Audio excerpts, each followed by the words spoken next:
Hello.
Hey, Samurai, are you there?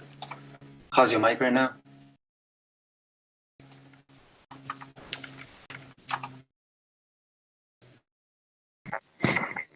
Hello. Hey, Samurai X, how you doing, man? Uh, just chilling. Good, good, good. I just saw you in the room, man. I didn't want you to feel like you're alone. It's kind of early in the morning right now, so there's not a lot of people. Okay. But if you feel like speaking, bro, you can introduce yourself and like tell your story, kind of compactly. You know, like how you discovered, how you found out the Earth is flat. If you feel like talking, I don't want to put you on the spot. Don't feel pressured.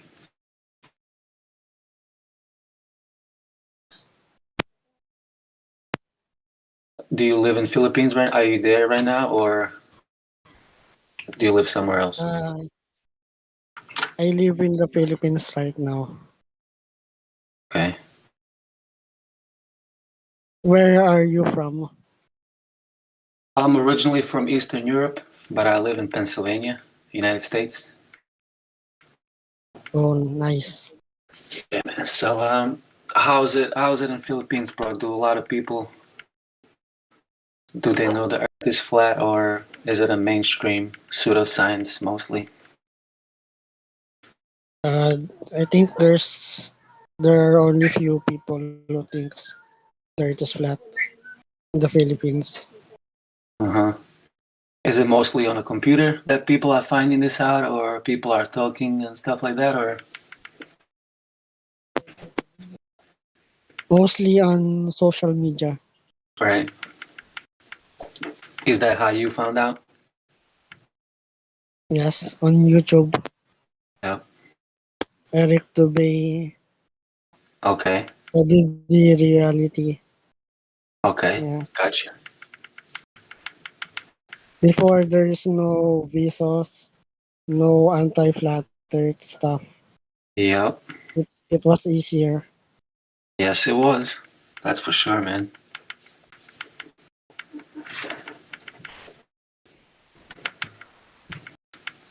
So do you like you're one of those people that talks about it, or do you just keep the flutter to yourself because you know what kind of a social implications it brings up? Uh, right now, I haven't talked to anyone Yeah, I can understand about that. it. That's why a lot of us come here, you know, so we can talk about it. Yeah. I was a member of Nathan Thompson group on Facebook, but it Okay. was deleted. Oh, he got deleted, huh? That doesn't surprise me. Yeah. Well, I'm glad you found Discord 24/7, bro. There's a lot of cool Yes, people I here. was. Usually there's a lot of cool conversations. You know, sometimes it gets heated, gets hostile. Sometimes, but most times it's pretty chill, man. I hope you like it. Thanks. How about your family, bro? Like, do you talk to your family about Flat Earth? No, No, not yet. huh? I'm a closet flat earther. What was that? Say that again. I'm sorry. I'm a closet flat earther. Huh? You're not gonna upset Flat Earther? Closet. Oh, okay, okay, closet, okay. All right. Yeah. Thanks for your honesty, Sorry, bro. in Thanks for English. your Bad. honesty. Yeah, it's all good, man. I understand why.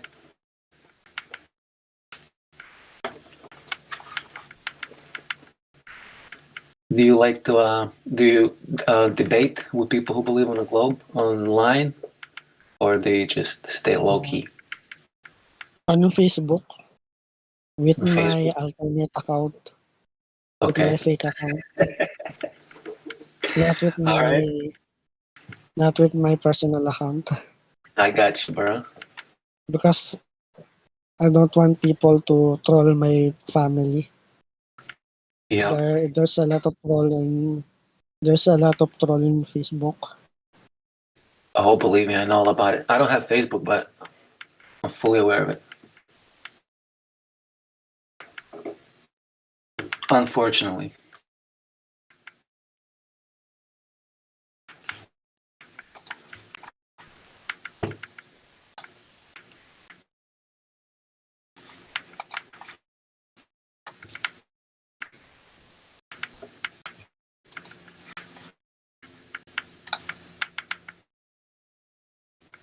I'm just looking at some. There's a lot of people in a different room. They're talking to zealots right now.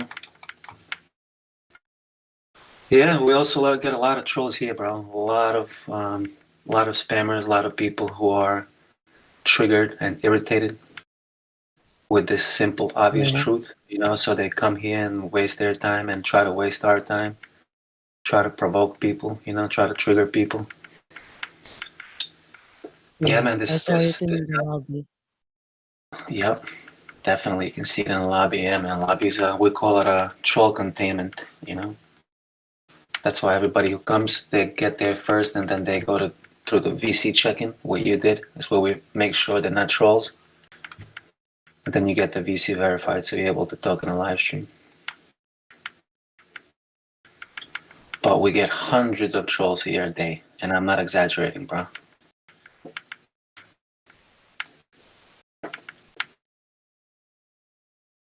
Flat Earth, for some reason, causes a lot of discomfort to a lot of people.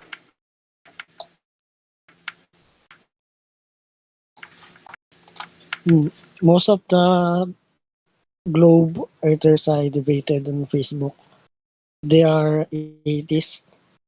Mm-hmm. They are triggered atheists. Yeah, That's why they hate flat earth. exactly, bro. Because Flat Earth proves the creation, without a doubt.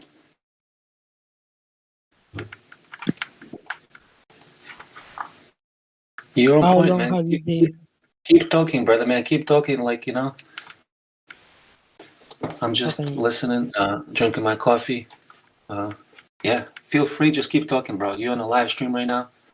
So there's, even if there are no people here talking back, there's people listening to you right now on YouTube.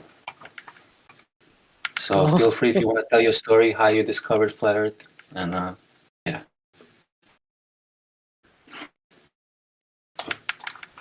well, the first YouTube channel I discovered on Facebook was on YouTube was Flat Water. Mm-hmm. It's not famous, but it got me thinking about flat Earth. I don't know if the channel is still alive. Mm-hmm. Do you know it? Flat water. Which one? What, what is Flat it called? water. Flat Water. water. That sounds familiar, but I can't remember off the top of my head whose channel that is. But I think I know the name. Yeah.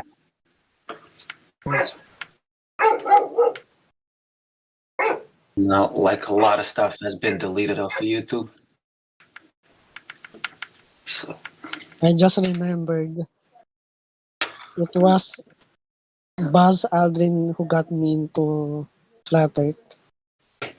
There was a news. There was a news. There was a news about Buzz Aldrin in Antarctica, and he oh said, wow.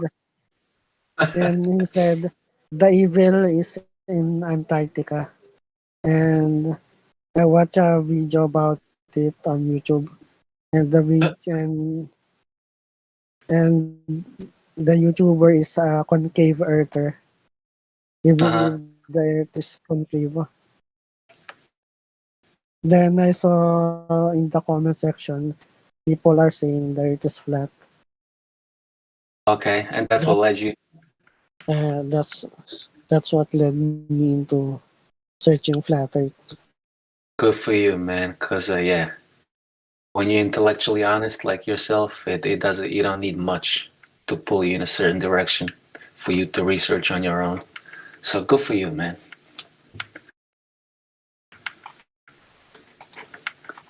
Did you see when Buzz Aldrin punched the guy? When Ah, yes, Bart, the yeah, you priest. saw that one, right? So you do Master of understand. the Lord. Do you understand like the main arguments for flat Earth? Obviously, like the level of water, you know that one, but you know about the gas pressure. Ah, yes, Okay. but uh, the sextant, I still don't know. Okay. I still don't understand the concept. So sextant is pretty much like I also personally never used it in my life, never even seen a real one in my life. But from what I've learned, like you're collecting the angles of the stars that are directly above 90 degrees above geographical position, right, on the ocean. So you're taking the different angles, and then you're comparing it. You're looking it up in an almanac, which tells you about your geographic position for that exact time and location, right? Given on the angles you collected from the stars, sun, and the moon. So it's a planar trigonometry, right? Works on a radii of the same altitude or equal altitude, and that can only be on a plane level surface, which is the surface of water, right? So triangles only work on a flat surface. That's why it's called plane trigonometry. Yeah, because on the Just in globe, general, right? So yeah, was that? yeah, because on the globe it is curved. You cannot Yeah, like have triangle. exactly. You cannot have a 90-degree angle from the star that's directly above ocean to you on the boat if the surface of that water is curved, right? Yes, So that's why they call it a sextant is a globe killer. It's 2021 globe killer. thanks for explaining. That's to the best of my ability. Like I said, I've never even seen one in real life, never used it. So that's what I learned.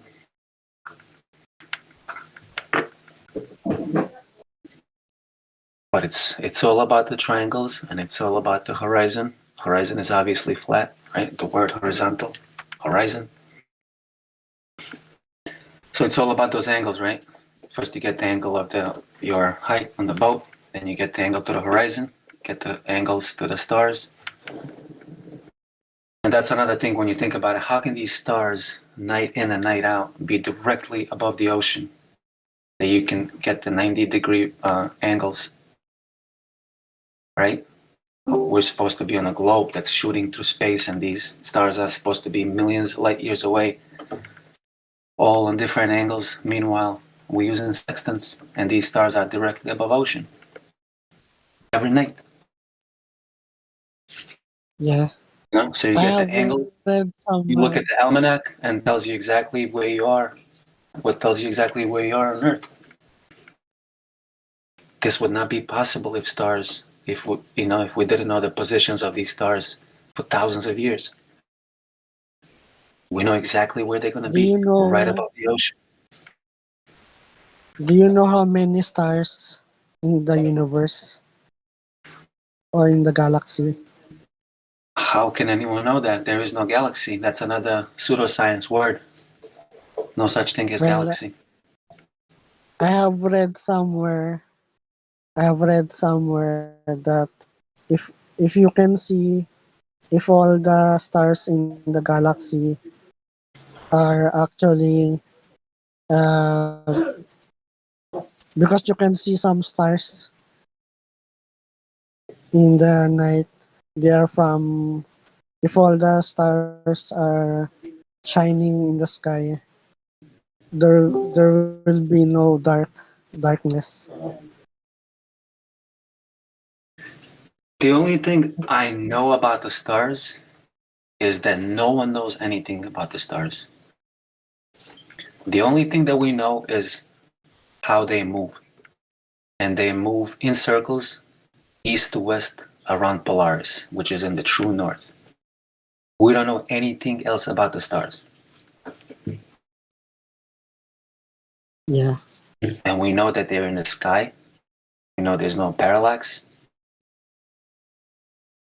And we know that that alone tells us that there's no vacuum of space. Impossible.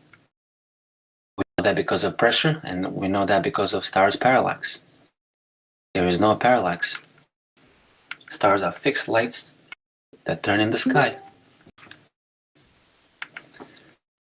No one knows anything more about the stars, bro. yeah.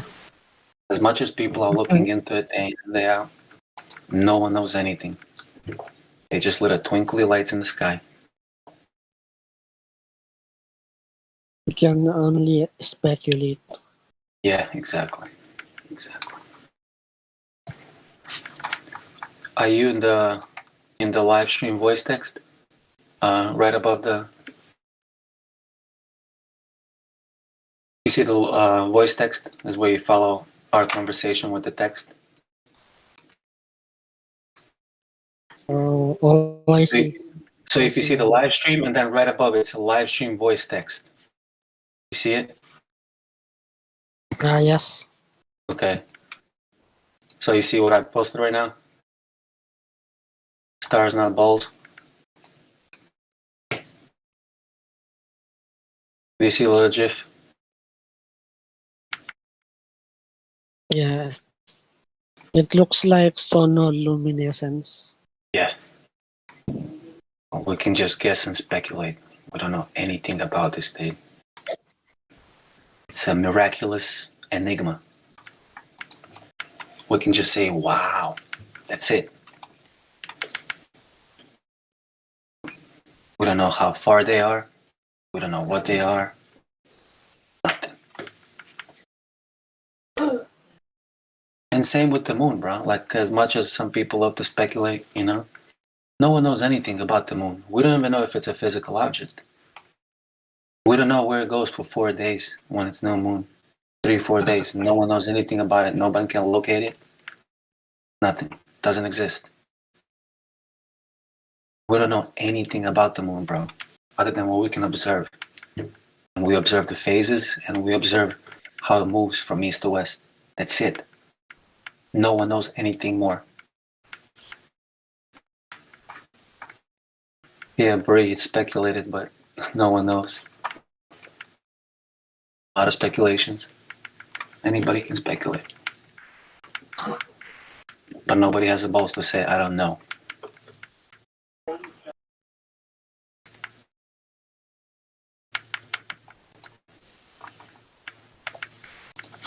I'll show you a picture of a moon.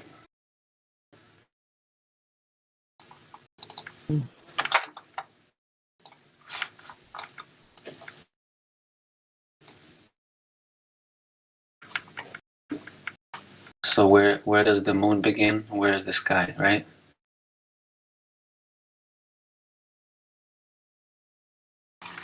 It's like the moon is the sky. It's part of the sky, right? Does it look like physical object? Not to me. Sorry. I don't know, any physical objects that you can see through. Or that are there, and then for 4 days they're gone. You can't see them. I don't know any physical objects like that.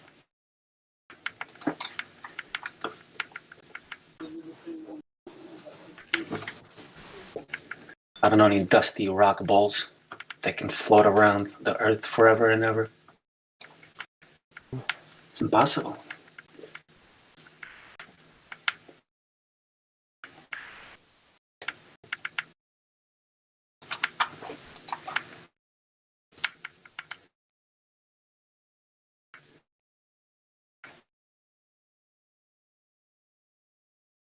The sun and the moon look the same size, right?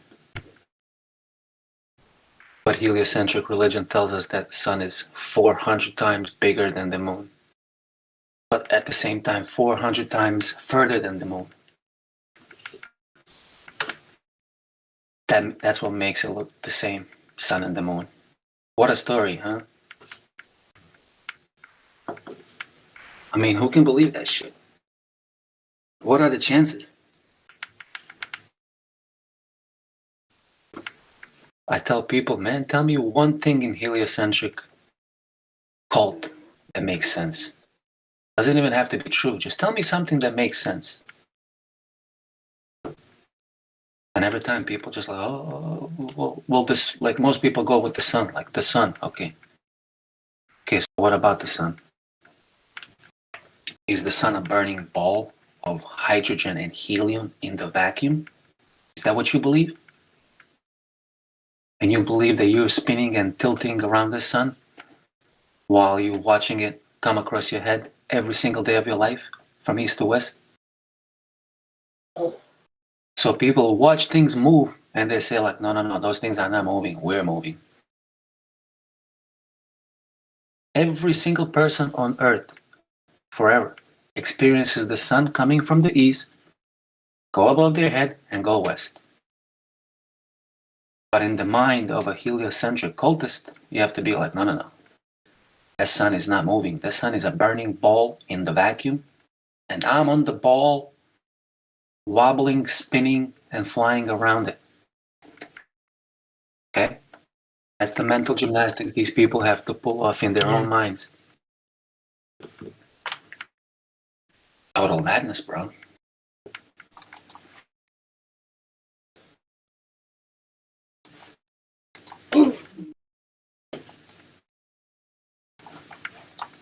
I can't believe the people who I have debated. Mm-hmm. They can't understand why the globe is madness. I know. These people are like deeply emotionally programmed, bro.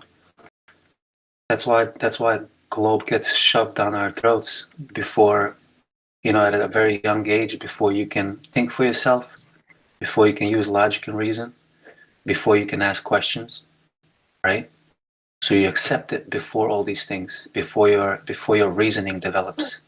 So it becomes part of you, becomes part of your emotional development, right? Almost like your parents, bro.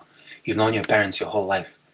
Imagine you live a happy life your whole life, everything is great, and then comes someone like try to tell you like your parents are not your real parents. Most people are gonna be in denial, bro.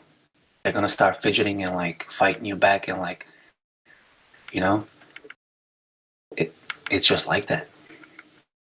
Some people will have balls to look into it, like you did. You didn't need much, right?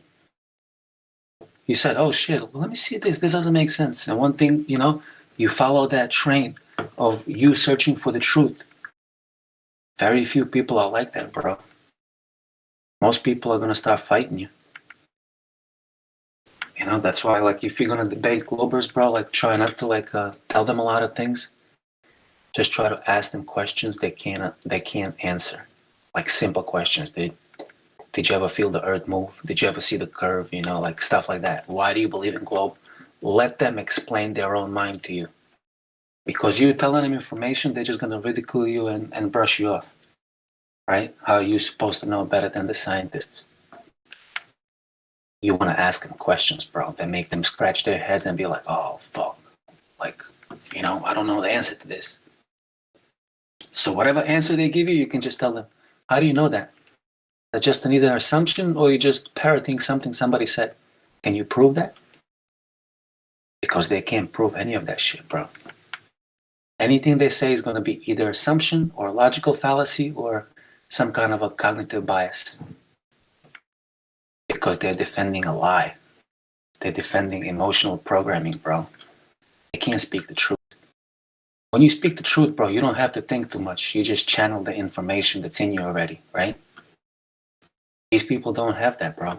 They're gonna have to defend with emotion, with attacks on you, and stuff like that. So if I were you, bro, don't debate them, don't tell them anything, just keep asking them simple questions that make them look like fools.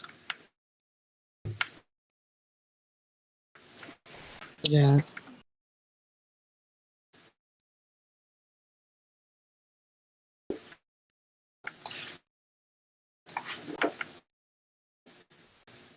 Because it's as complex of a topic this is, dude, like the actual facts are simple, man. And that's what scares these people the most, the simplicity of it all. You know? When you tell someone the water is level, dude, that shit rings the bells, dude, in everyone's minds, bro. Everyone knows that's the truth. No matter how they react to that, no matter whether they want it to be true or not, like they know it's true. Right? How they deal with that, it's up to them, dude. But these are simple, empirical facts.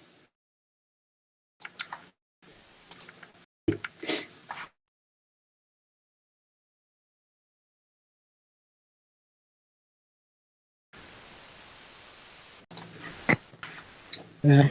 One time, I asked a Glober that if a aquarium water is level, then why do you think that a water on 100 miles would curve?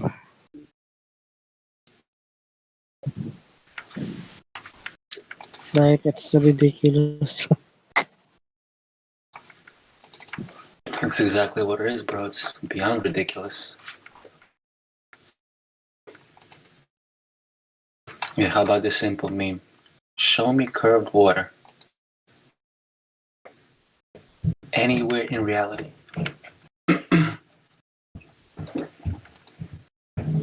Guys, I gotta step away for 5 minutes. I'll be back just in a few minutes. Sorry. Okay.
Hello.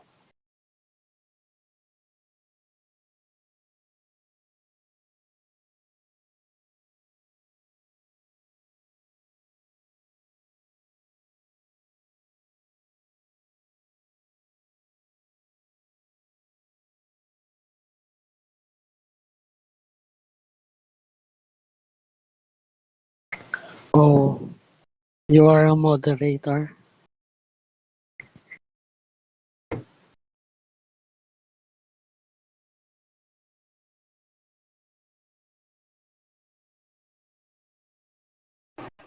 Hello. Hello. Hi.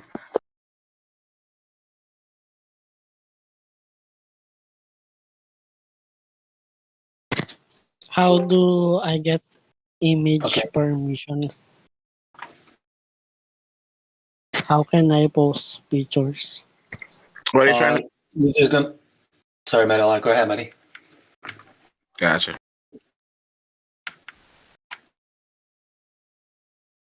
Okay, sorry, man. I was just talking to How? Samurai. Like, so Samurai, you're just gonna have to hang around for a few days.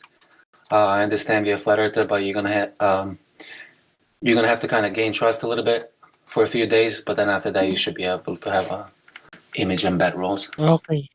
Yeah, that's how it works. Yeah. Okay. Thanks. Yep.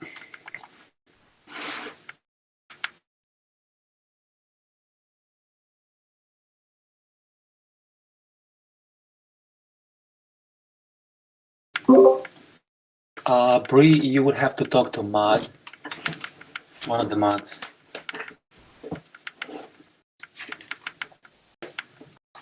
Yep.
Hey, Samurai, feel free to speak, bro. Feel free to tell your story. I'm right here listening. I just have my hands full for the next few minutes, but I'm literally right here listening, bro. So if you feel like talking, please do so. Tell your story. Tell us what's going on in Philippines. Like feel free to speak, bro. I'm right next to my Uh, computer. I'm sorry. It's 12 p.m. now here. I'm going to sleep now. That's okay too, man. I just didn't want to make you feel bad because I'm not talking, but all good, man. I hope you come back. It was a pleasure talking to you, man. Yeah, me too. Thanks for everything. You're welcome, sir. You have a good night. Yes. See you later.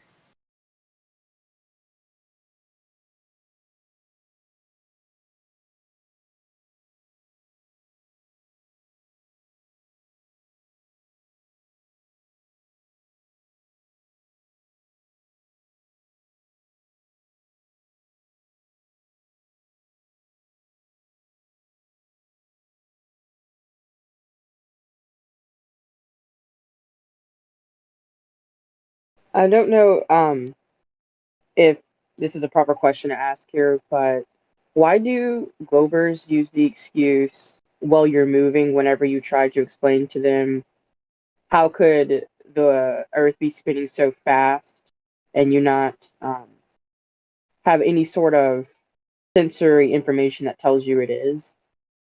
And they like to give the example, well, when you're moving in a car and they say that when you look at a building from far away, it doesn't appear to be moving.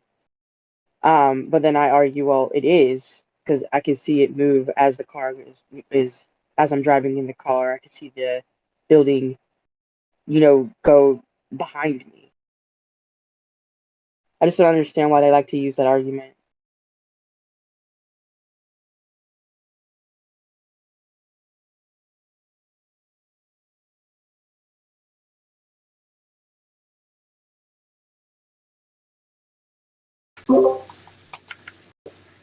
Yeah, a lot of times they claim they're in a car or in the train, but they keep forgetting that car and the train are closed systems. And globe is supposed to be an open system with no physical barrier to protect you from the 66.6 thousand mile an hour winds. Right? So they are on top of the ball with no physical barrier. And they're making analogy with a closed container, right? Car is a closed system. So is a train.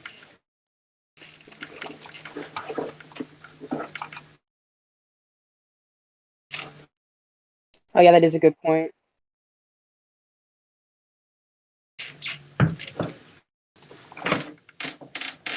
Four claimed vectors and motions. Spinning, wobbling, flying, and then the whole universe is flying at 500,000 miles around the Great Attractor or whatever the hell they claim. It's total insanity. So I don't know why they say and why would they defend such insane beliefs. That's why we call them the zealots, emotionally programmed, heliocentric fundamentalist fanatics. That's what globe does to your brain. Like I said, that's why they shove it down our throats before critical thinking skills develop and logical reasoning, right? Before kids can ask questions, you get programmed with the globe. So you grow up with it, just like your parents. Globe is like your mother. Whenever you think of Earth, you think of this globe, right? Especially since the blue marble. How many people had their blue marble on the phone? Look at that, dude. This is where we live. Yeah, that's where you live.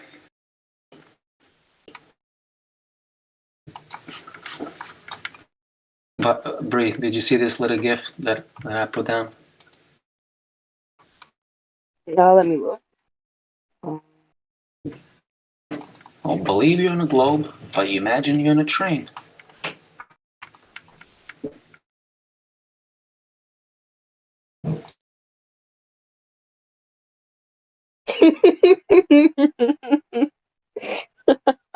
That's funny.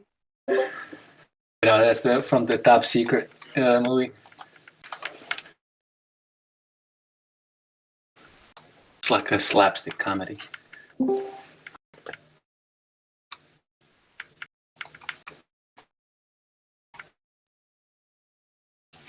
That's a good one.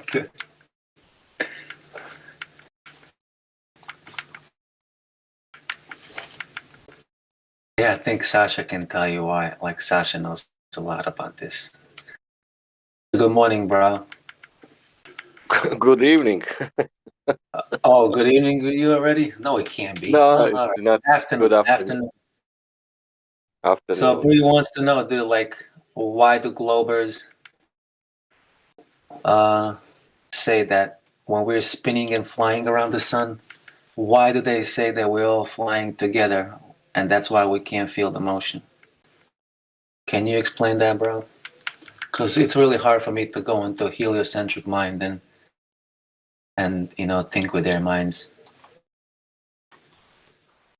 How this atmosphere can go 66,000 miles per hour? Yeah. I don't know how that be possible. What did they say about that? Like, how's that? And all the gases, right? and all the steam, everything that's evaporating, everything that's in between, all the helicopters, baby birds, and everything. They don't have that Everything picture is in head. That's the problem. They have only picture about atmosphere is going together with the earth, and that's it. yeah. But Bree wants Rotating to know together. how, why do they claim that? As insane as it is, and is impossible to Because believe. Why would you somebody? can see, you can see Coriolis because of that. They are saying that. It's obvious. You cannot observe Coriolis. Why? Because atmosphere is the same reference frame. Right? Yeah. And somehow you realize that ground and air are the same reference frame, and you don't Right. know how, but Yeah. yeah, that's the Don't ask new any science. logical questions. Just believe, Yeah, believe that. because they wouldn't lie. Like, why would they lie, dude? You know.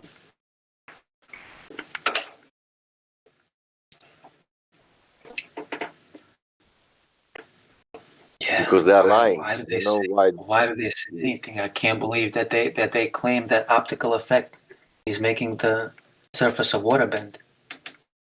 Right? Like, why do they say that? Why do they say anything? Like, it's total madness. Total madness, dude. Not the people who just blindly believe, who just accept it, who just go about their lives, right? I'm cool with those people, dude. It's the people who are triggered so deeply to the core of their existence that they fight this shit, dude. Like, so bad, and like they go out of their way to waste their lives, to go out and make other people's lives miserable, and to call them names, and to attack, and to... For what, dude? What kind of interest can they have to act like this? To act like shameless clowns, dude. Why is Cogdix so full? Yeah, these are the people that worry me, dude. Like, what are their motives? You know, what are their investments into all of this shit, dude? Like, why? Ego? You need to. Okay, but why? There's got to be like, yeah, ego. What? Like, what is it? What? Like, how does Globe Like boost your ego? this is a egocentric narcissism or whatever. How I will Right? call it. Okay, it's a cult. You will come and you will your ego will be satisfied for the maybe half an hour. You think that you will be satisfied with that you will call somebody retard or something like that you will But show how? Because you're not even, dude. I You're not know. that No, side you will be doesn't have. stupid on the end. Yeah, Yeah, that's the yeah. point. Yeah. They don't have actual information to show, or anything that's, you understand? That's something that's a fact. They don't have anything to show. Yeah, they have beliefs. That's the problem. They You have come beliefs, with and they have beliefs. like ad homs and cog biases, and I don't know, bro. You know, because all we doing here is like just waiting for honest people to roll in, to kind of point them in the right direction, to speak a little bit, right? Like, oh shit, dude, look, like you found Flutter, right? At least that's why I'm here, dude. I'm not here to wait for zealots and to fucking fight with these people, you know, or the same people coming in day and day out, and like what that guy Kessler syndrome, right, in the lobby, or Matthew, or some of these dudes. Like, dude, I can't fucking stand these people. Dude, get the fuck out of here. Fucking waste my time with you, telling you some shit like, over and over. Yeah. There's no that's also the point. If you're not satisfied, if you think that it's bullshit, great. Go to your life and everything is okay. You don't need to come here and to. I want to show more my ego, or I want to be that one who debunk everyone. or like, oh, I think you guys are interesting. You know, you're not stupid. Like, really, motherfucker, I'm not stupid. Get the fucking slap you right now. Oh, you guys are not stupid. Really? Yeah, it's coming with so many prejudice that you cannot imagine. You know, like they try to make us feel better. Like, oh, you're not stupid. Really? You sound like a human, man. You are even speaking English, right?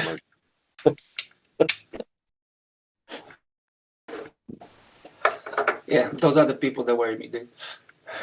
The rest, I actually like dealing with newbies, you know, like somebody doesn't know about Flutter, fucking show them. Even if they're in disbelief, they're like, oh, It's all right. You hang in here. You're here. If you're here, that means you're already searching, right? Just if you're a Yeah. troll, I'll kick you in the balls. Get the fuck out of here. But if you're here, even if you're a little in disbelief and like, I can't believe it is that, that's okay. We're gonna take our time. You're here. Give it a few days. Come back. We'll talk about it again. It's all good. Some people takes a little longer than others. But these clowns, dude, that keep coming back here and like making fools out of themselves day in and day out, I don't fucking get it, bro. I just I always say, I don't get how these people have no shame, dude. You stand behind your name, bro. What you say is that's who you are, bro. Right? Man, you know what? If everybody new will come and say, and maybe you heard the new information, that's all right. That it's in 1 hour, half an hour, whatever, 2 hours. But man, I will suggest immediately that guy, listen, at least 30 hours of something, but 30 hours of something watching, not these 2 hours, what we said. Of course, that's all right. But go and look what other people have to say, and what they research it and what's happening. But not, it's difficult now because of YouTube, because you cannot only type and you need to know. But you have here so many information. Go there and like I did, you find one channel and then you find other channels. Yeah, I mean, You look. that's for when you need more detailed information, right? That's when you go deep dive into it, right? But to figure out something's wrong, dude. If you're an intellectual and honest person, you just need to hear, yo, water is level. You know about the sea level? That's it, dude. If you're like this guy, Samurai, that was just here, dude. We just had a cool conversation, bro. He's from Philippines. It was literally like that, dude. He saw somewhere like Buzz Aldrin, some stupid news, Then he saw something flat Earth. He just literally traced it. He followed the information, and he fucking figured it out by himself. Because when you're intellectually honest, dude, that's all it takes. You just somebody tells you, yo, you heard about flat Earth? The water is level, bro. Check 2016, I was watching the Bay Power, Matt Power, how it's called, and all others that these guys, people now, how that guy, Spanish, Argentinian, I don't know, even global, and then Jeronism, And then I was like, oh my God, it's enough. I don't need any more proofs, It was like this, Yeah. And I thought, let's see what they. Once the brain turns on, dude, that's it. I wanted to hear what other part have to say, Globers. And because of that, I went to Nathan, and then I spent 2 years to Nathan's show to listening others. I remember when you came to Nathan's, bro. You came after me, bro. I remember I was seeing your name first time, Una Tochmemu. I'm like, shit. And then you started. Yeah, because of that, I changed the name of Sasha because nobody could pronounce that. Yep. I remember you. And then I was listening, and that time was Rumpus, Brenda, and all these things. I was listening live, like that, the shoe things, and Donut, and spacing on. I was there, Zanik. Yeah, Zanik and George and Chaike and so many of them. I can Kosho. I can tell you 20 of them. Total shameless clowns. Yeah, but doesn't matter. Clowns, yeah. But on the end, when you hear all these stories, you think, what's this? Because they have no, how to say, the same narrative. That different, How could it be different? Yeah, their beliefs are completely different. Their understandings of their own reality is completely different, dude. They don't agree on a lot of things, but they'll never correct each other. When one guy fucks up, they're not gonna be like, "Yo, that's not like that, bro," And then they literally don't do that. They have different explanations. Half of them believe gravity is a force, the other half believes it's Einsteinian bullshit, right? But they'll never correct each other, dude. Right? And then I was listening, because of Nathan swearing a lot, during the show, blah blah blah, and they was attacking him about that for years, But all the time I was there, and every time when he started to swear, it was because of argument, never because of person, but never ever, That's why those people go there, bro. to provoke, Yeah, to get an emotional response. That's why they call trolls. They yeah. never have any argument, bro. That's what I'm saying. They literally never present anything. They're Look, just look. there to trigger Nathan, bro. That's it. I just Yeah, wish he would figure out a little sooner to not to even allow him to get the fuck out of here. Like, why are you gonna repeat yourself right now? Taste of my balls, taste of my balls. Like, you can just ban him. Like, fucking go to the next person, dude, or have a normal chill conversation. that time QE didn't have the channel. QE was there. Together with Nathan, they was making Ballbuster together. And he was presenting all the time. In Nathan everything. I asked him one time, does anyone anytime presenting any example of scientific method? Any, because he presented like 10 of them. Yeah, sure. And QE said, no, nobody, never, ever, not even with the water boiling. Yeah. Yeah. Dude, when Nothing. QE when he called out that is it a Navy officer, like on one of his sextant videos, dude, that shit, like, I had goosebumps when he was calling him out. He's like, you and me, sir, I have a feeling we're gonna have problems here. He's literally calling him out, dude. Man, Dude, Vlad, I'll tell you what, that takes balls, bro. When you're a after military officer, dude, and when you speak publicly like that, and you like on open air, you call this dude out, that you guy know was your was shit, bro, and speaking you have about balls. gyro compass. That guy, What was that?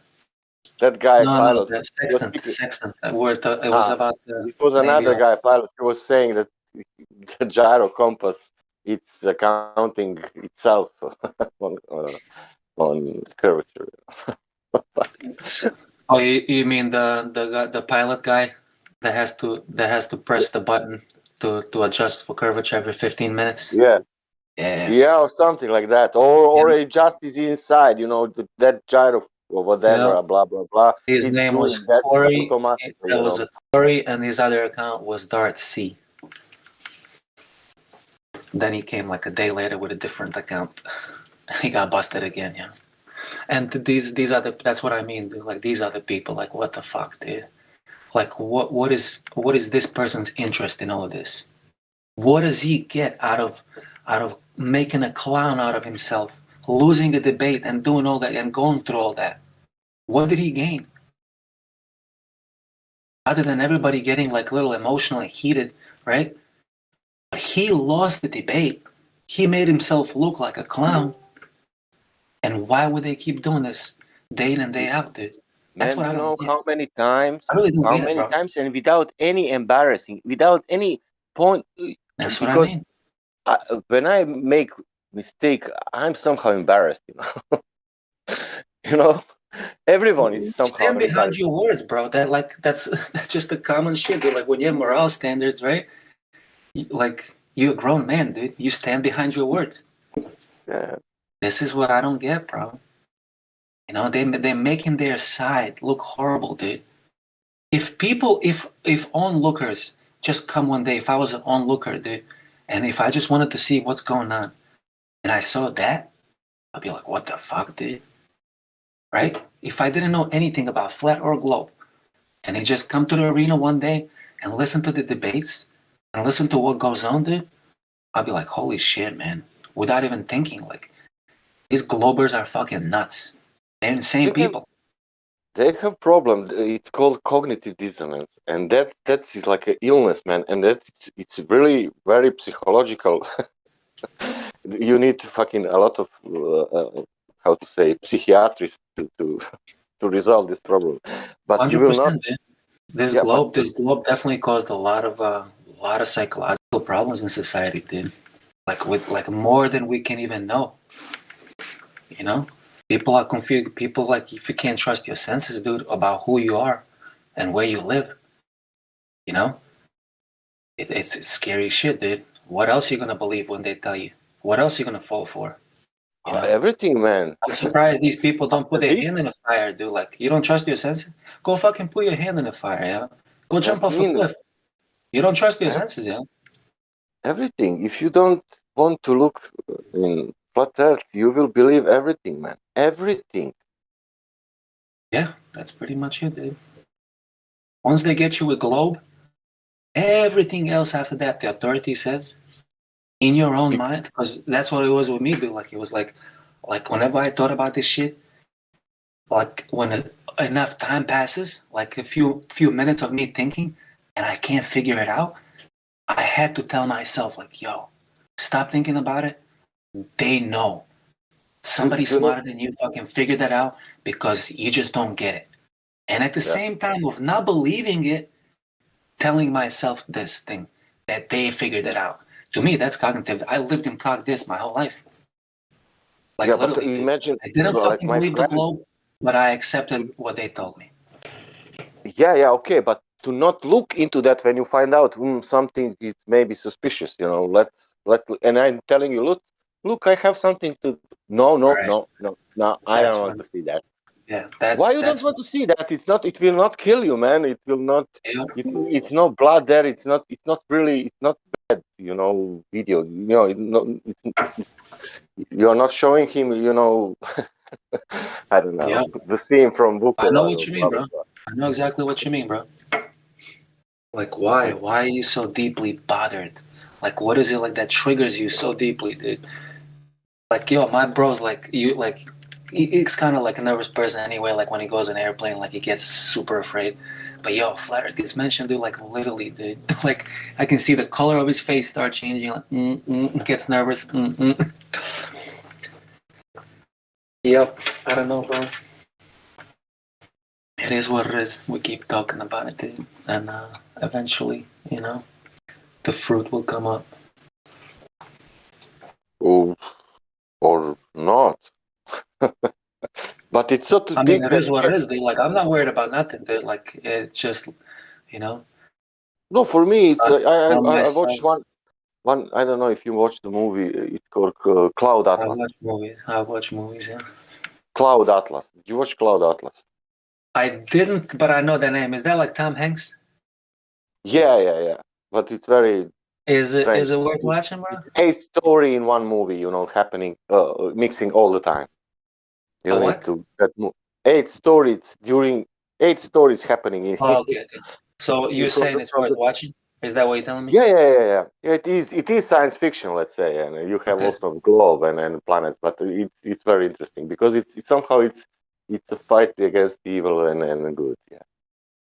And I wanted to tell you only one scene. It's a one girl, and all they killed all revolution, and she's sitting and like she's on how you call na ispitivanju. Huh? She's like in jail, and they will kill her. That the last woman, and Oh, I don't death want row or to tell you. something? I don't Death want to row? tell you. Sorry. I'm not understanding what you're trying to tell me, bro. Yeah, Sorry. like one woman, it's in like let's say jail. In that it's more. I don't want to tell you about movie that I don't want to but I Okay. wanted to tell you about only scene, and they destroyed all revolution behind her and other guys, and she was left, how to say, alive, and they Uh-huh. also decided to kill her, and all this idea will you know and she was telling all the story, to one guy in how to say in prison in jail, and he was like from embassy or let's say or something, Mm.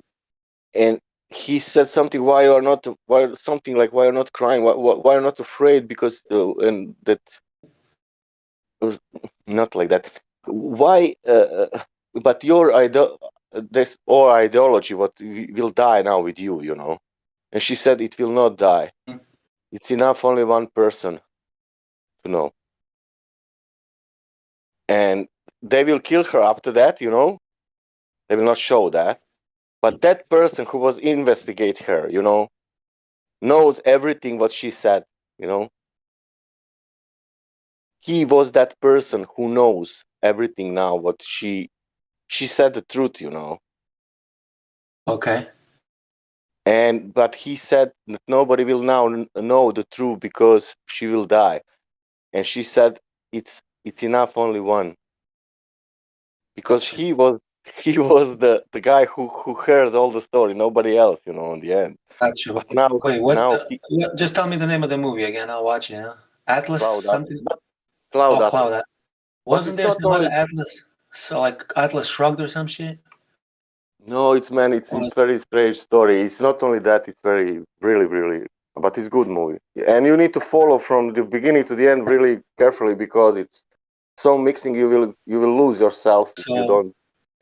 I will now. I Because will watch it. They told me yeah, because the only reason I didn't watch that movie because it was Tom Hanks in it. I'm not too crazy about him then, you know.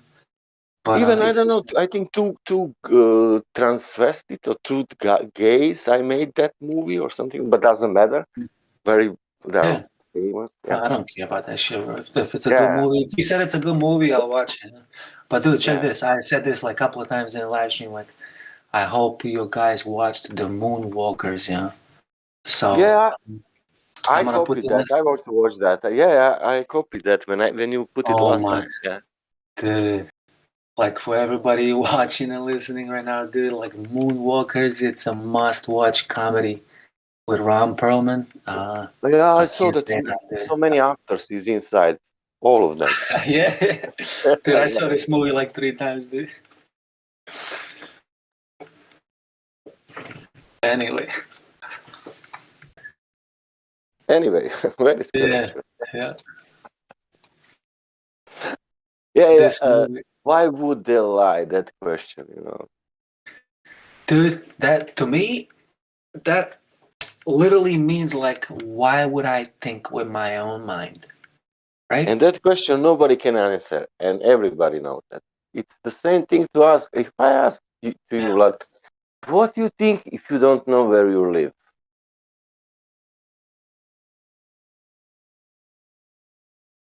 If you, Confused? Are you yeah, confused? Are you confused only spiritually? only like that. Not just That mentally, that but question. spiritually. What do you think if you don't know where you are living? You think that you know, but Right. truly you don't know. But and that what you think completely violates everything that you experience, right? Yeah, Completely opposite of what you experience. That's where confusion kicks in, dude. That's and where that's the oh, they smarter than me, they figured it out comes in, they are right? saying why is that so When you have important? to suspend your logic and reason and be like, oh, they know better. I'm just gonna go because they said it that way.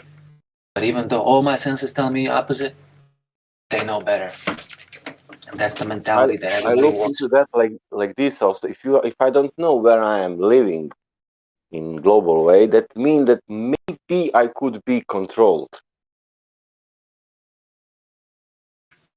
Mm-hmm. with some common sense. If I don't know, you know, where are the borders or what, that mean that maybe I'm controlled because I cannot pass the borders, and that means The Truman Show, bro. yeah.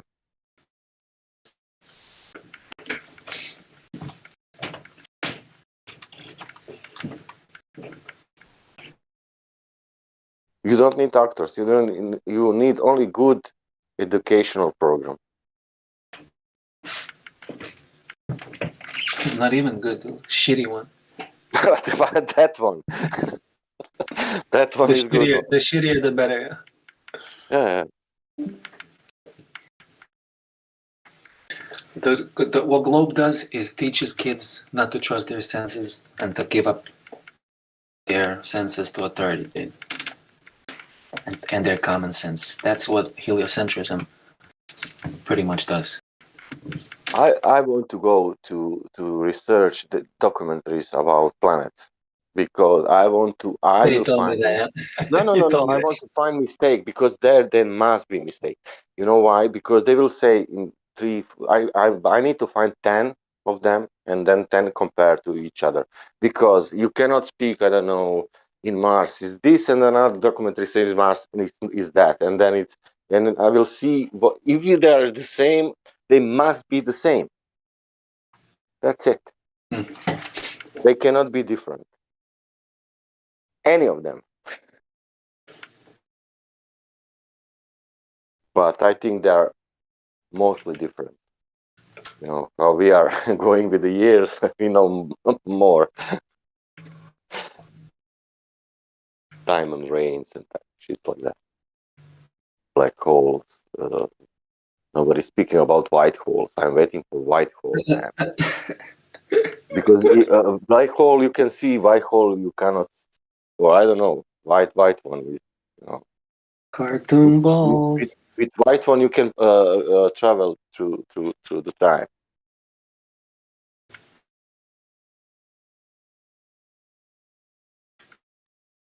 Or with the white holes you can easier travel to other planets. Yeah. And now you make equation and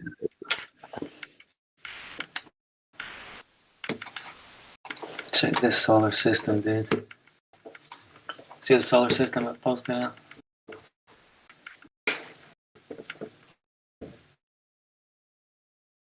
That's the education, bro, right there.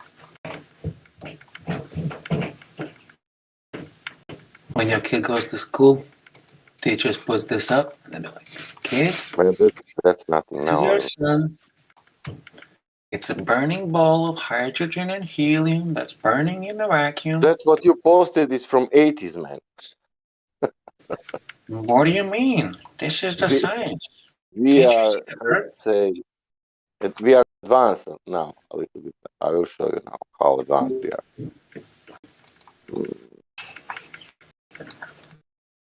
I'm gonna take this shit off. I don't want to confuse people. You know? Hold on, I'll be back in 2 minutes, bro.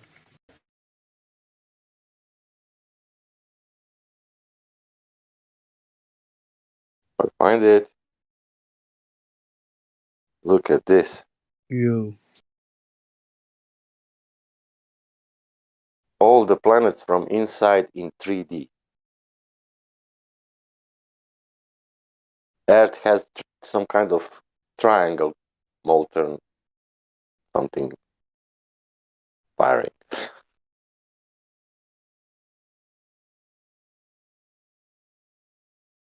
What's going And on they with have, all this?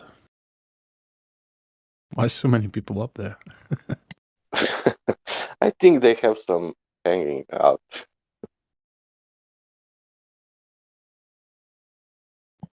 I feel like it's an intervention for Chadwick or something, man. He's getting the full treatment.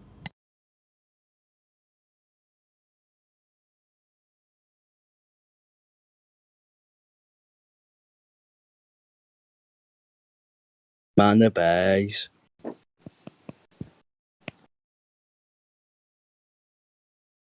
These are some lovely 3D graphics. And a Yeah, boatload of speculation. that's the explanation how it's inside of all planets with all data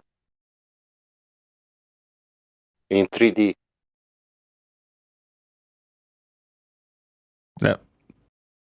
7 miles down. You figure it all out. Well, no, this is for all planets, not only Earth. Yeah, you don't even need to dig into planets to know what's inside them anymore, so. You can realize that with the spectroscopy. The spectroscopy. You see the color, and you say, Yeah, the and color. then you can. Yeah. And the gas composition, you know?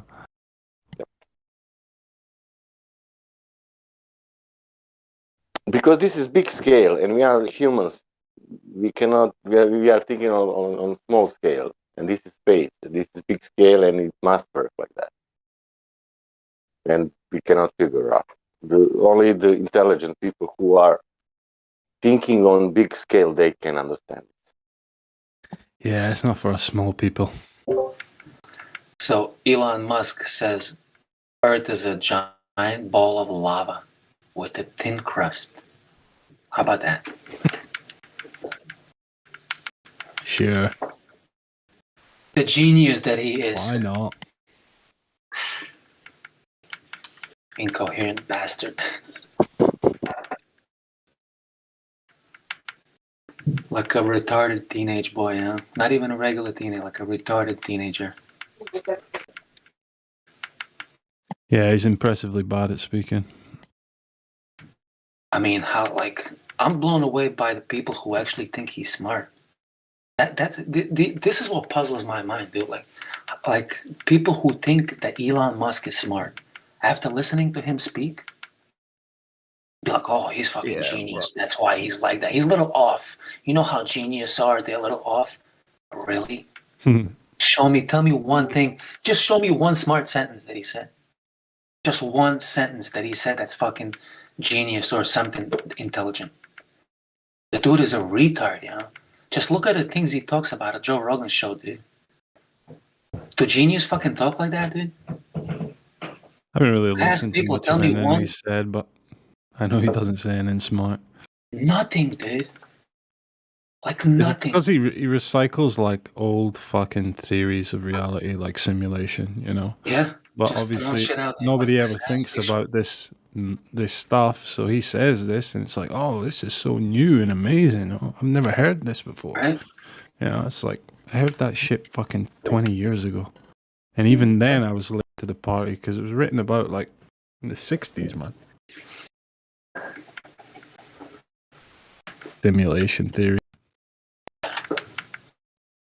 Yeah, he's dumb as fuck. It Yeah. really is, dude. When, But again, like it's not even about him. What do you think of people who thinks he's smart? Like, what can you think of these people, dude? well, Like these what the are fuck are type you of listening? people that Are you listening to the same words that I am? You know? Yeah, but these are the type of people that think the magician's actually doing real magic. Right, yeah. You know, so it's Yeah. not hard to impress them. Yeah, same thing with Neil deGrasse, dude. Such a bullshitter, dude. Like literally never says anything that's like actually rooted in science. Just like some shit that's so out there, dude. Like, wow, he didn't just say that, yeah. Like, what?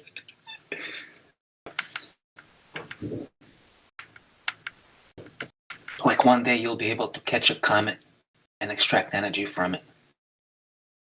Like these are the things Neil deGrasse says. And people are like, whoa, really?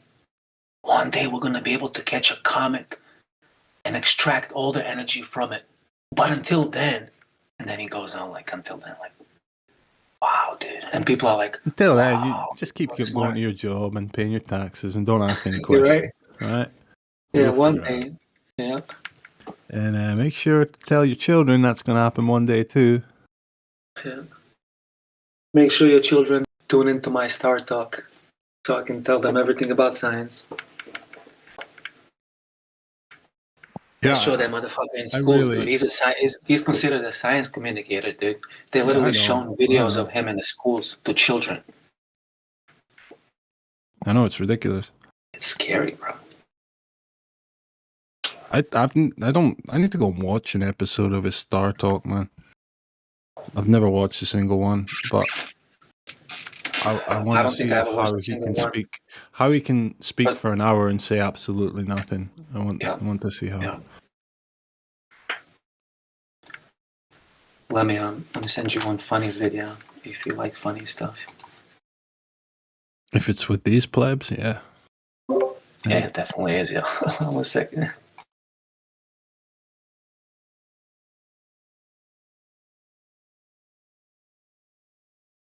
Hey, Michael, you here?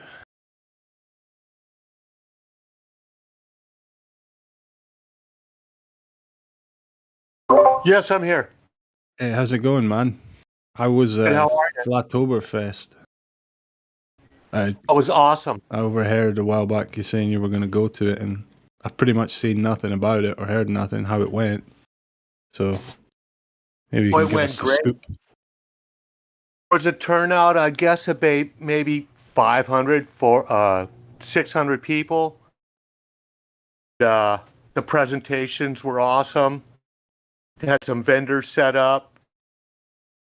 There's presentations like all day Saturday and Sunday, and a lot of hanging out and socializing each night at the Marriott little patio there by the back of the bar. Oh, nice. Um, Must have been great energy, man. It was just awesome meeting everybody in real life, and you know, everybody you talk to is, you know, awake. Yeah, you I know, imagine. Must it be is- awesome, man. Never I been mean, to the such a first thing 6 myself. hours. That was my first event, and the first 6 hours, I got there like Friday about 2, and then by 5, we were all meeting by the billboard to take a photo. And that's kind of when it started. But basically, I was going on adrenaline the first night for like 6 or 7 hours. Just so excited to meet, Bob and Dave, Dave Weiss. Yeah. Did you get to meet everyone then? Oh, yeah, yeah. Austin, his girlfriend. They did a little bit of music, I would have to say. Everybody was awesome. Sweet ass, man. Yeah, I don't know. Is there any place that has the presentations uploaded yet? I'd like to watch them.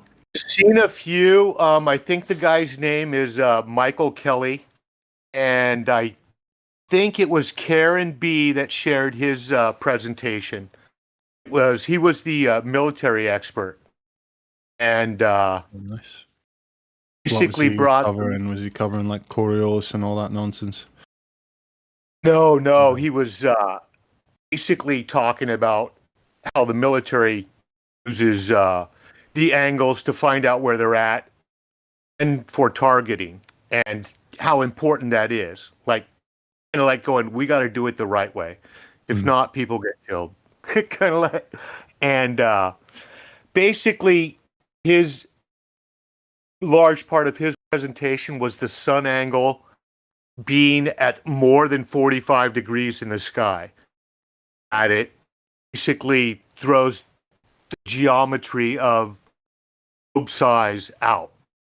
If it's beyond it's hard to verbalize. He had a bunch of diagrams and stuff, and I was trying to take pictures, but it was a little complicated. But basically, with the sun beyond 46 degrees in the sky, it goes to beyond 180 degrees, where people are still able to see the sun on a different part of the supposed globe. Probably not explaining this too well. Oh, if you have a link for the presentation, I'd want to watch it. If you just DM it to me or drop it in I'll try and round it up. everyone. Might take a few minutes. Yeah, no, man, take your time. But yeah, I'd like What's to your name? Who is this? Obvious it be. Oh, right on. Should I just put it in the voice text or message you? You could put it in a live stream if anyone else listening wants to see it, Okay, I'll do that. And I'm going to mic out right now, but I'll round that up for you. Sounds good, man. Thanks very much. Sounded like later, it was bro. an awesome time. Oh, yeah, it was so fun. Right, we'll talk I'm later. I'm jealous. Wish I could go to some of that, but they're all in Dude, the US, man. There's not much going on in Europe. Next year.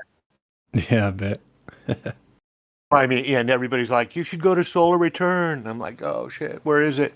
Because I drove there from Florida, but I had a few stops before actually Flattoberfest. I had to go to Virginia. So I did some mileage on the little vehicle, but it was all well worth it.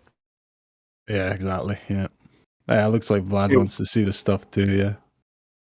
Right on. I'll try and round that up. Later, Cool, bro. Thanks very much, man.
What's up?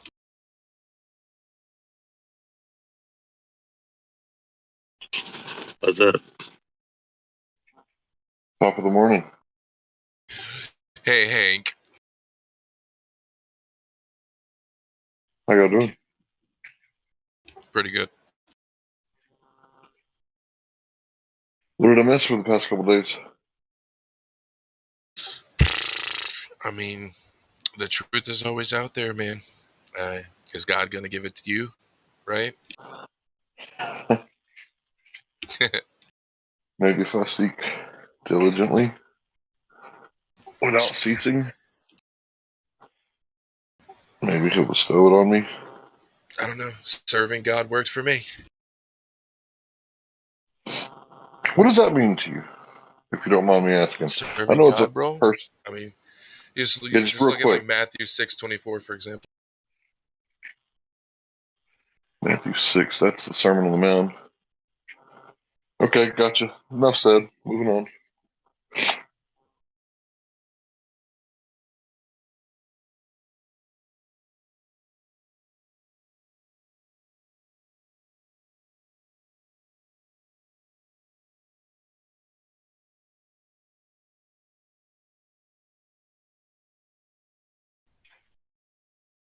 Yep, seems legit. That checks out. No problem. You can read Luke 16:13 if you need 2 witnesses. I'm not really the legalist type so much these days. Yeah, I'm just making conversation, man. You can do your thing. Right. Gonna be late for work. Oh, you have to work? That sucks. Always. Well, I'm working too, but I mean, I don't really get paid much. I get about $800 a month. What are you doing? The work of an evangelist. Oh, okay, gotcha. Well, your reward is not going to be these filthy dollar bills. Oh yeah, I've got my riches stored up in heaven, right? Excellent.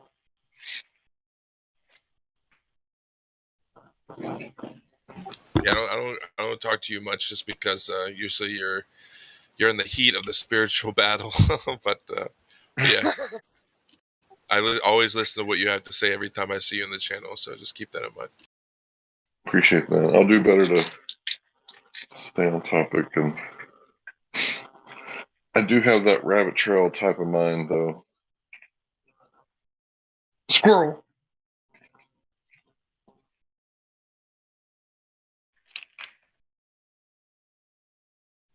And like 99% of the time, I have to bite my tongue, but that 1% of the time, God says, "Yeah, go ahead and say what you want to say."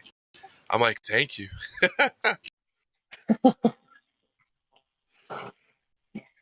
I'm glad you granted me the permission, because without that, I'm not saying shit. I have trouble knowing when to bite my tongue, so like I often use words that other people might see as profane, but it's like if I'm using the word correctly, like, is it profane? Because they perceive it as profane. Yeah, well, yeah. If they receive it as profane, then you're not following the commandments, right? Because like the stuff that comes out of your mouth has to be very personalized depending on the situation. Because to love your neighbor properly, it has to be on a personal basis. So yeah, I mean, literally, I'm guided, 100% at all times. Like I'm told what to say, what not to say, told what to do, not what to do, and I choose to, obey orders, right? So that's serving. You know what I mean? Or like the word, SHIT, store high in transit. You couldn't put manure below deck or the whole deck might blow up if somebody lit a cigar,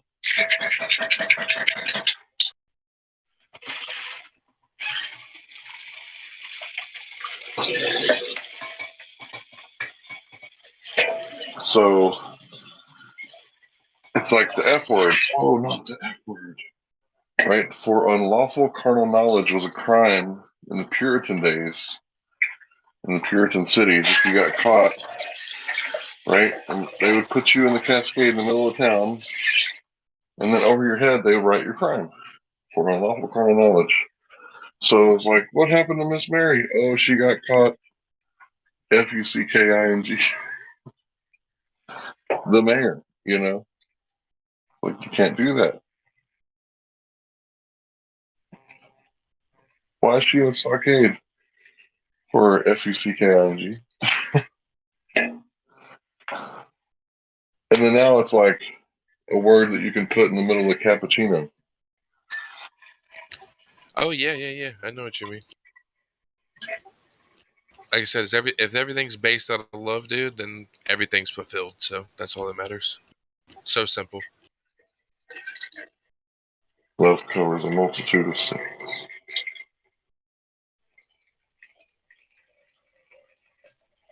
I'm pouring tea, by the way. In case anybody's wondering. Oh, that sucks.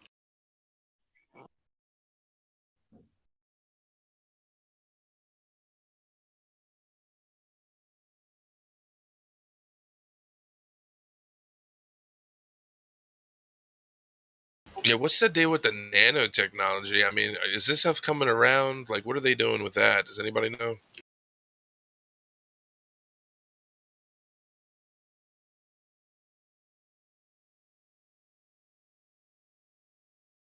Because apparently, what I've heard is they have this technology that can basically make you, I mean, quote unquote, immortal, right? I'm talking physically, not spiritually. So yeah, I mean, I've been using this technology for quite some time. I'm not sure if many people are aware about this stuff, but I mean, it's completely free. Everybody makes it. I mean, it's probably good stuff to look into. Talking about CRISPR? What's that? Yeah, you sound good actually. What's the free technology? You're asking me what the free technology is, bro? It's the living water, man. Oh, I know what you're talking about. I took a phone call. Okay.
Yeah, I asked what I missed in the past couple of days because I'm used to having 2 days off, and I just had a random day off in the middle of the week, which hasn't happened in like well over a year, probably.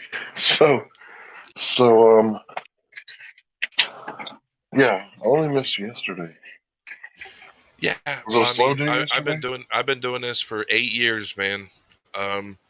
And obviously, when I'm allowed to say stuff, I'll say it, right? But I answered your question. You're like, "What's the technology?" And I said, "The living water." You can ask more questions if you want, but we can leave it at that too. Oh, I knew what you meant. For the audience, yeah, sure. So there's a difference between like tap water and real or living water. Real water is meant for consumption, and the stuff in the tap is not. It's probably not even fit for washing your clothes or bathing in. Even though I took a shower Oh this yeah, morning. it's terrible for showering in. They proved this. They proved this with studies in the 80s. Actually, I don't know if you've seen these. What they did is they tried to compare a 10-minute hot shower to the equivalent, the equivalent amount of drinking and how much chemicals were being absorbed by your skin in the tap water, right? And they came to the conclusion that when you take a 10-minute hot shower, that you're basically absorbing the same amount of chemicals as if you drank 100 gallons of tap water. That's every 10 minutes. I mean, just think about that. It's awful to shower in. It's literally like sterilizing you and killing you. And like another thing they did is uh, when you heat and pressurize water through the tiny holes in your shower head, it basically turns your entire house, but mainly your bathroom, into a gas chamber, like of chloramines and stuff like that, because they're treating the water with chlorine. So the residues and all that stuff and whatever else they're dumping into it to make it 300, 400, 500 parts per million dissolved solids. I mean, yeah, it's terrible. And, people taking showers and using quote unquote hygiene poisons and all this stuff. So yeah, just eliminate all that stuff. Drink good, clean, pure, distilled water, and it'll help detox your body. It's good for you. That's terrifying. I mean, it's terrifying, but it's the reality. It's the truth, bro. And see, this is the thing, right? Because when you look at the tap water and you put it into a glass, into a glass, right? And you look through it and you can see through it, right? Your brain and your eyes can't make that connection that there's something in that water, right? Yeah. And when you take that away from it, everyone just assumes that, oh, there's nothing in there, it's safe, right? And this is how they get you. They're using technology to turn green water clear again. And I can show you a video of them doing this. When I saw it for the first time, I was like, wow, like, holy shit. You know what I mean? Like, this is some evil stuff. But yeah, I mean, I've been drinking distilled for a very long time. And there's two holy waters, distilled being one of them. There's another one, which is, they call it distilled water the dead water. You know what I mean? Because there's nothing in it. It's just good for detox and stuff like that. But then there's the living water, which will basically give you eternal life. Those are the two holy waters.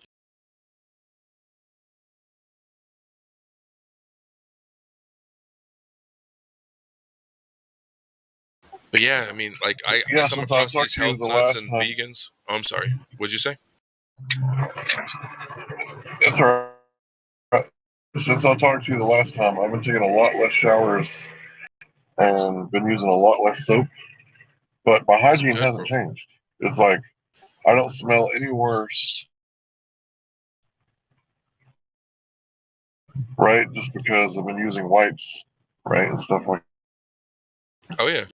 that. I literally put distilled water into a bowl, and whenever I feel dirty, like whenever basically God tells me to go wipe down, that's what I do. Like no toothpaste, no soap, no shampoo, none of it. No deodorant. It's all poison. Like literally. Not only that is you're working a job to make money to pay for these products that are harming you, right? Like that's how backwards people are. So you have to be really patient and loving with people because like they've been a part of the slave system and they have no clue that they're literally, a slave that is killing themselves by being this. Yeah, it's fucked up. I don't want to get into it. Regardless, just, stop wasting money on poison. Be conscious of what you're putting on your body because everything is getting absorbed into your skin. I mean, this is the thing I do for a lot of people that are just looking into like the healing stuff. Look at your hand, right? On the palm of your hand and on your fingertips, there's no pores, right? Why aren't there any pores on your hand? Because your hand was made to go explore and touch stuff, right? You don't want a bunch of stuff getting absorbed through your skin because your hands, if they had pores, you're touching everything, right? But then you look on your arm, you look on your legs, right? Tons of pores all over your body, right? And when you jump in the shower, dude, like all that, where do you think all those chemicals in the water is absorbed into? It's going straight into your pores, straight into your temple, dude. That's a trip because whenever I get like stomach problems, I'll spend a lot of time in the shower and I'll end up with a cold or like, sneezing and all that kind of stuff, weird like symptoms afterwards. And I always wondered why. Yep. Now I know. Yeah, it's literal gas chamber, bro. Chlorine gases. I mean, Obviously, everybody knows about the fluoride by now. God knows what else they're dumping in that shit to make it 400 parts per million. I think it's over 500 parts per million in California. I mean, could you imagine what those people are showering in? Jesus. So that's where I'm at. Yeah, I mean, like I said, get a TDS meter, right? Like total dissolved solids, see what's in the water. Boil the water. You don't even have to buy the meter. Take the water, put it into a pan and boil all the water off of it and see what's in the bottom of the pan, right? That's what's going Yeah, I into your want to do that. body. That's what you're drinking. That's what you're showering in. That's what's clogging your system. That's what's in That your pink stuff? body, Yeah. and you're not drinking the clean, pure water that removes it, right? So you're doing a double whammy when you don't drink clean water and when you shower. You're harming yourself twice because you're not removing anything, and on top of that, you're making it worse. So which is worse, drinking tap water or drinking the distilled water out of a plastic bottle? Oh, tap water is 100 times worse. But I mean, the Okay. best thing obviously is make your own distilled water. You know, just make a gallon or two a day. You know, cook with it. Make sure you drink your gallon every day. Make sure that if you want to like clean anything, it's very great for cleaning. You don't need to use any chemicals or Windex or anything. Just get you a nice microfiber rag and wipe your stuff down with with distilled water. It's fine. Like I said, like it's hard for people to come to this stuff. I mean, it has to be given to them. We're talking about it now because I'm sure there's plenty of people here. It's not falling on deaf ears. We're not wasting our time. So I'm sure there's someone out there that's going to receive this. So I mean, that's always good. Anytime you can, help someone save themselves. I mean, that's a fantastic thing. Like it's a movement that I've been practicing. Someone saved my life, basically. Of course, it was God, but someone was serving him and they saved me, right? So I'm just doing the same thing that they did to help me, to help others, because like it's a good thing to do. Like Do you have helping more your brother. You information don't on want to the see your detox? brother fall. Like, you know what I mean? Like why do you want your friend to die or all this stuff? Just help people that you think, can receive the information, and don't waste your time Absolutely. otherwise. Do you have info on detoxing? Yeah. I just said Are you it. doing Drink a something? gallon of distilled water a day and eliminate the toxins. That's the best way to detox right there. That's it? And then no special foods or anything? Water is the magic. Water is the truth. Like I said, there's two holy waters. The dead Hydrogen has water to is bond with distilled. everything. Say that again? Yeah. What did that guy say? So you ain't? I said water is magical. People don't know the truth about the water, right? Water is detoxifying. You just need clean, pure distilled water to detox you, because the reason why the tap water is not detoxing you is because it's already full of shit. The It's already fluoride. per million, bro. It's already 300 parts per million. If it's full of shit, how is it going to remove anything? Because it's already, it has no Yeah. charge. It's already taken up by all the shit that's already in it. It's not helping you. It's just hurting you. When you got pure water, it's gonna eat all that shit up, all those toxins from your body, and remove it. Hey, yo, I became a flat earther this morning. Amen, dude. Welcome to That's the what I'm club. saying, bro. I've been around this community for 3 years. I'm just happy that I stuck around because I knew the information I was getting online was bullshit. You guys were serving other information than the mainstream was selling.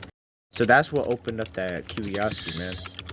Yeah, well, the flat Earth is just the door, right? Once you walk through the door, then the truth awaits. You The know what I mean? world I'm not talking about is just the so truth, the beautiful. total truth, bro. It's so beautiful. It's like nectar. It's like divinity. Paradise, bro. Yes, bro. It's so beautiful. It's like I don't even understand how I believed in it.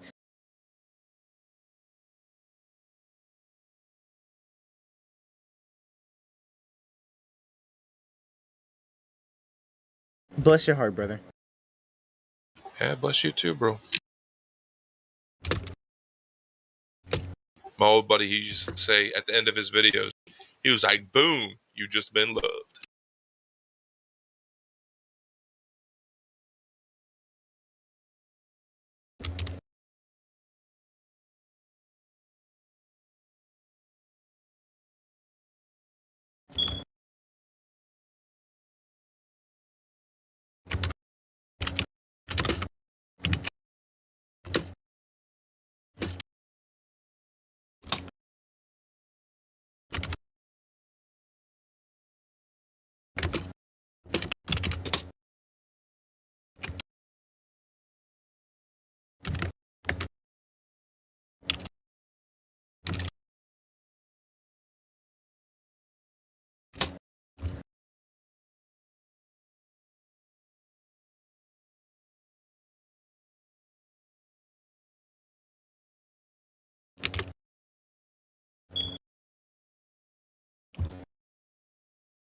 They try to surround modern man with bullshit. They literally try to surround him in the most physical way possible, but they can't tame the spirit. Yeah, the darkness can't comprehend the light, bro. You know, the evil that's out there, yeah, it's profound. You know what I mean? It's very, you know, it's very deep stuff. But when you realize the total truth and how great the light really is, bro, the light literally pisses on the darkness, bro. Like the darkness can't even fathom it. Profound. Yeah, I mean, evil's pretty fucking evil these days. I mean, all the stuff that they're doing and shit. I mean, yeah, it's evil, but the light is like 10 times lighter than that. That's the nature of our being, bro, you know? Being in light. Yeah, I would say, yeah, definitely. Be in the light. I like it. But why does everything click in so lovely when you think, like, once you believe in the flat earth? Everything just clicks in quite lovely. Look, Is it? the thing is when you come to the flat earth, you're basically, there, people here will basically teach you to basically prove stuff. Like when you can grasp that, then you stop believing in things that you can't prove. And then when you stop doing that, then you start looking for other things that you can believe in, namely the truth. And then once you're based in the truth, you're golden. You know what I mean? So yeah, that's why the flat earth causes that to happen.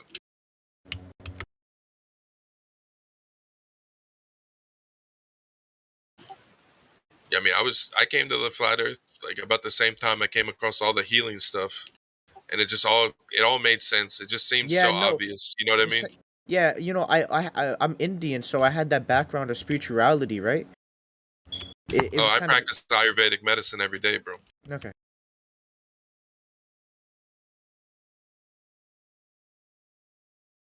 Yeah, the majority of the time I'm in the spiritual realm. You know, very rarely do I come down to play. You got gems and rubies within your consciousness.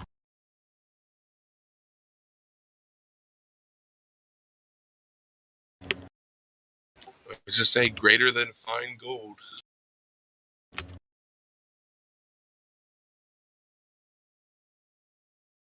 What is a proof? Can you tell me more proof so I could weaponize this knowledge? Shit, I already gave it to you. The best thing you could do is save yourself first, and then save others, bro. It's that easy. And that's how I save myself refining information. That's what I did with anything before. Yeah, I mean, I can send you a quick video. It's just 12 minutes long. It'll get you started if you want. Yeah, please. It's just talking about, you know, the true reality of how powerful water really is. You know what I mean? Yeah, I know. I think I've seen that video before, but I would like to Yeah. see it again to refine. Yeah, it. yeah. I'll link it just in case you know you're thinking of something else or something. I'll put it in the live stream voice text for everybody. Actually, give me 1 second. It's crazy, man. But you literally, dude. At the end of this fucking video, the dude turns green water clear again. You know what I'm saying? It's unfucking believable. When I saw this video, dude, it just changed everything. I was like, what the fuck is hidden in plain sight, right? That is affecting us every day. But yeah, I'll put it in live stream voice text, bro. It's 12 minutes. It'll give you the complete rundown of how water works, you know, what the parts per million means, you know, what all this stuff is, you know, all this shit, bro. It's just so simple, and this video will put everything into perspective. Will you put it up on live stream? Yeah, put it in live stream voice text. It's up right now. Hey, blessed the ones that are in the court of heaven. Yeah, amen, bro. Hopefully I'll see you soon. I just want to have piece of divine Eden. I just want to sit under his feet, you know? I would be happy if I was a piece of dust on God's robe. I don't know. He'd call you his friend, right? Oh. Why be a piece of dust when you can be his actual friend? That's amazing. I'm just saying, I would just be happy to be a piece of dust on his robe, you know? Oh yeah. You'd be But yeah, close I to mean, Right, buddy. You've been that's called, great. right? We've all been called to be co-heirs. Co-heirs. Adopted into the family. The family of L. Not only that, it talks about the people that were chosen will minister to him, right? Minister to the great king, you know? So That's all I want to he do. wants to have this relationship with us. But yeah, it's the truth, bro. God is sublime. He's excellent. I mean, this dude creates perfection. Just think about that.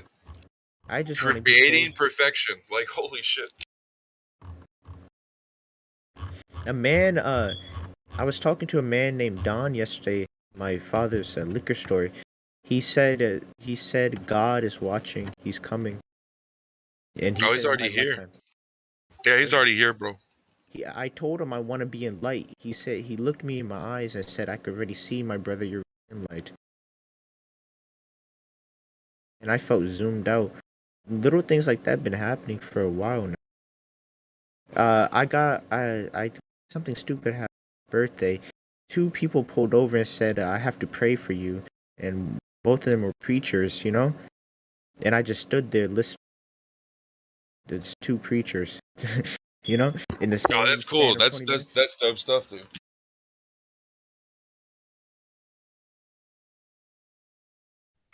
And So the good book says the prayer of a righteous man availeth much. repeat. The book says the prayers of a righteous man availeth much. He's basically just confirming, the scriptures are confirming what you're talking and experiencing, man. That's all it's saying. You're fulfilling prophecy is the point. Like, your reality is fulfilling prophecies that people were talking about thousands and thousands of years ago, and those things are coming true, right? And this is the same thing that goes back to the original book. All of that came true. So what do what makes you think that the rest of the book isn't going to come true? That's the point. It's all going to come to pass. It'll all be true. It's all talked about. You could just go read. There's tons of stuff. Like, when you come to the truth like this profound, enlightenment type stuff, like, it's just almost a sigh of relief, because you feel like, oh, I've got so much to learn. I've got so much purpose. Like, I can make a change. Like, dude, it's so great. Like, it's such a profound place to be in. Like you said, it's a paradise. It literally is. Like, we live in a paradise. Like, this is heaven. Like, people are dying to get to heaven. And I said to myself one day, well, why aren't we making the earth heaven, right? I thought about that, and then when it hit me, I was like, okay, I'm just gonna do that. You know what I mean? So, because eventually you come to all this truth, and you have nothing to do with it. Like, I mean, you're just gonna hold on to it. Some people have to do that, but others, they're called to share it. So, share it with yourself, and then when you're totally grounded in the truth, feel free to go tell people about it. That's what I do. I always told myself there's too many dead men in this world that point out to the heavens. It has to. Yeah.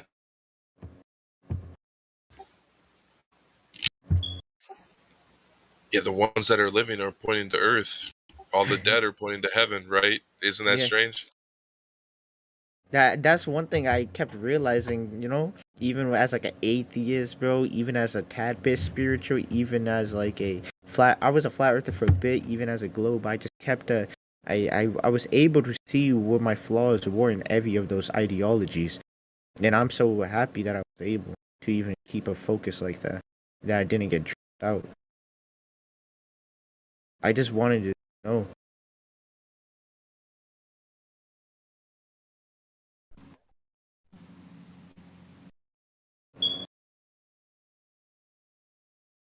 I just wanted to seek something beyond what was always in front of me.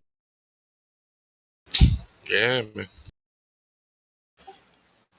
Yeah, I mean, when you complete that mind, body, and spirit thing within yourself, that's when you start to unlock all the spiritual realm, access to the dimensions and all this stuff, and then then you come to even more knowledge, and then once you're there, you kind of, it's not like you hit a plateau, because it goes on forever, it's infinite, but like when you come to the point, the fact of the matter is that, like, if you were meant to, like, go tell people about it, you know what I mean? That way, you're sharing this great feeling and everything with other people, because that's great. If it wasn't for those people doing that, I would have never came to it. So I feel like it's kind of like almost my duty to help, the newer generation. And eventually everyone's going to have the complete truth, right? That's what I'm working towards. Everybody's going to have the totalitarianism of the truth, and then what's after that? Like, I can only imagine what comes after that, Yeah, so I'm just working to get there. Liberation. Yeah, complete freedom. Yeah. The sword of righteousness you wield. Oh yeah. The flaming sword that turns every which way, to guard the way to the tree of life. There's ethers upon ethers. Oh yeah, it's truly infinite. Yep. But I mean, you can trust me. I've already hit this. I call it a plateau, for lack of a better words. But basically, it's just like this total knowledge, wisdom, and understanding, and you grasp it completely. And like once you get there, that's it, right? Like that's as far as you go, and then you have to wait for everybody else to show up. So you share the stuff that help you got there, and then like I'm just waiting for everybody to be at that level, and then I want to see what happens when everybody's there. Like that's what I'm looking forward to. Might be waiting a while. I take the stance that there's a little bit of black and white. There's two sides, and you don't have to buy into the NPC thing, but it's like you could look at it as if they are building you up. You don't have to expect them to change. Or at least I used to think that people would change, but now I think that there's a duality, and some people aren't. They're not designed to reach where you are. Yeah, trust me, I know. But I will say this: a very wise friend of mine, when I started all this stuff, he told me something. And it made complete sense. He said everybody is exactly where they need to be, doing exactly what they need to be doing, and that kind of goes back to the mutual relationship you were just talking about. Is like these people are doing this, you're doing your thing. Who's really helping who? But I think it's a mutual thing. I think we're all getting something out of this. You know what I mean? And we're all working towards this place that we want to be. I mean, I see this in the flat Earth community all the time. Hey, yo, Like people are super excited and happy to help people come to the truth. I mean, it's all different levels. It can happen at a flat Earth level. It can happen at like a profound spiritual level, or it could be somewhere in between where you're just trying to better yourself. There's all different points of reference for it. I got a question, guys. So, like, there was a Freemason lab. They gave me a piece of paper they want me to join, and they told me they hold wisdom beyond my imagination. Do you believe everything people tell you? No, I just held the piece of paper. It didn't feel right. Looking into that man's eye, I didn't see a man. I actually seen a deceiver. And that's the first time because I'm I'm holistic in the way I view people. But it's something about that man that I just kept face like, okay. But it just didn't seem right. The way he was looking at me. And I looked in his eyes. Seemed, and I'm not usually like this. But when he handed me that paper, I like, okay. It seemed it was it was like at a fair, right? I was walking to get some coffee, and he stopped me, and everything slowed down, and people were walking. But it seemed I can't describe how that man made me feel. It was off-putting. Well, that kind of guy, right? He's going to be offering you something, right? Knowledge, Yeah. right? But at what cost? At what cost do you have to pay to contract with these people? It's a good question, Hank. That is a great question. It didn't feel right at all. It just felt disturbing. I mean, that could be your system being like alert, stay away. But there's probably a lot of ways to look at it. You don't have to. It might not be him having some sort of energy. Maybe it's you who can detect. You've got a good gut, basically. I took a picture of it. You guys want to see the fucking lounge? $50 to join the little club. I joked. I was like, "You guys want to join the book club with me?" God. Yeah, I mean, no doubt they have some sort of knowledge, right? But once you swear them oaths and you're in, right, and you got to do for your brothers, regardless of what's right for everyone else, You know, they're going to ask you to do some things that you're probably ashamed of, right? That's why they ask it of you in secret. So they're an open society with secrets behind closed doors. What is that people do in secret? Is it the thing? Is it the thing that they are ashamed of that they do in the darkness? Is it the thing that they don't want everyone else to know because they're afraid of the reaction? So that's why they keep it hidden.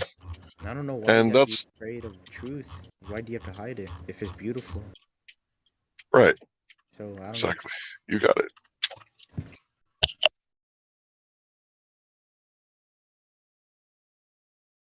World is.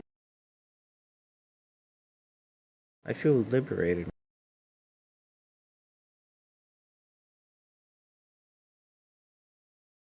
I feel good.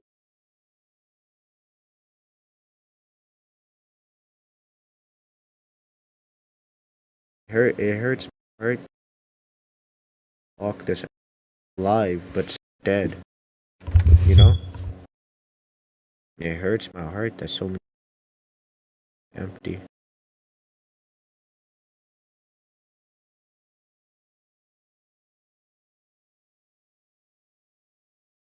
Why does man have to do this?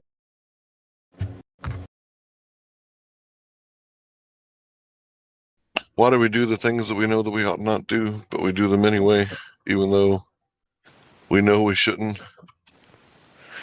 It hurts my heart.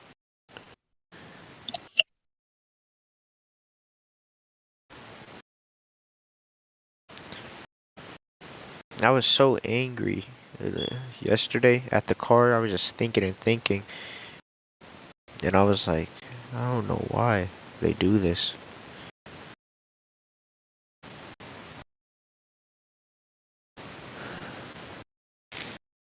There's too many people blind.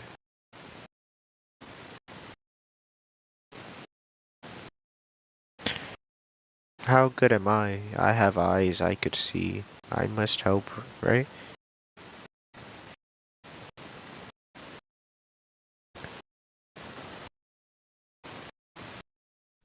Whenever you're presented an opportunity, and there will always be an opportunity. So, yeah, you should help.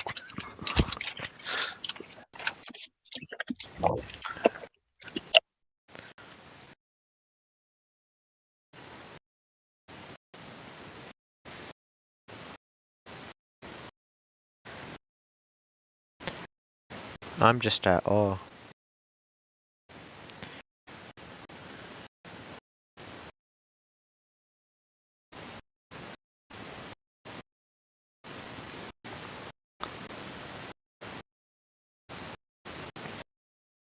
He is infinite and forever transcendental.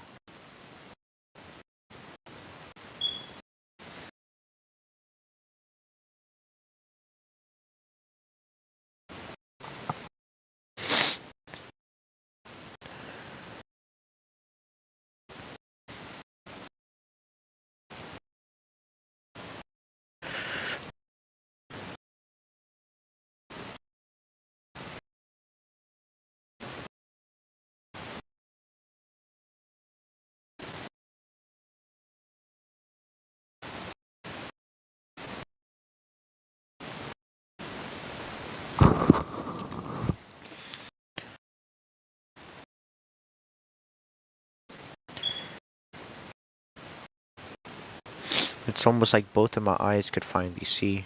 I didn't even have both of them open.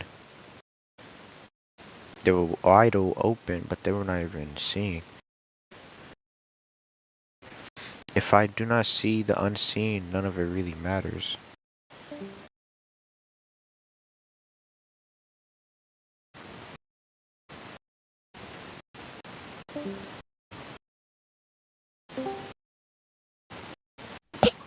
You know, I always hear those words. Nothing really matters, you know, queen or queens. Or you hear the words, you know, why does it matter? And it's like so many people just like blindly give their consent. Get out of the way, squirrel. See what I mean, squirrel? But yeah, it's like it's like really important to like focus on what does matter, and like the little stuff that you can't really control, like that's what doesn't matter. Like the stuff that's like, I don't like the fact that there's Republicans pretending to be Democrats, but no Democrats pretending to be Republicans, right? I don't like the socialist takeover and the exuberant spending of what is it, like trillions of dollars all willy nilly, right? And then that trillions of dollars, it doesn't go to actually the infrastructure, or a very little piece of it does. It all goes to big government and bigger government and bigger government. But I can't control any of that, right? So what do? Just fuck it. That doesn't matter. What can I control? Well, I can control, if a small amount of people are starving or not. So I'll try to control that.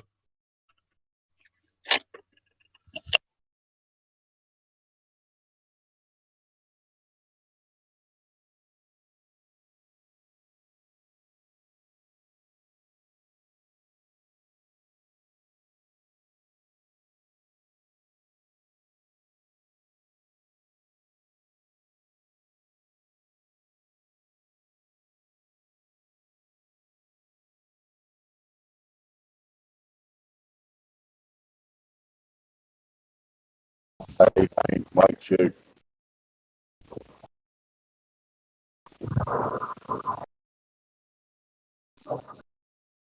Mike working, not working. Working. What Hank said is correct. We can only control what we control, right? I like the serenity prayer thing. Things out of your control we can't really worry about, right? Yeah, that's what I was thinking about, that serenity prayer. The things that you choose to put your attention to, you can control those. That's about it. It seems like it's gone now, but I joined because it sounded like somebody needed to change the battery in their smoke alarm. Is that already gone now? I didn't hear none of that.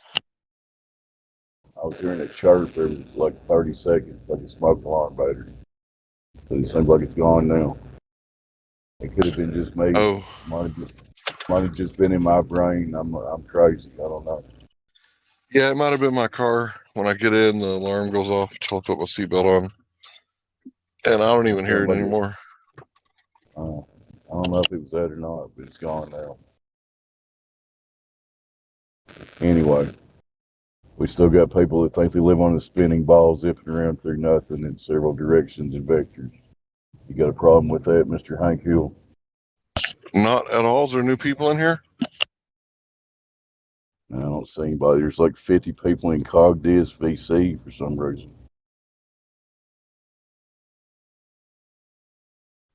Yeah, I wasn't going to go in there. I figure if they're having a conversation about the shape of the earth, they'd bring it in here and I'd immediately relinquish the mic. We'll get Ariel in here. Let's pick any book and let her read it. I just want to hear her talk. Not to put her on the spot or anything. I know, right? We get that rare accent, that South American accent in here. We don't get to hear that very often. But it's a South American accent with a slight British twang, just a hint every now and then, because she's been living there. So it's rare for us Southerners to hear it, isn't it? Yeah. Go ahead, Ariel. Pick any book and just read a few paragraphs for us if you don't care. This is so funny. I didn't speak English much. I was just reading it. That's how I learned the language. And when I came to England, I realized that in this English-speaking country, my vocabulary was actually it was more vast than the average people that I met. So I'm a bit weird because my accent is not English, it's not American, it's not Canadian, it's not Australian, and it's not even South African. I don't know what it is. It's like Right, because you said I'm quite weird. That's British, right? I would call your accent very unique, Ariel. Just keep speaking your script. And my mother was she used to punish us by not letting us have access to TVs or any electronics. So we all read. We would be bad and then not have electronic means, and then just you're gonna read a book now. Yeah, it's funny that. I don't know how I sound. I just know that I hate the sound of my own voice when I hear it in a recording. Lol, so you are putting me on the spot. I would guess that you're in a very tiny minority of people that don't like your voice because you got a great voice. Thank you. I don't know what to make of that. The only person who correctly judged where I was from when I was speaking in English was the attaché Crypto. to and crypto was the attaché to the Dutch embassy here in London. He called my work and I had to take the call, and he immediately knew where I was from. And he said the reason for that was because he had been dealing with so many South Africans. I think when I go home, my accent changes slightly. Even in South Africa, you get people sounding completely different depending on what area they are from.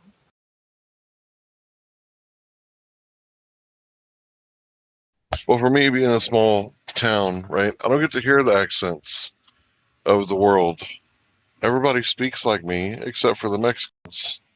So when a French guy pulls up and he asks for directions, I'll say, okay, I'll give you directions if you give me directions from your house in France to your square in your city. And they're like, but why? But why? I said, just so I could hear the beautiful language, and then you get something and I get something in return.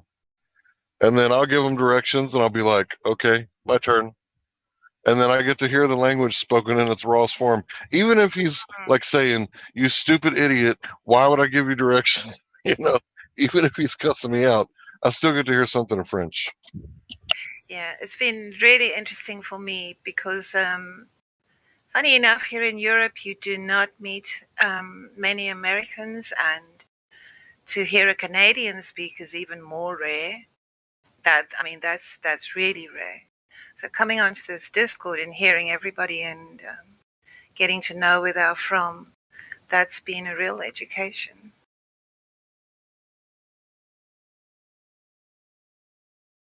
Where are you from, Hank? East Texas.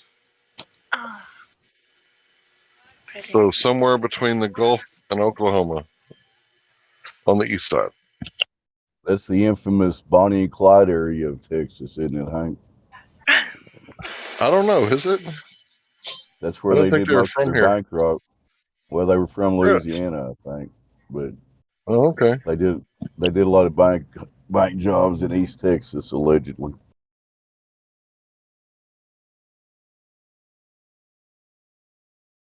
See, the USA is so vast. You really have to have lived there, I think, to know much. But I think the whole world was educated on the USA when Trump came to power because, he just grabbed everybody's attention. Before that, it was quite easy to ignore, the USA and what was going on there. But when Trump came around, he every time he went to do a speech in some state, then you would learn. So I did a little research to find out what America life was like pre-World War II. Because I was curious, like World War II changed us so much. It's unbelievable how much it changed. So when I did the research, I come to find out that pre-World War II, America was kind of like the backwater, right? So the backwater in a stream is like the stream that isn't flowing very fast. I don't know if you guys know what that means. Yeah. Okay, so it's not like the front water where the stream is just hauling ass. Okay, so we were kind of quiet, you know. I mean, yeah, there was some stuff going on, but you know, we had some depressions and whatnot, or depression, and we had, you know, some other things going on. But for the most part, we were pretty quiet up until Japan got bombed, and I'm pretty sure we all know why Japan got bombed. It didn't really have anything to do with us going to war with Japan as much as it had to do with us taking out these empires that were standing up against the Federal Reserve banking system or the IMF type World Bank. But yeah, after Japan, like everything changed. It's like pre 9/11 versus post 9/11, like two completely different worlds for us. So pre 9/11, the 90s was kind of carefree, lackadaisical. You could say whatever you want. You could offend whoever you wanted. You didn't really have to worry about getting blackballed in common society. And nowadays, they can remove Hulk Hogan from the Wrestling Hall of Fame. And I'm not a wrestling fan, or I haven't been since I was a very young child, before I discovered the real sport, MMA. But to me, Hulk Hogan is the Wrestling Hall of Fame. Like, they can't remove him from it. He is the Wrestling Hall of Fame. Because ever since I've been alive, that dude was like performing. It's kind of like saying that, yeah, we're going to remove Shakespeare because, you know, we just don't like his mustache, right? You can't remove Shakespeare. Like, he's forever going to be like part of the, you know, culture of the West, specifically the UK. Like, you can't just blackball certain people. Doesn't make any sense. Yeah, but I think this came about due to the infantilizing, you know, the millennial generation. They were mollycoddled, you know, wrapped in cotton wool, and suddenly, you know, the whole emphasis, it shifted from knowing something to, you know, feeling how you know about something. It's not about the something or what it means or the logic in it. It's about how it makes you feel. Everything's feelings these days. And, you know, I get feelings too, right? When people try to govern me and control me, I think to myself, was I governing myself? And if I wasn't, then they're right. But if I was governing myself, then I get perturbed. Because it's like, who are you again? Like, I don't know you or owe you or any of that stuff. So it's like, yeah, everything's feelings nowadays. So, you know, the feeling would be automatically like, okay, I was late to work today. If my boss would have said something, right, that totally would have been my fault. It would have been like, yeah, that was my fault. I was late, right? But it's like everybody just wants to act on reaction. Like, if you're late for work and you're pissed off at your boss for saying something, don't be late for work. It's like so many people want to ignore like natural law. And it's like this whole law of cause and effect. It's real. Like, you can't escape it. The East calls it karma and the West calls it you reap what you sow. No, now it's all about microaggressions and unconscious bias. Yeah, microaggressions are my favorite. I'm pissed off, but I don't want to talk about it. So I'm going to make you wonder. Like, okay, I don't care why you're pissed off. Go ahead and be pissed off. And the fact that you don't want to talk to me, that's an added bonus.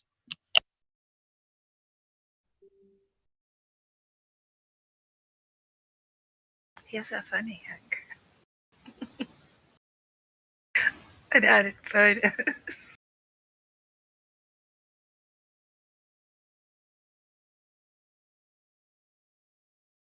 Well, I'm on this Telegram group. It's called Tartaria Britannica. And it's absolutely fascinating.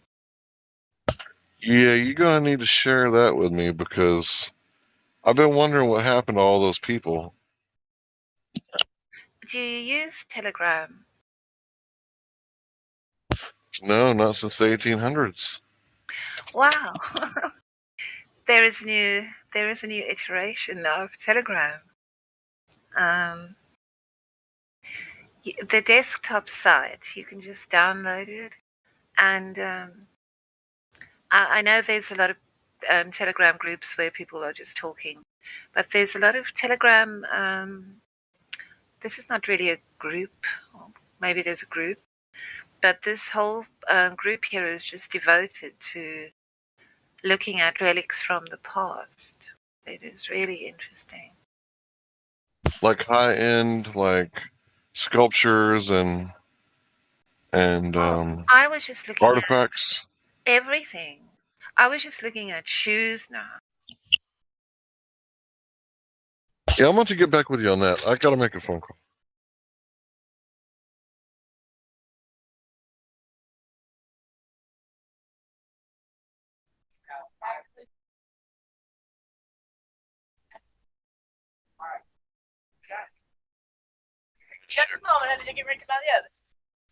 Share that link if you can, Ariel, on the live stream. I'll check it out later.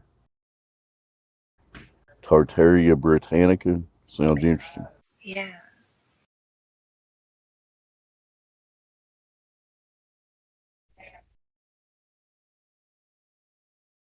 Yeah, there is a vast compilation of like black and white photographs of buildings that existed, but they don't exist anymore. They existed when, like a couple hundred years ago. Yeah, and well, 100 years ago, they were still Really? standing. And I'm really surprised to see what these buildings that were in the USA. It's so weird. It's like they don't belong to any time period that is known. It's just fascinating. Only thing that makes me hesitant about Telegram is everything's free and it all works too good. But it's almost like it's too good to be true. But I'll check it out. We're all paranoid about all this stuff anyway. So Well, when Instagram and Facebook Messenger and WhatsApp, when they go down, then immediately people start downloading Telegram because that hasn't been. I don't know if the other platforms are being DDoSed or are they being taken down for maintenance. But a couple of weeks ago, Telegram claimed to have gained 50 million new subscribers.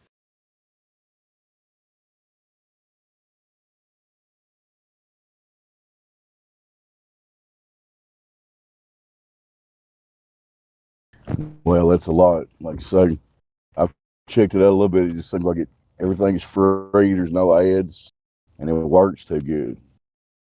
So I don't know.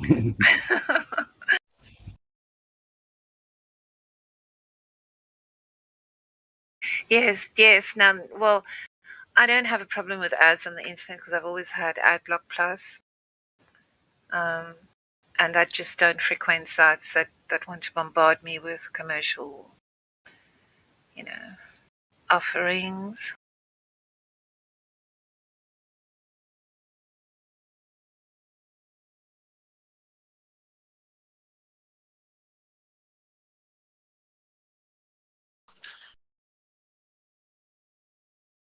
So if we do get a new person in here, Ariel, I want you to do 3 points with him or talk to him first, if you want to.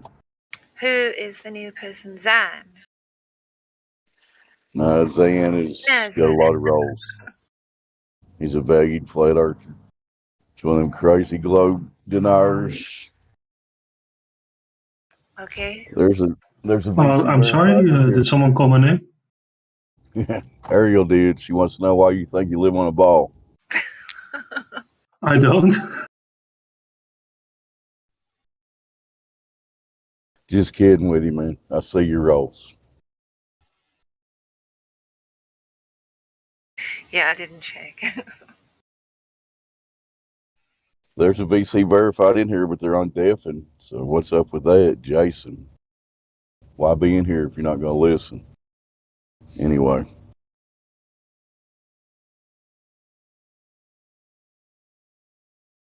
He's server deafened.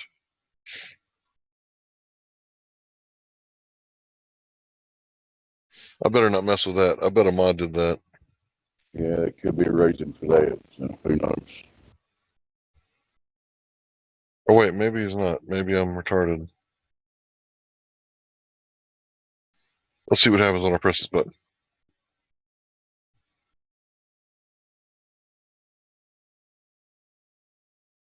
Yep, I'm retarded. He will server deafened until I press the button. Are you guys discussing Tartaria? I think it came up. Ariel was mentioning it. What you got on it, man?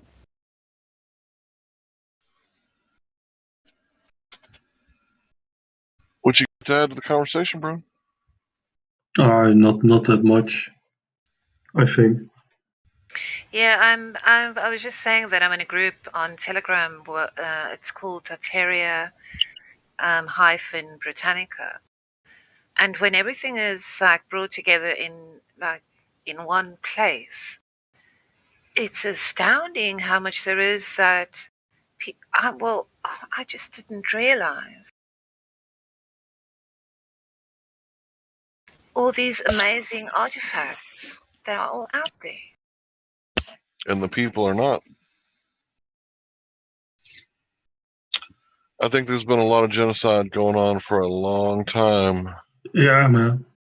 I think the genocide to get people who know the truth just gone.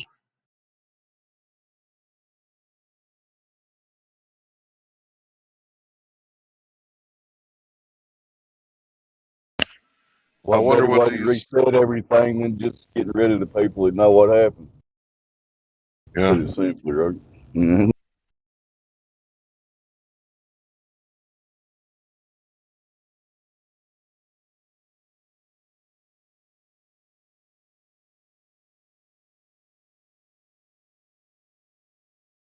So if it's okay to question the Holodomor, but it's not okay to question other genocides, then maybe we should question Holodomor. Not whether or not if it happened, Oh, it but definitely happened. how widespread was it?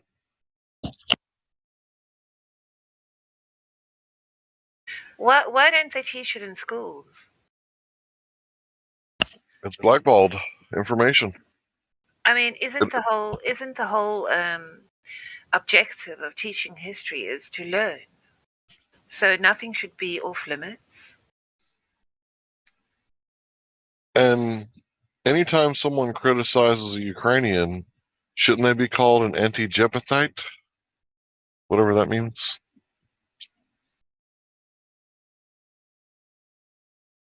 I mean, if we're doing equality, right?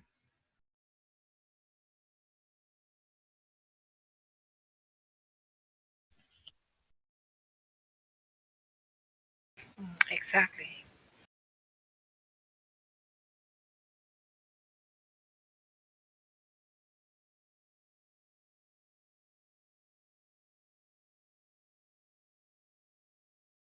I think it was more than 3 to 9 million people. I think those are just the ones that they could prove or rightly estimate. I'm thinking the number is like very much higher, and the old world has been completely stamped out. Because I'm looking at this world, and it's built on top of an old world. Like there's layers. Damn, I wish I could dig. I can't. I can't dig here because if I come across human remains, then it's likely to be Native American, which is highly illegal. Like, I don't know what the charge is exactly, but not only is it wrong to dig up the Native American's grave, but it's illegal. So I want to dig, but if I hit an unmarked grave, like I'm scared of the two consequences right? Not only for my karma, but also for my freedom. What freedom I have. There's an easy solution to that, Hank. Just get you an archaeology degree and then get a grant from the government, and they'll let you dig all you want. There you go.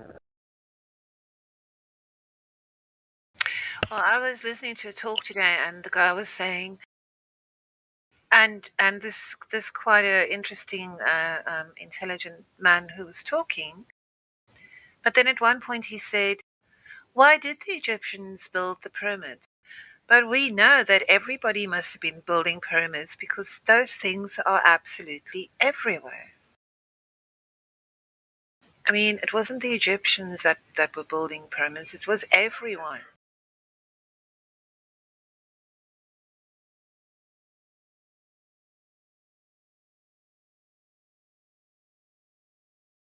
Yeah, the ones in Peru are ginormous. I think it's Peru. It's one of them South American countries. And like the pyramids there, they're just like, they look like hills until you realize that, oh, this is man made. But you're like, this is far too large to be man made. But it's man made. How are you going to deal with that?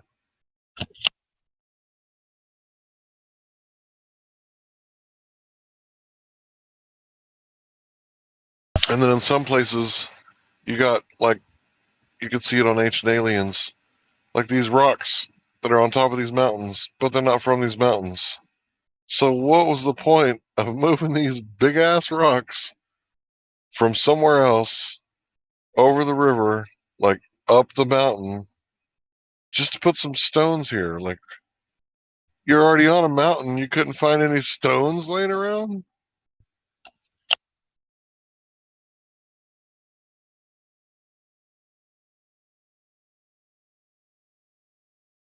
I gotta make another phone call. I can't find this customer. People are retarded. They're gonna give me an address of a hotel. This place is huge. Are they at the pool? Are they at the bar? Are they in a room? None of it.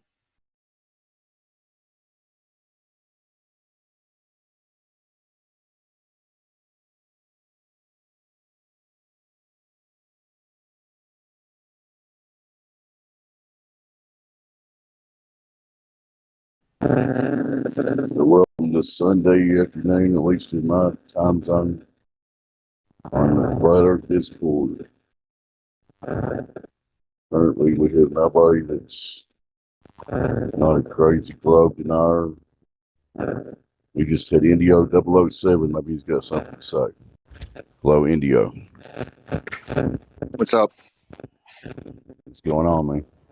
What's up, bro? Not much.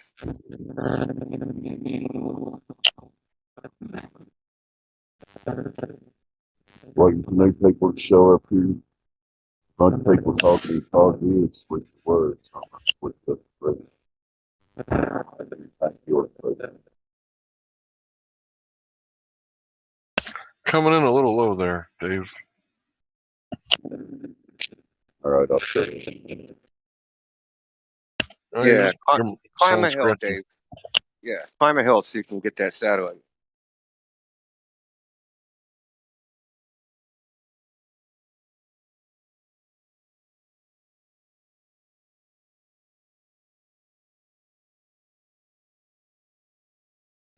Well, India, I've noticed it's kind of slowed down a little bit since early 2020. You know, things were really popping off there for a little while. We're getting all kinds of new people, and now the steady stream of new people has slowed. Do we have any plans in the working? Should I get together some recruits and start doing some flat ops? Send out some Yeah, recon. it slowed down starting about 2 months ago. I already noticed. So I have a stat bot. So we were getting about 1,000 members a month, and well, like 1,100 a month. Now it's flattened to about 100. This is for the last 2 months, which I think is odd to just all of a sudden drop off like that. Do you think it's something in the algorithm, or do you think maybe somebody's, kind of changed something in the software. I haven't investigated, so I couldn't say. Think about it. We've dropped to 10% of what we were doing instantaneously. It's literally like instantaneous. It wasn't like a slow taper.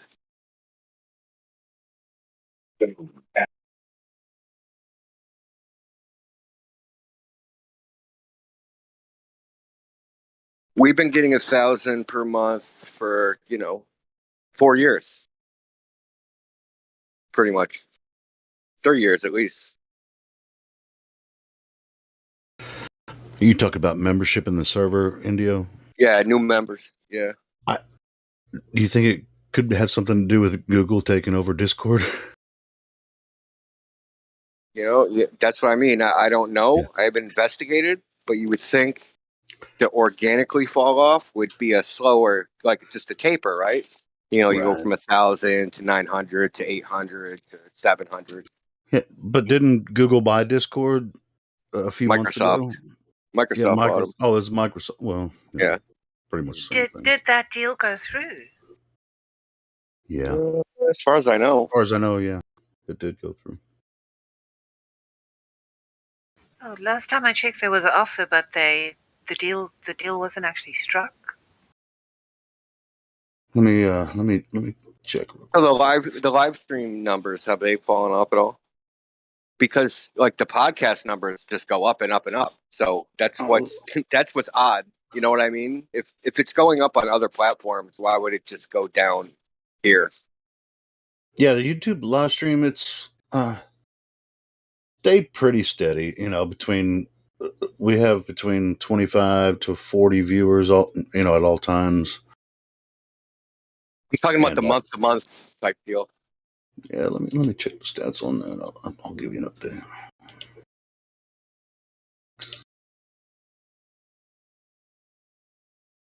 Yeah, but I've noticed that too. I mean, there's not a lot of not as many new people finding the server, because a lot of people, most people find the server inside Discord. Even though we get a lot of people from the live stream, but most of the people find it through Discord. I think that's maybe why after Google freaking got involved with Discord, that's why some of the numbers are going down. No, it's not. They're not going down. They're flat. Right. And that's kind of the way the live stream is too. That's what I've noticed. They're flat. That's funny. That's all right. Flatten the curve, right? Yeah, I guess we flattened the curve. Which one is it that's buying Discord? Is it Google or Microsoft? Or is it the same thing? I thought it was Microsoft bought it. Let me check. Well, hold on. I'm looking at the stats right now on the YouTube channel. I got so many tabs open. I can't. But I mean, we do like zero to promote the server. So. Yeah, I mean, you know what I'm saying? Yeah, that's what I was gonna say. I mean, it's like if you really want to promote the channel and the server, get your ass out there and just throw it out on your social media. And I see you retweet. When I go live, a lot of times I see you retweet that shit all the time on Twitter and stuff. So I've actually got a huge increase in the amount of followers on Twitter.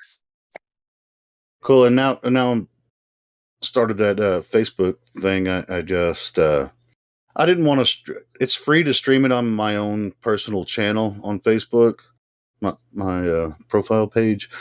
But I have a group that I created, and I'd rather stream it there. And so if we can get that group going, we'll get a whole different. Because people on Facebook, there's different kinds of trolls on Facebook. So and it's a public page, and I just went through the settings the other day and made it where there's less restrictions on joining in the group. So hopefully that can fire up and we can get some people from Facebook. Well, I have noticed that. So when the summer starts, when school starts, like school goes back into session, and at the first of the year, we have a decrease in the amount of people in the server. Well, I mean, it isn't figure out why that is. Right? People start doing things they weren't doing. Like they're readjusting their schedules. Yeah, maybe. Well, I think summer. I want to get outside. Right? I've been locked inside all winter. New Year's, you're nursing your hangover for the first month. Go to analytics here. For a whole month. If you're doing it right, yeah. Yeah, it's pretty much stay level as far as the analytics here. Let's see. Last 28 days, it's pretty much the same. 33,000 views a month. Watch time hours, 16,000. That's most of us just listening, on YouTube. Got 11 subscribers last 28 days. So we're up to 3143 subscribers. Pretty cool. Last 90 days. I mean, like I said, we do zero promotion. We had everybody, like, just the mods just promote. We'd get more people just from doing that, from barely doing, because we do literally nothing. Yeah, pretty much. Well, I've been We exist. pasting the Discord link all over Telegram. There's quite a Cool. few groups, yeah, of flat Earth and like people who also incorporate flat Earth into like the topics that they are discussing. Well, hey, if you're posting that link, you could promote the YouTube channel too. A lot of people might just want to listen for a little bit before, and the link, the link when they listen to the YouTube channel, the link's right there if they want to join. So Yeah, I do. Okay, cool. I did wonder whether that would have an effect, because I mean, people here seem more open to having a discussion at least. Yeah, it's like we don't necessarily want the whole world to jump in here all at once because we can't do that. We gotta flatten the curve. So I mean, it's good. I mean, it's good that it's staying steady. It's a good sign, really, because we do have new people jumping here every day. So it's all good. And nobody here is trying to make any money. We're just having a lot of fun talking about Shape of Earth. Even though it does matter, it should still be fun. We don't want it to be a total shit show.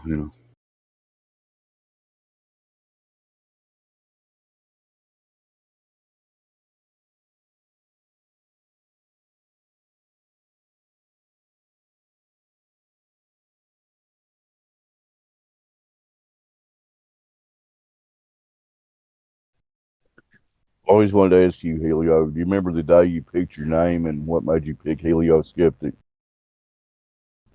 I do. Well, when I first joined on the Hangouts and stuff, my first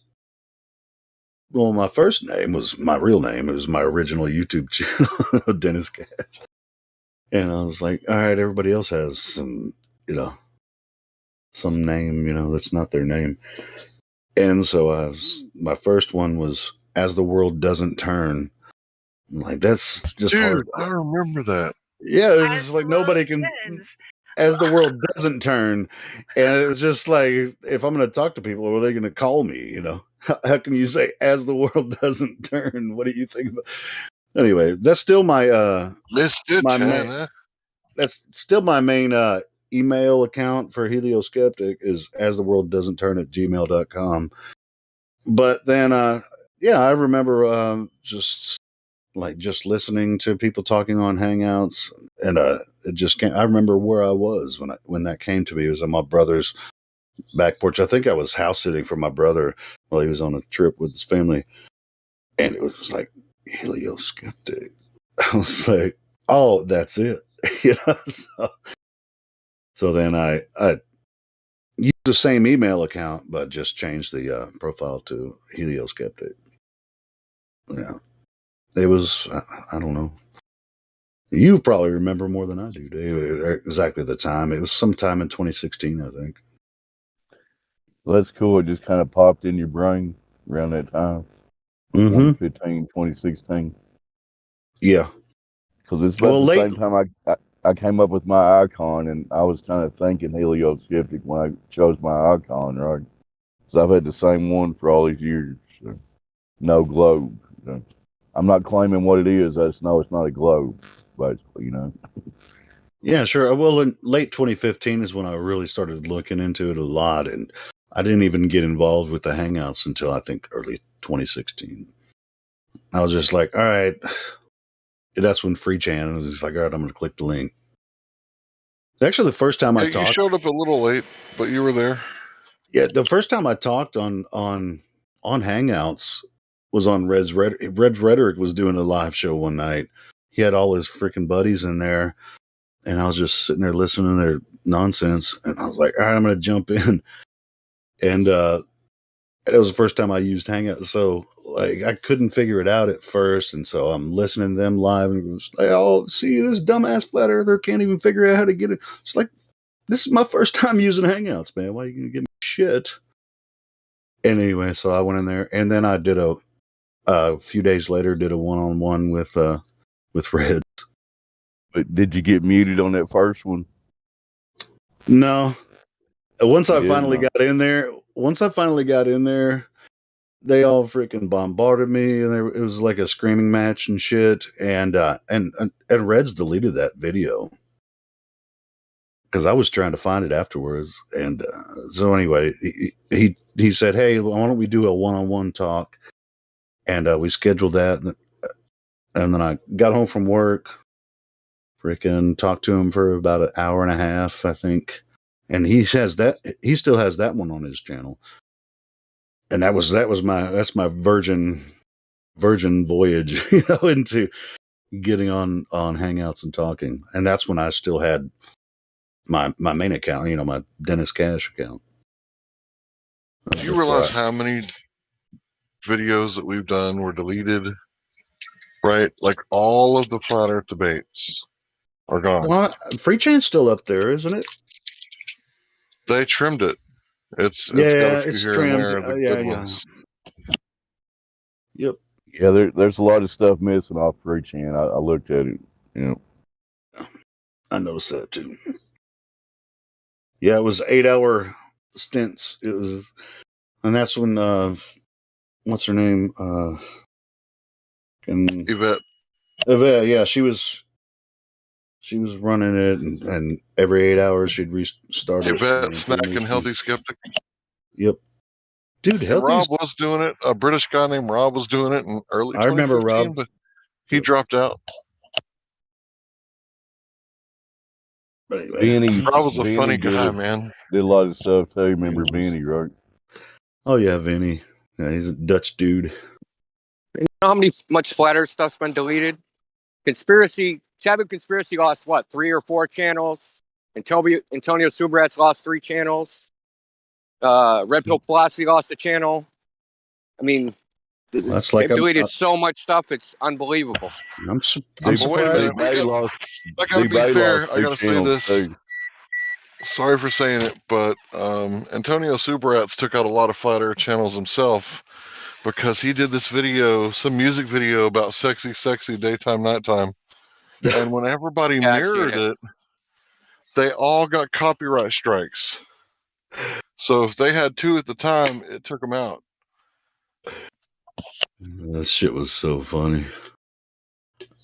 Yeah. I didn't think it was funny at all. I thought it was funny. Well, what, he struck him? Was it his music or was it somebody else's music? Yes, it was his, and he struck him. As far as I know, that's how it went down.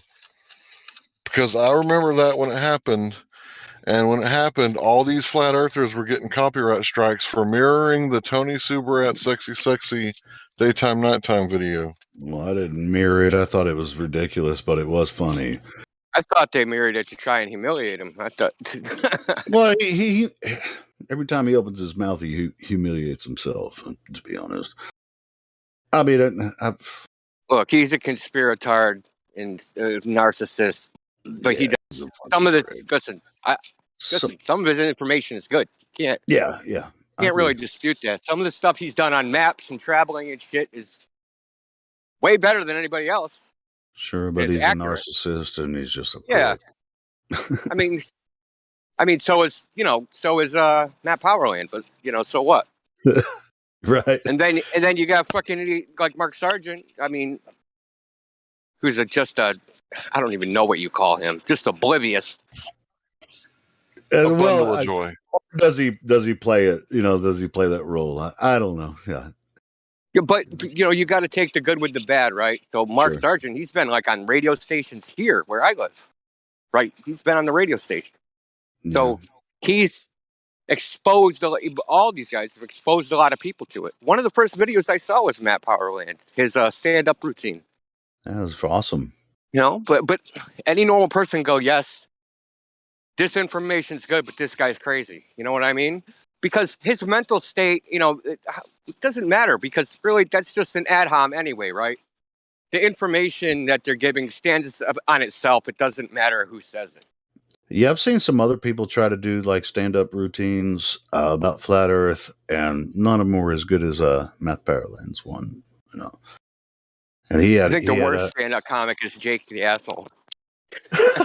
He's just not funny. Like, dude, you're not funny. Well, he's funny sometimes. But he's just. Ugh. Yeah, there's certain... funny cringe. You're laughing at him, not with him. Well, especially his fight now with Fight the Flat Earth. It's just like, oh my goodness, you don't have to fucking fight the dude. Of it, just like let him do his thing. Listen, we already fought the Fight the Flat Earth thing. We've already done that. He's been here. It's not even. I saw that. He's saying he's physically handicapped. Well, Jake is mentally handicapped, so it's a fair fight. It's like the UFC Special Olympics. Damn it, Bobby. Oh, that's great. That's a good one to do. Jake's written some pretty cool songs. I like it. I like the Obama one. And I like the we don't have time. Yeah, that's the Obama one. We don't have time. We don't have time. We don't have time. Don't have time. We don't have time for a meeting of the Flat Earth Society. I like that song. It's pretty cool. And the video is really funny too. So Jake does some good stuff, but yeah. I remember Political Hillbilly lost all his stuff.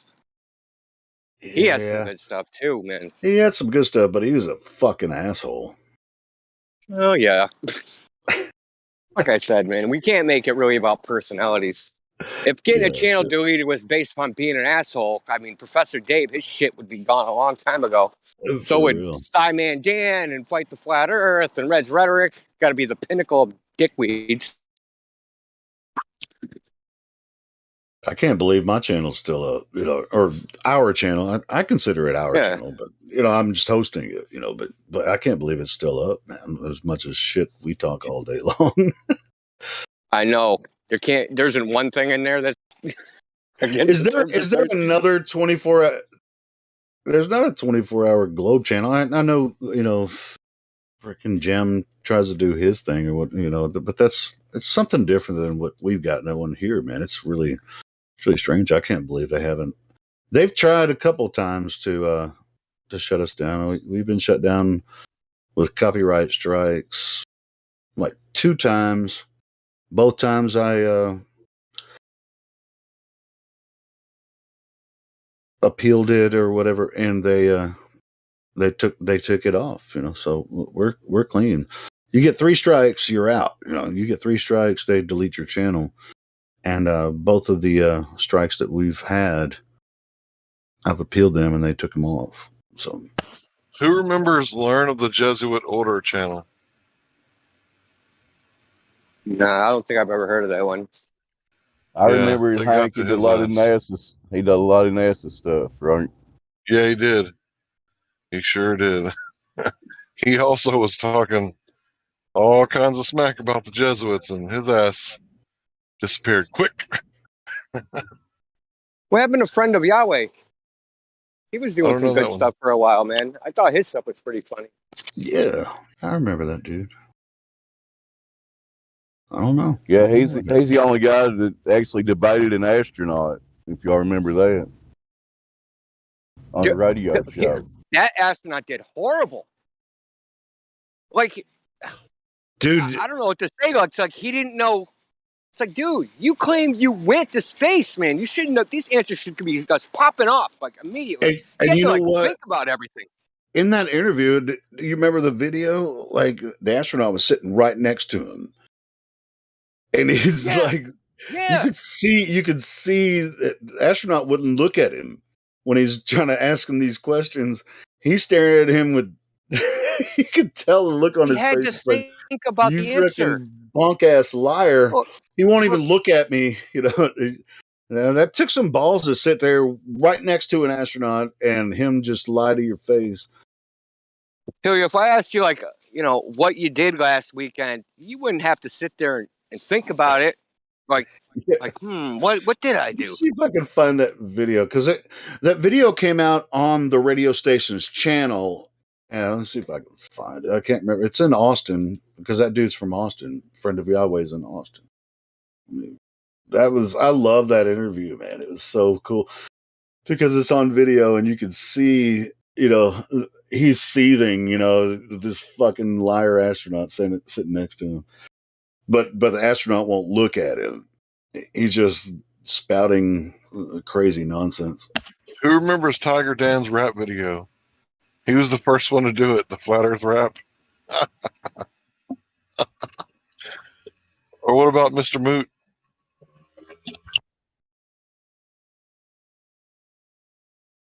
Mr. Moot.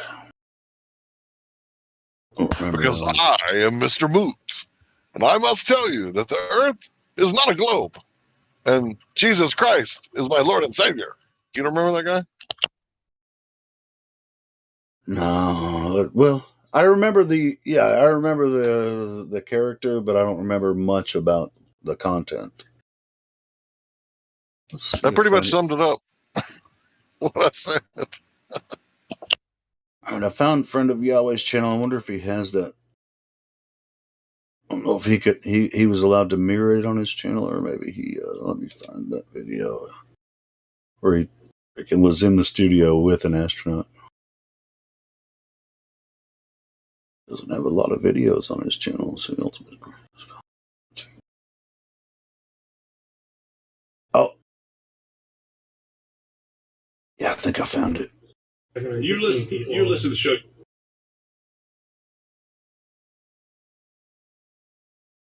No. No.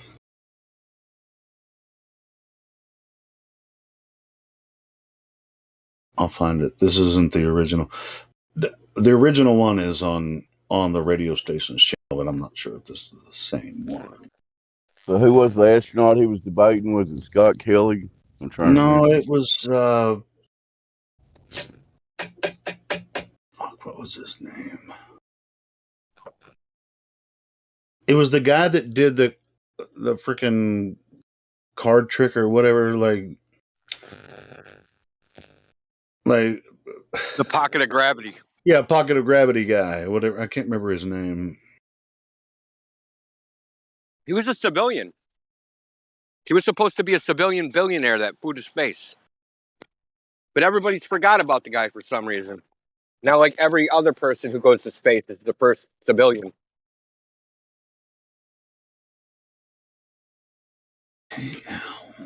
Who are you talking about? Mark Shuttleworth. That could be his name. Someone that supposedly went to the International Space Station.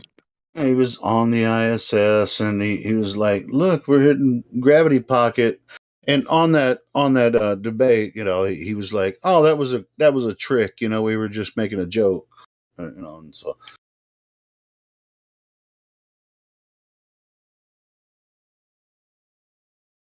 Mr. Thrive and Survive had a channel deleted.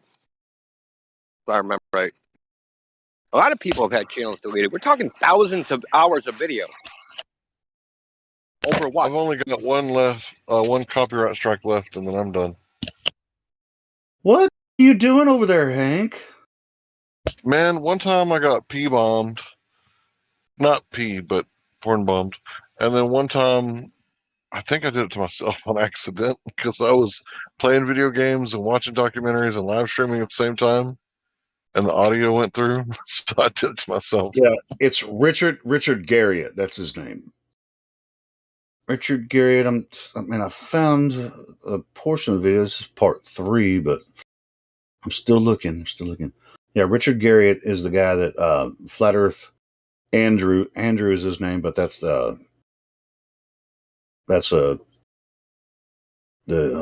friend of Yahweh guy. I'm gonna find the real stuff. Wait. That's the guy that did that song "Round and Curvy," didn't he? Yeah, same guy. It's Yeah. so round and curvy. I'm so round and curvy. Yeah. Let me find. I'm finding it here on the truthbehind.tv Flat Earth Debate. Let's see. I have part 2 and part 3. Where's part 1? Hill.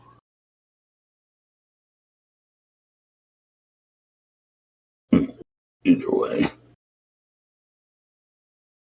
Wait. This is a YouTube link. Let me. Here's how I'm going to find it. I've just linked something that says original NASA photo of Mars. Is that real? What was that? It actually says photo. Yeah, well, I found this on a site, and it says at the top, original NASA photo of Mars. How can I verify that? And thank you so. All right, I found it, guys. Here it is. Sorry, Ariel. No, it's okay. Been searching for this.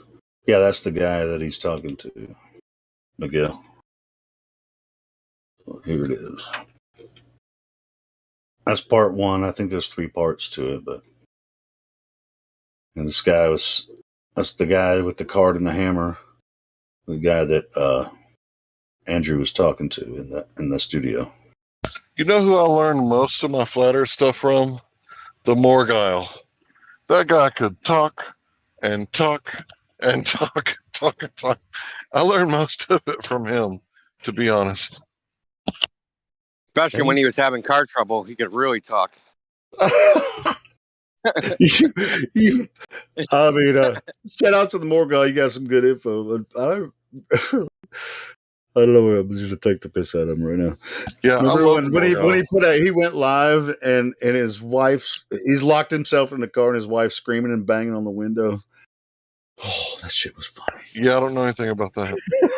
That was last year. He did a lot of e-bagging. It was always a flat tire or something. Oh, he's like, I don't know. She's pissed at me. It was like, why the fuck are you live streaming your wife banging on your fucking car window? What the fuck? That's crazy. Because he needed gas to get away from her. This small donation to his Patreon. Like, you motherfucker, bye. It's like, I think you should hit stop. No, it's like, what the fuck is going on, John? It's like, who does Look, that? yeah, stuff is slowed down, but I haven't been around lately. I'm not saying it's all on me. I think he did. But if anybody that knows about the Friedel distribution of human endeavors, a very small amount of people do most of the work. So.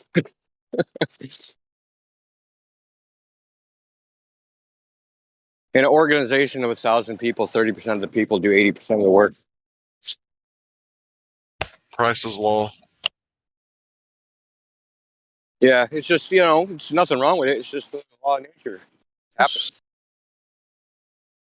Sure. I mean, one person with a great idea can't do it all by themselves anyway. So. Well, yeah, I know, but like if you take any human organization, number of artwork, you can just pick any random thing, any random human creative activity. A very small percentage do most of it. Yeah, it's called the Friedel distribution. Right, or Price is law. I didn't know that when Yeah, I was right. So, younger, yeah. and I was always the guy like kicking ass.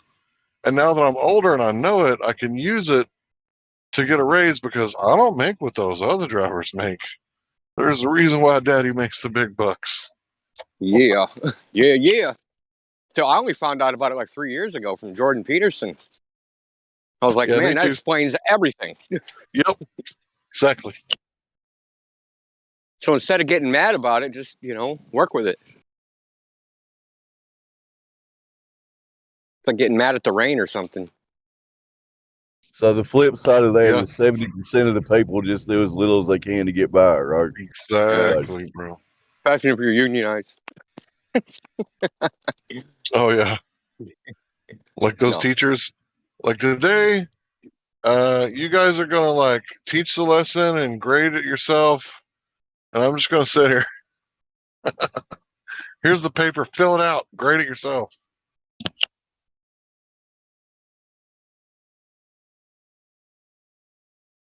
Not all teachers are like that, obviously. I had like 2 good teachers in high school.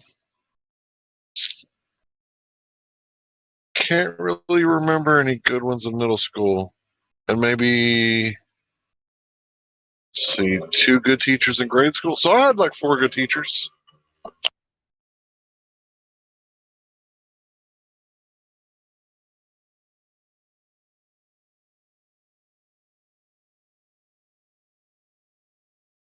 One of them was a SAC teacher, by the way.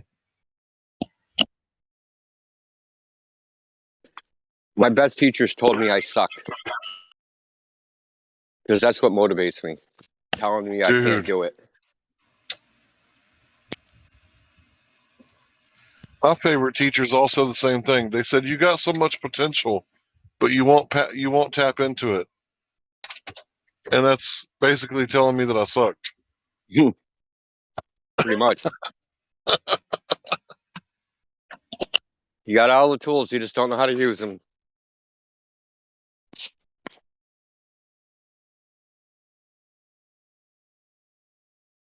Yeah, I knew I had a good teacher when they told me the same thing that the other good teachers told me. If you think back through all your teachers, none of them ever told you to think for yourself, basically, did they? At least none of them. No, that one teacher got fired. That one teacher got fired.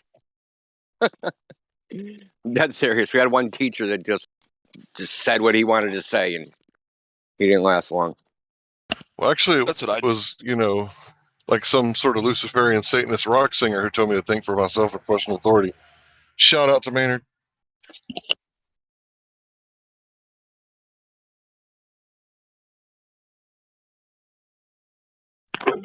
Who was your worst teacher?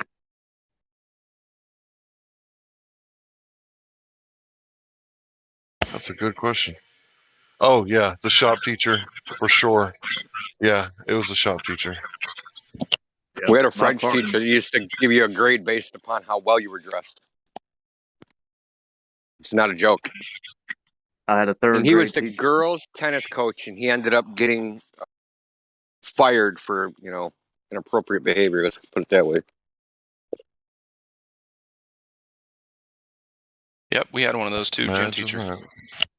He had cameras in the girls' locker room in the middle school. Personal foul, 10-yard penalty. And he didn't go to jail. Yep, that's neither did this guy. That's the bad part about it. That's the bad part, right? Neither did this girls' tennis coach. He didn't go to jail either. He just got fired. Yeah. Yeah, well, shit. But not only is it, against school policy, it's also a felony. Yes, it is. It's a bad one, too. Like, you'd get your ass beat every day in prison for doing something like that. Anyway, new topic. No doubt. New topic. You'd never see general population, so no, not really. That's probably true.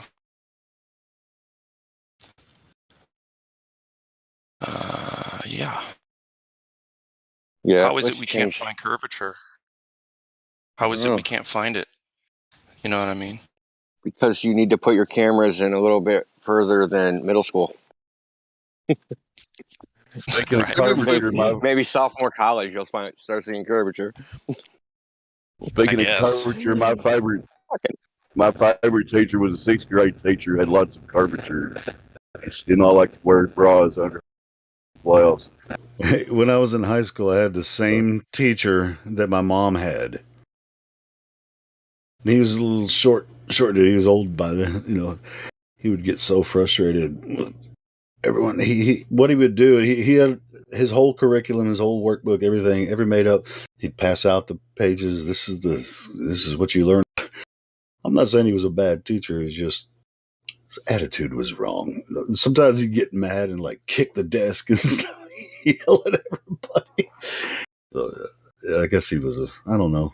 He probably, maybe by then he was frustrated because we were just like, so you're teaching us, which I didn't know at the time. He was teaching, it's just like shoving American history or world history down your throat, the way that it's programmed. It was just funny to me. I'd be falling asleep in his class and shit, and he'd get mad at me. Me and him butted heads several times. Dave, did I hear you right? You said your teacher didn't wear a bra? Correct, sir. She was well endowed. And it's hard to get work done when your desk is only sitting on 2 or 3 legs at a time. And my geometry teacher, she was something else too. I'm not going to name names, but the class celebrated when she dropped the eraser and had to pick it up off the floor. You know what I mean? What I liked about high school, though, was I had 2 choir classes every day, and me and my choir director got along pretty good. That's where most of my stuff was concentrated. I barely graduated. I never took a book home, did homework, Like the math, I did homework in class before we had to turn it in. Might be just me, Helio. There's some kind of weird background when you're talking. It's not me. It's let's see, who is it? That's North Star. North Star, can you mute? All right, hold on. All right. Yeah, it was. Yeah, I mean, I always loved my math class. I mean, even after the geometry class, I went to trig the next year, and I loved my trig teacher. He was fucking awesome.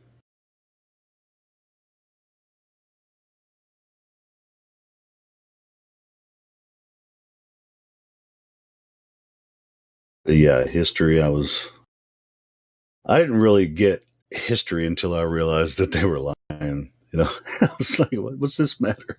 Especially since I didn't think my history teacher was really, it was just like, jot this down. It was just like he was just, wasn't really teaching history. He was just like, he had a program, learn this, pass the test, move on.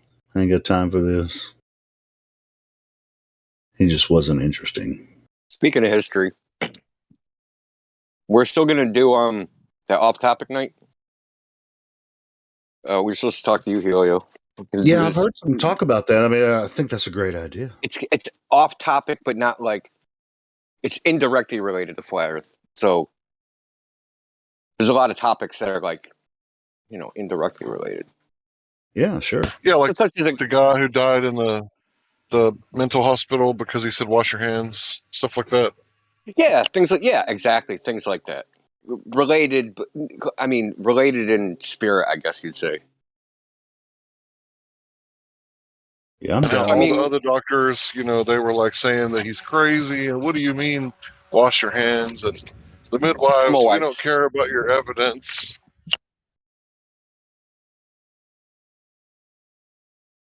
Yeah, I'm totally There's also down like with the topic of why would they lie, right? So that's completely speculation. You could do a whole episode on that.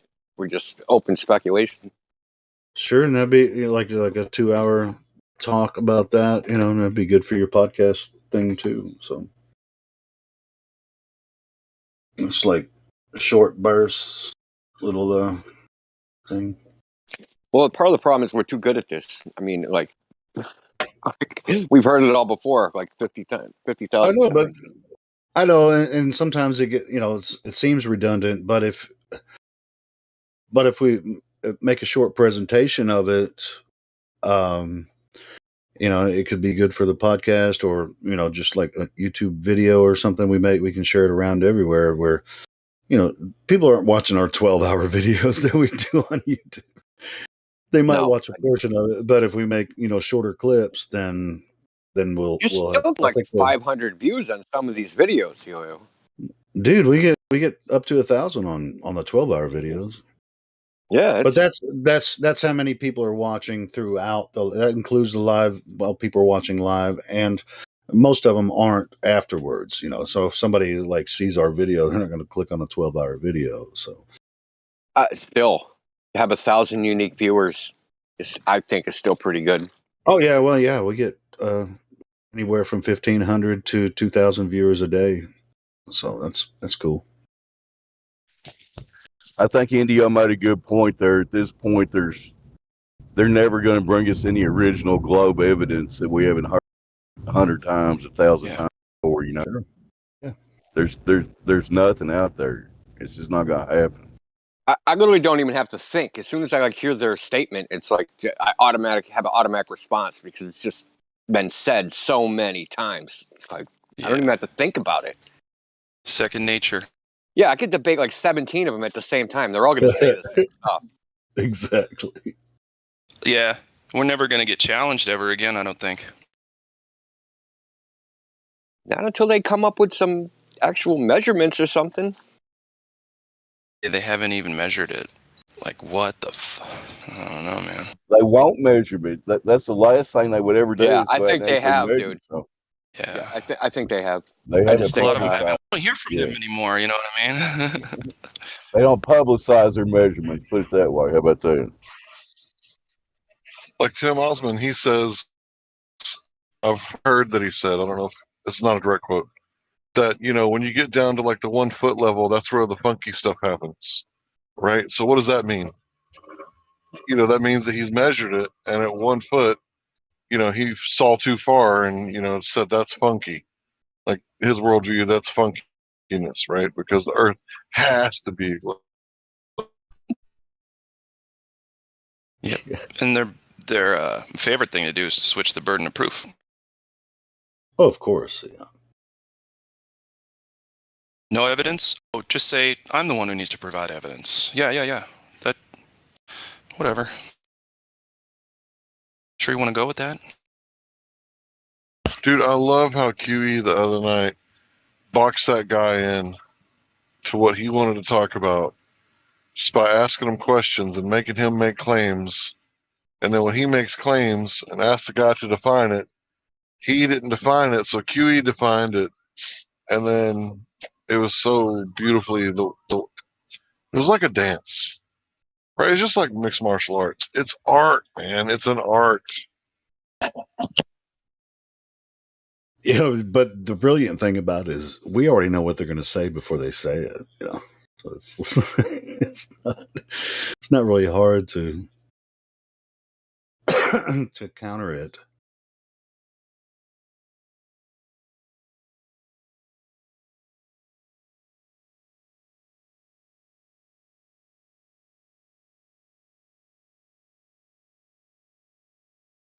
Yeah, but it's not just the obvious, because their arguments are finite.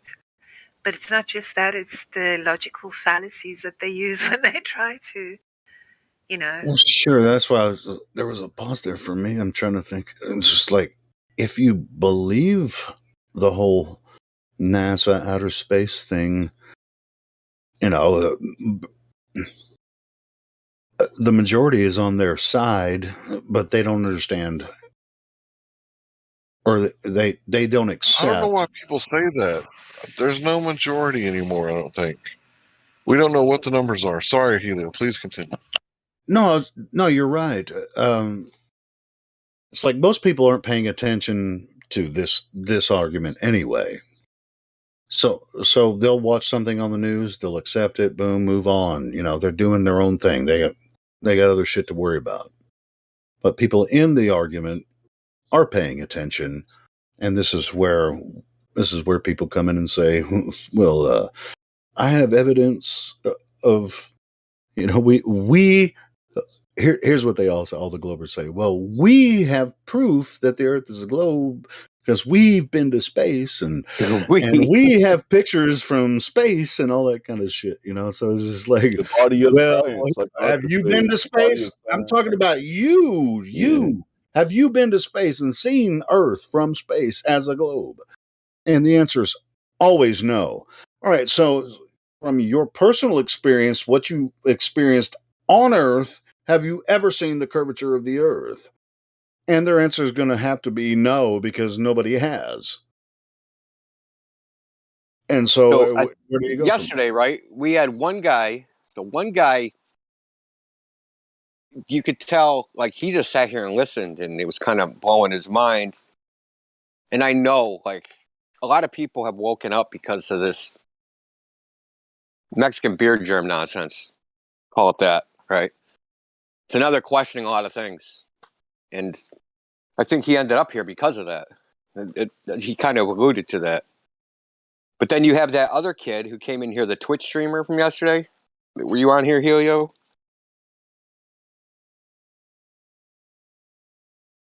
That's a lost link.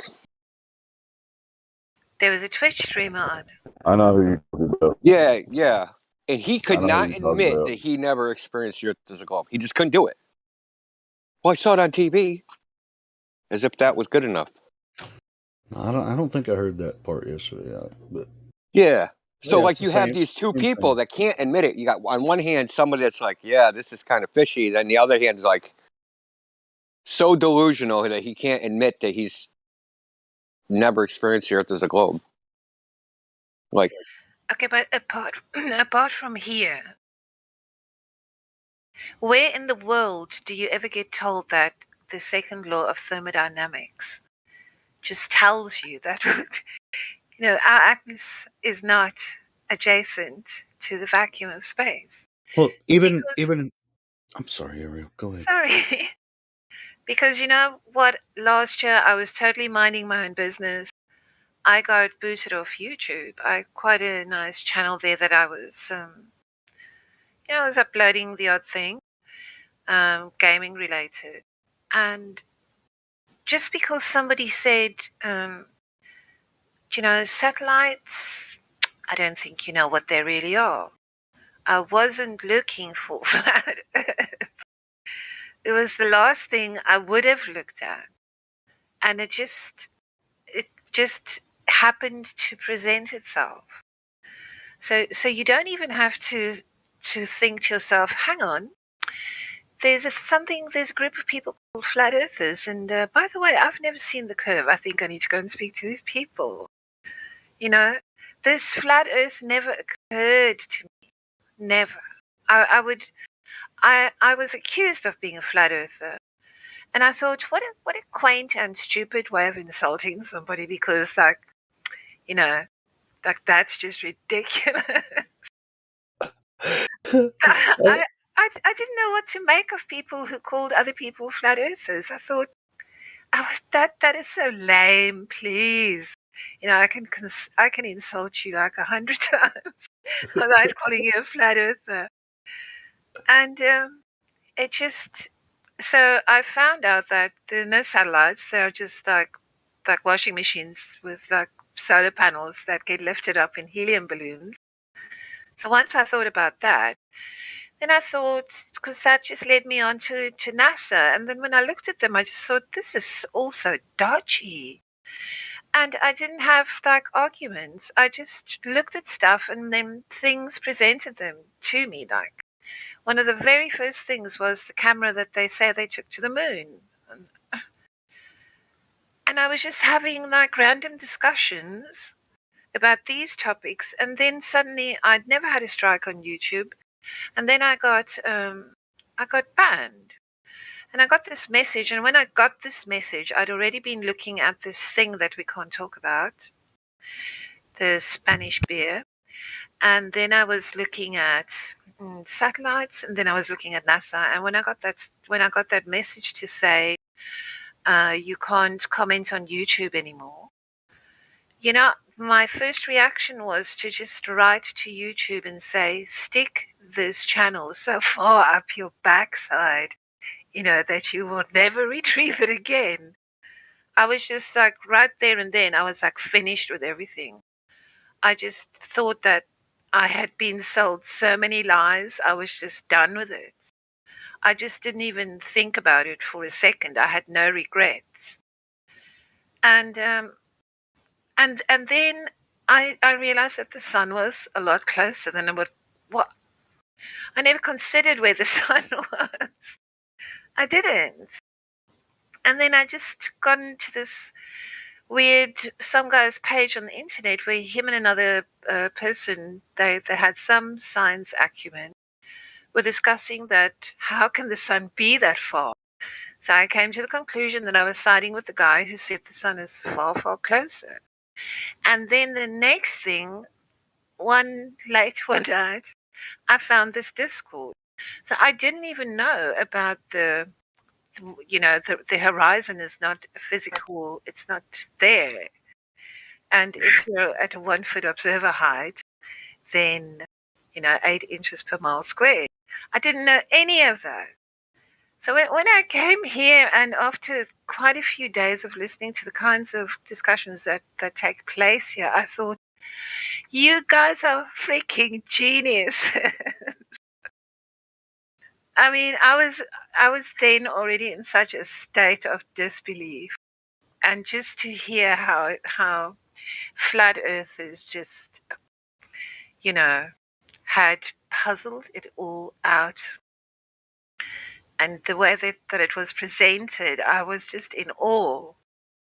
And it was such a relief to me, because I was thinking that I shouldn't be thinking about flat Earth, because if people find out that I was doing it, I could probably be committed to an insane asylum. Oh, we'll be in there with you. No worries. Yeah, we'll all be there with you. Yeah, I mean, it's like it took me once I finally took a look at the flat Earth stuff. I was watching Mark Sargent's videos and stuff, and Eric DeBay, and it was just like kind of absorbing it. Not really. It was like, oh yeah, that really kind of makes sense. But I remember the moment it really hit me. I mean, I stood up. I was like, oh my god. Then I went outside and looked at the sun. And prior to this, I knew that they told, a lot of people don't know the distance to the sun. I knew that prior to this, what they say the distance to the sun is, I was, because I'm a freaking space nerd, with all the freaking science fiction stuff. So I already knew this. And I started looking at the sun. I'm like, oh, yeah, that some bitch ain't 93 million miles away. I don't know where it is, but it ain't 93 million miles. So yeah, it's just, yeah. And I've always been a creationist, as far as that goes. I've never bought into the evolution lie. So it was just like I was all my life I was trying to fit this evolution. I mean the Spaceballs thing with creation, and I'm wondering, why did God create it this way? Third rock from the sun, all that kind of stuff. And once I saw what I saw in my spirit and my mind, Yeah. It's just like, this makes a lot more sense now. It felt so trippy to me the weeks following when I found you guys. I would walk around and look at people and sort of sum them up and think, I wonder if I should put this, if I should try this idea on this person. But most of these people, And especially now with everything that's going on, and you see how people have behaved in relation to like just being willfully ignorant. Yeah. I don't really know, because people in my family, I've completely come out of the closet, you know, to my very intelligent, I thought, older brother, who just ridicules me, But actually, 3 people in my family, I've talked them around. Now I say to them, "Come on, confess, you're a flat earther."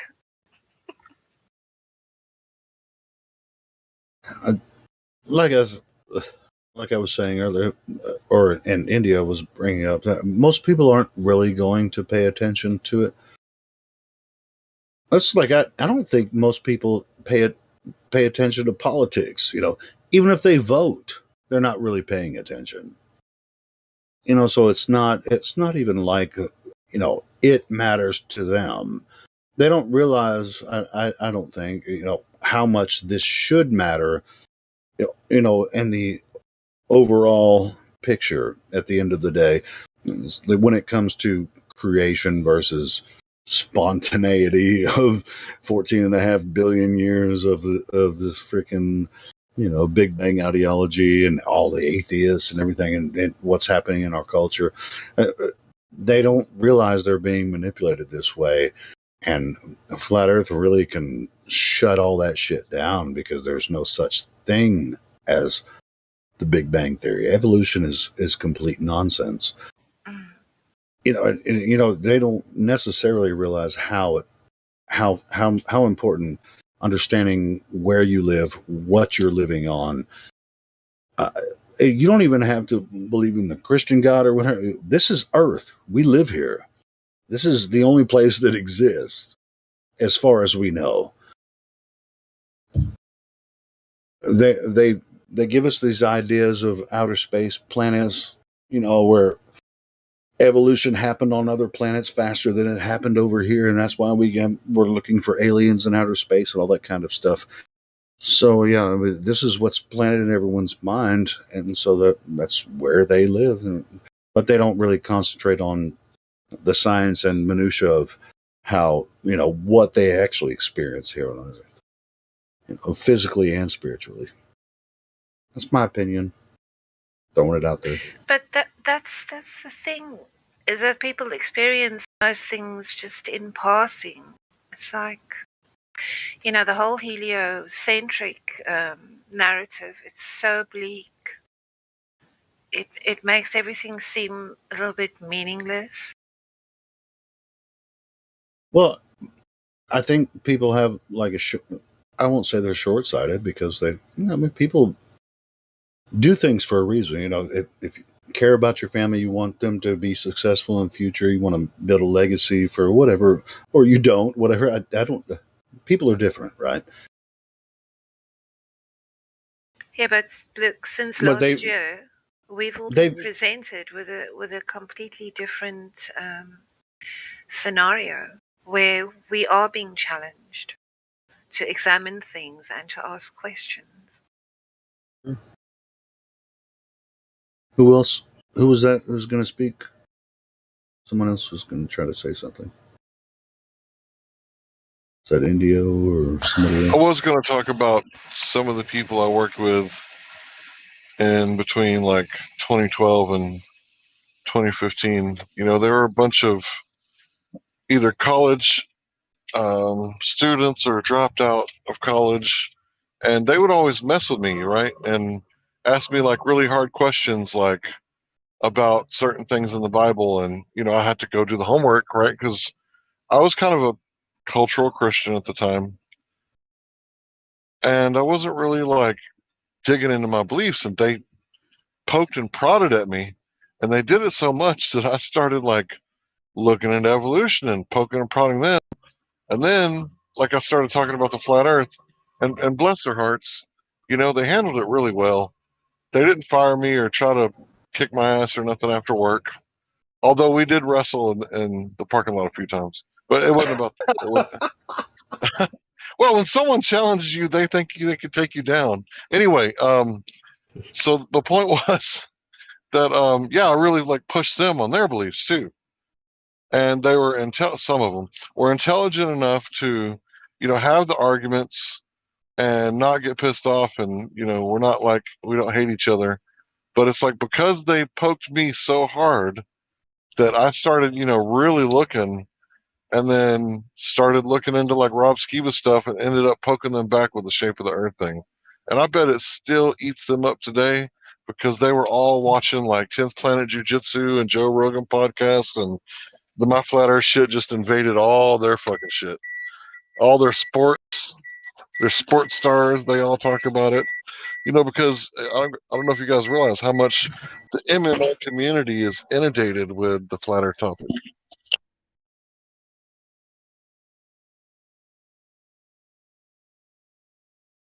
I don't know anything about MMA. I know it's theater. Hey guys, I got to jump off. I'm about to smoke some ribs. I got to prepare the ribs, get the season hour, got the smoker fired up. I'll be listening. You guys are awesome. Keep the convo going. If I don't stop now, I'm just not going to stop, and I ain't going to smoke them ribs. So I'll be in and out. Yeah, You don't right. Yeah, you don't want me to talk on my Bluetooth headphones. It just doesn't sound near as sweet. So I'll get out of here. Those ribs, I'm going to smoke yourself. Yeah, my ribs are waiting for me, and they're waiting on the counter. I got to freaking get them seasoned up and get them in that smoker.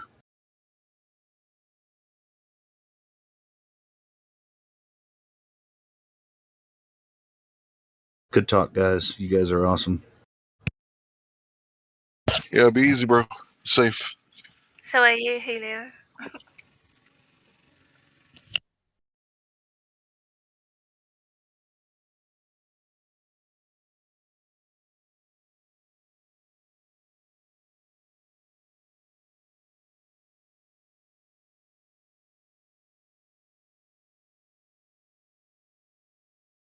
Yeah, not to talk about MMA, but Shogun, he does jujitsu, so he goes to jujitsu class, and he said that there'll be like two guys on the mat, who are having like a little bout or whatever, sparring, right? And then there'll be a third guy on the mat, and he's like talking about the flat Earth, and like everybody's just like gathered around watching and listening. So they're watching the spar, right? The two guys that are in the middle of a fight or whatever, and then everybody else is like they're listening to what the flat Earth guy is talking about, and it's like that's really interesting to me that like because sports people who are athletic, they get like high amount of blood flow to their brain. They're usually smarter than your average person, not because of anything that they were born with, but because of things that they have unlocked in their intense training. So people that do high interval training or conditioning or just, get lots of good blood flow to their brain, they're probably meatheads in the sense that they're using their brain a lot more. Because in sports, you absolutely use your brain. It's just what part of your brain are you using. But my point is that like this conversation is everywhere. Like you can't avoid it. I've heard it at work without bringing it up. I've heard other people. I've ran into them in the wild. Flat earthers. So like no matter what they do, and they trim down our Discord income of new people by 90%. Like, sorry, Microsoft, Discord, 95% of the people live next to the ocean. So guess what? Eventually they're going to figure it out. There's nothing you can do. People are going to figure it out. And if their sports stars are talking about it, and the more these sports stars don't bow down and do what they're told, people are going to figure it out. Well, there's also the how people came to believe it in the first place is pretty weak. It's just they believe it because of the repetition of the images and little more than that. So I was going to ask Ariel, you obviously went to school in UK, right? No. I went to school in South Africa. Oh, you're South African. I'm sorry. Yeah. Oh, you foreigners sound the same to me. Anyway. Anyway, so I remember distinctly, like when I was, I think, kindergarten, when they told us the Earth was a globe, their proof was Christopher Columbus. Christopher Columbus, they all thought the Earth was flat until Christopher Columbus sailed, and he thought he was going to India, and he ended up hitting America, right? And the whole sailors thought they would sail off the edge of the Earth and dumb stuff like that.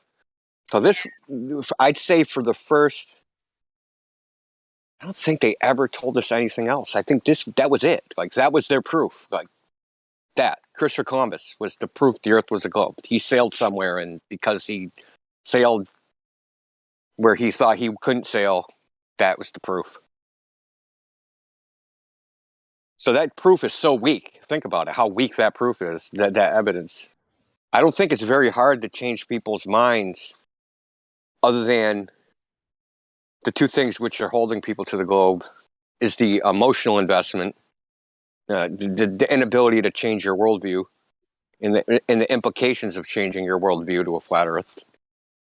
Probably not good for their conscience, especially when you participated in probably lots of amoral behavior because you thought nothing mattered. And then there's the other one, the social pressure of not wanting to be called a flat earther. I don't think it's the evidence, the so-called evidence of the globe, that keeps them attached to it.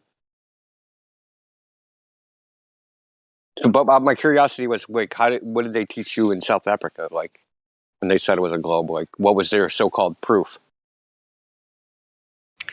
Yeah, I mean, with Christopher Columbus, when the sailors were so scared, and if you look at an old map, it goes at the edges there be dragons.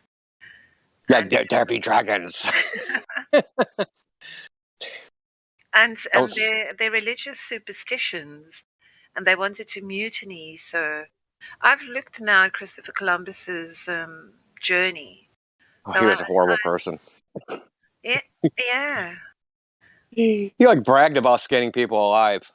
Where's your gold? I'm gonna skin you alive if you don't tell me. I don't know what I don't even know what gold is. But I mean, on the whole, schools really gloss over that. You have a globe in your classroom. You have a globe on your child's mobile that you hang on top of his cot. You know, it's just inculcated into you. You will never think of questioning it. Why would you? Everybody else believes the same thing. And it's not really a big topic. I mean, in what subject would it be a big topic anyway? It's just something that you spend maybe a few days in your yearly curriculum talking about something. The Earth is a ball. Yes, we all agree.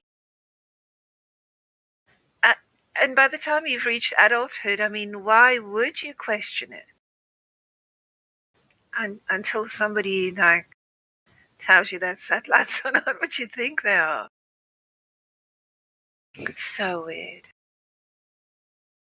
What I always find amazing is how they go from teaching you that it's a ball to it's obvious.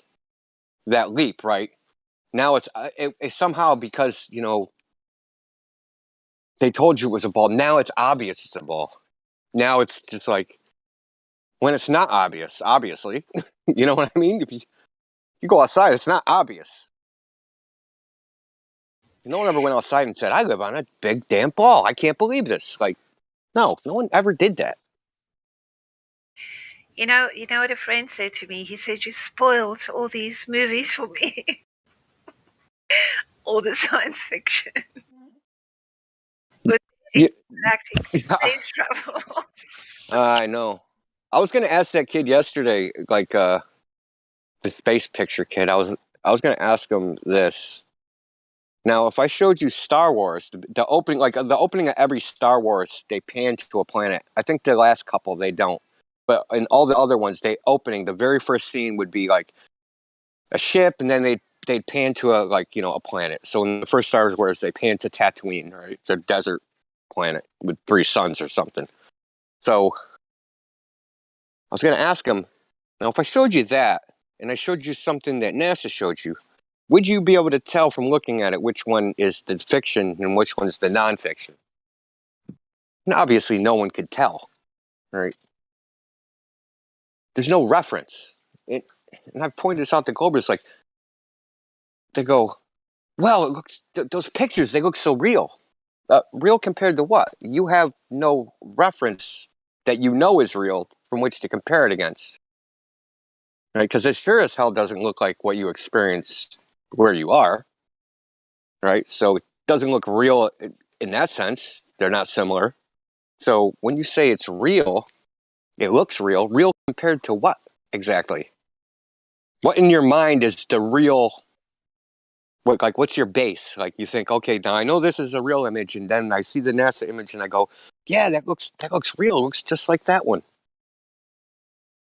The only thing they're comparing it against is other fake images. Exactly. And that's the funny thing is, if you Google, right, Google like pictures of Earth from space, and they all look different. They're all have different coloring, different resolutions, different shading, different, like, they all look different. There's no consistency across the images.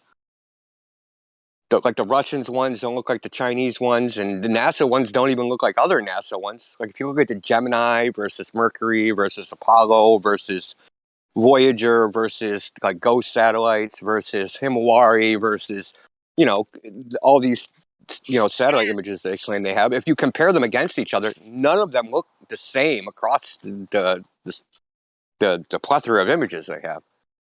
But whoever shows you that, it's only flat earthers. Yeah. It's because you're getting all this stuff piecemeal, right? You're not getting maybe someone should do that, right? Get how you used to have those flip books that make like a cartoon, like you flip through them and they change the images. Maybe someone should do that with like a bunch of different globes, pictures of the Earth that they've taken. Just make like a flip book. Like, that's not a cartoon. Yeah, because all the images are different. But do you know how diabolical it is, India? When I was, because like I said, I wasn't looking for flat. Is the Earth flat? I didn't put that into DuckDuckGo. But when I did go onto YouTube, there were all these videos, things where they say, flat Earth debunked in 0.033.5 seconds. And when I did look at those things, I thought, well, I'm not looking at someone to debunk something for me, because I took this one little step at a time. So I was, when I looked at the sun, I probably would have looked at the moon next, because the relationship of, the sun to the moon, never mind gravity, gravity hadn't even entered into, this investigation that I was doing. And I think because I wasn't looking for flat Earth, I wasn't looking for someone to give me the dummy version of the Earth is a ball, duh. So I wonder what it is about the mindset of people where they will pursue something with a sort of vigor, because I would not think about what I was doing with the satellites and the NASA, and the sun is not that far away. And then suddenly I would just get the urge to, again, I would remind myself there was something that I hadn't settled, that I was still questioning. And I watched Dune yesterday, the new one. I don't know if anyone's seen it. Yeah, I've seen it. Yeah. And I can still watch that for the plot line, for the characters and the story and everything. I've consumed so much science fiction, and not in cinema, but the science fiction books that I have read, oh my God, it was like my favorite thing since forever. And Look, I took a course in science fiction literature in university. Put it that way. Oh, really? Yes. I mean, some of the best flights of imagination comes from the science fiction people who write science fiction. But I am still so grateful that I'm not, I'm not fooled.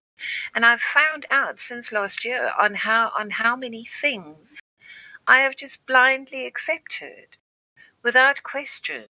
This whole giving all your power over to some figure, some shadowy figure that you'll never meet, and just taking their word for everything. And then living your life by it, which is the craziest part, right? Yeah, so a lot of people are saying that the whole narrative, everything seems to be unraveling, and things that were hidden for a long time are coming to the surface. So I take some hope from that. And oh my God, I've browbeaten my family. I have absolutely browbeaten them all. They all know now I'm a flat earther. Some of them just, yeah, Stephanie is crazy. She became crazy. It's so funny. That's so funny. That is funny, when they say things like that, if you talk to any psychiatrist or psychologist, what you believe in has nothing to do with mental illness, right? You could believe that elves exist, right, and they live in trees. It has nothing to do with mental illness. Mental illness is specific symptoms, right? Like, you're mentally ill if you believe elves exist because your shoelaces got untied on Thursday. You know what I mean? You're making irrational connections that don't make any sense, right? Delusions. I can't imagine, because I know a lot of psychiatrists and psychologists. Yeah. If I had to go and see a psychologist now, and I said to him, because I did say to a psychologist one day, what do you do if somebody comes to you and says, why am I here? Well, what happens to me when I die? Why is any of this Ouch. here? And then I said, and what if somebody comes to you and says, and this is a professor, if somebody comes to you and says, I've got these, with my ideas about God, can we discuss that? Then what? Where is the conversation going to go? I've just come to the conclusion that there's nobody who can help us flat earthers. We have this truth, and what must we do with it? We are carrying this truth for the whole of humanity. That's how I feel. We on one hand, but I don't like the idea that we have some special knowledge that nobody else has. But we do. No, but we don't, because they actually have it too. They're just denial. That's Hank, you're roboting.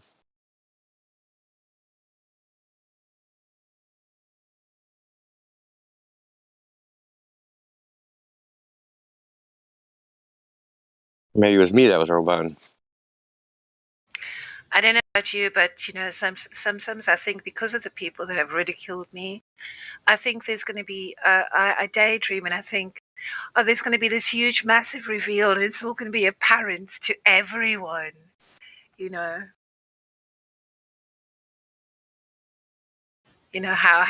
What will that do to people? Well, I think the Will not difference. help. Well, the difference. I don't think there'll be a big reveal. What's the reveal? Well, that's the thing. Most people who study this know it's There's flat nothing anyway, is hidden. right? Yeah, I guess the point I'm reaching at, nothing has been hidden. Like, how do they hide the world from you? The world is there. True. The difference is we said, why do I believe this thing? In spite of first of all, you have to become aware that it doesn't match like what they say. And then once you become aware of that, you're like, okay, so what do I experience? And then like none of that matches. And then you have to accept that, you know, seeing is believing, or, you know, what you see is what you get. And it's not like the concept. The concept isn't the reality. The reality is the reality. But everybody, no matter what they believe, we all have access to the same information. Like, we're just not in denial. Right? We're accepting, you know, what we see and what we experience with our senses as reality, whereas they're not. They don't know the feeling yet. It feels so freeing, so good, man. Personally, it felt like just like this weight. Yeah. Like part like some kind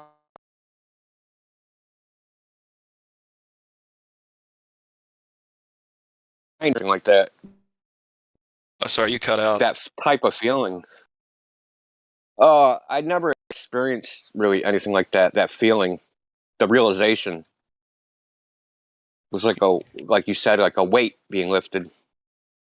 Yeah, man. I spent 20 years trying to get sober from drugs and alcohol, and I finally did.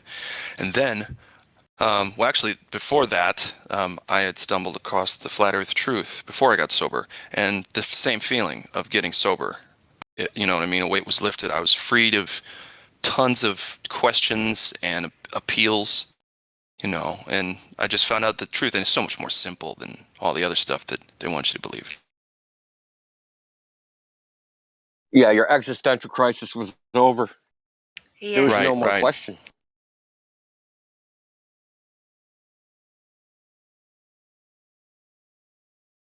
And that is the thing that people come in here and they say, oh, so your people are all religious, or you all have this belief and you believe this, and yeah. Good evening.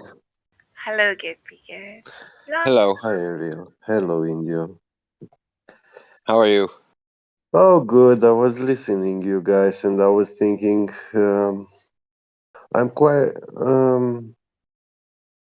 There are people on the edge of a mental breakdown and stuff, or they really have issues in life, you know. And I've seen some of them which Flat Earth meant quite a lot of them to them, and it fixed them. It helped them, you know, Yes. positively. Yes. Yeah, I'd say there's a few people that I know that it's happened to. yeah. I fixed them. It gave them a sturdier foundation from which to stand up on. That's the way I see it. Yeah. Do you guys know what an Yes. epiphany is? An epiphany? Yes. An epiphany.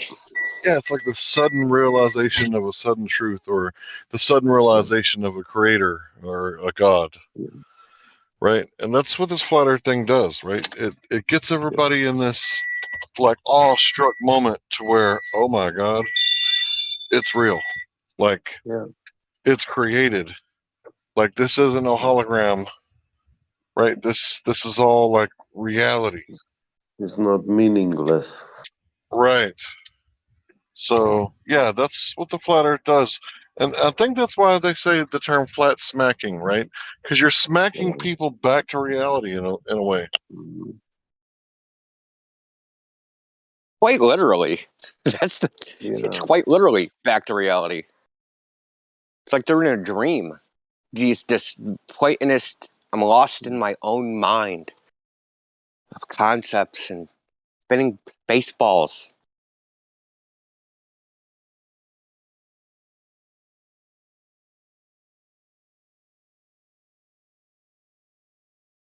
So yeah, we're epiphany earthers. Yes. Yeah.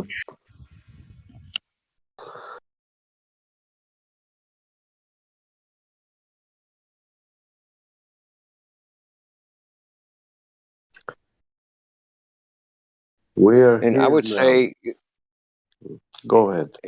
Yeah, I was just going to say, like, they assume that most flat earthers are religious. But when I think of religion, I think of not believing in God, but the actual practicing of a religion, right? Doing the rituals, right? Yeah. Taking communion, being confirmed, in the case of Catholic religion, doing all the rituals of a formalized religion. That's what I see as religious. And I'd say almost no flat earthers are religious.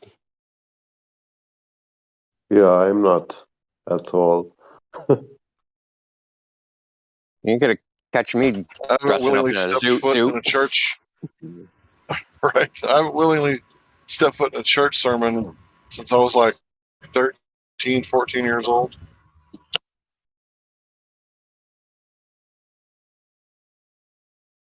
Well, I've been in churches visiting them, or I was invited, and I just went because I thought, okay, I don't want to refuse this person. I want to fulfill his wish, their wish, and it wasn't much for me that I did. It was just going to the church. But as I was there, I knew, hey, I believe nothing of this gathering and what is. Yeah, we are nihilists. Then, We believe in nothing. I'm just kidding. genau. Yeah, Just kidding. I know. And it's been funny because I am very spiritual, but I hate to be religious.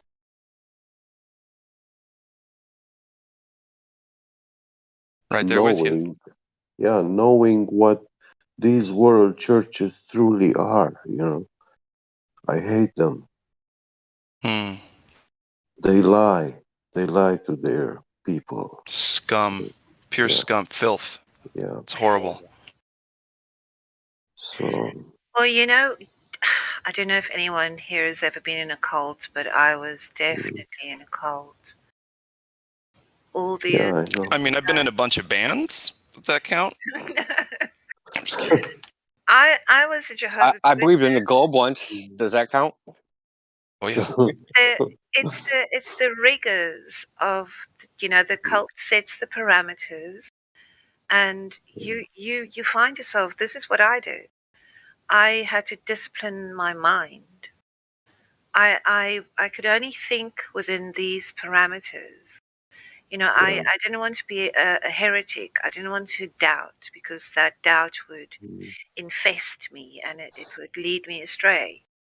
So, although I am widely read, when it came to God, when it came to the Bible, I would implicitly, take the word of the elders and follow suit.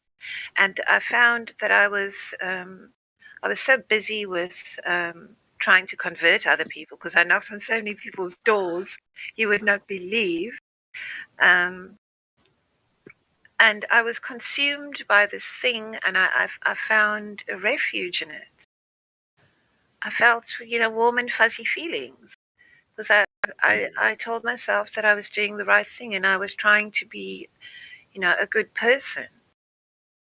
And today, for the whole morning, I was just listening to this guy, Jordan Maxwell. And he's talking about the misconceptions that people have and what they're really based on. So then I borrowed a book from the archive, The Woman's Dictionary of Symbols and Sacred Objects. Oh, Things that I would that's never very have. good. Yes, things that I would never have looked at before. I just, that was, no, that is of the dark. Those things are dark things. What are Yeah. you going to gain by looking at those things? I believed anything to do with, because the Bible tells you mustn't look for portents.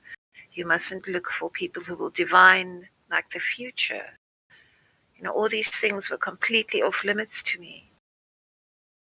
So I can't tell you guys in the last 16 to 18 months how much I have changed my belief system. Completely. It has Yeah. it has freed your mind. And the rest will follow. Yeah, and the starting point was the day I came here, and I said, "Please help me. I think the Earth is flat." You thought you're losing. I don't know if it's true, you guys. Yeah. What's going on? I did. I thought if I tell this to anyone, they will just. I can't tell it to anyone because they will just think I'm crazy. They will label me as insane. Yeah. I consider myself lucky for being extremist, and I had a British girlfriend and she was into all this Illuminati thing stuff. She finished the Royal College fashion and she was offered a very good job position by the greatest UK British designer. And she refused it. She told me, "No, I don't want to get into that kind of world of people." And I said, "But why? It's just a job. You go 8 hours, you come back, and you do what you want at home." But then, yeah, I've seen videos she was showing me. And vast majority of them, they were about religion, belief in God, how they faked history, um, like French Revolution, black slavery, etc., etc. And I saw that pretty much everything that I learned in school was a lie. So it wasn't a shock for me, and it was quite easy for me to understand because I was aware of people having secret, like being an evil hacker and uh, looking into their emails, what they are talking online, thinking they are private, secure, intimate. But actually, for me, they were exposed. And you see things, you see this behavior, how they behave. Like they think, oh, it's my bubble, my whole universe, I control it. But they are not. None of us does. And when I saw Flat Earth, the first time, Eric Dubay, I was like, oh my God, no, not this. you know, I I was 100% sure that there is real good stuff, um, but I was like holding myself back because I knew too much about the universe, about space propulsion, about building starships and stuff. And that was crazy, you know. Yeah, when I looked into it, it didn't. I wish I found Eric Dubay video, but I didn't. Yeah. Unfortunately, Mm. I had a real bumpy ride to get here. Yeah, I didn't find Eric Dubay until I found Truth Veritas or something like that, a show that he did, and I was like, that dude with the squeaky voice. Like, I gotta find that guy. He seemed like he knew what he was talking about. Yeah. I didn't. I saw. I saw his video recommended by YouTube, but I didn't watch it. But in the title, yeah, proofs for flat Earth and stuff. Like the title was very like a gong, you know. And Then I saw YouTube live stream channels where people were chatting, and I joined them, the discussion, and yeah, I had that contradiction with them about triangle with 390 degrees angles on a sphere. And I couldn't understand what they were actually saying, meaning with that. But later, yeah, I did, and they were right. And I was like, oh my God, they so had me, because geometry was something that is something that I easily understand.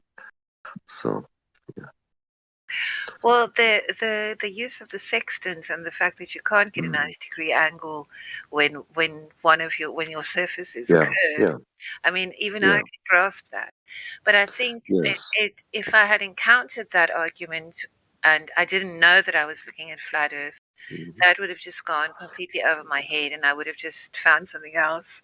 yeah, Because geography, um, mhm, mathematics even, it's yeah. it's not really in, you know, the, it's not really one of the things that I'm interested in.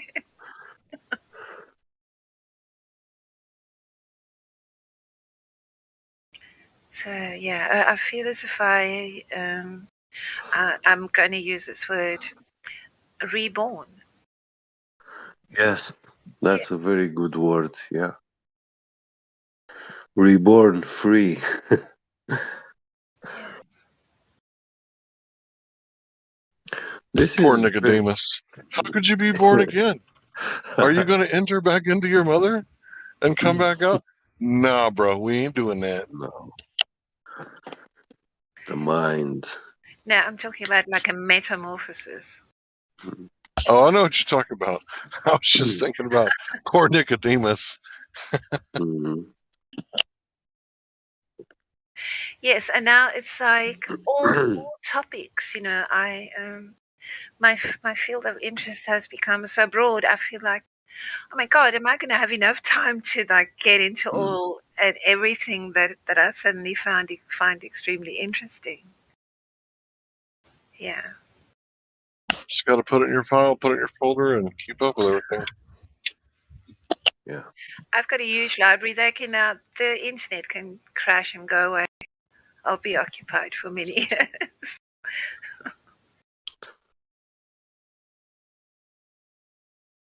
Yeah, I got one hell of a library too. I had to give some of it away. I had too much.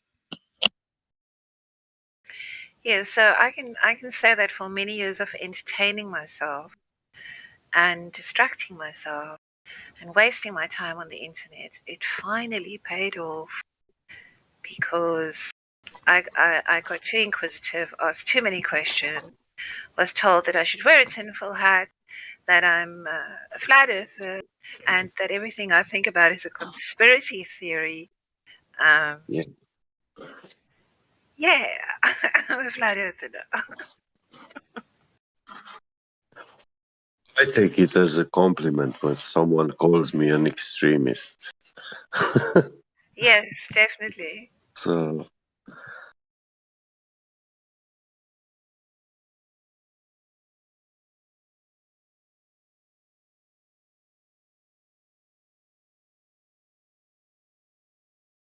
I love it much better than what I had before. Before I had this belief in aliens and stuff, and uh, watching those videos, documentaries, or reading such books, they provide me with nothing. Speculations. I went down that Yeah, path too, the ancient aliens yeah, thing, and I started reading Zachariah Sitchin, which did absolutely nothing for me. But yeah. the other guy, who's the guy who started it? Um, Eric von Daniken. I found his Yeah. books to be a little more on. His books were honest, right? He was speculating. Well, if this is this way, then how is this, this way? And I Yeah. kind of feel like that's an honest approach, just to ask questions, right? The Socratic method or whatever. But the other guy, Zachariah Sitchin, was a piece of shit liar. Yeah. You're right. And David Icke. Oh yeah. Don't forget to evaporate the piss out of the punch bowl. But they are all these people are misleading, and all that information did not teach me how to speak to my parents, how to treat my parents, how to treat my friends, you know. It helped me with nothing in my life, like literally nothing. It meant nothing. And I was so um, fanatic into it. I was convinced that alien exists, but I still couldn't comprehend that the government can be so powerful to hide all this. And this is where I had my doubts, because if there is a advanced civilization like they are speculating, dreaming, uh, when they come here, of course, they are much more knowledgeable and powerful. They are supposed to have this Star Trek technology, advanced technologies and stuff, which is superior. But yeah, to think about it right now, it makes no sense. And I spent too much time in the industrial factories. Yeah, that stuff will break your spirit if you're not careful, huh, bro? Yeah, but you see, in the industry, you see what's possible and what is not. That makes sense. Yeah. So all these spaceships with shields, with lasers, with anti-gravity, I mean, they are bullshit. They make no sense. We would have had such things in our industry if they existed.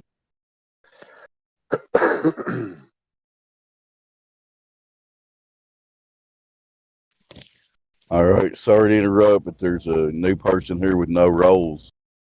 Bokey Mokey. Somebody wants to try to talk to him. Hello. Well, they don't have any roles. Somebody's gonna have to do something with them. The VC check in or sorry to mention that. Back to No problem. weapon. Well done. Whatever y'all were talking about. Well done.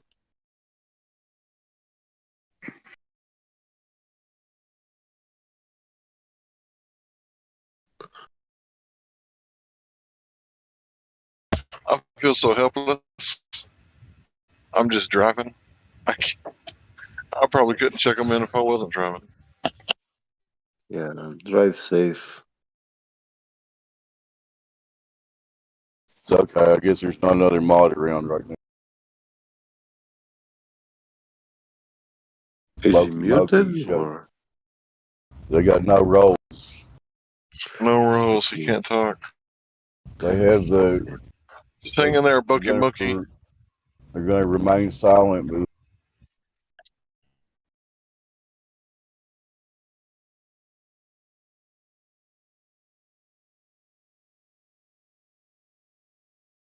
and he left. As soon as you told him to hang in there, they bounced.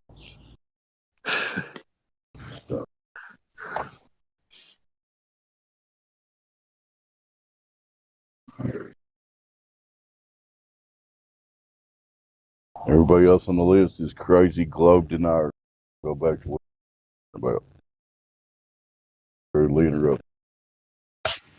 You know, I'm watching the shadows on the road, and it's just like the Bitcoin patterns. You know, there's a rise and then a slightly deeper fall. So there's a rise, and then some little rises, and then a big fall. And it's like, there's so many patterns in this world. Like everything just repeating itself. And the same thing happens over and over again. And that guy who came in here, and we're calling his name, like hopefully he goes to the VC check-in so that he can get his rolls. But it's like, it's the same patterns over and over and over again.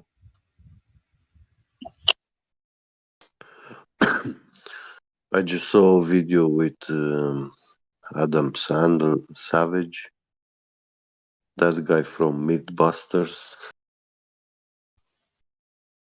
Poor man. From famous to nobody. I mean, he makes these videos like he does all sort. He manufactures all sort of stuff. He made.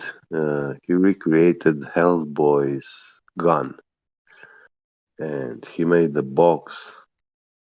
He said, one day manufacturing, but actually there's like 3 videos about it, more than an hour long, and it took like 2 weeks for him to make all that project.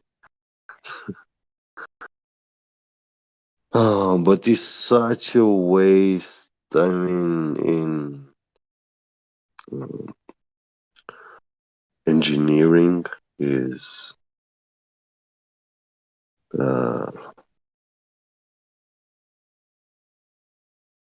F or G.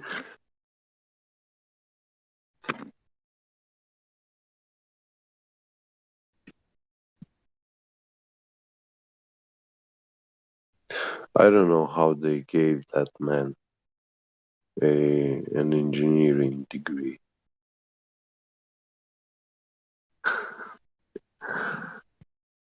Well, he was willing to debunk stuff that needed debunking. Yeah.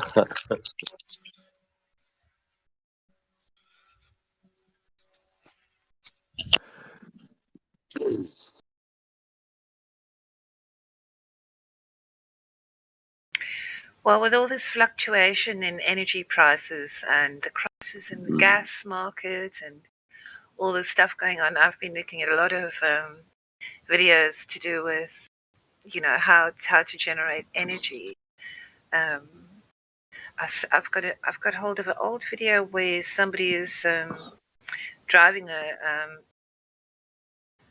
water an engine that works on water, and they actually got a car. Yeah.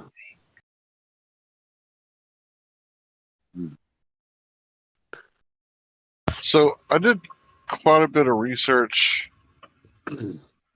but when I tried to apply it, maybe my skills aren't good enough. But what I could do is I could supplement the fuel with Brown's gas or HHO or hydrogen on demand. But what I couldn't do is get my car to run solely off of it. So you have to buy like a tuning kit for your car. And you have to tune down the gas flow and tune up the H flow until you get like this perfect medium of hydrogen. And sometimes I tried putting water in it. Sometimes I tried it without the bubbler. And then sometimes I tried it with the bubbler. But basically, you have to get a tuner for the car. So unless you're buying, go ahead. There is that bubbler. You're doing electrolysis there. Correct. Electrolysis, yeah. Before the bubbler. And Yeah, and there is a certain voltage which is the most efficient, and that you have to, uh, according to the number of cathodes and anodes that you have inside all those plates, their dimensions, surface, um, you can calculate and divide that by the 12 volts that you get from the car. Right, so it's 2 by 2 by 2 in a Yeah, series and to it 12 you volts. have to be somewhere like 0.8, 0.9 volts per element, and that's where you have uh, less huge this Sweet spot. electrolysis. Yeah, it will not generate that much heat, so the electricity will be converted into HHO gas most efficiently. You know, when you apply a higher voltage, then all that is going into heating the water, and you're drawing current from your car to do that, you know, which is coming from your gas. Yeah. I saw a video with an old man who was explaining this, and he was on YouTube, but I don't have that link anymore.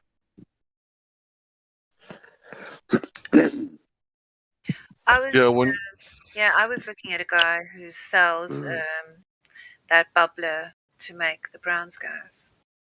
Yeah. oh, you could just use a Coke bottle What? or any. You don't have to buy a bubbler from someone. Yeah.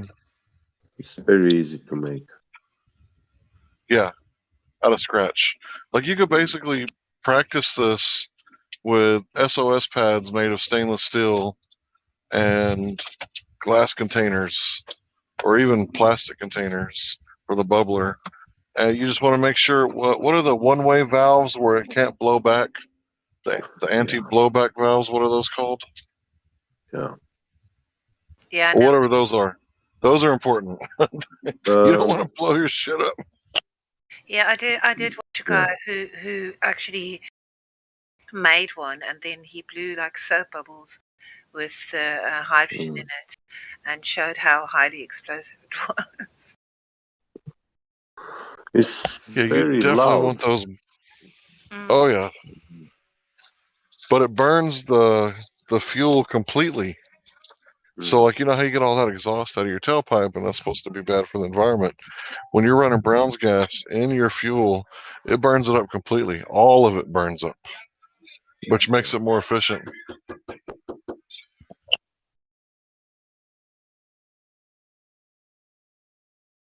Are you driving over a long distance, Hank? Or are you in a city?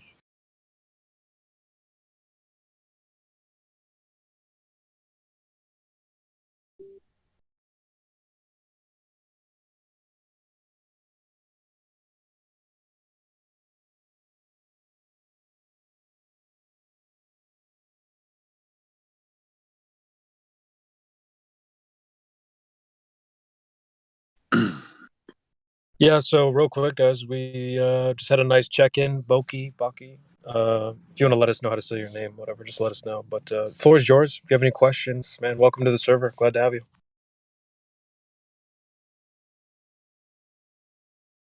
Yeah, thank you. I'm just gonna like listen and maybe gather some knowledge in the way. I appreciate that. Thank you. Yeah, man, anytime. It's a good place to listen and learn. No doubt.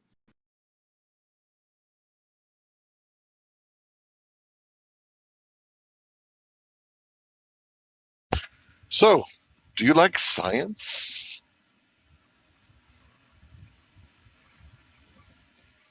Boiling water?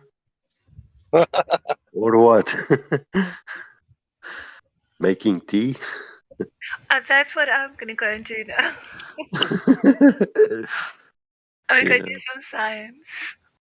Do you guys think it's ridiculous when I explain it that way? Be honest. No. What? No, no. It works, right?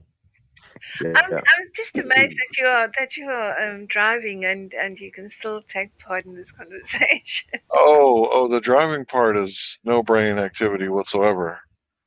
Yeah, if it's not in the confines of a city. Yeah, I'm in a city. Oh, yeah. Well, you're more skilled than what I would have to pull over. Yeah, I think you said you were in London, but yeah, I guess I could go over like science, what science really is, right?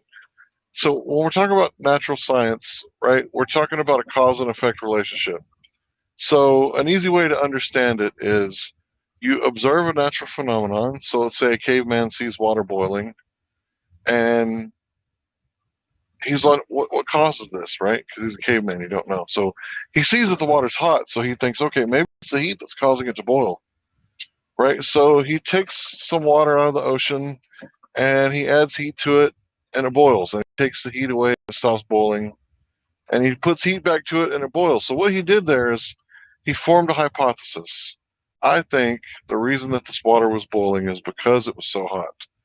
So then he's got his independent variable, which is the cause. So he manipulates it on and off like a light switch. And then he sees the effect, and he proves with the scientific method that enough heat and enough duration will cause water to boil. Do you follow me so far, new guy? Yes, sir. Yes, sir. Excellent. So it kind of works the same way when you go into a new motel room, right? And you and your partner, you turn on the lights, and the science is never settled, right? So you turn on a light, and the light comes on, and you just proved, okay, this switch turns on this light. And then she turns a light on her side of the bed and turns that same light off. So in the same way, water can also boil with lack of gas pressure surrounding it. So if you put water in a vacuum, it boils, right? Even at very low temperatures. Is that correct?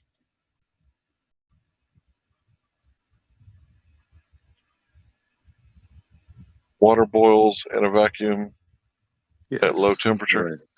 Okay. At room temperature. Yeah, at room temperature. So the funny thing about that is there's more causes, there's more factors going into this. That's why science is never settled. If science were settled, then we would have never learned that, this other factor also causes it to boil. It would just be, no, only heat, right? That would be like a very religious, right, thing to say. Only heat can cause water to boil, right? So science is very different than religion or orthodoxy, right? It's very different because science is always open. Like, hey, you got a new experiment, you got a new hypothesis, gimme, let me see it. I'll prove you wrong, right? I want to prove you wrong, or I want to prove you right, right? So according to Karl Popper, if something's scientific, it has to be testable. It has to be falsifiable. It has to be empirical, right? You can't just claim something like the gravity of the moon caused the tides without removing the gravity from the moon and watching the tides stop. Until you do that, you don't know what the cause is. Does that make sense, sir?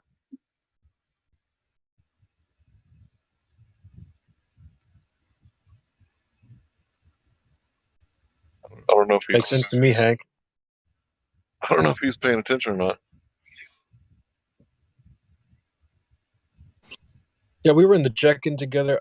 Yeah, I don't want to speak for you, Boki, but it didn't seem like you were a staunch globe earther. You were kind of still looking into things here, so just take that into context, Hank.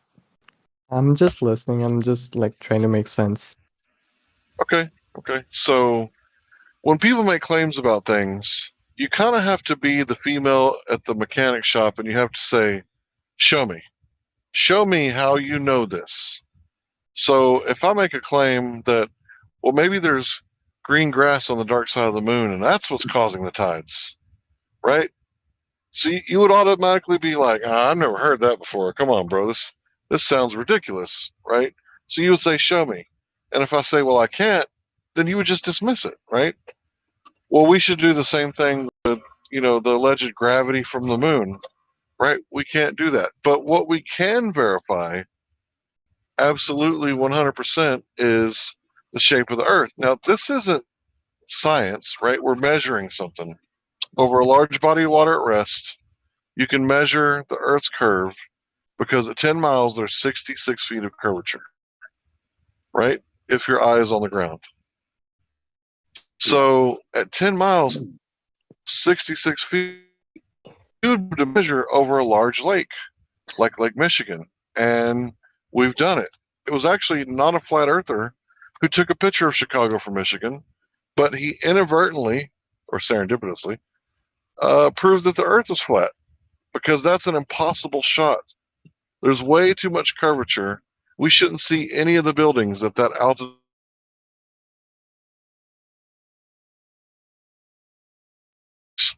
He also took a picture of a mountain range 200 and something 70 miles away, 73. something like that. Yeah, 270 miles away. So he didn't mean to prove that the Earth's flat, but he did too. So the thing is that you don't need NASA to tell you the shape of the Earth, although I'm sure they'll shove it down your throat. You can actually go look at the real Earth, that stuff that gets between your toes when you're at the beach, and you can measure it yourself. If the Earth is 70% water on the surface, then you should have no problem understanding that the water should be bending. And if the water isn't bending anywhere, what is the shape of the Earth then? Then how can it be curved? A lot of flat water, fellas. We can A little bit too see much, I'd say. much further than we should. Yeah, and they admit it. They all admit that we can see further, but they got all these excuses as to why you can see further. And it's like, well, that's a cool theory, but how do you prove that excuse is true? And we're not actually looking at what we're actually looking at. They actually often they invoke refraction. And the days when we see very, very far away are the days with the lowest refraction index. That's very funny,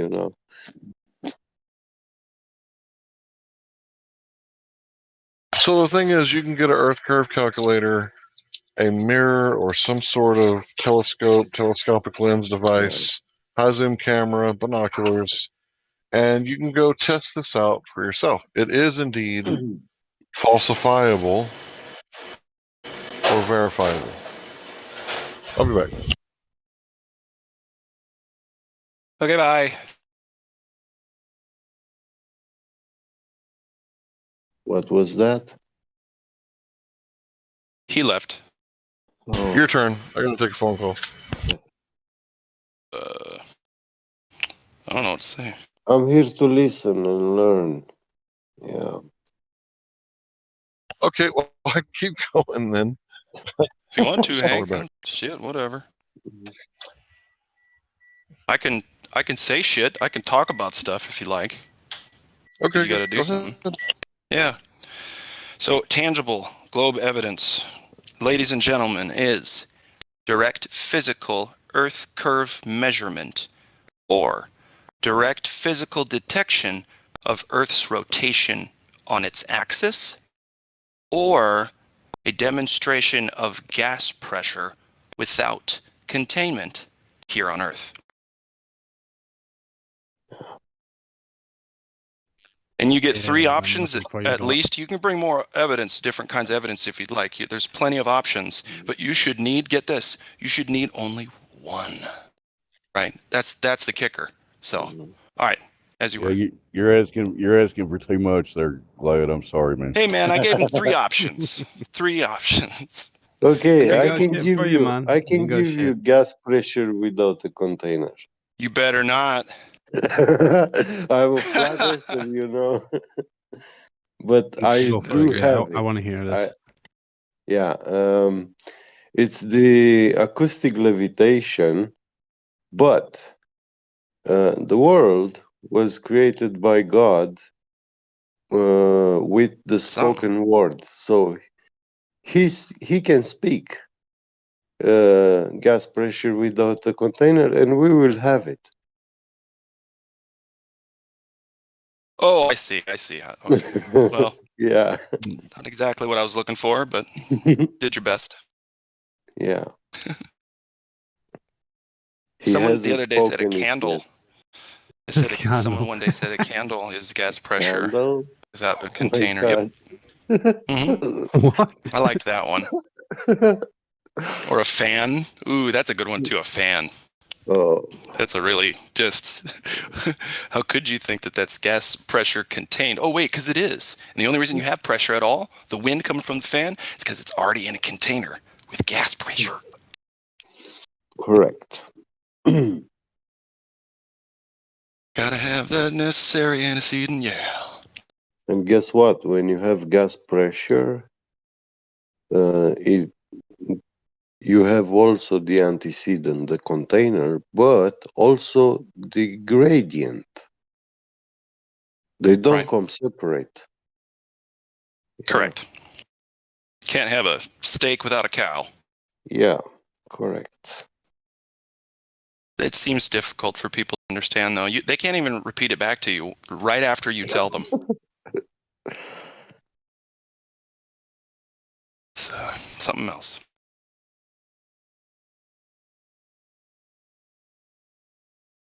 Neat little patience experiment for us, though, yeah? Woo. Yeah, I mean, we all know that when you sit at a table at dinner, gases don't rise above the table level. So, yeah. Yeah, man. It will be very weird.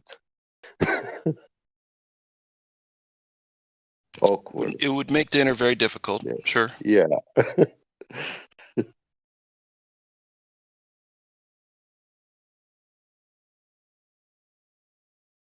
You basically have things eventually dematerializing. Picky gravity, it makes some stuff rise and some stuff fall. Where's the pulling action? Right? So they got gravity pulling down, I guess. So what's the pushing up action? What's that? How do you get that? Does gravity just let go? Is it lazy over there in that part of the world? Gravity's pulling down the air. That's what I'm saying. But then because clearly other things are allowed up, so they're like, oh, but also sometimes gravity pulls things up. I've heard it, man. I've heard it all. Honestly, I was If trying to it's be pulling for a down, second. down the air, why do we have gases rising from the ground? Right. Through the ground. Through the earth. Yeah, I think because... Well, the Earth, the gravity's squeezing the ground, and it's therefore squeezing. Yeah. That's why we have earthquakes, right?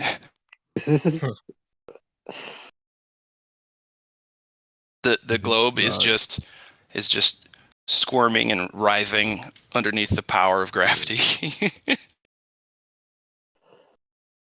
The sheer force of a non-force. I'm telling you, the globe is so dead, the worm. Go ahead. Don't forget, Glat, that sometimes gravity makes balls orbit each other. When it that decides too, yeah. That's a fun one too, right? I got a That question. was what was happening to me the other night. If gravity is pushing down on both sides of a plate, wouldn't an earthquake mean that the plate is like going to crack sometimes? And when it cracks, wouldn't it create like a mountain?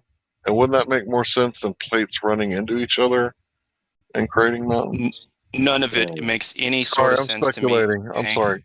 Please continue. Well, here's the thing. None of it makes any sort of sense to me because I'm not experienced in any of that shit. And how the fuck do you know what's down there? Yeah, I have a question now too. Have you ever seen a mountain being made naturally? Never. Yeah, me neither. No one has. Yeah. All the mountains that are in the world, they were already there when I was born.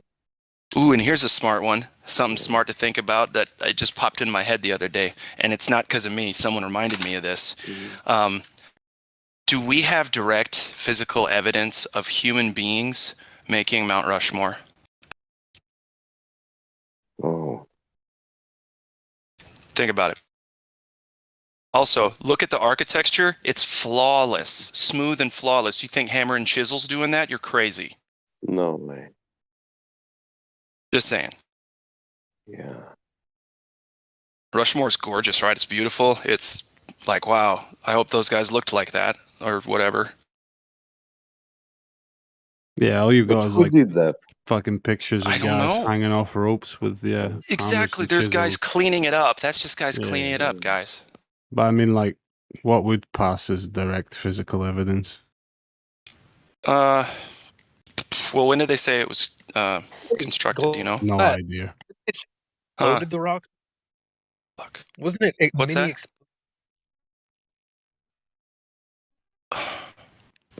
that? So far, you're cutting out gladiation that bear made everything all the goldation. roses. Okay. Oh, all right. Anyway, I'm just speculating, right? This is not medical advice, but yeah. I think it's neat. I think Rushmore's awesome, and I always wanted to know how humans did that. Even when I was a little kid, I'm like, what? No. You mean Jack and Fred over here made that shit? I don't think so, man. It's like the megalithic kind of face statues that you find in Egypt. Egypt as well. Yep. And then you do laser analysis measurements on them, and they're like fucking in the micrometer. Symmetric. Yeah. Yeah. Yeah, yeah. that's what I wanted to say, that this is a huge problem. When you have more people working together on something, you cannot Exactly. achieve high precision. Yeah. You know, you got like maybe one talented guy with a hammer and chisels doing his 8-hour Yeah. shift, and then he clocks off, and then the next guy that can barely be asked doing the job Guys, comes listen, in, this know? would have taken So- generations. Okay, Yeah. that alone would have taken fucking generations. Okay, it's just not real. Wait a minute. What do you mean generations? They were carving it with copper chisels. You ever That's tried what I'm to like saying. It would have some taken granite? 100 copper? years to get anything like that, right? Imagine the thickest copper wire you can imagine. Now you're hitting granite all day long. It's horrendous, dude. It's gonna bend the hammer 3 times around itself. Right, yeah. You know. Oh, that's great. That's good stuff. Yeah, but as far as the ones in Egypt, yeah, it's like perfect symmetry, man. There's no error, but it's just, yeah. And you got all these complex curves and just, you know, the face is complex to carve, you know? It really looks artificially made. So, Like, I'm just going to be straight up on that. It looks completely, well, certainly not a human's doing, but it, you know what I mean? Like, it looks like something someone would make on a computer, right? And they 3D print and just put it on the mountain and just carve it out. Yeah. pretty much. That's what it looks like. CNC machine. What? Yeah, Can you hear me now? Fucking big ass CNC machine. Yeah. Those are big. That's a huge area. Okay, anyway. In Europe, we call these constructions or simulacrums like cyclopic. The Cyclops did them. Right? Yeah. Wow. Oh, the Cyclops made them? Yeah. With their eye lasers? Or I guess eye No, laser. but the word this it's not about those beings with one eye. It's actually some sort of giant people. Yeah, that's what I was going to mention. Like in modern day, when we create statues, right, to put up, they're always of relative size to humans today. You know, they're a bit bigger. You know, a bit bigger. Maybe you go like in the 9-foot, 10-foot range, but you know, they're relatively sized. So back then, if we're talking about giants kicking about, you know, the size of these statues that we find makes sense. But I still don't think a giant can fucking just use a hammer and chisel to make such Not at all. In precision, fact, you know? it would be harder because the motherfucker's so clunky. Yeah, Big true. and just messy. Yeah, but I mean, it would at least kind of explain like the scales they're working on. But they would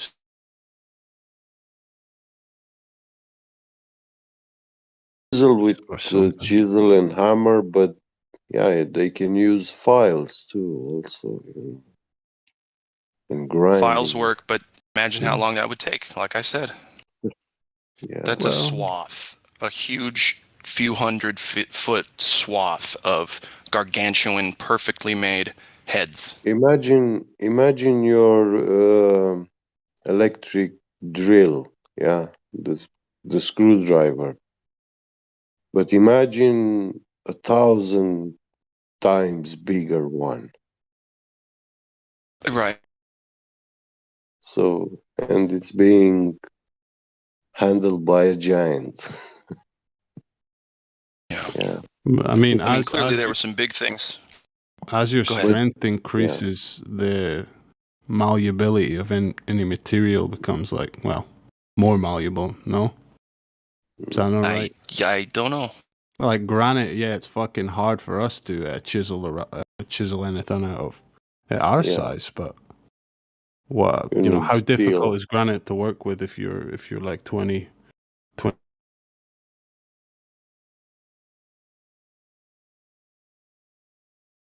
muscle mass of that size? 20 what? No, I'm just throwing out random numbers. You know, if we were talking about giants, you know, who knows how big they were? Let's just That's a guess. good point. Like they're like 20 to 40 feet tall. You know, that's probably a Yeah, small you know giant. what? To be honest, they're probably bigger than that. Yeah. And But, you know, my if you have them, go ahead. yeah, on you go, man. No, on you go. I was going to say my skepticism comes from the fact that we know dinosaurs, for the most part, the story they give us is a fabrication, right? A lot of those skeletons are built like paper mache models and such off of maybe one or two bones that they found. And they, you can't build. You're building a presupposition, a hypothetical, out of 1 or 2 or 10 bones, right? Stupid. But the giant stuff, see, I have to apply the same scrutiny with the giant stuff. So I'm not really sure, because of the evidence humans have found that there were giants. My opinion, though, based on what I've experienced, I think there were some kind of really big people, at some point. Have you seen But that's Stellium's speculation. Titan series? Have you watched that? What's that? Have you seen Stellium's Titan series with Mount Go? Maybe. The elephant Mount Go. Stellium 7? Yeah, Stellium 7. You need to go watch that right now, Glad. Yeah. That's probably your most Well, and I compelling like them. I've studied the shit out of that stuff, right? Well, I got the best evidence for you, bro. And this will take some time, and you kind of have to thumb through it for a while. But if you go to chroniclingamerica.gov or Library of Congress, right where the newspapers are, right, and you set the parameters between, let's say, 1800 and 1920, because that's when the newspapers got taken over, probably around World War One. So just type in giant bones. Now, if you type in giant bones, dinosaur bones would equally populate just as much as human remains.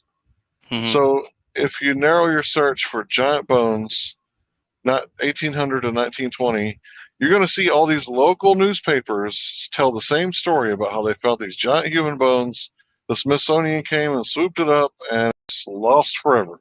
We'll never see it again.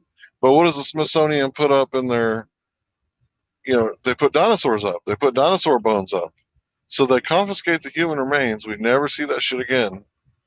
And they put up the dinosaur bones. Yeah. So there's all these different stories. Rockwall, any other county in Texas is named after someone except for Rockwall. And that's where they found the giant.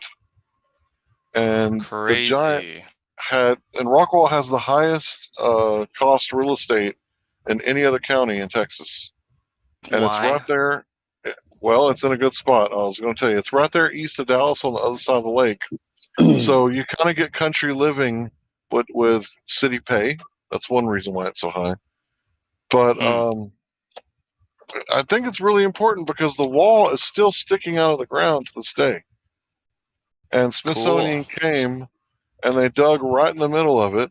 It's a 20 square mile wall. Fucking idiots, but yeah. They dug right in the middle Leave of it it. alone. And they said this is a natural formation. Okay. Bullshit. Whatever you Leave say, it alone, Smithsonian. kids. Toddlers with toys. Leave it alone. digging in the yard. Get the fuck out of here. So yeah, I don't think dinosaurs are a thing, but I think that giants may have been. I don't know.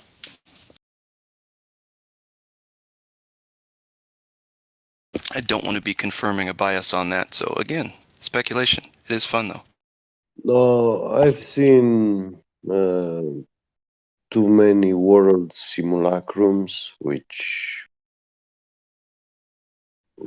according to the history that I learned, it was impossible to be built.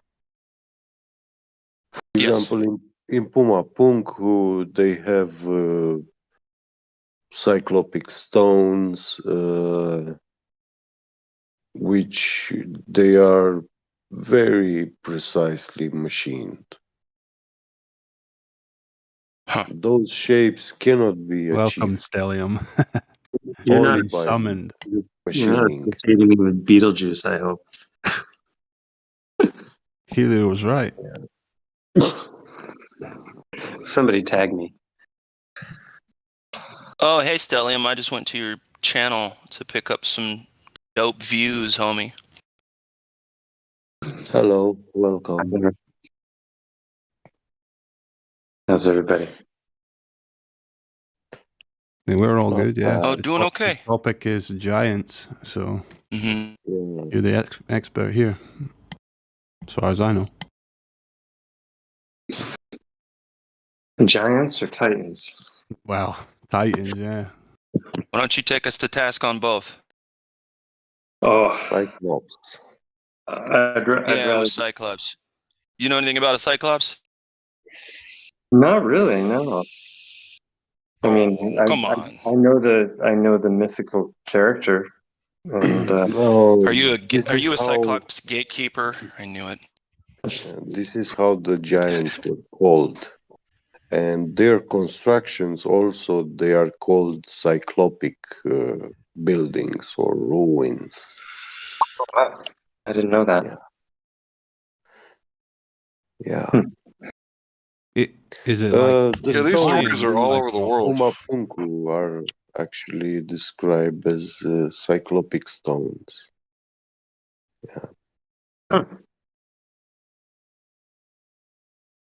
Yeah, that was new one for me.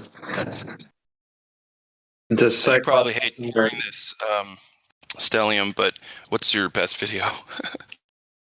Oh, I don't know. I know. It's like, what's your best song, musician? Sorry, go ahead. I mean, best and best to start with are two different things. Sure. How about if just to you're, start with, Treat Me Like a Toddler? yeah, if you're not familiar with my channel, like the kind of an overview would be there's two parts to Petrified Titans and Organs. Part one, the discoveries, where I just kind of lay out what I've been working on for the last few years, and then part two is attempts to explain it. Okay, yeah, I actually have watched Petrified Organs and Unveiling a Titan on your channel. A lot of the Unveiling a Titan about the elephant. I mean, I've studied this stuff a lot too. Not as much as you, nearly, I'm sure, but yeah, this is, I get it. I'll just keep watching all these videos, just pick some and go. Yeah, and the ones on the Heartstones are particularly interesting as well. With there's one I did called Helical Hearts, Petrified Organs, and Synchronicities. That's touching on the works of Francisco Torrent Guasp, who was a cardiologist who made some incredible discoveries about the heart and the structure of the heart. And then those kind of tied into some discoveries that I had made about stones after just getting on the whole subject of mud fossils and titans and giants and all that stuff. So. Oh yeah, seeing the heart unravel out into a rope was crazy. Yeah, it's an amazing discovery, and not just the form of it when you unravel it, but also the way in which the blood flows, because he was critical of the standard models, how the whole cardiovascular system worked, and the idea of the heart being a pump, and just never really bought into it because I don't know if he had plumbing knowledge or what, but it doesn't really make a lot of sense that you can pump a viscous fluid Yeah. through ever narrowing tubes, through 60,000 miles of blood vessels, That and was it's it, just yeah. this little 60,000 heart, miles, yeah. little heart just Makes no pumping sense. away for your whole life. But he theorized, and then they later proved it with different imaging techniques like functional MRI and some other stuff, that the heart, when it contracts, it actually, it's known as the helical heart because there are these two opposite flowing spiral contractions. So it's vortexual in the way that it functions, and it's actually working on suction, not pressure and pumping. So I mean, he should have had a Nobel Prize, no doubt. And I don't think they really want us to know how it Yeah. works, because It's certainly not talked about. other aspects of science as well. Yeah, it's certainly not talked about at all, Yeah. really. I mean, I went to school to be a chiropractor. I never heard about the works of Guasp or the helical heart, and I studied the heart a lot in chiropractic college and knew the anatomy better than anyone in my class when it came to that. But no. Well, now you truly do, huh? Yeah, that's for sure. Yeah. Yeah, kind of gone into that a lot over the last few years. I have a But yeah, question on your Titan series Mhm. about Mount Go. If I'm pronouncing that right, is it Mount Go? I forget. Sorry. Mont Go. Yeah. MONT. Mont Oh, Go. Mont Go. Okay, yeah. So, what's the best rebuttals you've heard against it so far? Like, of any held any real water, and where do you stand yourself? Are you quite 99% convinced, or what reservations do you still hold, if any? I'm very convinced that it was a creature, but whether or not it's an elephant, I don't know. It resembles an elephant, and vertebrates have very common skull structures, and the body, it could be a pachyderm, it could be some other animal. I don't know, but it's known as the elephant in this region, and it looks a heck of a lot like an elephant. So I just started looking at elephant anatomy, and that was when really all kinds of things started to line up in bizarre ways that made it feel like the Twilight Zone. Because it's one thing to see a mountain from the side and think, oh, that looks like an elephant, and oh, it just happens to have a cave in just the right place. It's another thing when you start looking at it in 3D and zooming around and realizing, oh wow, there's a split right where the legs would go, and there's a change of color where the ear would have attached, and Yeah. it just goes. And then Google Earth gets modified Yeah, right when you're looking yeah. into this. Yeah. Funny how that works. Yeah, and there was that expedition into the ear canal, and you saw the cochlea structure and such, and yeah, it just all Well, lines up. I've never been inside the ear canal, just to make that No, clear. no, I know it was another that was, team, but you had the that was footage, a bizarre. I mean, that was totally bizarre, because first I did before I ever made any videos on it. I was already, I was thinking about it, and then I decided, okay, I'm going to go back up to the eye with a laundry list of things I'd expect to find if there was any truth to this harebrained idea. And so on that visit, I went up, I documented, I'd taken loads of photos and video. And when I was up there, I think I found 8 or 10 anatomical correlations on that first trip to the eye. So that was when and that was before later on I discovered that the eyeball is still there, and the entire backside of this structure that kind of sticks up like a cresting wave, the whole backside of that structure is covered in a 10-inch thick layer of quartz, which is totally consistent with the theory. Yeah, And then there's that's a where the section fat where the crystallized. optic nerve would go, which is also completely covered in quartz, and then there's loads of channels and fissures and even sutures where bones would meet. The bones, regardless of whether it's an elephant or not, you've got the frontal bone, which is your forehead, and then you've got the maxilla, which is to the sides of your nose, and those two bones meet in the inside of the eye, on both sides of the skull, and there's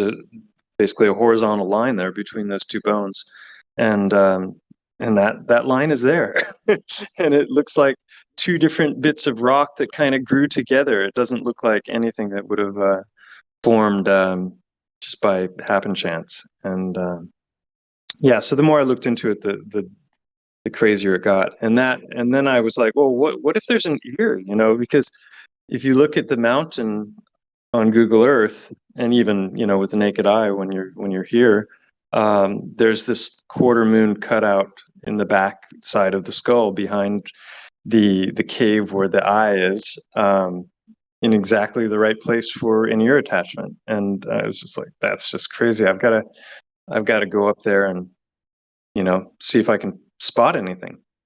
And that was when I found out that there'd been a discovery up there, that there was actually a cave there, and it had been excavated and studied by a team of archaeologists. And I it was like, again, like the Twilight Zone when I saw these videos that because they went in with 3D mapping, and they filmed it. They mapped out the entire internal structure, and then they had fly-throughs. I mean, they got way better footage than I could have ever gotten on my own. So yeah, that was far out, and they did such a great job with their footage that I was able to see that there was a lot even about that potentially matched up with the anatomy of a vertebrate, with the cochlea, or not the the cochlea, which is this spiral-shaped organ. There's a section of the cave that they're crawling through that goes around a corner, and it's just crazy. But anyway, got to see the video series to really. Fascinating. Well, you say it's crazy. Crazy would be one or two anomalies, right? And I would say that what we got, like, the anomalies, You're roboting a bunch there, but yeah, one or two is one thing. 5 or 10, that's but now it's up to, I think, 56. So at what point does it start to be a little more than pareidolia? I don't know if you can hear me now. How about now? Perfect now. Yeah, I'm hyper aware of pareidolia because I suffered from it so much in the beginning when I first got on the internet. This person sounds like that person, and so on and so forth. And when I saw that your YouTube channel, you went so deep and thorough into it. It's like, no, this is a little more than pareidolia. Like this would be like psychosis. Like if these anomalies weren't there, you'd be a crazy person. But the anomalies are there, so I'm right there along with you, going, everybody else is crazy if they can't see it. Yeah. Yeah, that's the thing. So going back to that original question of what kind of pushback have I gotten, the first thing that happened was when this started to take off a little bit.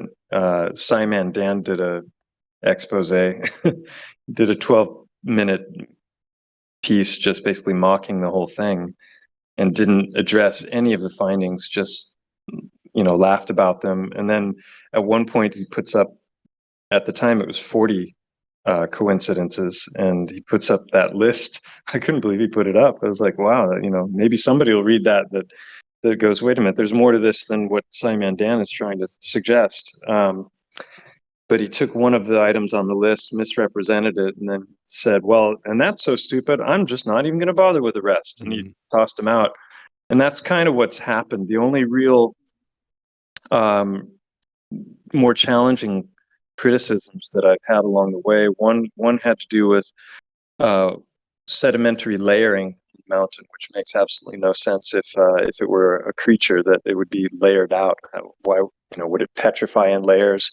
It just doesn't make sense. And it took me a while I mean, receding floodwaters that could, as they kind of recede, but that didn't make sense either. And then one day I was thinking about skull bones and how they form and the structure of skull bones, and I did a search online for images, and realized that basically the skull grows outward in rings from the fontanella just like rings of a tree, and that's how the skull is formed, and the shape and the structure of it. And so obviously those rings on a topography are going to be parallel lines looked at from the side. So that wasn't a debunk. And then somebody else mocked the series, or the fourth video I did was on trabecular bone and looking at the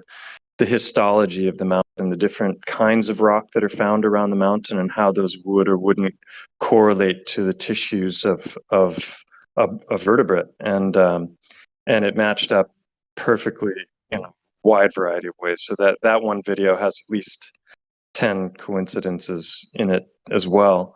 But somebody was criticizing me, saying that, well, limestone, is formed by compressed shell and coral and mollusk and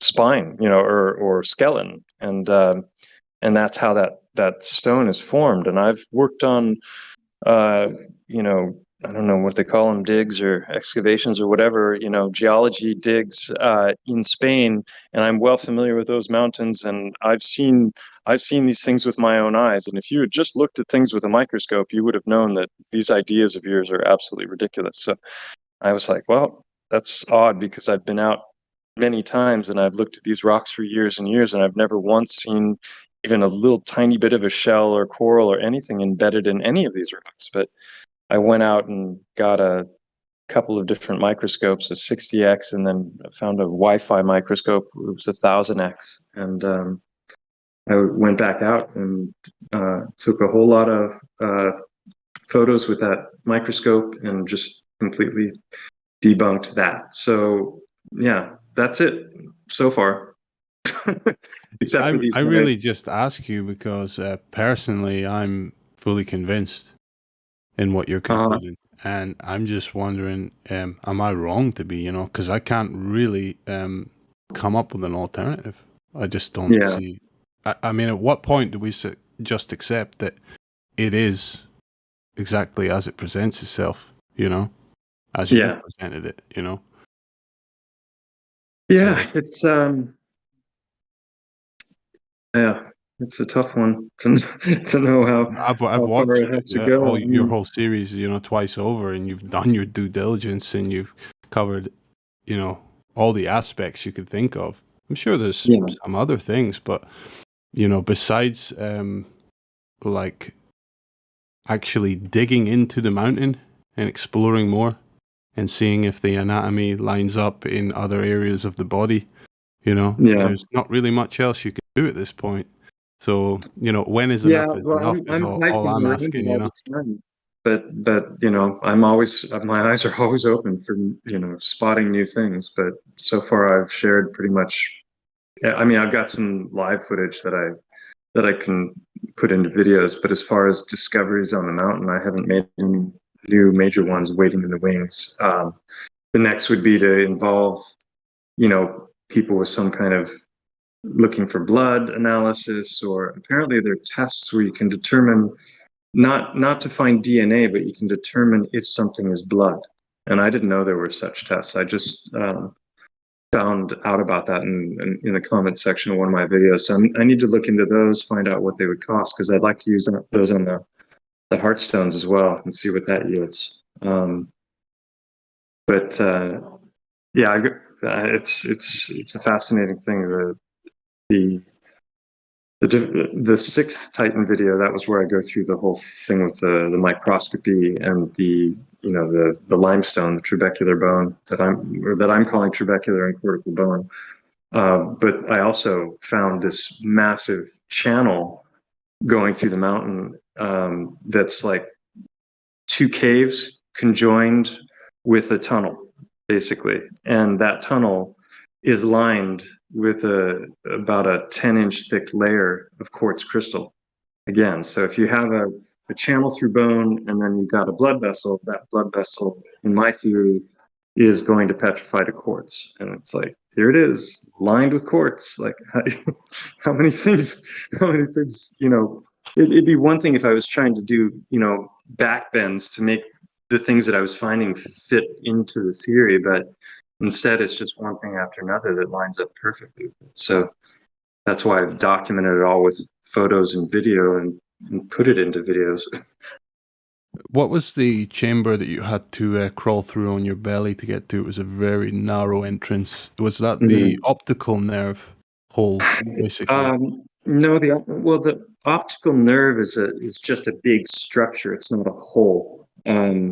But kind of behind and below that, there's a whole section of the cave in the eye that has this downward slope to it, and there are two sections that meet. And if you look in the second Unveiling a Titan video, I go into detail about all that, and we actually go in through this passageway that's about, I don't know, 2.5, 3 meters long, and very narrow and creepy because it's pitch dark, and even with lights, you can't see very far ahead of you. And then once you get past that little section, it opens up into a big cavern, right where the sinuses should be, like behind the eyes where the sinuses are. And there just happens to be a big cavern in there. And then there were some other little caves that went off in different directions, but they were like pinched off. So people have asked, like, have you tried to find the brain? Can you, get up in further? And there are a couple of really small areas that are kind of sketchy that you could probably try and explore more with. But it's so dirty in there. You go on a proper mask with a proper respirator and ropes, and I'm not brave enough to do it.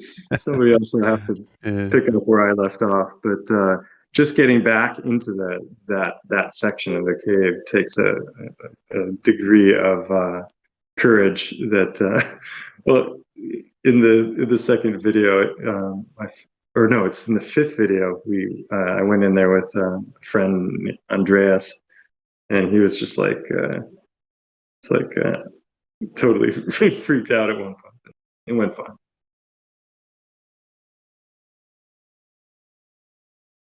Yeah, I honestly have to say, I think you've made hell of a discovery. I'm surprised you're not getting a lot more pushback. Yeah, it's probably safer for them to ignore it, because if they start, they've already tried the mockery route, and then some would say that. Did you see the rebuttal video that I did on the Heartstones? I didn't see it. No, I did see the Simon Dan one you were referring to earlier, though. Yeah, that was a long time ago. But that's low effort garbage. That's all he can ever do is take a claim or whatever and just twist it. The hell out of it, and then argue against that. So yeah, I think it was like 4 or 5 different logical fallacies that he used in this 12-minute video, and that was with me doing most of the talking. So what little he said was just a joke. So I didn't even bother to do a rebuttal on it. Yeah, exactly. A 12-minute video for your list of 40 coincidences, and over 6 hours of footage, at least in the series. I can't remember exactly. Right. Yeah, I don't even know if you watched the whole first video. Pure low effort garbage. But what was this other one you were mentioning? Yeah, so I was contacted out of the blue by a guy who I didn't know at the time, but he had a YouTube channel, and he's very into geology and excavation and ancient ruins, and he's been reporting on that for decades. And so he had a massage therapist who reached out, or who told him about my channel.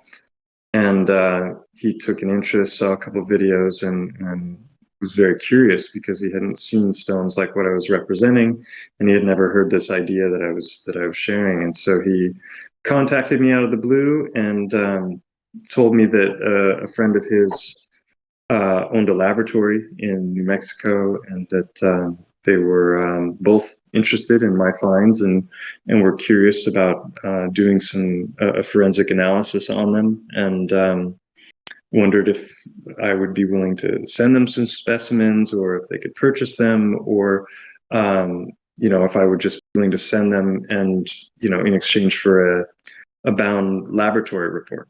And so I did a video called An Exciting Research Day, which was it's like 15-minute long video, and I'm basically displaying the stones that I sent them, and I'm showing them in 360, and explaining why I chose the ones I chose, and talking a little bit about these guys who reached out to me. And the guy with the laboratory turned out to be a very highly respected person who does forensic analyses of artifacts and geological finds and authentication, and is world renowned as a jade expert, and has this amazing laboratory. So I was like, wow, this is an awesome opportunity. And I sent the rocks off to them, and it took about 4 weeks before I got results back. And before sending the rocks, I spoke with both of the gentlemen on the telephone, and one of those conversations was recorded because Harry Hubbard asked me if he could record it, and I was like, sure. So I got that conversation, and then later on, when Frank, the guy who owned the lab, had done the analyses, he spoke with the other gentleman, and then they recorded that conversation as well. So I had both of those conversations plus all of our correspondence, and then I had his supposed results, which were interesting to say the least. So I don't want to spoil the video. It's long, but it is well worth the go through. It's like 3 hours long, but there's a lot of surprises along the way. It's if you like the other videos, Yeah, if you like the other videos I've done, you like this one. It's probably my best. Yeah, the guy was disgusting with his analysis, I thought. He was just totally just all mainstream, didn't have an open mind whatsoever. I think he just threw you under the bus and just like discounted everything about your stones because it was just endangering his paradigm. What he had already done, and his research would indicate that, like he said, he had dinosaur hearts still in the body and stuff. I mean, where's that? I mean, does he have that? He provided no data, provided no images. The 3 images that he sent were like first line in Google image searches. It's a mockery, really. And so it sounds like a hatchet job from a hack, but this guy is pretty highly respected, is given speeches in prestigious locations, and has a laundry list of degrees after his name. So it was something that I took very seriously, because Simon Dan, I didn't even bother to do a rebuttal video because I just felt like I didn't want to. I don't know. I felt like I would have needed to shower after that or something. But this guy, not only did he not do the analysis or provide any data, and they didn't give me anything they said they were, but he's knocking all of my theories out of the water, ignoring all of my empirical evidence and the patterns that I've been showing reoccurring over and over and again in the stones, and then just saying unequivocally that they're this, and he gives some fancy Latin names, and yeah, it wasn't very professionally or scientifically done, and so I decided. And also in their conversation, he started laying out all the different ways in which I had misled myself, and the mistakes that I had made, and that I needed to just be open to newer truths and recognize that I don't know everything, and blah blah blah. And I just felt like, okay, I'm going to give this the time it deserves, because he really touched on everything in his criticisms of me without really touching on anything. Ironically. Well, he just lied. He lied it over and over. He said that your stones had absolutely no indentations or none of the markings, like the piece in between the two chambers, and that your stones clearly showed all the arteries coming out, the chambers, everything. He said that your stones did not have. It was all there. Yeah, it was right there in front of your face, and he just lied the whole time through. Yeah, but to play devil's advocate for him, he was discussing the specimens that I sent. So you'd need to see, the Amazing Research Day video to see what he's talking about, because I didn't send him the ones that I have that have chambers and, valve openings and the remains of the internal muscles of the heart and the aortal openings. And, I've got some that I wasn't about to send off to some random lab that I know nothing about, maybe not get them back. So I chose others that I knew fit the pattern that I was interested in him, analyzing. Yeah, well, I just misunderstood while I was watching, because you were showing some stones that clearly had all the none of these stones are, blah blah blah. And one of them in particular was had 9 of the different anatomical features of a heart. Minimum 9. So yeah, that's why I decided, okay, I'm going to take this very seriously, and I'm going to be, it's going to be total disclosure, all of the correspondence, all of the audio, and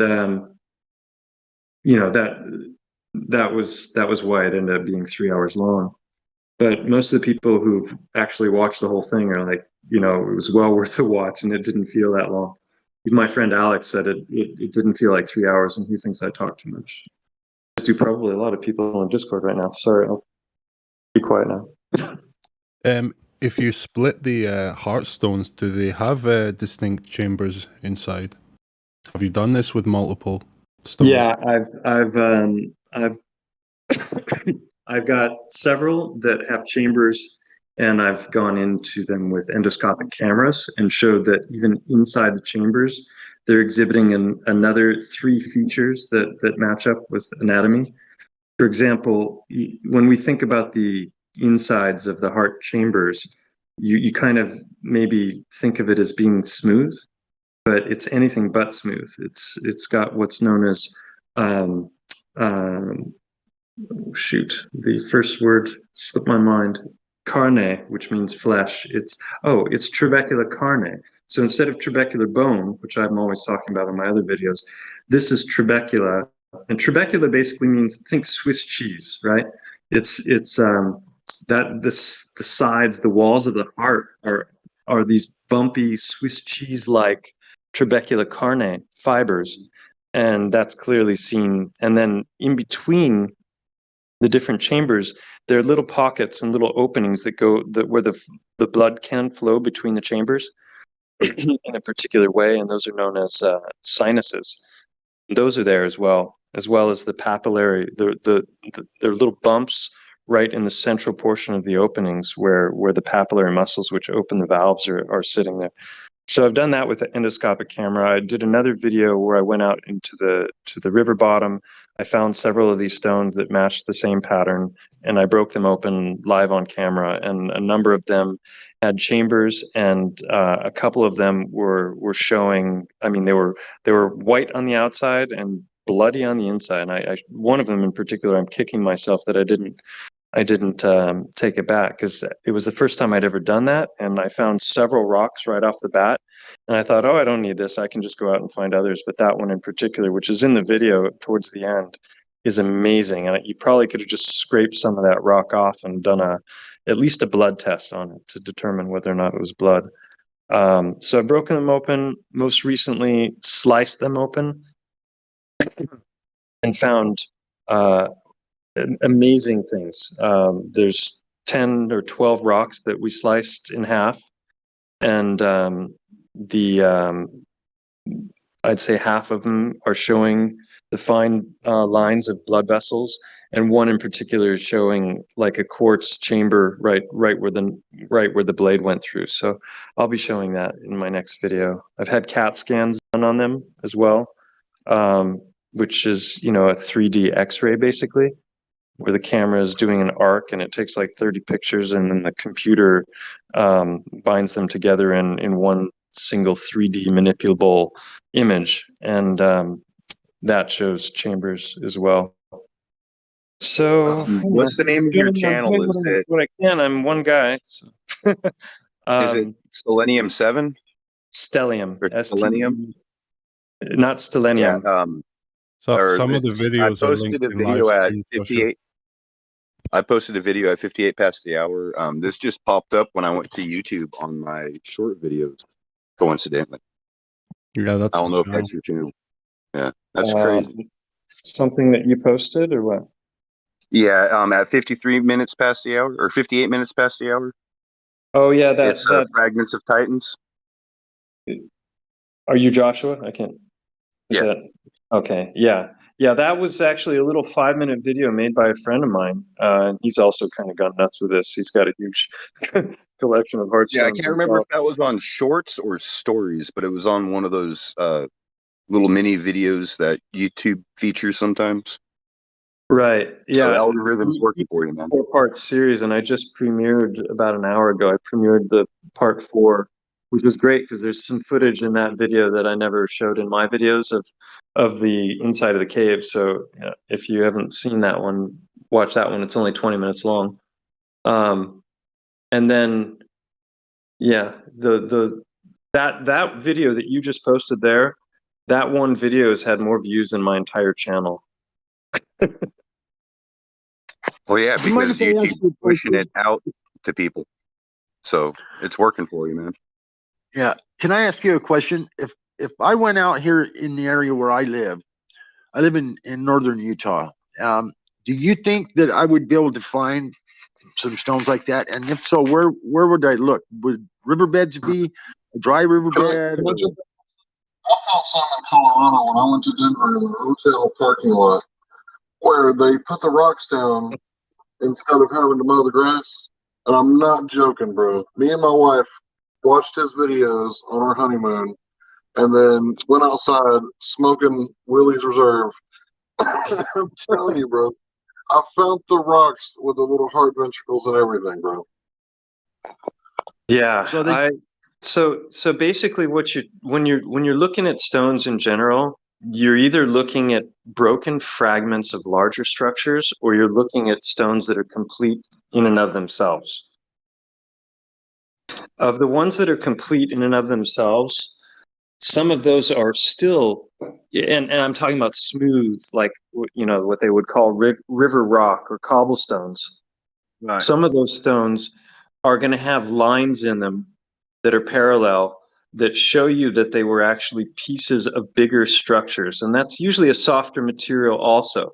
So that whole official geological narrative of stones rolling around in river bottoms and getting smoothed and curved, to me that makes sense. It probably also can happen, but it's more likely that it's going to happen to those like sedimentary layers.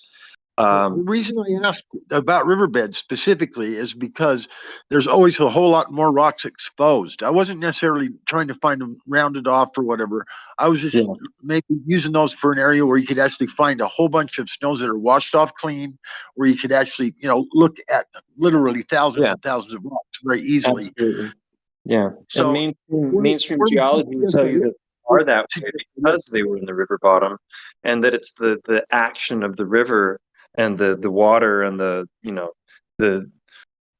abrasion that's causing them to be shaped that way. And that's not true. And I can prove it actually, because like here in this region, I mean, not just because they match heart anatomy and with reoccurring patterns that are easily shown, but also because the smooth stones, there's no transition stone.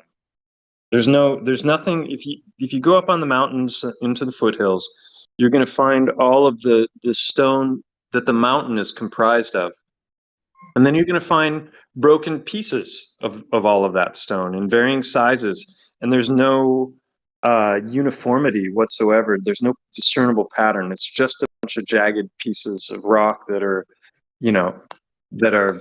clearly pieces of something bigger. So as you go down the hill, it's not that you see that, as those have started to work their way down the hill, they're starting to smooth out and, no, it's one or the other. You've got either these smooth stones or you've got those kind of stones. There's nothing in between. Okay, well, I have a real nice big diamond saw, with water to it. And it's got a big 10-inch blade and stuff. I use it. I set marble and stone and do stone pictures above fireplaces and stuff. I make like murals and kind of artwork anyway. Uh, so I was just wondering what would be your suggestion as a good place to look? Maybe. Well, maybe definitely river bottom. I was just trying to explain why they look that way in the river bottom, because if you go looking for them in the river bottom, you find them. It's like people are going to be like, well, yeah, it looks that way because it was smoothed out by the river. Duh. That's where you Yeah, but found it's it. not going to look like And a heart. you find those rocks anywhere, not just in river bottoms. I just thought it might be easier to find them there because there's so many exposed. Yeah, There's that's so where many. they accumulate. And pebble beaches, rocky beaches. And obviously the wave action in the salt water is going to be eroding the rock, and you're going to get lots of holes in them that are formed from like little tiny, like, boring creatures. But the fresh water doesn't erode them in the same way. So rivers are the best. And then, on the banks of rivers, but embedded in earth, anytime you go by and you see like, oh, that looks like there was mud flood there, there's going to be all kinds of rocks embedded in that. And it's going to be those kind of rocks. What about down here where I am in the lower, like south part of the Colorado River past Lake Havasu City? And out here in the desert, you look around and they have these things called washes, and it looks like just giant, like banks of mud. You look down in there where the water has cut down from the rain, and you'll see bands of mud and gravel and mud and gravel. And we have a fairly swift river here, but it's not that deep, but it's pretty wide. It's the Colorado River, man. I think all that sediment came down from the Grand Canyon, but I could be mistaken. I know that there's been a couple of things found out here, like whales in the desert, because I guess at one time there was a giant inland sea or something like that. But they found like a whole That whale happens when they're skeleton. surfing really big waves and they just get out in front of the wave. Yeah, that was out in the Utah desert. So it's crazy. But I'm wondering if there's anything around here, because like it's cliffs. It's not like sediment. It's cliffs. But like further down south, like upriver where the dam is, it's all cliffs. Further down south, it's more of like an alluvial plain. Do you think I'd have better luck looking in the alluvial plain or in the cliffs? I honestly, I can't really tell you because I'm just not familiar with the region. And there's so many different kinds of terrain. Like, I don't know if you've seen Hangman 1128's channel. He's got the most amazing footage on the big trees. Everyone's all, excited about the tree stumps. And he's boots on the ground. He's got, easily 100 hours of footage, probably twice that, and has shown, in my opinion, unequivocally that at least in the region that he's in, the stone that's there is all petrified titanic tree. So he'll find some decomposing log there, and he'll pick up a little piece, and then he holds it up, and you see behind the log the exact same thing, but like 50 feet wide. He's got so much excellent footage. He's not approached it like I have,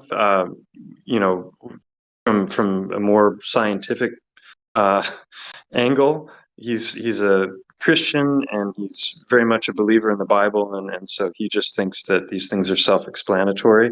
He's not out there trying to do research and try and package it for a non-Christian audience. But his footage is fantastic, honestly. Oh, here's interesting. Yeah, well, I have my own opinions on that. When I make videos, I'll put some things out there, but a lot of people will tend to accuse me of being part of a certain group or a certain army. No, I'm not a Christian. I'm not a fucking Jew. I'm just a fucking human. I'm trying to figure this shit out like everybody else, Yeah. So like when I go and break down the misconceptions, I get attacked on all angles. So I know where you're coming from. Yeah, people like to hang out in camps.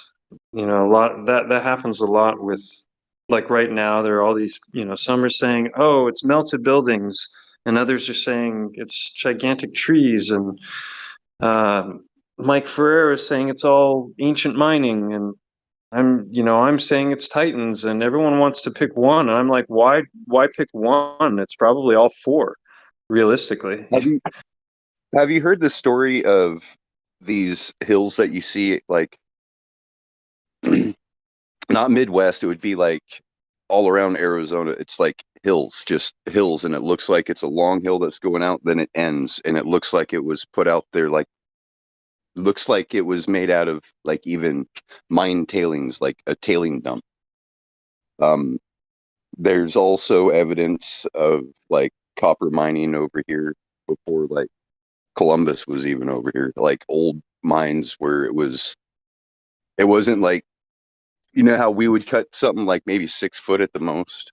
Yeah, these were big holes cut, so it wasn't like done by short people. It was done by like larger people.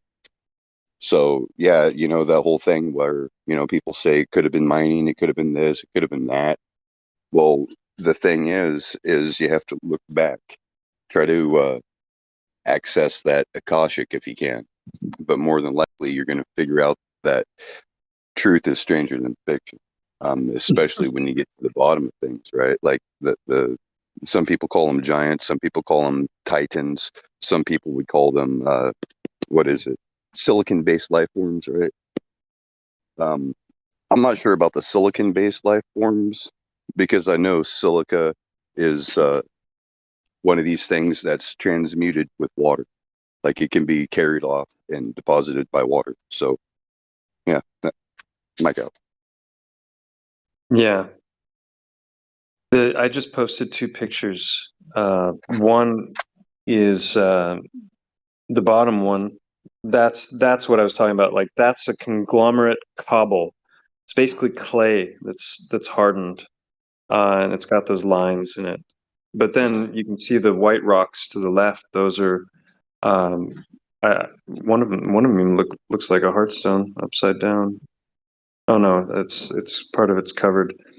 But you know, that's what he was saying that these heartstones are. And then the first one with that wall, that's, you know, those white stones are all throughout that. So that flowed and deposited there, and those stones were being carried along with it. So it's not river erosion that's causing those to happen that way. Right. Anyway, there's also a place here called Goblin Valley.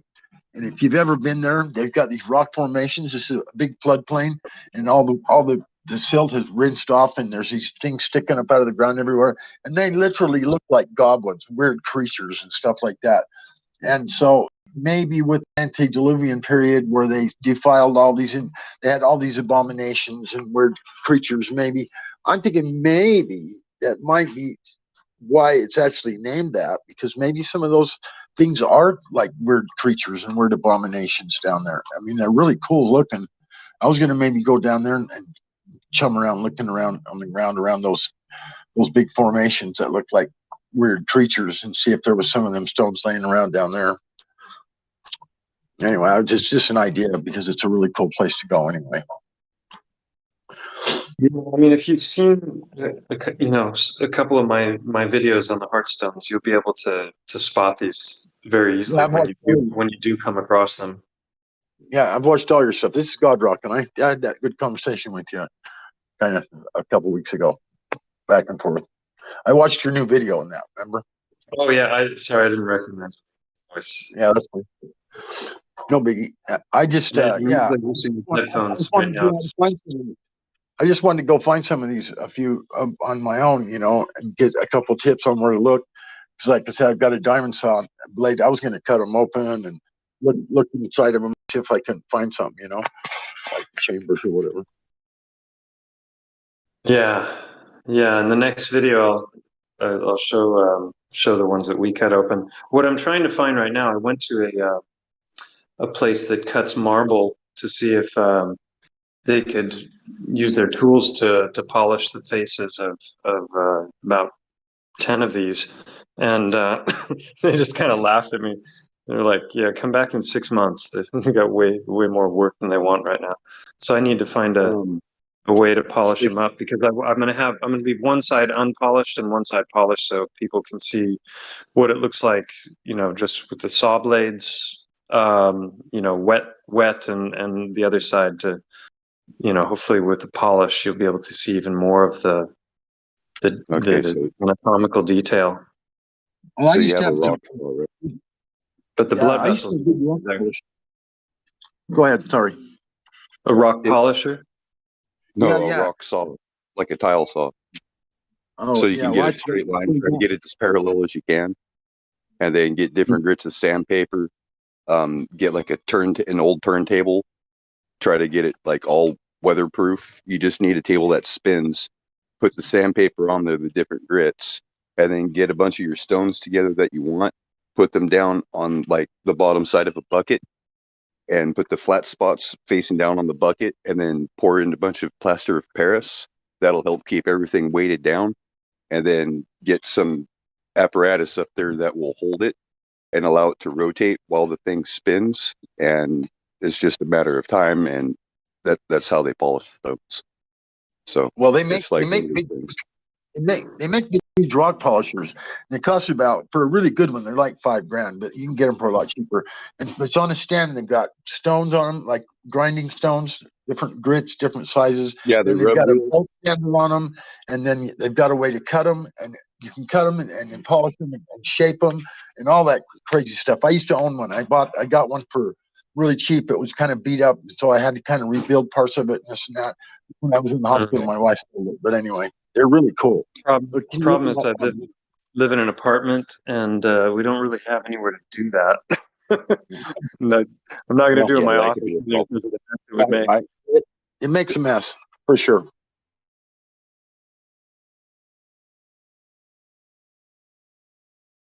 In the middle of a small little sleepy town. You could always get a couple of pieces of wood and like just get a piece of like different grits of sandpaper, wet dry sandpaper, anywhere from like 50 grit to like 2,000 grit, right? Like 60 to 2,000, and then just start from there. Try to get it as parallel as you can, and don't worry about the scratches, because the next grit you're going to worry to get those previous scratches out until you get down to a mirror polish. You could do it. It'll just take time. You'll just have to sit there and use some elbow grease on some sandpaper with some water. But yeah, I've it's seen possible. a handheld rotary power tool that will do that, and you can get these pads that are like that. But because sandpaper, I would imagine will wear out a lot quicker than these pads that are specifically designed for that. But maybe it doesn't go down as fine. The wet dry sandpaper usually lasts as long as you have the water to keep the things from packing up. It's because it's a really hard shit. What the fuck is it called? It's almost like barrel, but not barrel. Shit, what the fuck is it called? Garnet. It's like garnet encrusted, or even the black garnet, the black surface. It's the black sandpaper, kind of like grip tape. Yeah.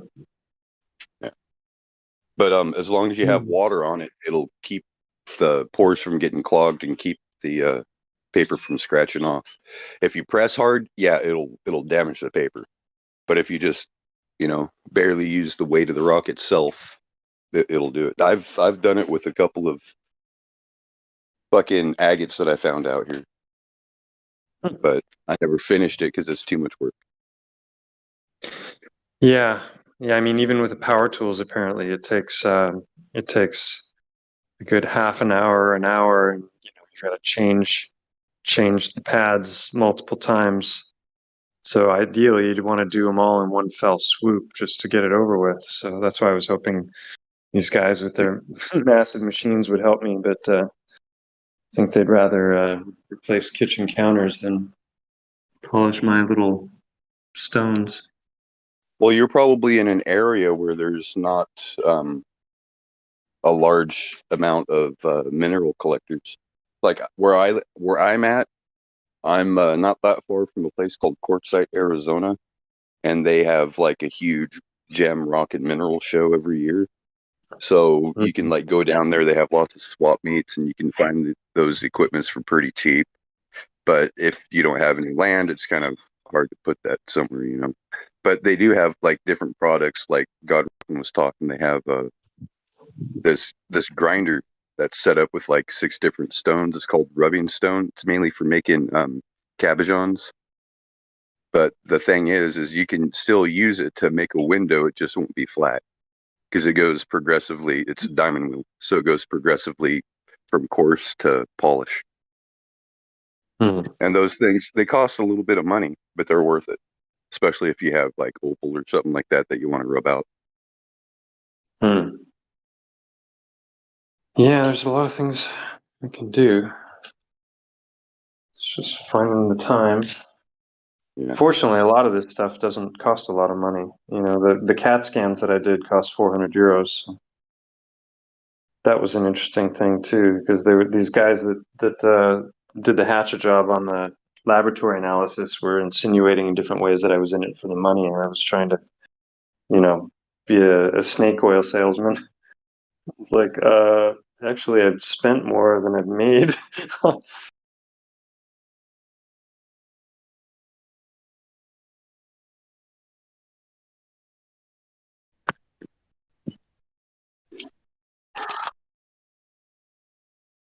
Now, see, I think I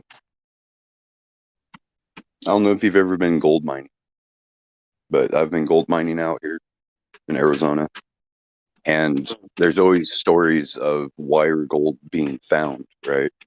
Like gold that's been drawn out into a wire. Yeah. Well, I found some wire gold, and these things were spirals. Like the spiral, like somebody had a piece of gold, they cut threads in it, and then stripped the threads out with the screw, and that's what's left was that helical thing. It was quite strange and tiny too. Well, veins of gold. It might have something to do with like blood vessels. a helical formation gold crystal. That's crazy. Yeah, there's all kinds of theories. Some say, like Alan from Flat Earth Nation or Mud Flood was Armageddon now. They took his channel down. He was saying in the chat tonight, gold is found in ganglion. So yeah, ganglion is the nerve endings, isn't it? Not like the endings, but like the node where a bunch of nerves come together. It's like a ganglia. Yeah. Right. Yeah. So that's interesting. That would mean like the outer reaches of our nervous system is where the gold is accumulating.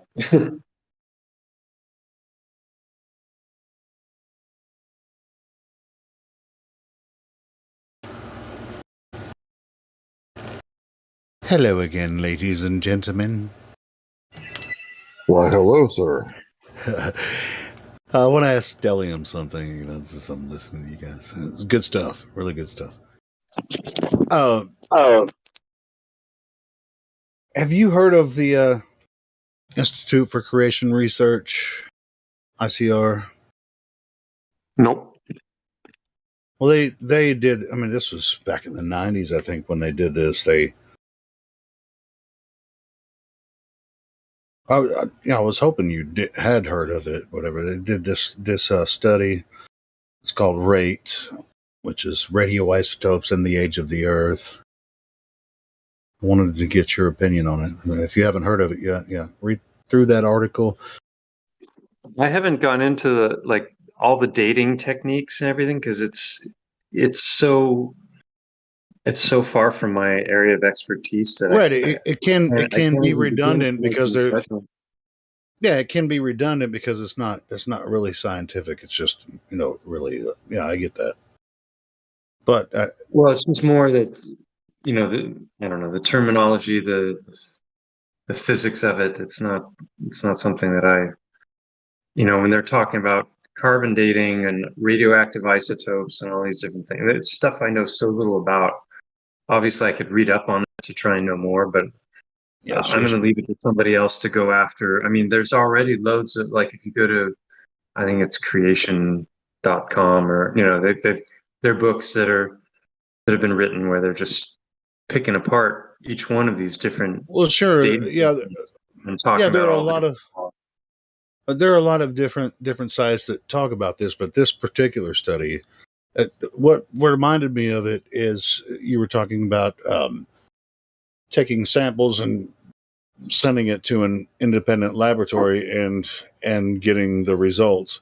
And this is what they did in this study. They sent it to several different laboratories, out of pocket, and what was it doing? You're referring to a specific study that they were doing? yeah, and I just posted it in Livestream voice text.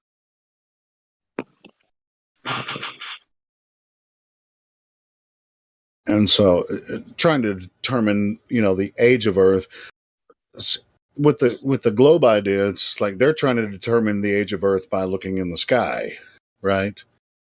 Mm-hmm. Well, they were looking at Earth. They were trying to find out whether or not these dating methods are correct. Through geology or different, like you said, carbon dating or radiometric dating methods. And here's, if you read through this article and listen to some of the doctors and scientists that were involved in this study, you'll find out that I mean, they do the same thing in geology that they're doing in astrophysics and the Globers. it's look up and down, but it's all reasoning and it is circular reasoning. reification fallacies. Like with layers of strata, they'll say, well, we know how old these particular fossils are because of the layer of strata that they were found in.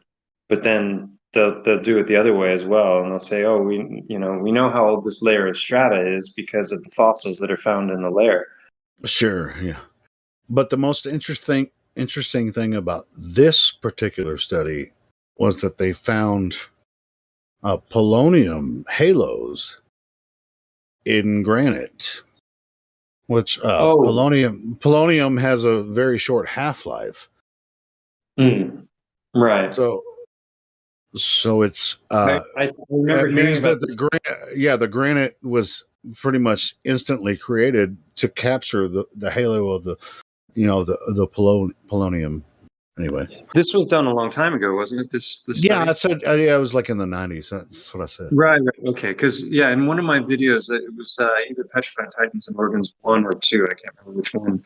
I included, there was a father-son team, and they were doing these studies on coalification, where they were taking wood and they were putting it inside of a steel tube with a little bit of water and a little bit of pressure, and then they were heating it. And within like 2 or 3 weeks, they created coal from wood, and it was well on its way to being like proper coal after such a short amount of time. And then in that documentary that I saw of them, there was also this information about the isotopes, and it's like they're squashed or something. I can't remember the details of why that was important, but it basically proved that it was all made at the same time and it happened very quickly, if I remember. Yeah. In order for the granite to have these polonium halos inside the granite, it would have to have been created very rapidly, because the half-life of polonium is very short. It's a few seconds. So that's basically the result of the study. And so these, if I remember, it's been a long time. So argument for creation, obviously. Sure. Well, instant creation, basically. It's just like God said, and it was, basically. In the beginning, God created the heavens and the earth. Boom. It's right there. We have granite. We have everything that exists. We have water and earth.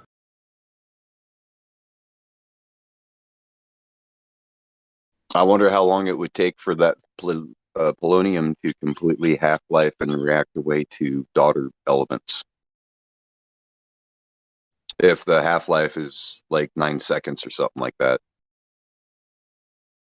900 years would be 1,000 times that, so 900 years would be more than enough time to completely eliminate the polonium, wouldn't it?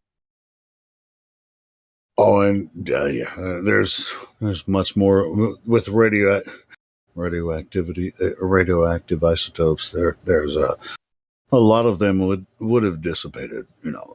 Like carbon 14. There's no way. Their dating methods are shallow at best. I like that when they take a snail that they just sacrifice to do the carbon dating on it. The flesh of the shell of the snail itself dates back 25,000 years, and the shell of the snail dates back to 250,000 years. But it's accurate within a million years. So close enough. Yeah, that's what's really cool about at the end of this study. This rate study. It's like the only way that this polonium halos can be captured in granite is if the granite was created instantaneously.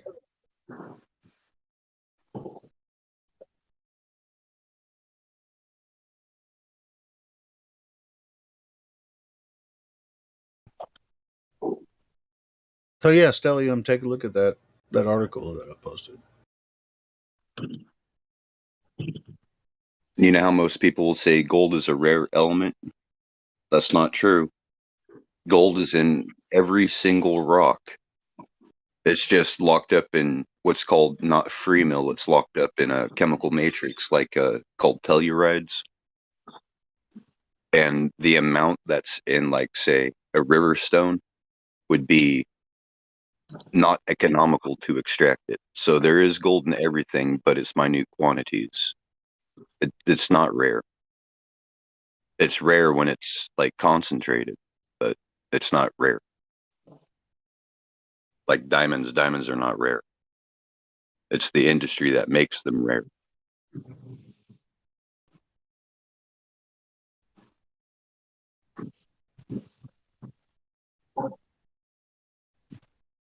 I mean, if they were really rare, do you think every woman would have a diamond on her wedding ring? Oh, what was that? What was that movie about? It was set in South Africa. Something diamond. Blood diamond. Blood diamond. Blood diamond. Yeah, I mean, diamonds are everywhere. Yeah, yeah.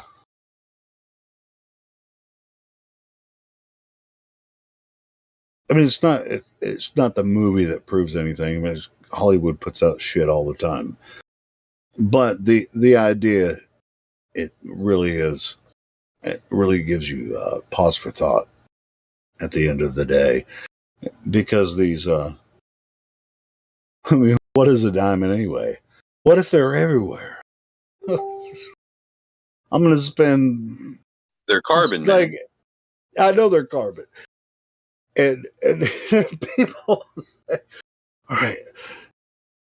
In order to properly marry someone, you have to spend 3 months of your salary, your monthly salary, 3 months to buy a proper diamond so that your woman can be impressed enough to marry you. Wait a minute, in back in the day, people, had to impress their father to take her as a bride. Wait a minute. If we're carbon-based life forms, does that mean if I add enough heat and pressure to you, I can turn you into a diamond? I'm already a diamond. You don't have to put pressure or heat on me. Diamond will be absorbed into steel. I know that much. Because it's carbon. Can't you get your ashes turned into a diamond? Yeah, that's true. I'm sure that's a thing. Yeah, you can do that. You can also have your... Hold on. Dude, I got a pizza here for like Mr. Cash. It's gonna be like $19.95. That way I don't get a tip.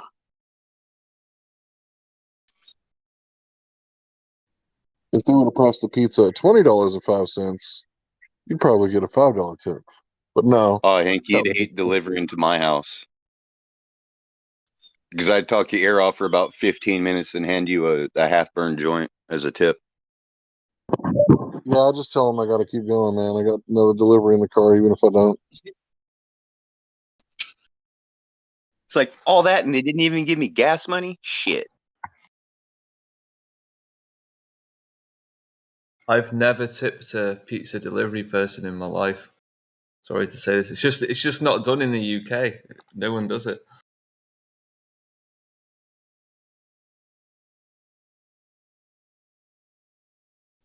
Well, some people don't do it here in the States, so yeah, not Like, everybody usually tips. when I'll order a $10 pizza, it'll come to like 17, like 35. When the guy comes out here, I'll just give him a 20, tell him to keep the change, and he goes, "Hey, thanks, man." It's like, yeah, no problem. Oh yeah, I mean, if I was in America, I'd definitely tip. Like it's part of the culture and stuff like that. It's just Yeah, but see, the pizza costs $10. For them to deliver, it costs $17.9 or $17.35. Oh. All right. So if you're tipping, that money doesn't go to the company; it goes to the driver for being poignant and on time and polite. All right.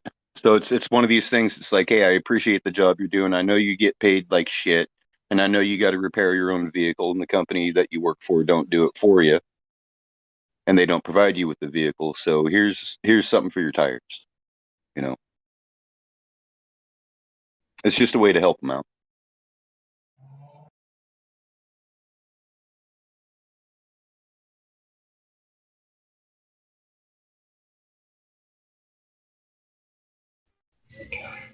So I got some new headphones. They came in the mail today. Only the left one works, but I'm just curious. How's the mic sound? Be brutally honest. Pretty good. Pretty good, except for your. Okay. Is it a McDonald's headset? No, bro, I ain't no McDonald's. So one more Comfort Buds.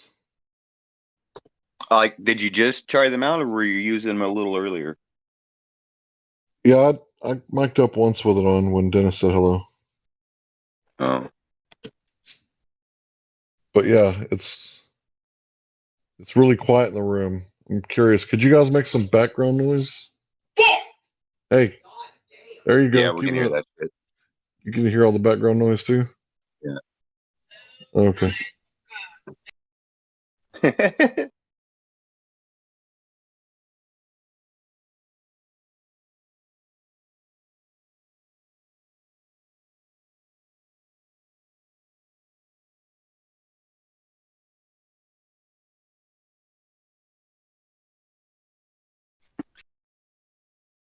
So hell yeah, I got me a tilt switch.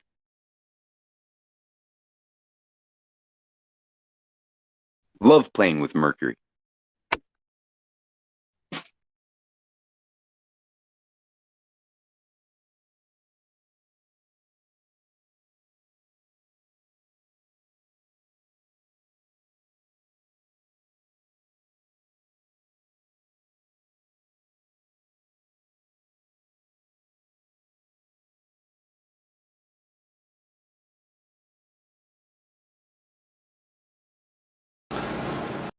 Sorry, I was distracted for a second there.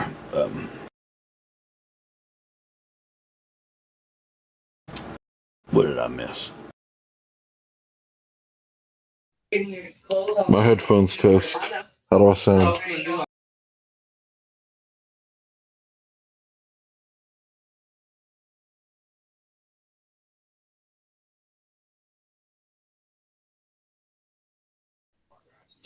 I'll take that as not so good. You sound gainy. Oh, trust me, I'm making my day. Describe gainy. What does that mean? What is It's when you get off Like work there's- and you eat a big old plate of chicken and dumplings. Well, no, like you know how like on your microphone selection and devices through the control panel where you can adjust the levels. You have the sound level and then you have the gain level. which is just like an amplification. It sounds like he's a little amplified. It's like I can understand what you're saying, but it's a little distorted. Yeah. Me? Is this better? No, me. No, that's why I asked you if it was a McDonald's headset, because sometimes you can hear him real good, and sometimes, like, when, I don't know, like something goes off in the background, it's all like, all right, please pull forward the window. It's like, huh? No, bro, I'm in my house. I'm just joshing you. Wait, Joshua's Boycott joshing? McDonald's. He's joshing you, man. That's racist. I mean, namist at the very least. Oh, I can josh, you can't. I mean, I can't, but I can jerry rig something. But that's kind of that's namist as well, because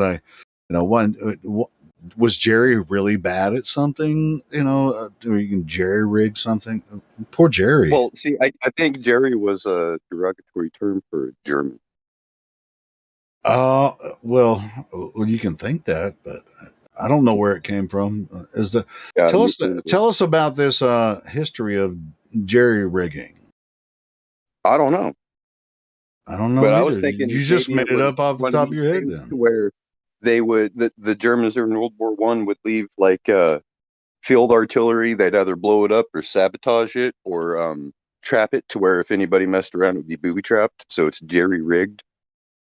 Maybe that's just I'm just throwing like opinions at a hat here. Cool. Or Does ideas. anybody know where the term jerry rig came from? I can Google it, but I'm not sure if I can get a real answer.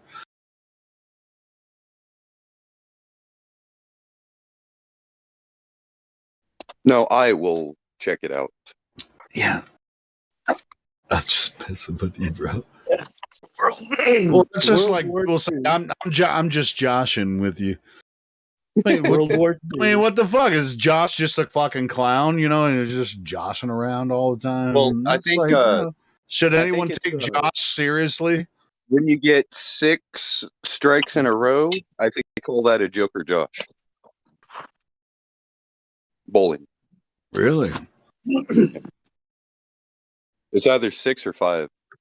Because I know 3 is a hat trick and 4 is a box. Wait, 3 Joshes is a hat trick and 4 is a box? No, 3 strikes is a hat trick. Oh, sorry. Well, how many Joshes does it take to actually make a? I don't know. Something. The best game I've ever bowled was 8 strikes in a row.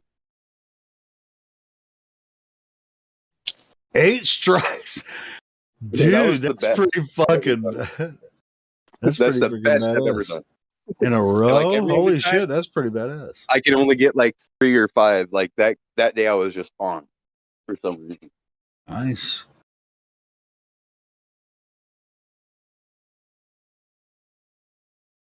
Yeah, I've never bowled a 300. It's been so long since I bowled. But yeah, freaking 8 strikes in a row. That's pretty badass.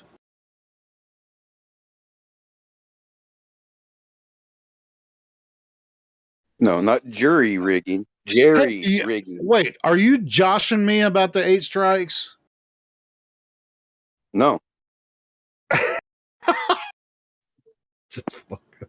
I was young, dude. You were stud young. You were stud young back then when you did the 8 strikes in a row. There we go. Growing up in the 1950s, I heard World War II veterans use jerry rig to describe booby traps, repairs, etc. that German soldiers made from whatever materials were on hand. I don't care what academic snobs say. It has nothing to do with jury rigged, which is rigging a court jury. Answer. Oh no, I didn't that even World War relate II, World War I I didn't- and World War II Allied soldiers, sailors, and flyers referred to Germans as Jerry. And with that usage in mind, many have described the makeshift improvisations by the enemy as jerry-rigged, though we haven't found any written evidence of this. However, the expression jerry-rigged was in use for decades before anyone referred to the German combatants as Jerry. We found uses of jerry-rig dating back to 1890, when the jerry part simply meant badly made. Poor Jerry. And Jerry's short for Gerald a lot of times, even though they start with a different letter. Geraldine. It's unfortunate for Jerry. We love you guys, Jerry's. All the Jerry's out there. We're not. Well, We're my not cousin being Jerry, his name's namists. Jeremiah, but it's Jerry for short. So Oh, sometimes it's really? also So Jeremiah. yeah, it could be Jeremiah. It starts with the same letter. Yeah, all the There's the Jerry's out there. etymology on that. We're not being namists. But I ain't gonna lie though. I jerry rig shit sometimes. I ain't gonna lie about that. I even like you guys when you're bullfrogs. What was that, Stellium? And we even like you guys when you're bullfrogs.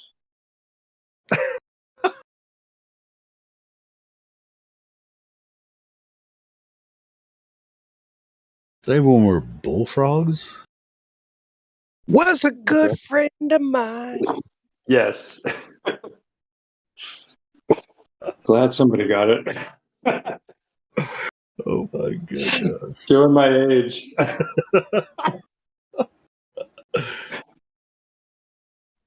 Bro, I'm literally in the middle of cleaning LPs right now. I'm a So joker. I'm a smoker. I'm a midnight toker. What LPs do you got? a bunch from 60s, 70s, even some early 80s, and a bunch of I have a lot of big band stuff. So 40s, 50s, 60s, big bands, some 20s. I have a 1982 CBS LP from Jet Records, Ozzy Osbourne. Speak of the Nice. Devil. Nice. Let's see, Iron Maiden. Let's see what the date is on the back. 82. EMI Limited. So that's an LP. Another Black Sabbath. 71 or 1871 Warner Brothers. So this is what? 1970. And it's just Black Sabbath. Yeah, I got albums. I'm looking to get some more up to date stuff. Obviously, I just recently, within the past couple of months, picked up a 1967 Zenith console, and Nice. I've been repairing the turntable, which I just finally got fixed, and replacing some capacitors on the receiver and shit like that. So I just got it rolling. Is it belt driven? No. It has No. an idler wheel. Nice.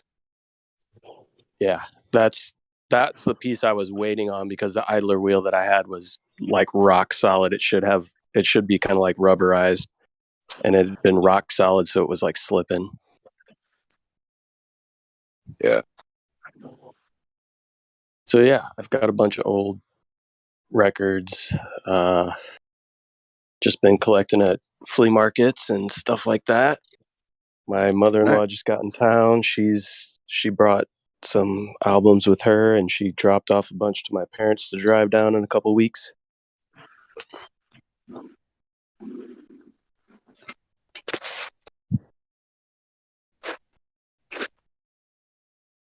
Tell you what, LPs on a record player sounds so much better. I mean, Yeah, don't you get can me actually wrong. hear the cymbals. Yes. There's just something about it.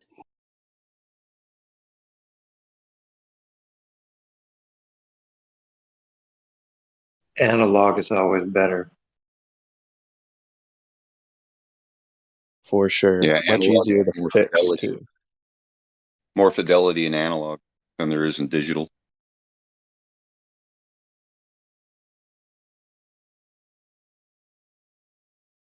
Digital's great. I mean, it's nice that you can just dial up any song you want at any point in time and play it on your phone or, through some speakers. But something about pulling the album out of the sleeve and dropping it on the turntable.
Hey, I'm wondering if Mercury will remove gold plating.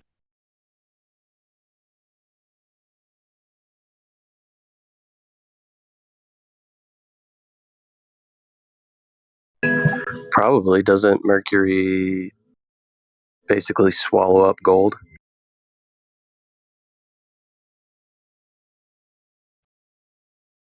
Yeah, but see, the thing is I think the substrate that the plating is on is copper, which will also amalgamate and turn into a solid. It won't stay liquid.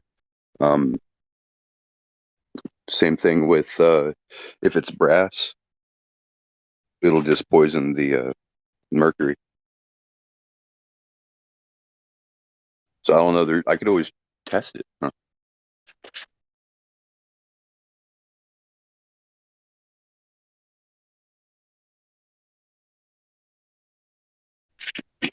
Now I'll just use the mercury on black sands to absorb the real fine gold powder that is hard to remove from the black sand.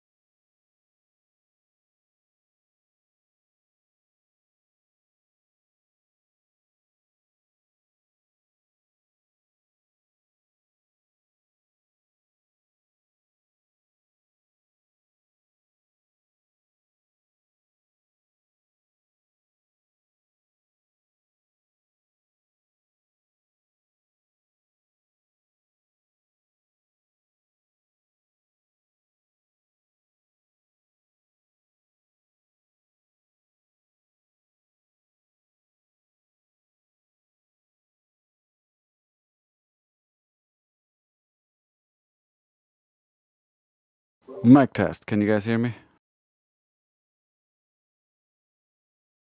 Yes. Yep. Yay. I just finished making another song. I spent 2 days on this one. You guys want to hear it?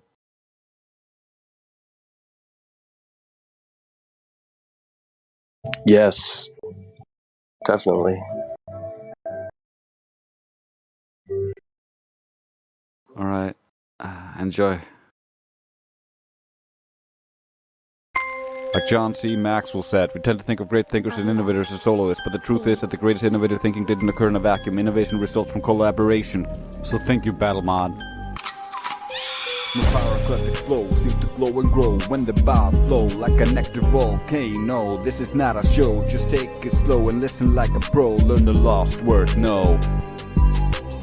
Like the northern wind I flow, on the go with the snow I grow, fast like a UFO. That's not what you think though.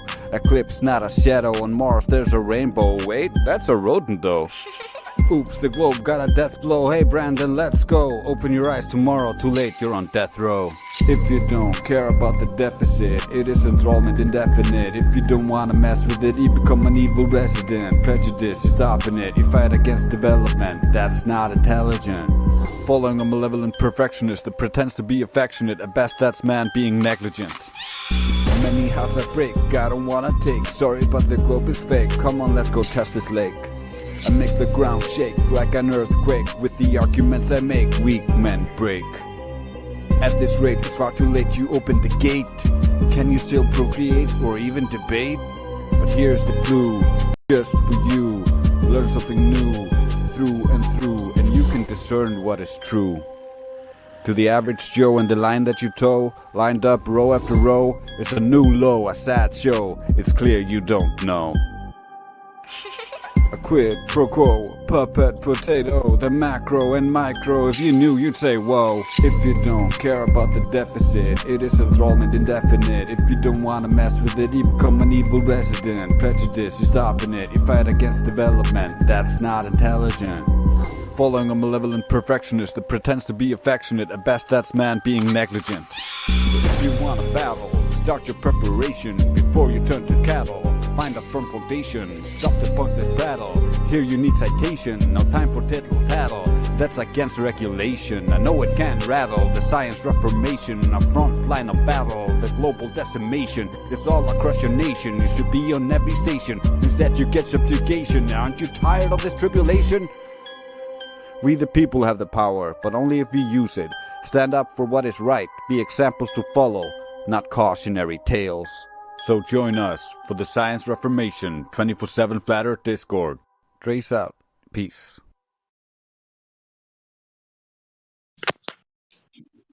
Dude, that's fire. That's awesome, Trace.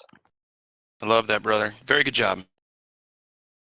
That flow at the end especially tied it all together. I love it. Can I tell you I love it, though? I love it. Sound great. Love it. You're also allowed to make me beats and just send them to me, and I'll see what I can do. That's fine. I'll do that. I will do that. Yep. Do you have a channel? Yeah.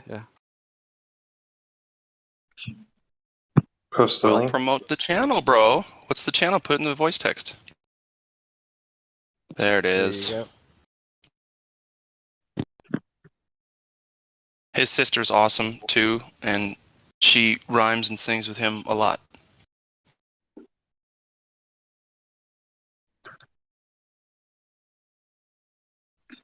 And bottom line, it's badass, so you'll check it out. Yeah, excellent. The Flat Earth Siblings. Right.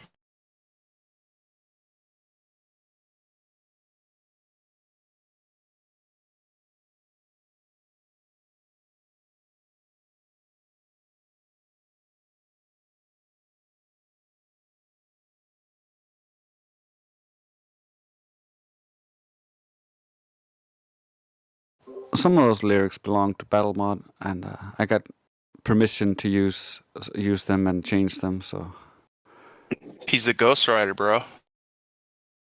that's why it sounds like that's teamwork. That's why there's. I'm talking about how awesome my flow is. That comes from him. I'm not used to saying stuff like that. Right. Yeah, I heard the It'll get shout more out at the comfortable. beginning too. Yep. I'm learning.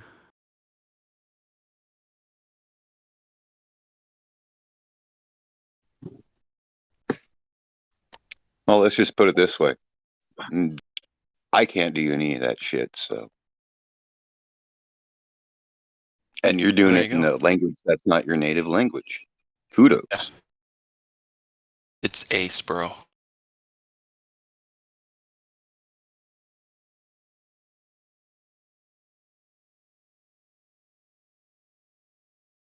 Man, Dre's got more talent in his pinky.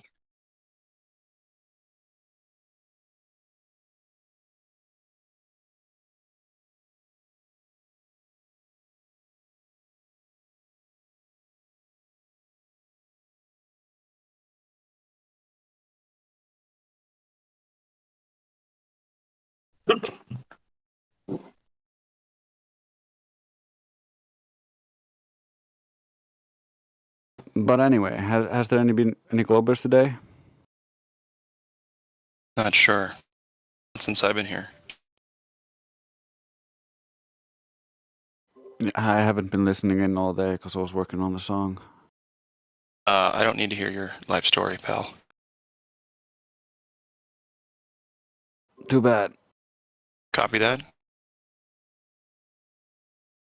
Cool, dude. Yeah, I like that song. I need to start making like regular beats too. Not just I try to fill my songs with as many instruments as possible because I usually don't put vocals in them, and I need to get back to basics. So this is perfect opportunity. Yes. Awesome.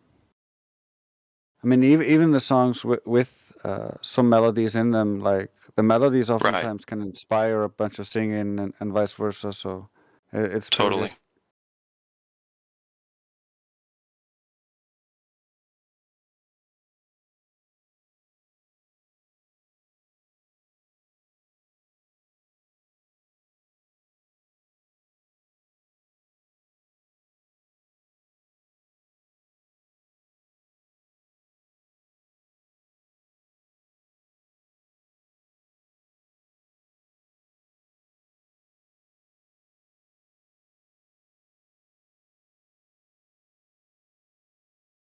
Looks like we got a couple, just one Glober in the YouTube chat.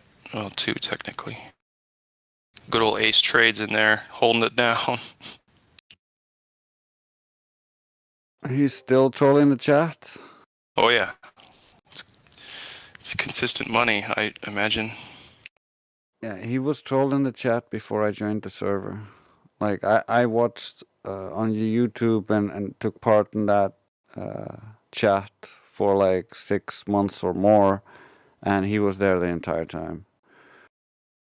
Yeah, his job is to observe and report and perhaps throw us under the bus as much as they can without globe evidence, by the way.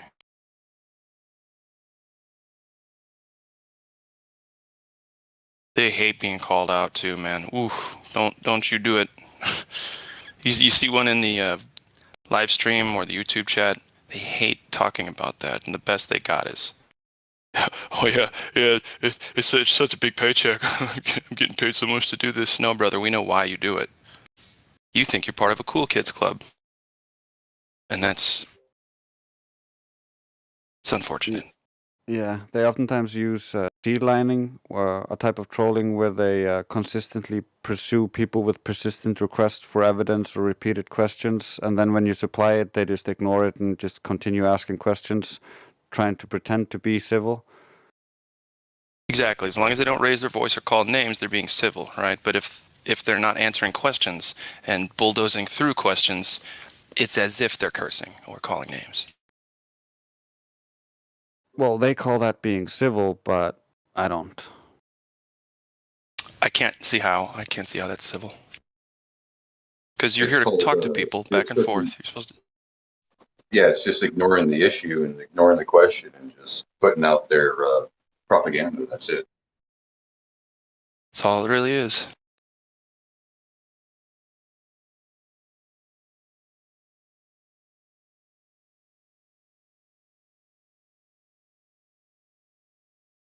I always get a couple cockroaches scrambling out of the woodworks. Now Bendy Light, get it? Bendy Light, Bendy Water. But he's now in the YouTube chat, kicking around.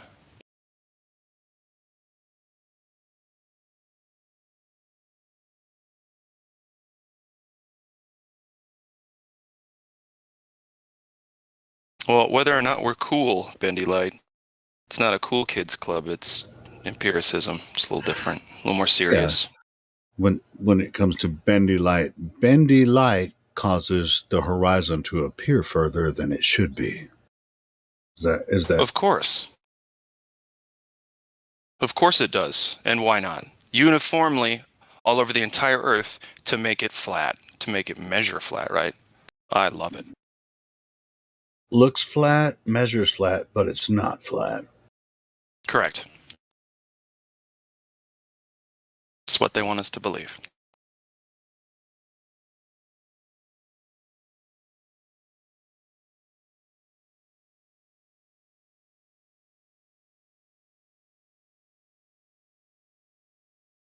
Cool kids in your little club, you're assigned to us. We just show up because we want to help people understand their world. Hope that makes sense to you.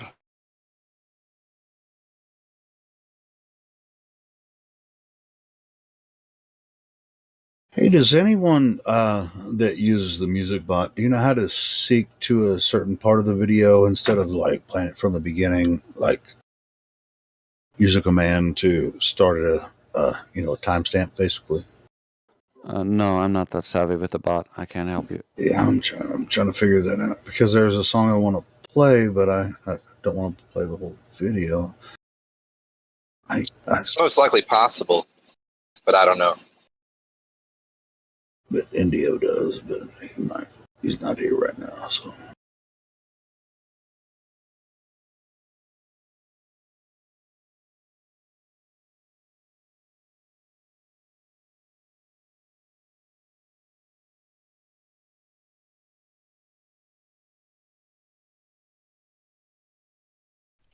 So what's been going on in here tonight? It's been a long time since I've been on this server. Yeah. Tonight, I don't know. Same shit, different day. Of course. Who's got that new shit for me? What's the new shit? What do you want? I don't know. I'm looking for it though. Dude, I got a whole folder on the Sextant. Can I DM you a folder of stuff? Yeah, for sure, dude. I'll always take that. I didn't know if you could. Yeah, I didn't know if you could transfer like whole folders, but you know what? It's just a few items. I'll just put it in a DM. Why am I complaining? Okay. Yeah, and have you seen the new Black Swan or the Final Blow? No, I haven't. It's from BLMS, the same guy who got the Black Swan. He caught Anaka Rock, Arc and Rock, which is 31.8 miles away at 1.5 feet or elevation. So he was like 1.5 feet off the water and saw something 31.8 miles away. Wonderful. That's really impressive. Yep. I got the GIF and the still photos saved. Appreciate that. Hey, that's about fundamental. Fundamental.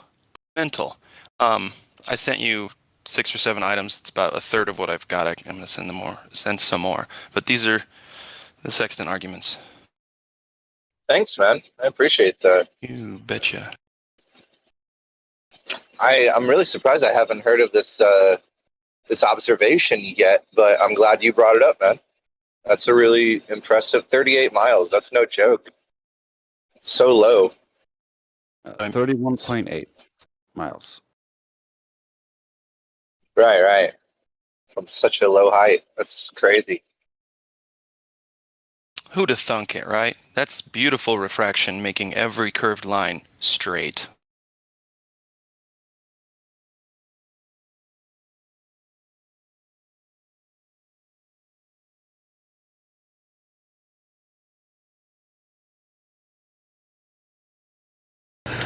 Hey, never mind. I found the videos looking for the song I want to play, and it's the first song on the video. So, you guys want to listen to some of my old school shit?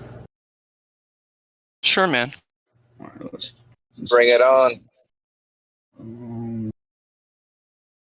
Let's go. Yeah.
Good stuff, Skeptic. Dude, Helio, that was fucking great, man. Are you on the bass? Yeah. No, I'm the vocalist. You're the vocalist? Yeah. Bro. Nice Especially at the end range there. and Staley, man. Wow. I loved it, man. So Yeah. you really like Jane's Addiction then, right? Not Jane's Yeah, Addiction, like- sorry. I was no, gonna no, say, no, no. I What's do the love band? some James Addiction. Wayne But... Scott's Alice in No, Chains. no. Alice in Chains, there we go. That's the yeah, one. of course I love Alice in Chains and Soundgarden and all that shit. Yeah. Yeah, for sure. Cool, Yeah, brother. this shit was friggin' I think 1995. I think when we did that. Yeah, it certainly sounded like one of those bands. Like, but you guys, you played around a lot, right? Around your city. Yeah, well, this band we played around our city, dude. We were pretty hot, early '90s. And then this band disbanded. A couple of members formed another band, Elijah's Diner, and we actually toured. We didn't make any money. But we did get a record deal, which wasn't a big record deal or anything. But anyway, Hey, deal's a deal, partner. Did they front you money for tour and merch no, and shit? No. That sucks. But I'll tell you what, they did print 10,000 copies of our album though, and free. They did it. They paid for it. I didn't pay any money. Oh, good. And you can buy it on Amazon right now. Fuck yeah, bro. Okay, so I that's a bought good one on thing. Amazon a couple years ago. 10,000. That's a lot of CDs, dude. I bet each one of you has like 10 boxes. I don't. I only have one. I bought it off of Amazon. Are you serious? You don't have any copies of it? Yeah, it was kind of fucked up. Out of man. 10,000, what are you going to do? Sorry, I don't know what happened, man. No, it wasn't my. All I'm saying is I like it. wasn't my print. It wasn't my copy. I mean, they didn't just like send us 10,000. They printed 10,000, and So did they buy the master from you? Did they buy the master copy from the recording session? That would have been why. Like, okay, how it works is you can either sell your music to a record company and that's that, or they can help you promote your music and you can. Yeah, well, I know that now. I know that now. When I signed the contract, I don't know what. When I was a kid, dude, when we went to record this, I didn't even want to record at that fucking studio. You were what? They said 15? No, I was think when we got that record, yeah, maybe 23, I think 22, 23. And they were like, "You're going to record at this studio," and it's like, we don't want to record there. We want to record where we recorded before because I think it's going to sound better. And the guy already knows our sound and everything. Totally. And he's like, "No, you're going to go in here," and it's like, we didn't even know this fucking guy, So yeah, it was. Well, and that's the other thing. It's all a business because the record company has to bring business into the studios that they prefer, and bottom line, it does end up being money. But if you're good, if you're really talented, they'll spend some cash on you too. You just got to do it right. Well, but most people don't make it. To be honest, I mean, like, yeah. Well, to the backstory, at least you had fun and you recorded music. I did, and we did tour a couple times. We didn't make any fucking money, but we had a lot of fun. I ain't gonna lie about it. Isn't it great to play in front of an audience, especially when they're digging it? Even if they're not digging the music, they're just happy to be there watching the live show. Dude, you got to go on my playlist on my Helio Skeptic channel. There's a couple of live shows there. I mean, it's like when I'm on the stage, I'm owning that motherfucker. I own the fucking whole room, So it's like, I'll bet you fucking do, bro. I'm not the best front man, as far as a band goes. I'm a weird, I'm weird but it's just like what front man is not strange as hell? What front man? Show me one. But yeah, watch some of the live stuff on the playlist on my channel. That's where. Sure, dude. Yeah, go watch some of it, dude. You know what I'll do? I got a music playlist on my YouTube, so I'll just go ahead and put it in my share that music with playlist me. as well. People keep looking at it, dude, because I'm a loudmouth on here, and people, who the fuck's this guy? And they go and check me out. It's just music. Some of your live shows? Are you a guitar player? No. I'm the drummer. But no, I don't have any shows. I mean, there are some online, but I'm not going to show you guys that on the live stream. Shit. Fuck that. But yeah, I can DM you guys out there, bro. No, I'm not very self-serving anymore. I don't want to be a rock star. I don't want my music or face to be out there anymore. Well, I mean, as far as rock stardom goes, it's way beyond that for me now. I mean, it's like, oh yeah, me too. I used to think Always I could kind be of a was. rock star. Well, I mean, but I always was. You know. I mean, that's the dream, right? You heard the song, right? I mean, It sounded great. It sounded super pro, man. Yeah, super pro. we did that shit live. Well, we didn't do it with all the harmonies because nobody else in the band could sing but me, so I had to layer the fucking harmonies. I got that feeling. Yeah, I got that because when you're the only guy who can sing, it's a lot of work because nobody's there when you're singing your lead part, going, "Hey, this would be a good harmony." Like you have to think about all of that yourself. So yeah. But that came easy to me. I mean, I can make my own harmonies all day. Well, sure. But it's the same person singing, you know, but you can't do that live. And so that was, but we still had a good time doing it live anyway. I mean, people loved the show. Absolutely. It was good. Yeah, there wasn't the expectation of the harmonies being there because they all knew that I layered it in the studio. Yeah, man. I played with bands just like that. It sounded just like that, just that good at like things like Warped Tour and other such bigger shows. So yeah, absolutely. Them were the days, weren't they? Shit. Yeah, I've played with guys that can sing anything. and they backed it up a little bit, but for the most part, I mean, I wrote if they could sing a little bit, then I wrote the harmonies for them and say. I have a feeling you're a strict bitch. If you're leading the band, I bet you're a strict bitch. You're like, this guy has to be at least as good as me at singing, right? No. They just have to be able to sing the harmony that I write and do it. Yeah. It doesn't have to be perfect. What if he wants to write one? No. What if he wants to write his parts? Well, he can try, and if I don't like it, then he's going to have to sing mine. But it's up to the band whether or not the band likes it, ass. No, it doesn't work that way. See why I got in trouble a lot, right? Why I went through 20 plus bands. It's just like I'm the fucking singer of it. I know. Yeah, I get that. I mean, you have a slightly more important role because you have the hardest job. You are the main focus at every show. Well, when it comes to the harmonies, though, I haven't had the opportunity to actually work with someone like Jerry Cantrell, that can sing, that it's like, oh man, that's a badass harmony. Not that I have worked with some people that can write their own harmonies with my lead vocal, and it was and I'm like, yeah, I like that. I have had that opportunity a couple of times, but for the most part, they'll try a little bit because they're not singers necessarily, but they can sing.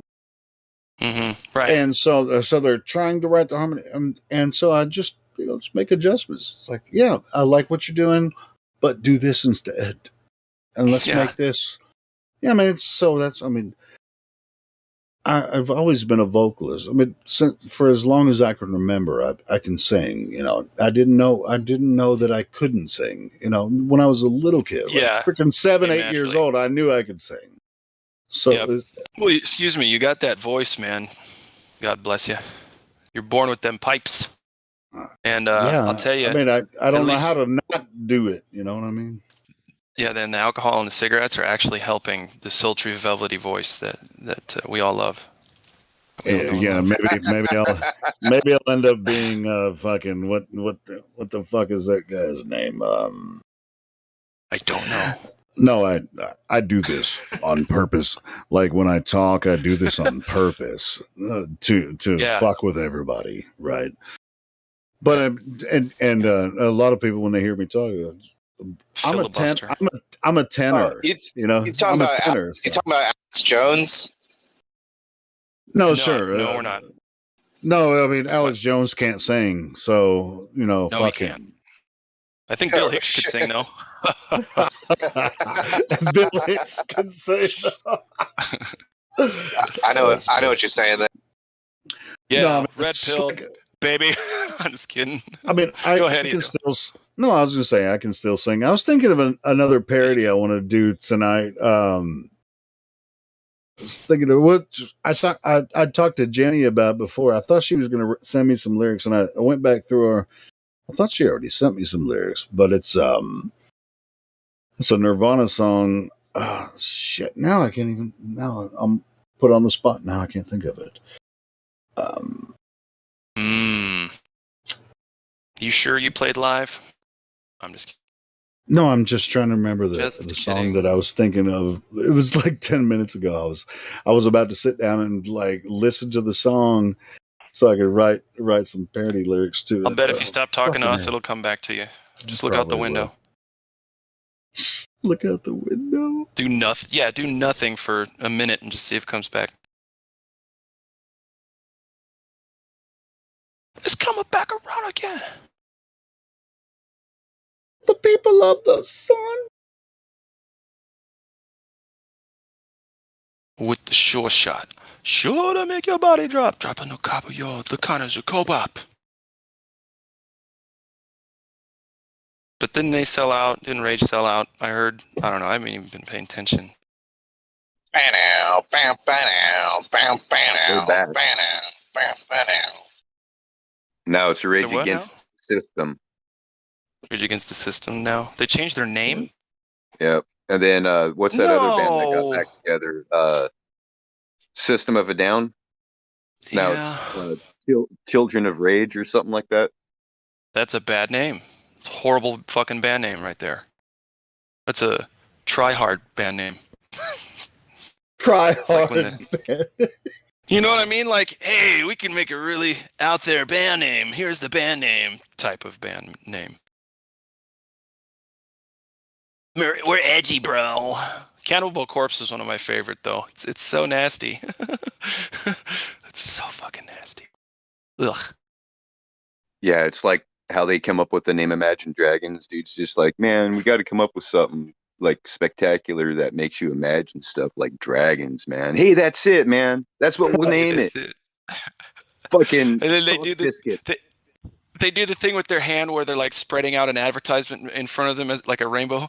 Imagine Dragons. You know, like the more you know. Didn't they do a video where they did parabolic flight? Their whole video was where they were on an airplane doing parabolic Is that right?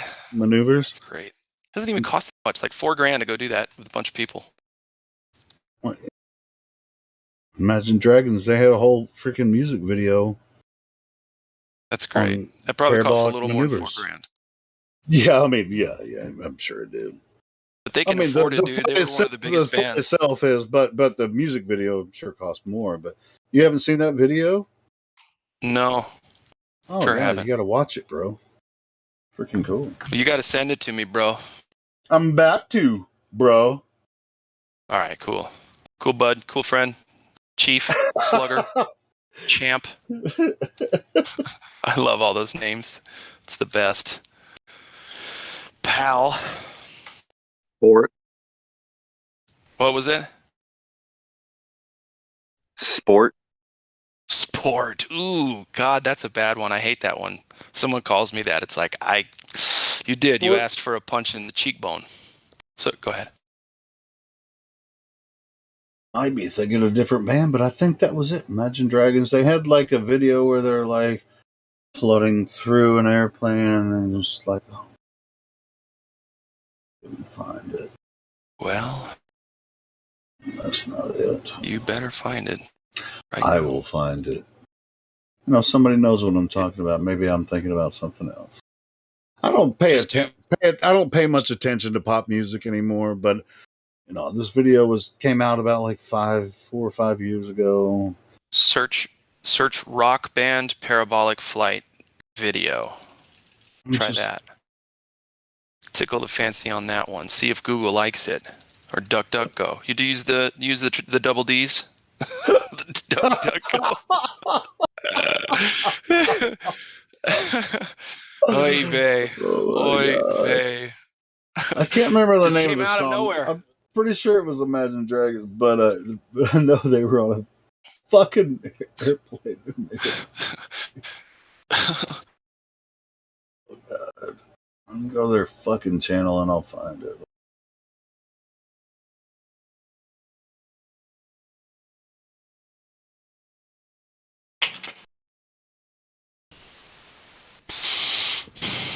So how's everybody else doing out there? Flat smacking, or what are we doing? Anybody? I don't expect a response. It's that time of day, rush hour in my neck of the woods. I'm just making memes and stuff. Oh, shit, Certainly is fun.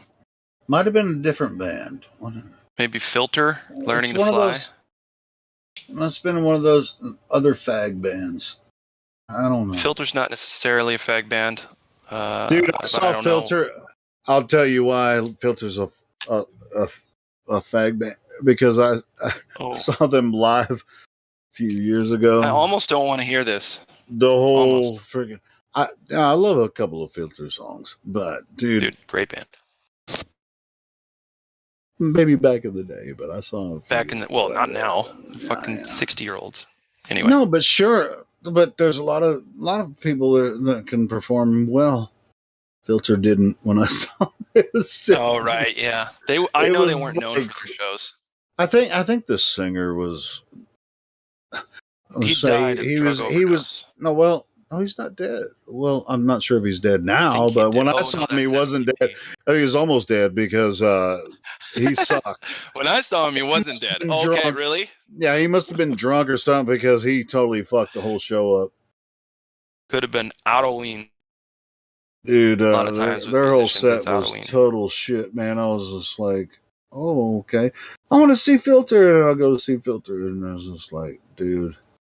And there was a lot of shitty. I was at a festival, and there's some shitty bands, but I thought Filter might perform, and I was like, I was so disappointed. I was like, damn. Well, maybe that's why Filter was playing the gig, right? It's not the best bands over there. They're not the best live. Fucking this up? What? No, I was saying. That's what I was saying about this up.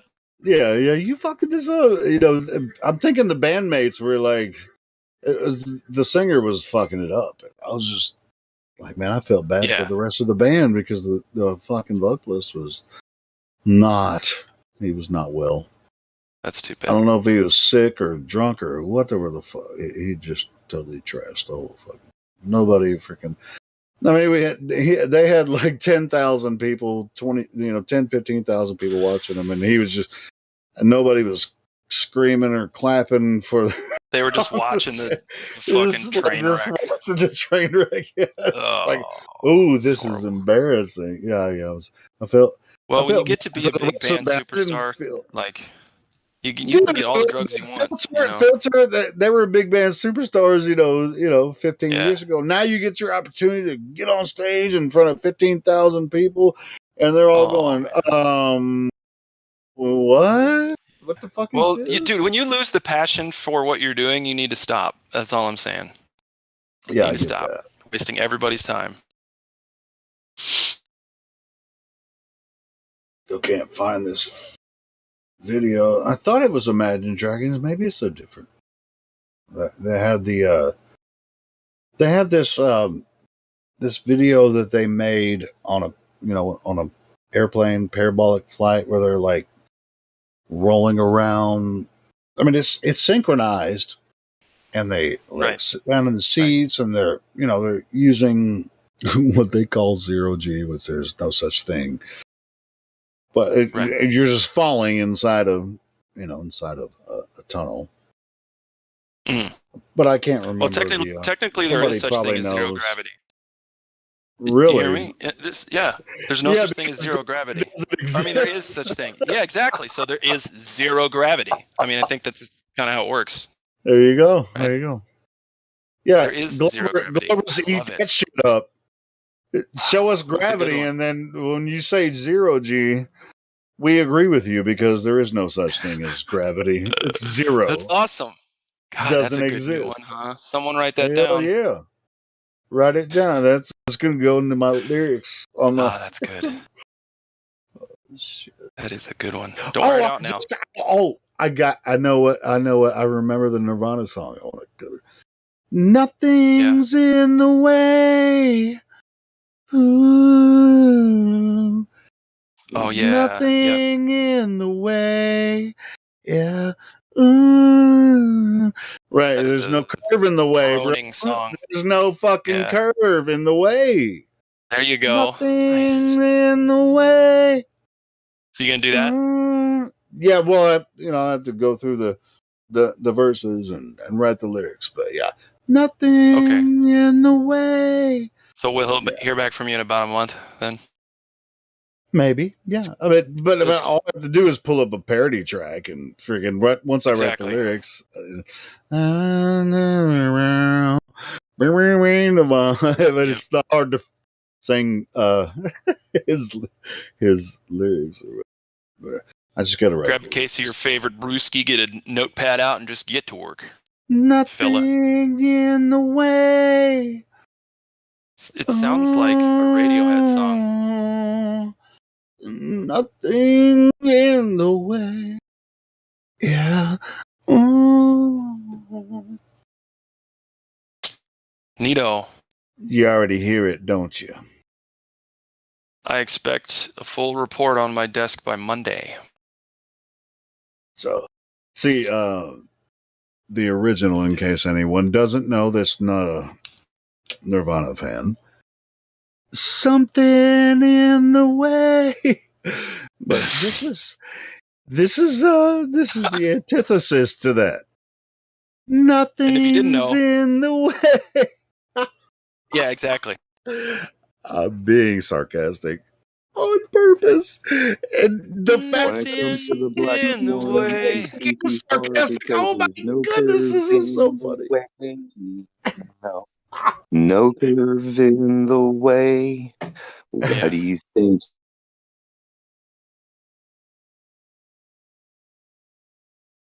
Now I remembered it, and so yeah, I'm gonna go through the verses. There's no curve in the way. Ain't no curve in the way, bro. Nothing in the way. Oh, nothing in the way. Yeah. I gotta get the curvature lyrics now. So I'm almost sick of hearing you sing that. Yeah, I'm gonna fucking pull up the lyrics, and then and all that. I don't even know the lyrics to the original. Again, lyrics wrote on massive amounts of heroin. Yeah, that's why he's saying nothing in the way. Right. If anything, the producer probably had to come in and be like, listen, we're going to have somebody else write these lyrics because if you sing your lyrics, it's a run-on sentence that nobody can understand. So, yeah.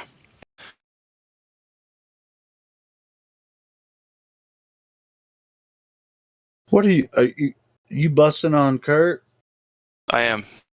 I'm just making a joke. I have no idea their recording process, what the producer would or would not have said. Nothing. I imagine Kurt Cobain was pretty hard to work with in the studio. That's what they said. He was a jerk. Yeah, I bet he was. I read a book once. I was in a studio that had all kinds of books like the Beatles' history, Nirvana, Metallica's history, all kinds of stuff.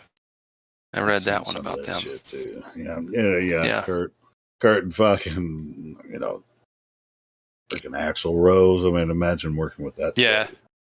I can't believe he's still alive. Good old Axl. I can't believe one of the producers of his albums didn't fucking shoot him to death. Yeah, those were the times too, man. Cocaine. Everybody was doing cocaine. Everybody. Cocaine and November rain. See, people would say dumb shit like that because we're high on cocaine. Cabana,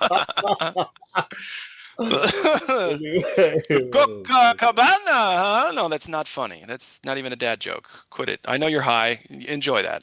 Every 30 minutes having to put powder in your face. Whatever. Have fun.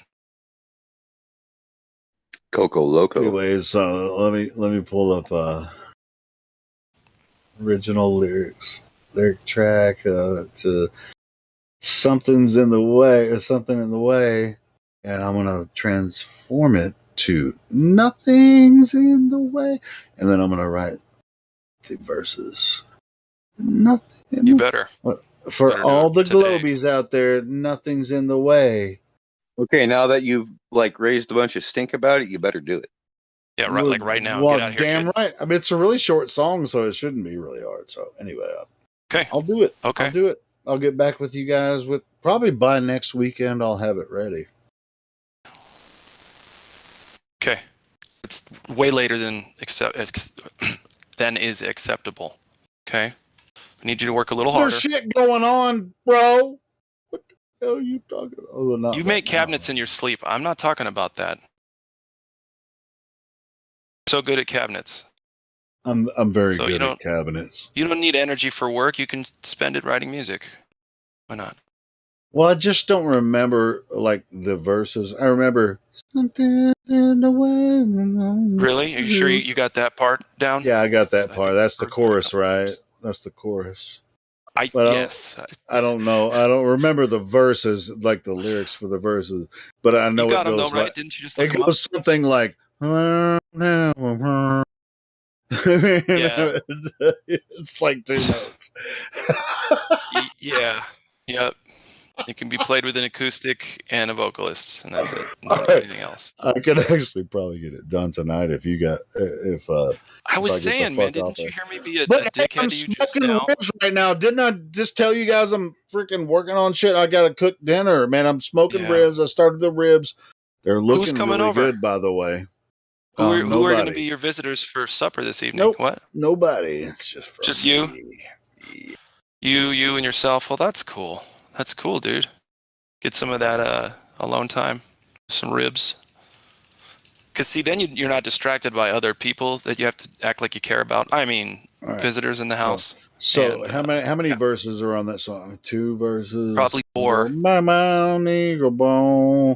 Kurt liked to write a long song.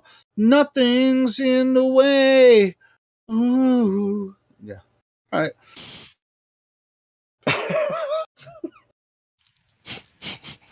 Y'all niggas almost crazy as me. You think you got the chorus down there yet? I think I got it. I think I got it. We all do too. We all now know the chorus very well. Thanks. Hey, don't steal this parody from me. Who's going to do that? Everybody wants to hear you do it. For sure. So funny. No one's questioning that. Everybody's like, "Holy shit, hell you."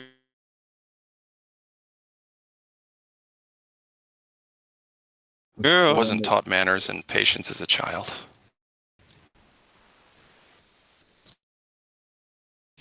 See, Phil's already got some.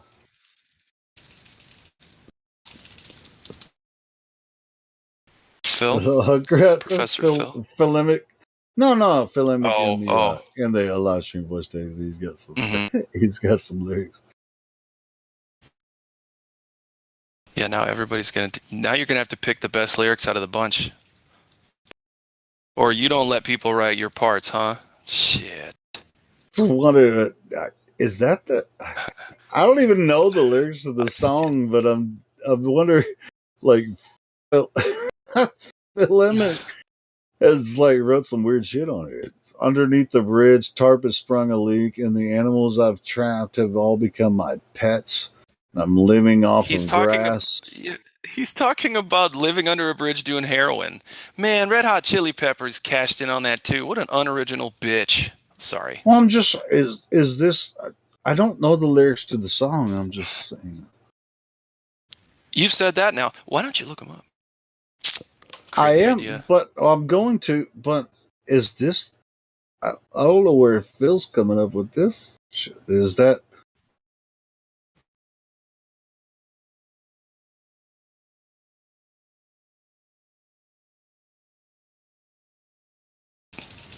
Smoke. He said that's the original lyrics. Underneath the bridge, chop us from the leaf, animals a trap. Become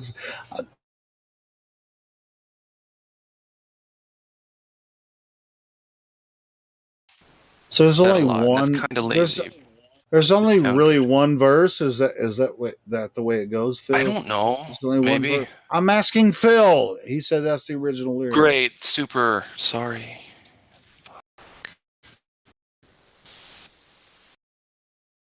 Get your edible panties in a twist, mister. All right. Well, based on that, I'll go ahead and create my own. I like the tune. It's okay to eat fish because they don't have any feelings. It's okay to debunk Globers because they don't have any feelings.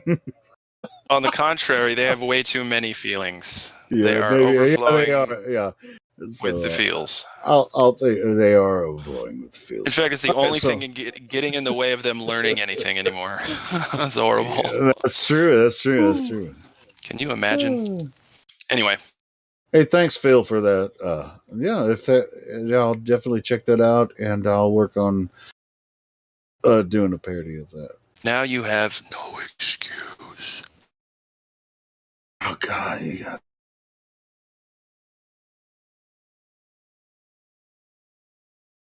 to record over a karaoke track for me. Nothing in the way. You're going to record over a karaoke track that you did? No. I'm going to record it over a karaoke track that someone else did. I got it. Shit, sorry.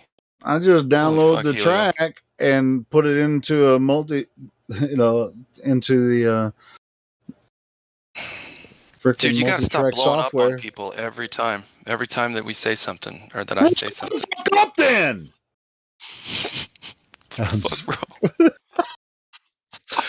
I'm not used to it. I'm used to being that guy, not anyone else. Just because I get loud doesn't mean I'm pissed off. I know. You're like the only one, too. Anybody else that gets loud, I don't want to talk to. Because you go from screaming to laughing, belly laughing. So you're either bipolar or you just don't give a fuck. No. Well, I kind of don't. Well, I do give a fuck what people think, but I listen to comedy a lot, so it's like I feel like even though we're very serious about the topics we talk about, it should be entertaining. And so when I do join, I want it to be fun for everyone. So. Oh yeah, but at the same time serious. It's like in the vein of George Carlin, and something like that. I'm a huge fan of George Carlin. Yeah, but I can't do stand up, necessarily. I need people to feed off of, feedback. I try to be funny. If you guys don't think I'm funny, you think I'm a fucking dickhead, just tell me Helio, so. I don't want to hear you. You are a blast, my friend. You're a blast. So don't let anybody tell you otherwise. Yeah, you're really funny looking. And that. Mm-hmm, yep. Yeah. I agree with you. I totally agree with you. I don't know, Helio. You got one of those voices, man. It's like paradoxia, right? Or pareidolia, right? Pareidolia, not paradoxia, pareidolia, right? Isn't for some reason whenever go ahead. Sorry. Where your mind makes you think something is there, but it's really not. So in your mind, if you never saw me, what do you think I would look like? Ron Swanson from Parks and Recreation.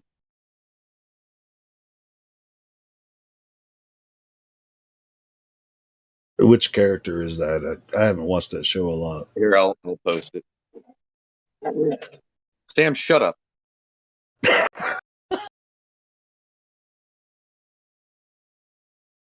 I mean, he's like tripping out on fucking rabbits. Is he like the manager dude? With the right here. Yeah, that's what I thought you were talking about.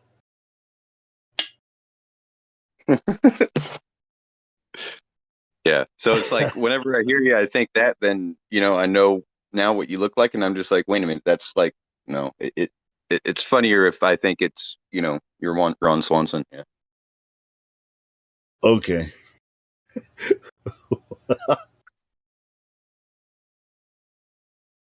You guys are cracking me up. But you know, to be honest, I'm a huge fan of that guy because he's so sarcastic and I like that. I like that. Cool.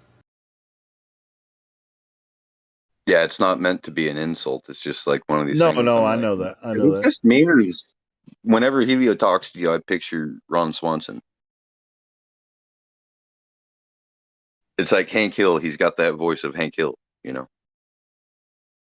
Know what I'm saying? You go cut the shit. Know what I'm saying?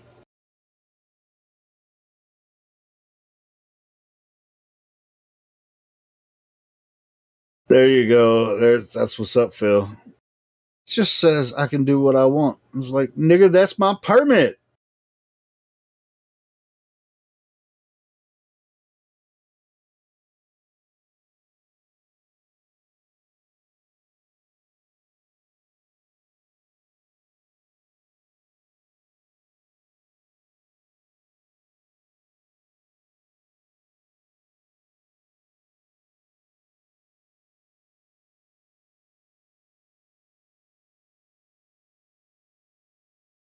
Hey, I'm gonna go smoke and check on my ribs, and I gotta get back to gotta cook some other shit while the ribs are smoking. So you're smoking while smoking ribs. Yeah, I'm gonna go smoke a cigarette while I'm gonna check on my smoking ribs, and then I gotta do some other preparations while the ribs are smoking, so that I can doctor the ribs while they're smoking. You know, because that's what doctors of rib smokers do. These ribs, I'm treating them very well. So far, they look Helio delicious. says these ribs were made for smoking, and that's what I'm gonna do. I'm gonna smoke the fuck out of these ribs till I can't smoke no more. That's right, bro. I might send you a picture of my smoking ribs. But I gotta prepare the next step. And I got I'm about to put some sweet potatoes in there in the smoker to just roast while the last couple hours of the rib smoking is happening. And then when the sweet potatoes come out, I'm gonna put some butter and salt and pepper on them.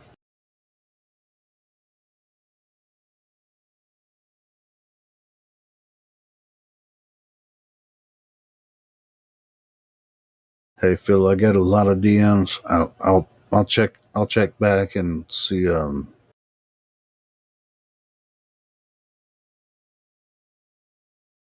check back in on it. But anyway, ladies and gentlemen, get back to what you were talking about. More flat Earth or whatever the hell you want to talk about. I want to go check on these ribs.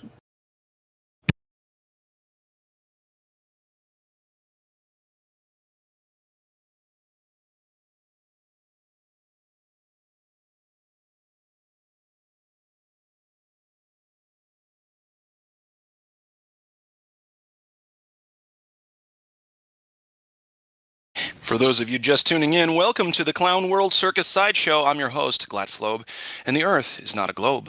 Can you demonstrate otherwise? Remember, we need direct physical measurement of the Earth's curvature, and please, folks, try not to involve the sky when talking about the ground. Stay tuned as our panel eviscerates the globe narrative. Come on in and change our minds. We'd love to have you.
Is there anybody around to undeafen Big D?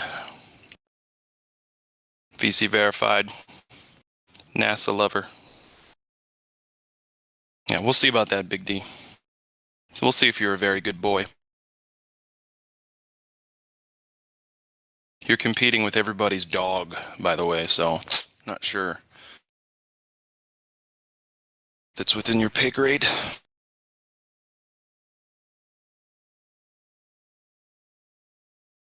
Wheelhouse, as they say. And who's they? No idea.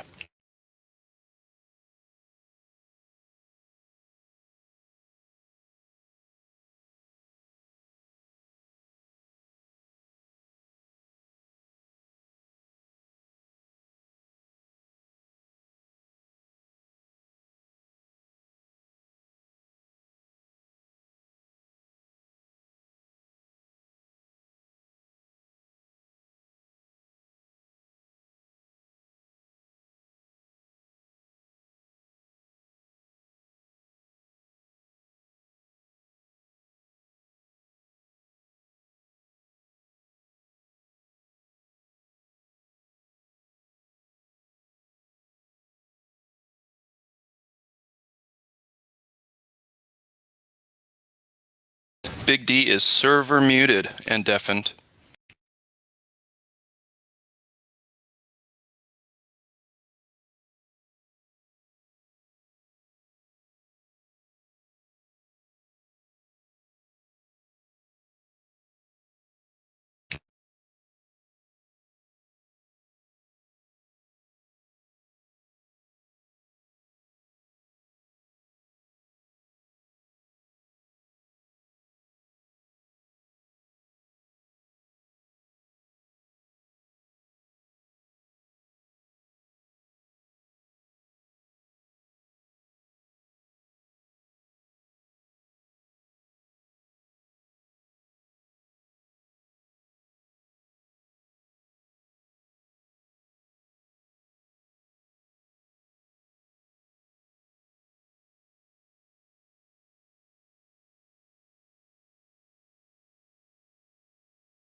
I could have done better, Drace, but I'll let that one be the one then for a while. Whatever you want. You know what you should do is put it through a vocoder, an auto tune, Melodyne thing, and make it all like robotic. You don't have to do that. If you send me the, oh no, I'll just do it on my end.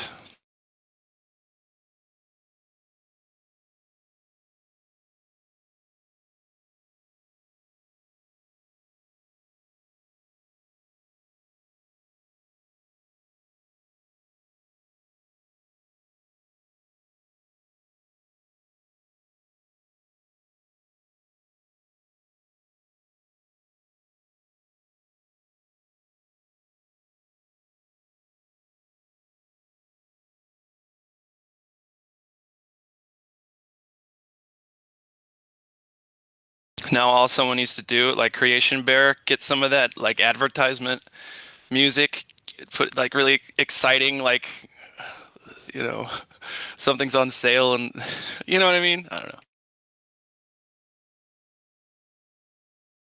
Come on down.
Yeah, you just do it on your end and send me a version of that, because I like that.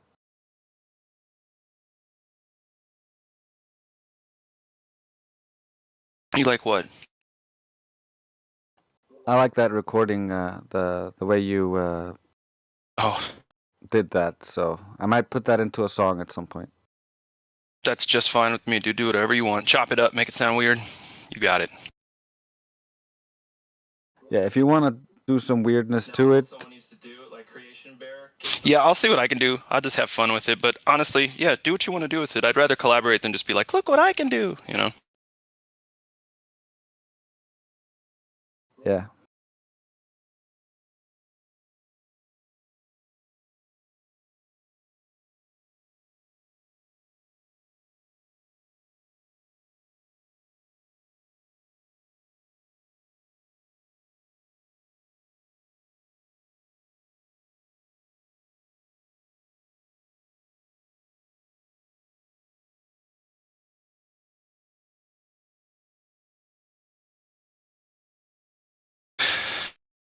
Yeah, well, shit.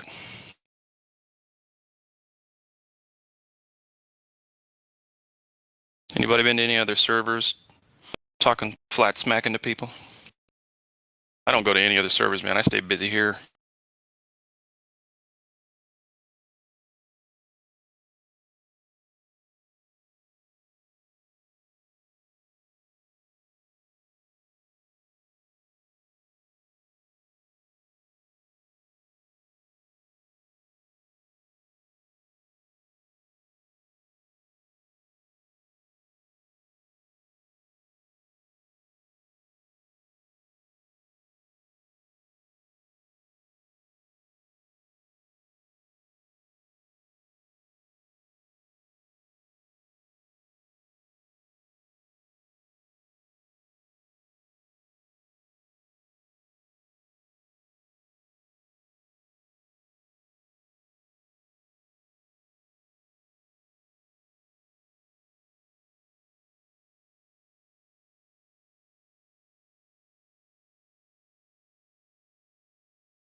Hello.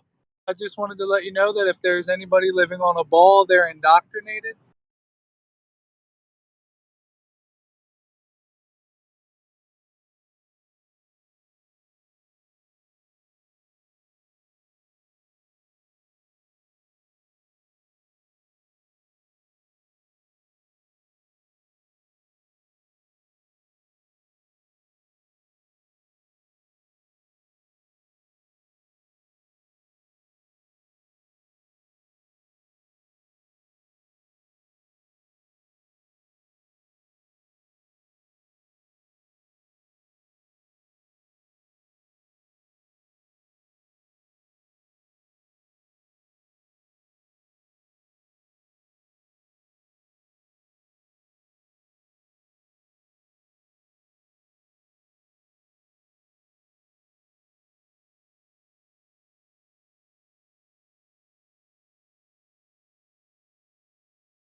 Mic check. You're good. All right, continue. Oh, I wasn't. Nobody was saying anything.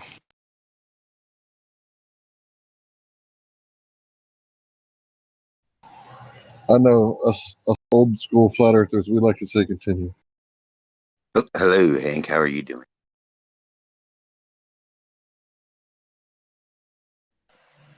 Fat and happy, like a tick.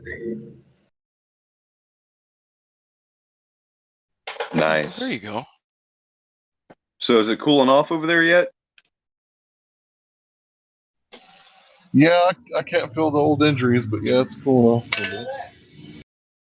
But not as cool as it got like in the middle of spring, right?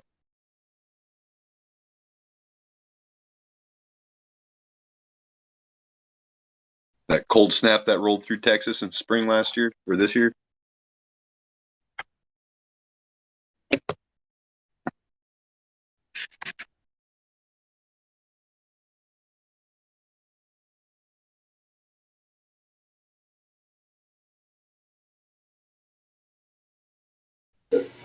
Yeah, I don't really know what you're talking about.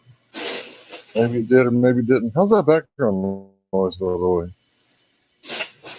We can hear it. Can you hear it? Yeah. Yes. Well, you don't remember when there's massive power outages and major issues with freezing, and Texas was like in the state of emergency. Oh, yeah. Yeah. Yeah, the state of emergency. Yeah, I remember now. Yeah. Right around the Fort Worth area. You know, I'm kind of upset because a girlfriend of mine who went all the way to Killeen, Texas to pick up a bunch of shit out of her storage unit. And she said something like, well, if we have time, and we totally had the time. She says, if we have the time, we'll go to Fort Worth and, have a steak dinner or something. I'm like, Fort Worth, like Dallas, Fort Worth? Yeah, well, cool. Never went there.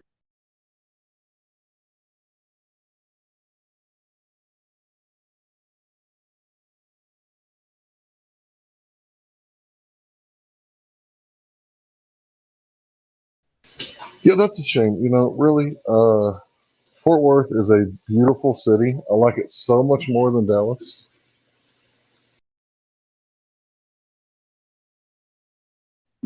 And I know it's a better city than Killeen.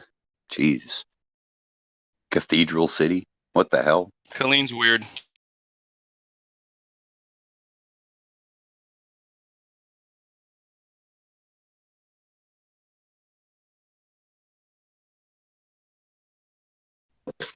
I'll tell you what tripped me out, though, is getting on the east side of the Continental Divide and running into fireflies at night, having them hit the windshield.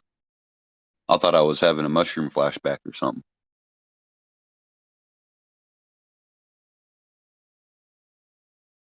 Because on the west side of the divide, there's no fireflies. Lightning bugs, fireflies, whatever you want to call them.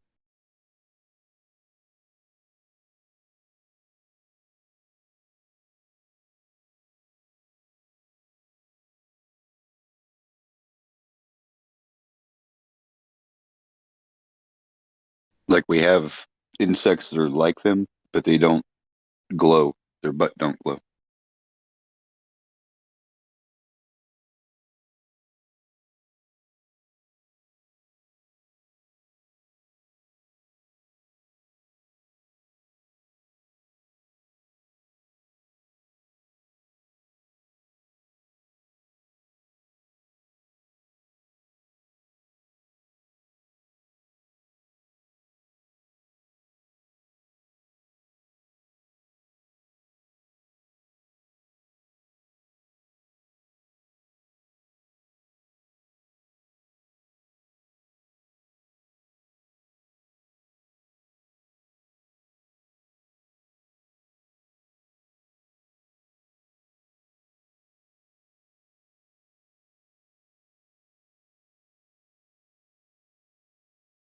Yeah, and the guy was a dirtbag that brought Zen Garcia into the courtroom.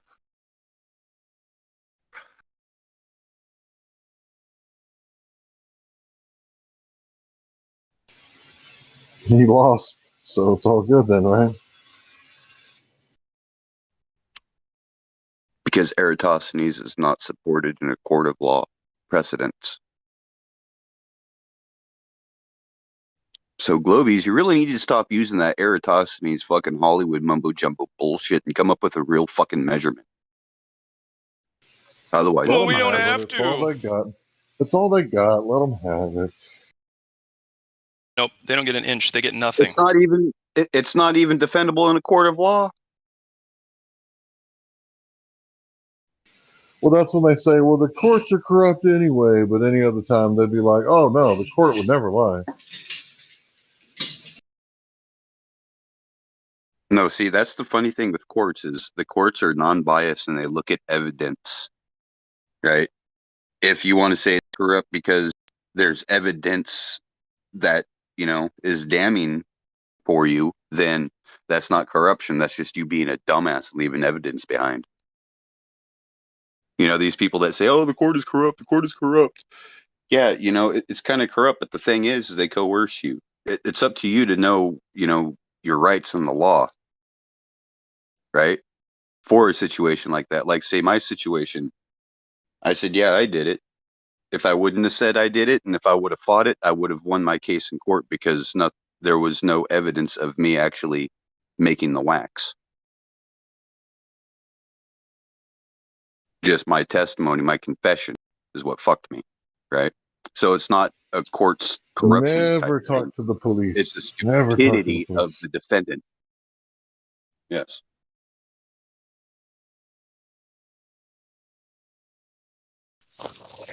So you had the Don't right give to them remain nothing. silent, but you did not have the ability. Is that what you're saying, Josh? No, they did not. It was under my impression that they were supposed to read you your Miranda rights when you were arrested. That's not true. That's only on a traffic citation, a traffic stop where you're being arrested. But when there's a search warrant at your house, they don't have to read you your Miranda rights.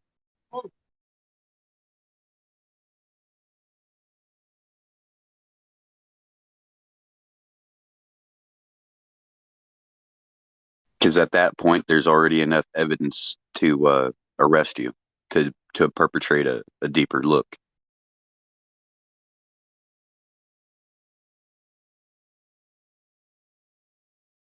And the evidence was from a pill popping bitch snitch, Are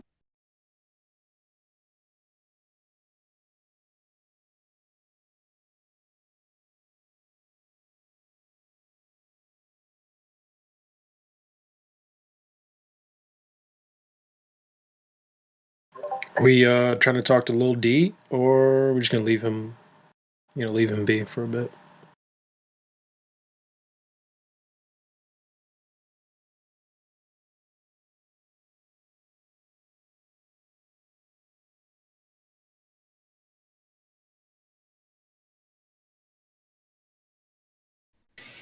I'd say maybe we should give them a little time to grow. What do you say? No, we can talk to them. Shit, let's go. Definitely have a lot of room to grow. That's for sure.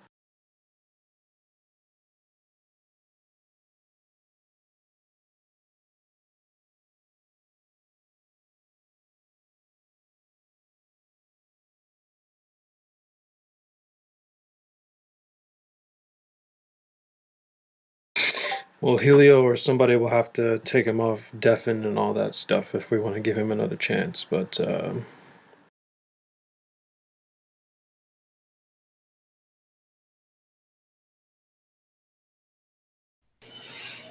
I'm a bad gold member. Do you have control of your mic? You'd like to speak up now? Just remember, I'm always watching. yep, that means now's your chance, Lil D. Let's go. Let's see what you got. Hear me? If y'all can hear me? Well, shit, I know I was gonna be put on the spot. I have to wait just a second. I'm driving in my truck. It's to pull in my driveway.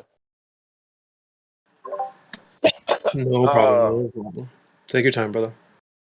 So I want to know who's got the contract, man. I want the contract. That's what I need. But you ain't getting paid until you do some work, boy. So come on and show us your worth. The work. I've already done the work. I've just got to present it. That's what we want to You know see. what I'm saying? You know, just like your teacher in school, you got to show your work, right? I've tried to connect. Yeah.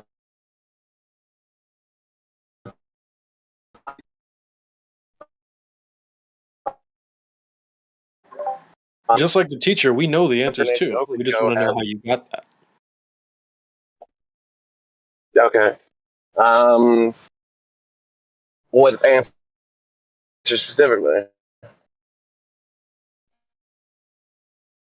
Well, you were saying some stuff in the chat, right? You could show us that water sticks to the outside of a ball, something like that.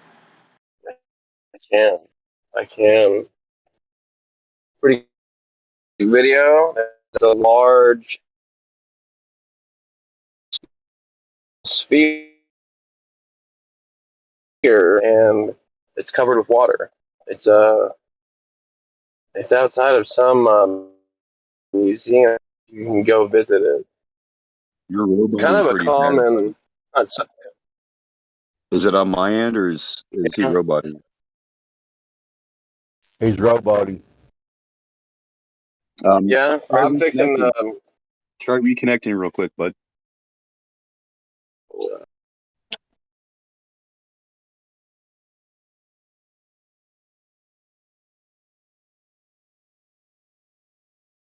I'm back. I'm fixing to be home. I got a hell of a lot better connection. That's a lot better right there. Is it? But what I'm talking about, it's kind of a common, what do you call it? It's like art piece. It's they're large granite spheres, and they kind of, they essentially, it's kind of on like a plate of water, and it spins. The surface is covered with water. It's like outside. Do you know what surface tension is, right? I've heard. Right. So, Yes. right. So if I get you and you make me mad and I throw you in the pool, right? You get back out, you're going to be wet, right? So if I try to grab you again and throw you in the pool again, you're going to be slippery. Not because of gravity, but because of surface tension. Okay. Well, I mean, you can argue the fine points if you want, but the specific notion that you can't get water sticking to the surface of a sphere is a bit of a red herring because No, the thing is, common you're not common art actually getting exhibit. what. Sorry. The thing is, you're not actually getting water to stick to the outside of a ball. The water just flowing around the ball. So you're Well, I mean, just water's not flowing fulfilling the around the surface requirement. of the earth. Do what? You're just not fulfilling the requirement. Water is not sticking to a spinning ball. It's flowing on the outside of the ball, which is not the same thing. Well, I don't believe water is sticking to earth. Water is flowing in the oceans, the rivers. Like, it's not stationary whatsoever. So you're just changing what you were asked to supply something, and you were offered money in return, and you couldn't supply it. So now you want to change what he wants. What does he want? He asked you to show water sticking to a spinning ball. Okay, so is that not what? Have you seen the art exhibit? That's exactly what it is. No, that's not exactly what's happening. That's exactly not what's happening, because the water's just flowing around the ball due to surface tension. That's nothing like the claim that you have as a globe believer that all water is contained to a spinning ball. I don't understand the difference. Yeah, that's the problem. Your misunderstanding and not understanding things is the problem. I mean, at face value, it's pretty similar. There's parts of the surface Did you of the hear how he sphere. repeated it there? At face value, it appears pretty similar. That's not what he was asking for. He wasn't asking for an optical illusion of a sphere. He wanted to see a sphere, if you get the analogy. So did he want to see? So he needs to be a little bit more clear in his wording then. No, he because was very by clear. all You definition, don't qualify with your attempt. Please try again. It's also, you're not the so first one to come up with this. You're like number 1,000, so maybe you should try something else, something original. I think it's probably common knowledge by now, I'd hope. Oh, Flat Earthers Front Let's is long see time here. before this challenge was even offered, Numpty. So, basically, kind of changing the definition of stick. To hold something firmly by adhesion is the definition of stick. That's not what Globers claim the oceans are doing. They're not adhesives. They're not stuck to the earth in the sense that an adhesive is stuck. So they're just, water is just flying off the ball constantly because it's spinning at 1,000 miles per hour? Not that I'm aware of. No, it's not. In your globe, it's just contained on the spinning ball without actually going anywhere. Yeah. Yeah, you can Just like the example.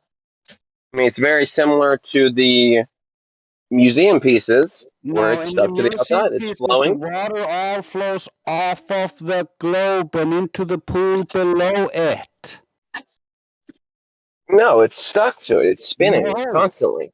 No, don't lie to the audience. These exhibits all have the water flowing down and off of it. It doesn't stay contained to the ball. Don't lie. It's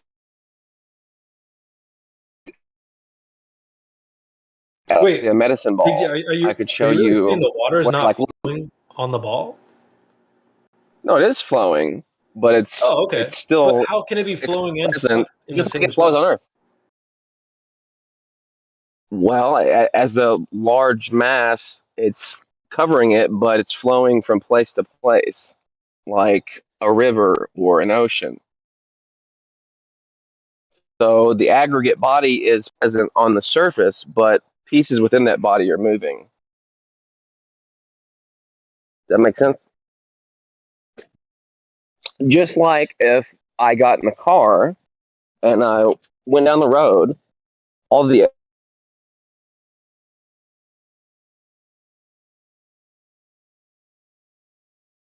Yeah, you're just not getting it.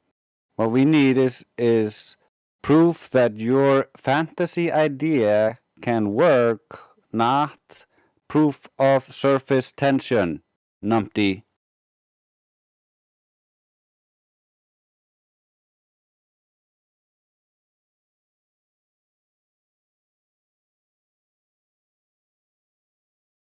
seen, or let's say 99.999% of the objects you've seen, appear to be attracted to Earth's surface.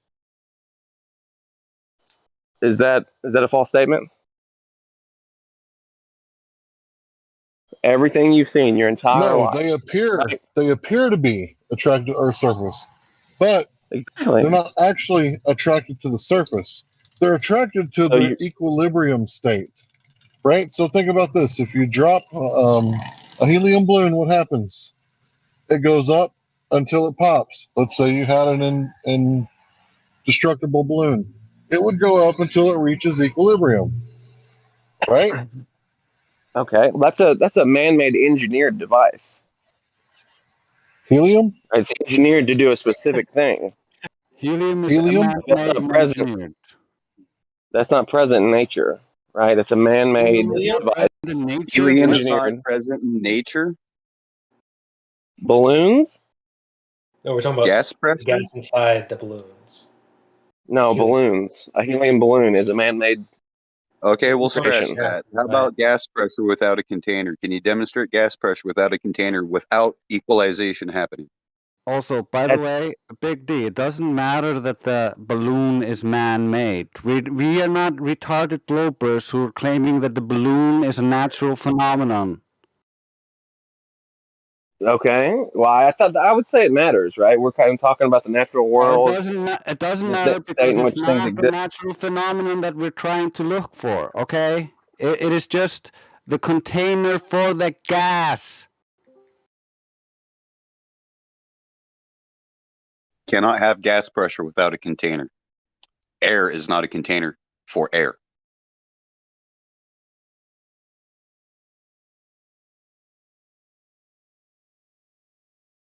Everyone claims fucking gravity, but bottom line, they are claiming that air is the container for the pressure of air.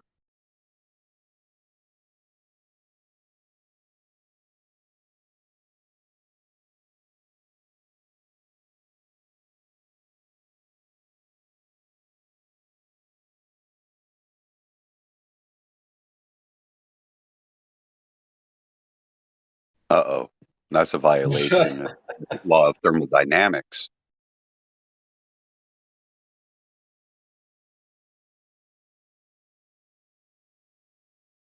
To have gas pressure without a container.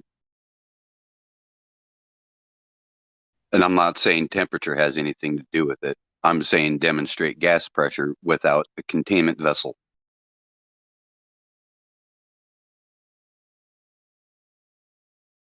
You could always cite storms and avionics, but the thing is they equalize.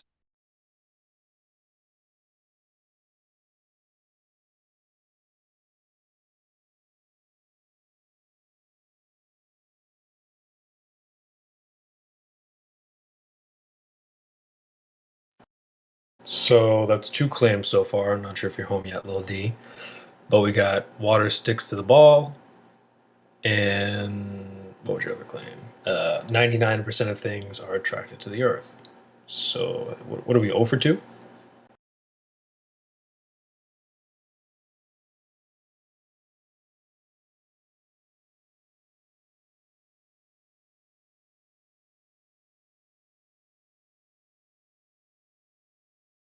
I'm just wondering what his definition of or concept of gravity is. If he has a different concept besides Newtonian Einstein hybrid.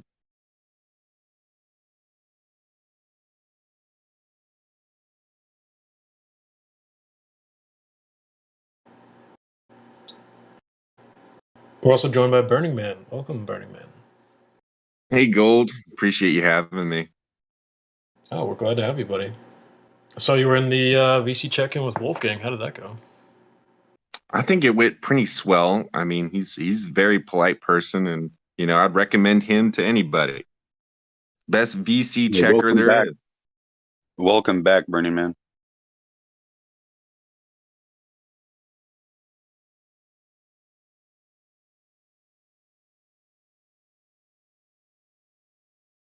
Hi, Burning Man. How's it going, buddy? Very good. Very.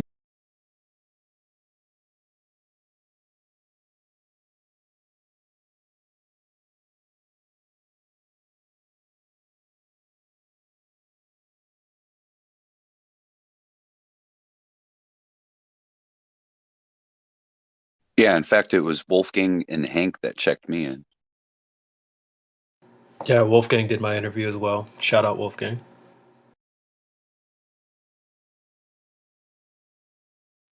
We're also joined by 13X Triple I. If you have any questions, floor is yours. No, I'm just here to listen today.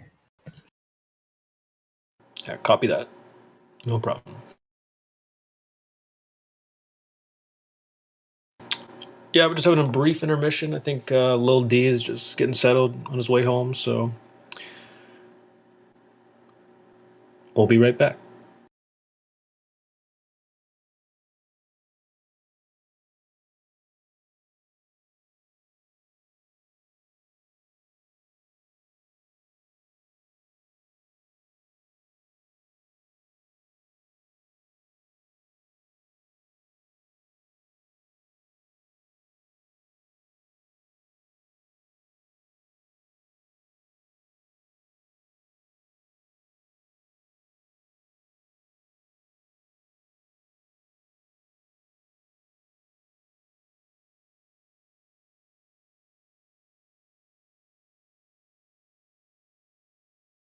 Wow, you guys have a lot of content. A lot of content on this Discord. Somebody's been scrolling down, haven't you? Yeah, there's I mean, it's almost overbearing. I mean, these are like hour long videos. There's no way. You guys have anything that can do like a little bit of a synopsis? Like what is the consensus here, right? Yeah. Are you looking for Can a you see the live flat Earth stream? in under 2 minutes? No, I've heard a lot of different things, and with how big these things are. I mean, I've seen some pretty cool stuff here too. I'm still scrolling. Right. But see, what you have to realize is some of us that's been looking into these things for quite some time have figured out that it's like an onion. It's not just one thing, right? They've lied about everything.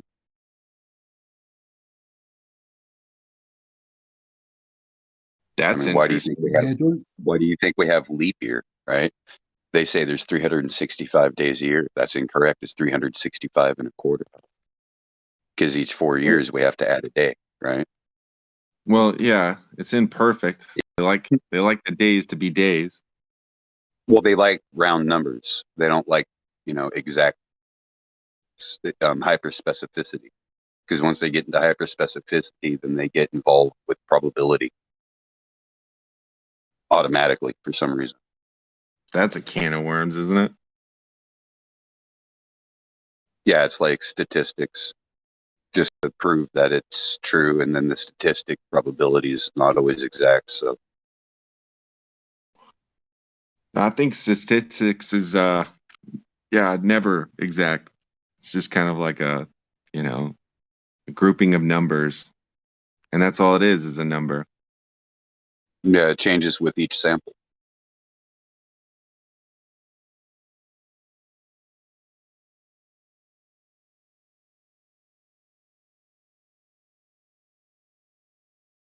don't be overwhelmed by how big the server is or where's the best place to start would be. The simplistic thing of it is that Earth doesn't measure as curving when you compare the data that we get from the globe model. That's the simplicity of it. If you start off maybe somewhere like FE Beginners, there's lots of nice simple videos that'll ease you in. There's something called the Black Swan, which you'll have probably seen. The oil rigs in the The bay black one. that we I'm posted looking video. for that now. I just backed out of where I was at. That's we'll post it in the live stream for you, but it's all in long distance observations and videos, and there's laser tests. There's everything basically. Yeah. But as I say, I don't don't be even know. I overwhelmed by don't it. like. I don't know about video. Video is kind of hard to. I mean, how we even perceive things is kind of difficult to understand. Just how we perceive Yeah. depth. So, Well, I the thing mean, is, it's been you're gonna find a lot more videos of a spherical proof than flat Earth proof, but the flat Earth videos, they look pretty damning, huh? yeah, that's the thing. Yeah, and when you consider where these things are filmed from, I mean, if But you're talking about video from space, if you're talking about that kind of video, you can't really go there and confirm that. The high altitude stuff, if you take off the lens, the fisheye lens, it's actually flat. So yeah, yeah, you could probably go to high and altitude and that's see that. both ways. But direct measurement Yeah, that that's you can actually do, it's flat. It's also the algorithms now suppress all flat Earth content and push authoritative content. I just posted in Livestream voice text chat recording of them talking about that in Congress. So before they did that, it was much easier to find a bunch of people all over doing tests and finding anomalies, and it was super fun. But now, like, finding that stuff is really hard. You kind of gotta go people to people because everything that goes on a public platform gets suppressed. And how do we feel about like LiDAR, and is that all, that doesn't make any sense? The same thing that cops do to detect speed. we use to No, LiDAR can be done by. comment. Okay, here's the thing. If satellites are real, then how come the military, before they invade a country, have to install UASs? No, I'm just talking about like comments, not so much UAS the is just communications unmanned surveillance, whether it's a balloon on a tether with a electronics payload doghouse on it, which is similar to the Stingray, so it monitors all broadband, cuts into the airwaves, and allows for broader communications because you're uplinking to the balloon that's closest to you, and then that's uplinking to the net because it's all ground based, right? That's very interesting too. Yeah, and it's but secure. LiDAR, They wouldn't use basically satellites. They use what's called a repeater, right? A repeating satellite, so-called repeating satellite satcom type thing. No, I'm talking about LiDAR. It's a laser. It's used to like detect distance. Usually, but it does work kind of the same way a satellite communications device would. Well, I know when they've taken like LiDAR images of some continents, it looks like a massive like tree network, like root network going to the ocean of the rivers, and a lot of the rivers are gone. Well, there like wouldn't they're be much old rivers, but the scarring's still there from them, the channels. So it's like helpful for finding hidden resources, minerals, and stuff like that because you can see through. They also have another one called synthetic aperture radar, which will do something pretty advanced as well. You can also do a backscatter X-ray field from it. Yeah, no, that's more of what I was talking about. Yeah, radar and LiDAR are pretty much the same thing. Just LiDAR, it's all light. laser, hence the lie in the part. It's similar. It's just on a different frequency. Light is a radio wave, right? Light is a radio wave. It's on the electromagnetic spectrum, just like radar waves are, just like cell phone waves are. It's all light, man. It's all photons.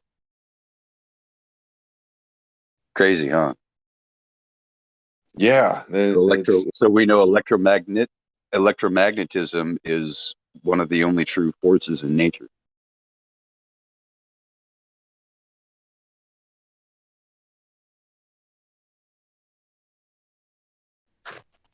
So why aren't we using that to prove the flatness, and then making an actual consensus in the real world?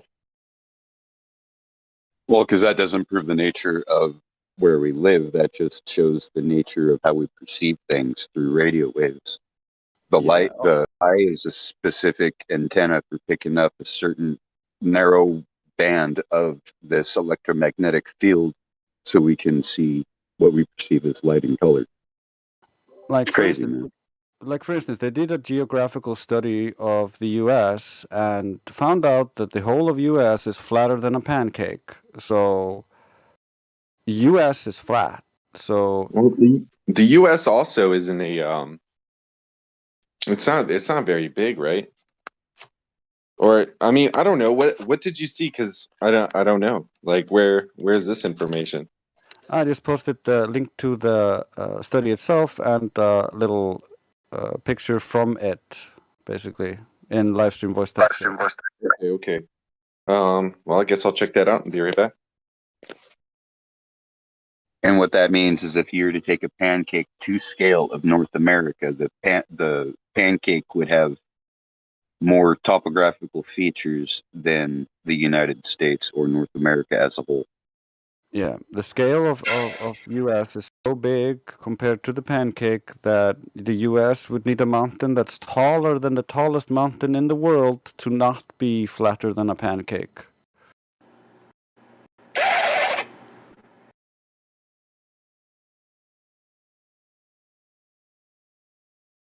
Problem is, like, all of the oceans have the abyssal plains at the bottom, so all of the bottoms of the oceans are flat. We have like a bunch of salt flats all over the world and measured flatness all over the plains here and there.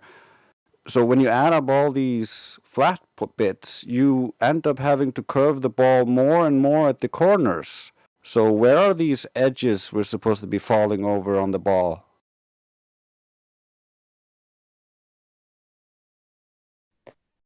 Yeah, I just pulled up the report. I had to use Office to look at it. Let me look at it and I'll see what it says. Yeah, no problem.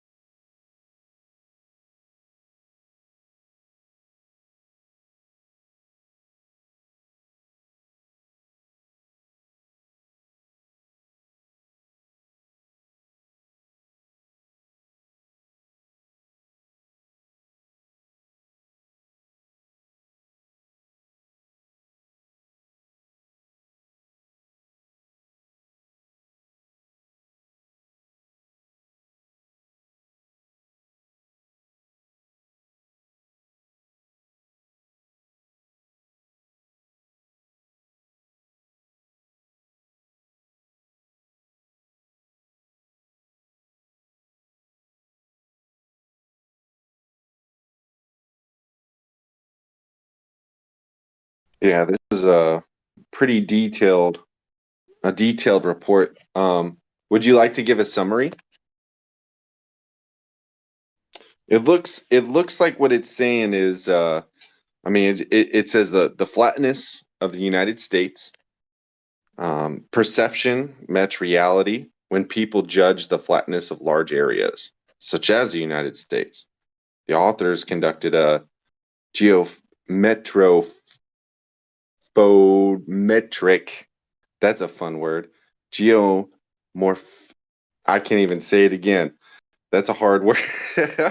I'm not a geologist. So, an analysis essentially for the United States employing publicly available geographic software using radar topography.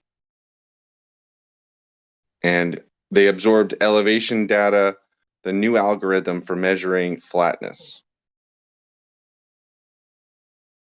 Each state was measured in terms of percentage flat, flatter, and flattest. And then this was the report that you gave me. That was the abstract of it. So it sounds like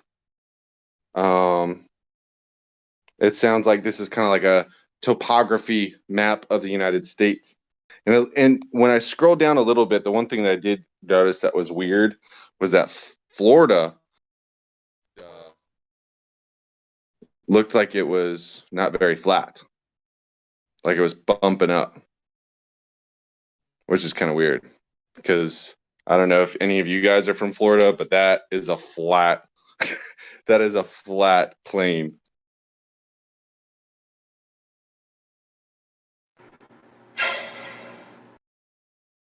Oh man, I mean, I'm not even surprised anymore. I'm like, yeah, of course it is. Where's the next proof? Where's the next piece of evidence? Yep, Yeah. it doesn't surprise me at all. There's that next one. Okay, so what's the next one? There's a fucking infinite amount. If you scroll to page 4, you can see number 1, Florida, flattest state. Yep.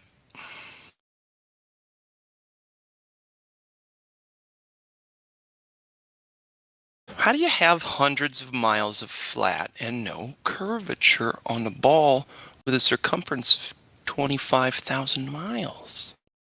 But Riddle me that. wouldn't flatness, like the curvature of the Earth, because it's an imperfect sphere, it would definitely vary depending on your location. Because if you were just running a longitude on the equator, it'd be a lot more flat than if you were running latitude on, say, closer to the North or South Pole, right? Yeah, that's why. I suppose. That's why. That's why it spins. That's why we That's why it's generally supposed don't to use. spin it. Yeah, that's why we generally don't use topographical surveys and how the land, even though all the land is flat, we are not allowed to use it because they just claim, oh, bumpy Earth. So NASA pictures don't show that, and so that's not what we see. But they do claim a bumpy potato Earth. So that's an excuse for them, but it doesn't really solve the issue that all the water doesn't bend according to the globe. It should fit completely with the curve because the water is supposed to hold its shape according to the globe belief and form the sphere in space, making up for the deficits in the potato to make it look like a ball. And then we test the water, and we find out that the water is not curved. So the land's not curved, the water's not curved, the Earth is flat. Where do you have water not being curved? Because that would be interesting. Can you demonstrate curved water curving? Can you Uh, demonstrate the ocean curving? Yeah, Can you demonstrate Galileo why did in his can you famous demonstrate a water level that's not level? I actually watched what is the main property of water? It takes the shape of its container, has a definite volume, and it's basic physics. Liquids take the shape of its container, have a definite volume, and they do something else while at rest. What does that do?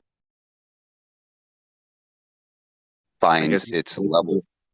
Yeah, it goes into goes with the gravity. Its level. No, it it doesn't finds go with the gravity. equilibrium and It forms a finds level surface. I just posted a laser test by Dr. John D., a PhD in spectrophotometry. He tested it under many different conditions of the day and at different times of the day, trying to debunk us using refraction. But all he did was prove us correct.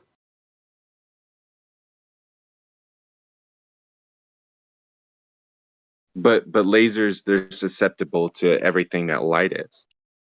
Yeah. So yeah. wouldn't that cause like some concern? Can you demonstrate light bending? Is there an apparatus that causes light to bend in a lab? Can you demonstrate light bending? If not, then why do you keep quoting light bends? There's no evidence for it. Light bends in a magnifying glass. You can get a magnifying glass and look at that. Yeah, it's refracting through mediums as the light hits the boundary between the air and the glass. It refracts. So you don't have any boundaries in nature. However, there is some slight refraction, which is something that Dr. John D., the PhD in spectrophotometry, accounts for. That's why that's he a tested huge under variable over several miles. He tests under conditions where there's zero refraction. He tests it under conditions where the light is refracting up. He tests it where the light is refracting down. He tests it. So it doesn't help the ball. Saying refraction or gravity doesn't help the ball because it has no scientific validity to claim that light bends uniformly around the globe to make all observations and tests conclude that the Earth is flat. My point is you're using light and then saying that we can't use light. Use Occam's razor, my friend. What does Occam's razor state?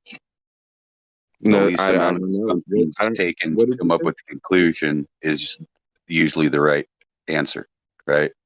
So the least amount of conclusions you have to jump to come up with a solution for the problem is the right answer. So what is it? Oh, it looks flat, so it is flat.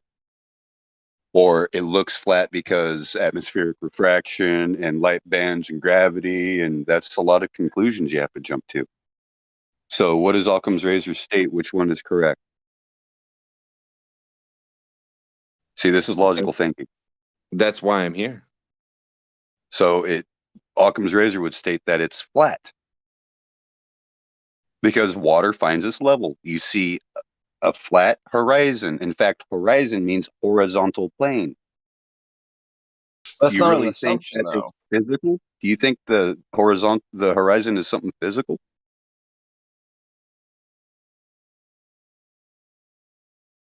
That's a interesting question. I don't know how to answer it.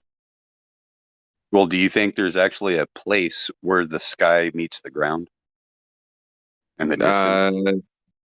I mean, I guess you could say that there is from the observer. Then in reality, where you're standing, the sky is meeting the ground because the sky is just air, right? We're just chasing a rainbow at this point, man. So answer is no. It's something called apparent. If you look up the definition for horizon, it's the apparent location where the sky appears to meet the ground, Yeah, and let it's me help you. non-geometric. Let me help you out a little bit. I've just posted a picture here of someone moving down an endless hallway. This hallway is not coming together into a point, my friend. This is just perspective. As things travel away from you, they shrink in size, apparent size. They're not actually getting smaller. They're just So appearing to get light smaller. matters until it doesn't. No, what? That's basically my question. What? No, you're not listening to me, apparently, because you're not Or that addressing what I'm actually saying. I didn't hear you out. I'm sorry. What I'm saying is your eyes perceive the world in perspective. You see things as they travel away from you appear to get smaller. Eventually, because of the size of the diameter of your eye, or what's it called, the black thing, Bertha? Iris. No, the diameter of the pupil. Yeah, that's Pupil. Yeah. The diameter of your pupil dictates the Rayleigh criterion or the diffraction limit, or how small an item you can see in the distance. So as things appear to get smaller and smaller, eventually they get so small that you cannot discern them anymore. At that point, they have disappeared into the vanishing point. Once you take the walls away from this hallway I'm showing you, all of a sudden that vanishing point stretches out into a long line we call the horizon. This is a phenomenon that can be observed over a flat surface, provided you can look far enough along it that you hit the diffraction limit. You can make this limit more acute by going closer to the surface, and Life is Short has a really good video on this. I will post it.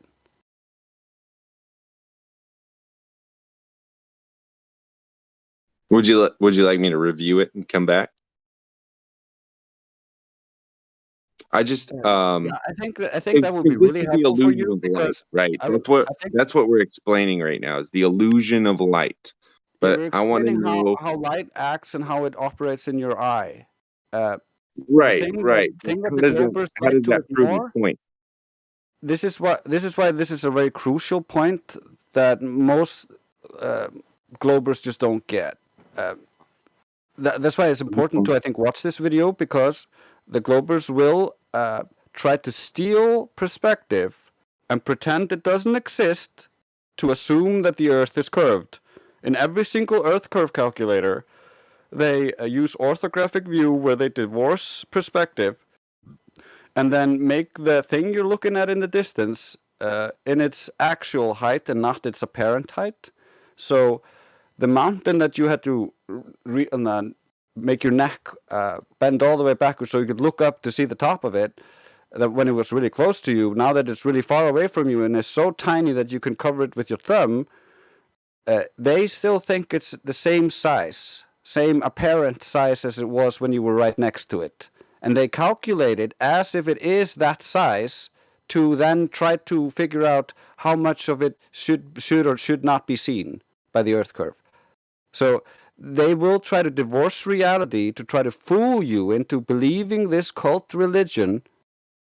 Just don't fall for it. That's why it's important to understand how your eyes work and how you see the world, so you don't get fooled by people trying to co-opt the way you see the world. Okay.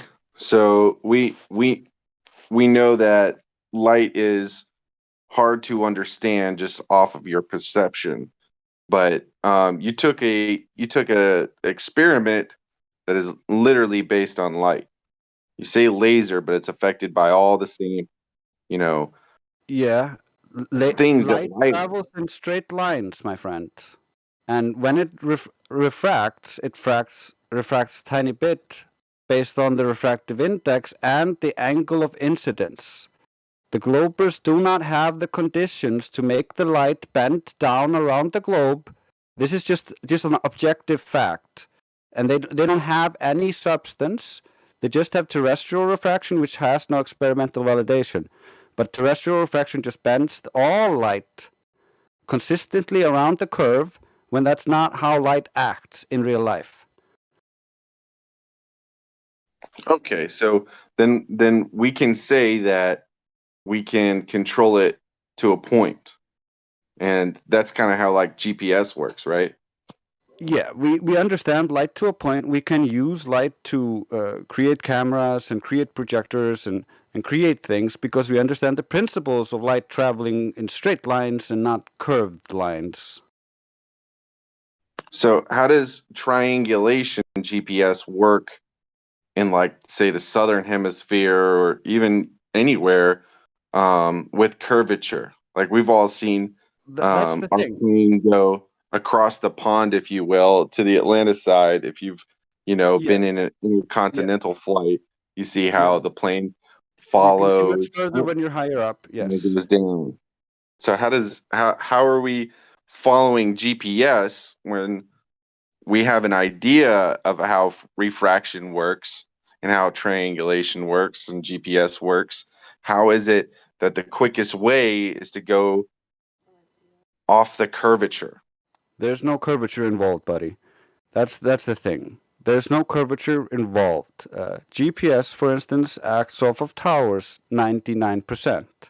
They claim that tiny percent is sometimes covered by satellites, but they also send up balloon satellites filled with helium, and all of the space agencies are the largest users of helium in the world. So, also, by the way, 2015 and 2016, you could actually see on the ESA, the European Space Agency website, you could see all of their balloon launches, and you could see that the names of the satellites on the balloon launches were the same names as the satellites that were supposed to be out in space.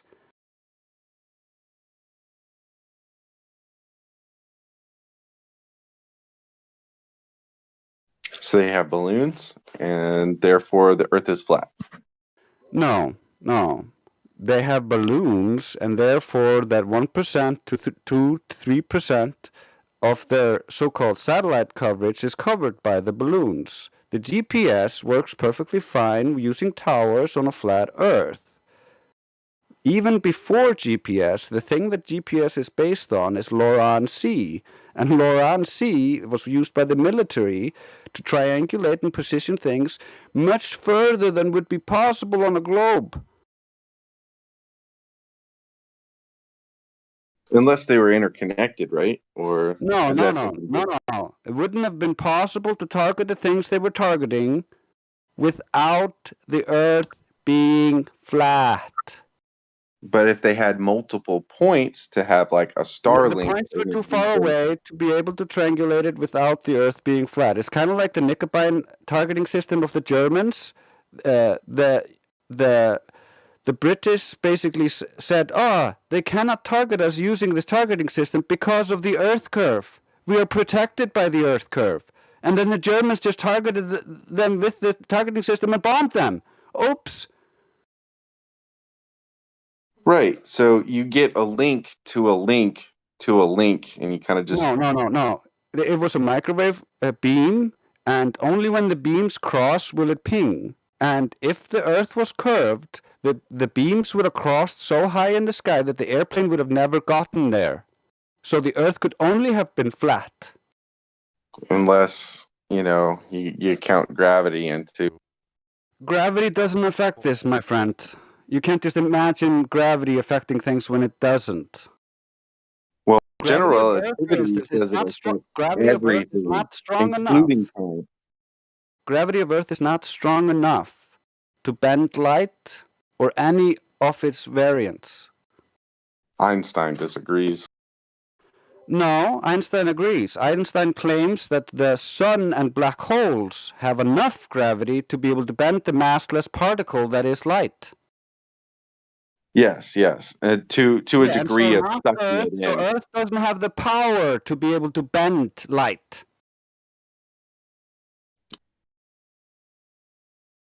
I'm listening to you. I hear you.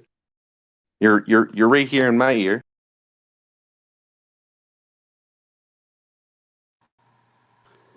Yeah, I'm Yeah, we try sorry to give you a if I fair sound crack. annoyed. I'm speaking in a second language, and I'm sorry if I sound annoyed. You go ahead. I do. I mean, if I sound too confrontational, just give me like a check or something, because No, we don't. We ain't worried about that. Yeah, Yeah, I we ain't am. worried I about am that. too. No. We're attacking ideas here, not you, right? So Exactly. everything kind of goes as long as you're attacking the ideas. At the end of the day, Burning Man, it's all brotherly love, man. So it's all good. It's like wrestling, bro. Oh, yeah, brother. Bros. Get it. Hell yeah, brother. Shit, I need to add that to my soundboard. That'd be nice. Yeah, no, yeah, so I'm seeing cut the shit. He's blowing me up on the live chat. Yeah. Well, you can expect that when you're here. So, I would assume you guys like Einstein because he disproved gravity. It means that we don't understand it. And then furthermore, quantum gravity. Do you guys even know what that is? We've heard of the attempts. The thing is, Einstein Oh just man, yeah, was they're easy to all attempts destroy. because no one really knows how it works. And that's your biggest point. So, Einstein should be, admired for breaking the consensus. No, And that's no, what no, you guys no, are no, trying to no, do. no, no. He was He's propped up the marauder for you guys. with bullshit because Newton's shit didn't shine. Correct. That's why he's your martyr. He did it. No. He's not. He is just a Jesuit puppet. Has nothing to do with us. No, you guys don't have a new idea that you guys are trying to bring into light. No, we the don't thing need a is, new idea. before Einstein, we actually knew what gravity was. Did you not? Did you not know that? What? No, I don't. Please. People knew that things fell in air. Didn't you know? People knew that hot air balloons worked. Hot air balloons only work with specific gravity or relative density. It doesn't work with Einstein. Doesn't work with Newton. All of this was known, and then pseudoscience was dangled in front of your eyes, and you were miseducated in indoctrination camps.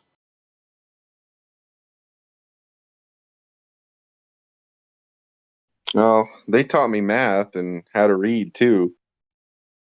Yeah. They taught you Babel, and they taught you. Have you seen how they're trying to teach kids to do math these days? This long form math that takes for fucking ever. They're trying to dumb people down using schools. Yeah, I'd be sad if I saw some craziness like that with my daughter, It gets worse. But hey, back to the globe. Yeah, I mean, you put your kid to school now, you're likely to get your kid coming back if it's white, thinking I'm the bad guy. I'm inherently racist.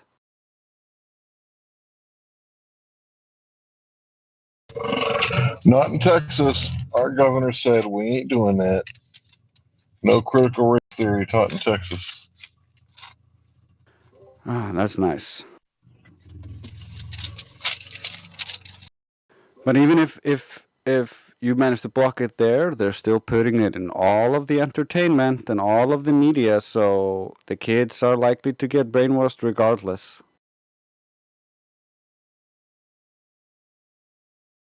Yeah, and if that agenda doesn't work, there's about 5 or 6 other agendas they might get brainwashed into. So. And the brainwashed never wonder. I mean, these are kids, man. They listen and they're extremely susceptible to things. We all were kids, right? Well, that's the problem. I don't think of them You as could be kids. surrounded I by think of them gang as violence and all kinds of no. I don't stupid, think. crazy, dark things, and you become susceptible to that, right? Because that's generally how it all starts. I mean, I don't look at. these I don't look at rapists them and as organ kids. rape, like it's bad. I look at the youth not as kids, but as children, as young adults.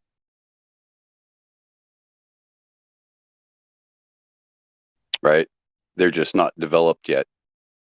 So each person will spawn into an adult. So it happens to be when those formidable years where you're developing social connections and all of that. That's when they start teaching you about these things to go along with the narrative, to go along with what everybody else is doing. So you agree And that that people are susceptible being to an things. outcast is not right. Well, this is just the way our society has become.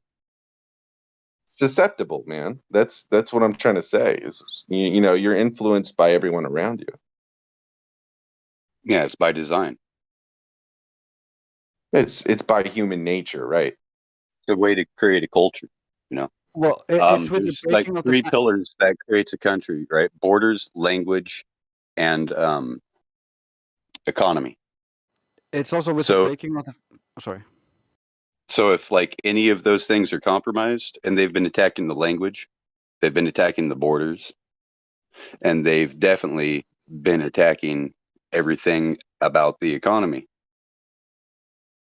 right? Yeah, and the family unit, and with the breakup of the family unit, and for instance, making the women work, you got half of the family away, and so now you have no one to educate the children at home and help raise them, and you don't have the kids now being raised by the dad and the mom. They're being raised by the system and the schools and each other, which leads to these problems. Yeah, and they turn into deltas or gammas because Yeah. it's kind of hard to create an alpha mentality in a broken home. Exactly. Yeah.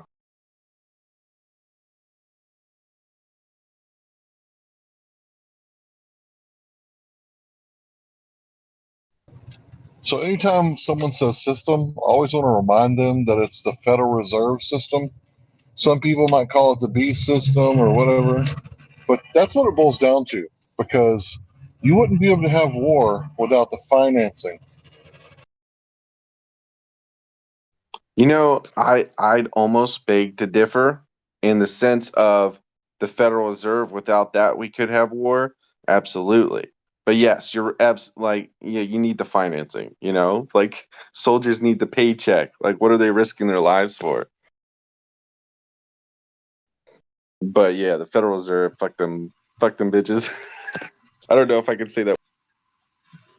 It's funny, you see, the people who don't have connections to the Federal Reserve happen to be always the people getting attacked in all these wars.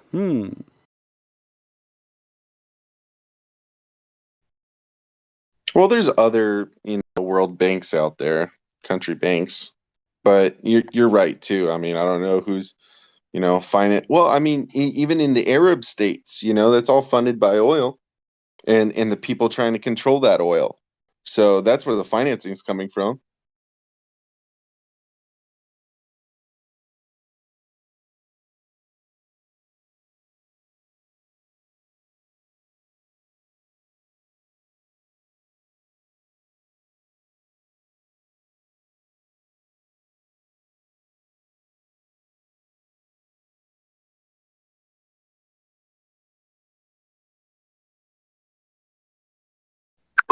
I wouldn't mind being one of the owners of the banks though. I mean, think about what it would be like to have unlimited money. I Yeah, mean, but you wouldn't be allowed to be you'd be in the the position. biggest piece of shit, right? But You wouldn't be allowed to be in the position of owning the banks without having dirt on you from Epstein's Island. yeah, I don't know if I do all that, but I like 25-year-olds. Just as, you know, like, come on over. I got plenty of money.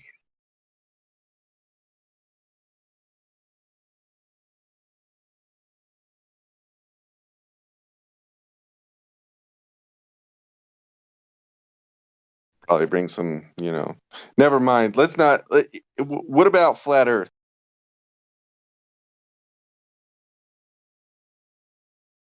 Well, the sextant also proves the Earth to be flat. We wouldn't be able to use the sextant on a globe because you would never have a 90-degree angle to the stars. It would always But be then, but then, off. what about the Southern Cross? The Southern Cross is just stars in the sky. You use stars in the sky for a sextant, right? Yeah. Oh, wait a minute. Yeah, be quiet for a second, new guy. I just thought of something.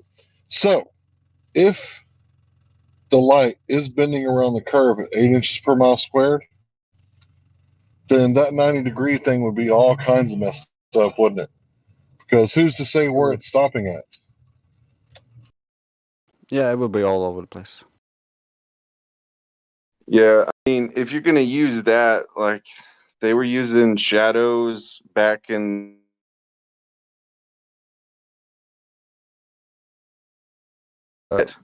goes to looking up. It seems to me that The it's difference here is that celestial navigation is a practical navigation tool that we use to get around in real life, where you notice that the star is right above your head. That's where you are at the GP of the location of the star. And so it's a practical tool we use in real life. Eratosthenes, or looking at shadows and assuming you're on a that's the globe. guy, dude. You know the guy. Yeah, that requires you actually to assume that all light from the sun is parallel, when in the globe model they don't even claim that all the light is parallel. They claim it's all angled in. So the globe is inherently contradictory and doesn't work. Meanwhile, on flat Earth, Eratosthenes' measurement of the shadows proves that the Earth is flat if all of the light is splaying out from a point source, which is, by the way, what we see in real life when we look at the sun. Well, it didn't prove anything, honestly. I mean, he was just judging distances. It proves the globe when we imagine that all the light is parallel, but then we need to imagine that it isn't parallel to imagine the rest of the globe story. But it doesn't prove flat Earth when it matches with reality. That's double standard. Yeah, that's the problem. Is I'm trying to see what does prove the flat Earth. Yeah, that one doesn't prove the flat Earth. I agree with you, but if they're going to use it as proof for the globe, it proves more flat Earth. Well, he was judging distances off the sun, and the interesting thing about the sun is, like, I would actually like to see, you know, an orbital path that makes sense around what we see around the globe, you know, to show the solstices. Does that make sense? Like, why is it, you know, summer in America and winter in Australia? Yeah, the seasons require all the light to be parallel in the globe model, but problem is, for the eclipses to work, all the light needs to be angled in. So those two contradict one another. And by the way, those two excuses and shitty models actually do not account for any refraction of any light. So in those models, light does not bend at all. Yeah, light's pretty complicated. Someone's gonna have to dumb they're it just down for me inherently a lot, contradictory, you know, because to make it work either way, to be honest, because light it doesn't work for the globe, period. They just have a bunch of contradictory models, because in one breath they claim, oh, the light from the sun all bends. That's why when we look at the sun setting, it is already set for a few minutes ago. That's what they claim, because they claim all the light is bent. But when you look at the other excuses, the light is not bending for those excuses. So they have inherent contradictions in their excuses to try to justify their imaginations with what they see in real life, when what they see in real life doesn't actually match their imaginations. Okay, but are they saying it because it's like a distance and time thing, or are they saying it because, you know, light takes a while to get here? Does that make sense? No, they're saying it because, according to the globe, it must have set. It must be below the horizon. You shouldn't be able to see it anymore. It should already be below the horizon, so it must be there. We're just seeing an apparent sun. It's the whole globe is like this, bro. It asks you to just believe, and then in one breath and then once you accepted that in that breath, then it asks you to say, oh, by the way, all the light is also angled in. It's not being bent, by the way. It doesn't bend. So all the light is completely straight and angled in. But then in the next breath, it tells you, oh, no, by the way, it's not angled in. It's not bent. It's all going completely parallel and straight.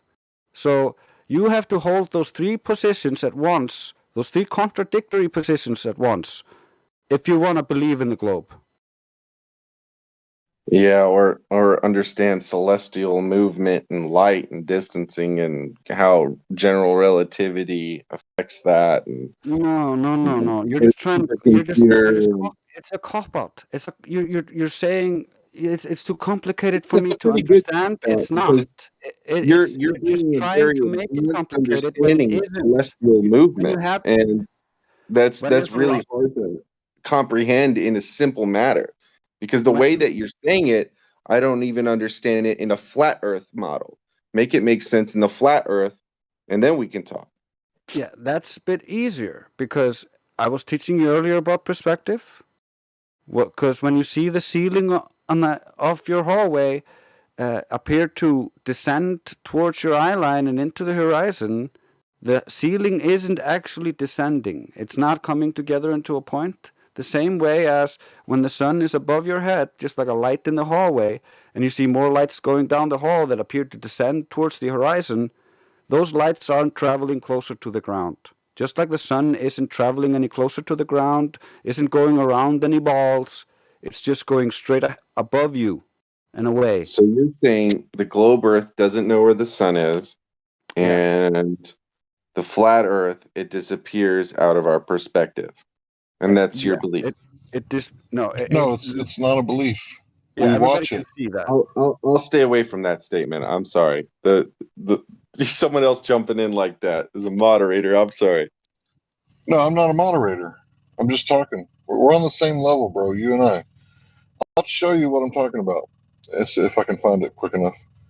So, But when you have a drone, right? You fly the drone over your head, 50 feet, right?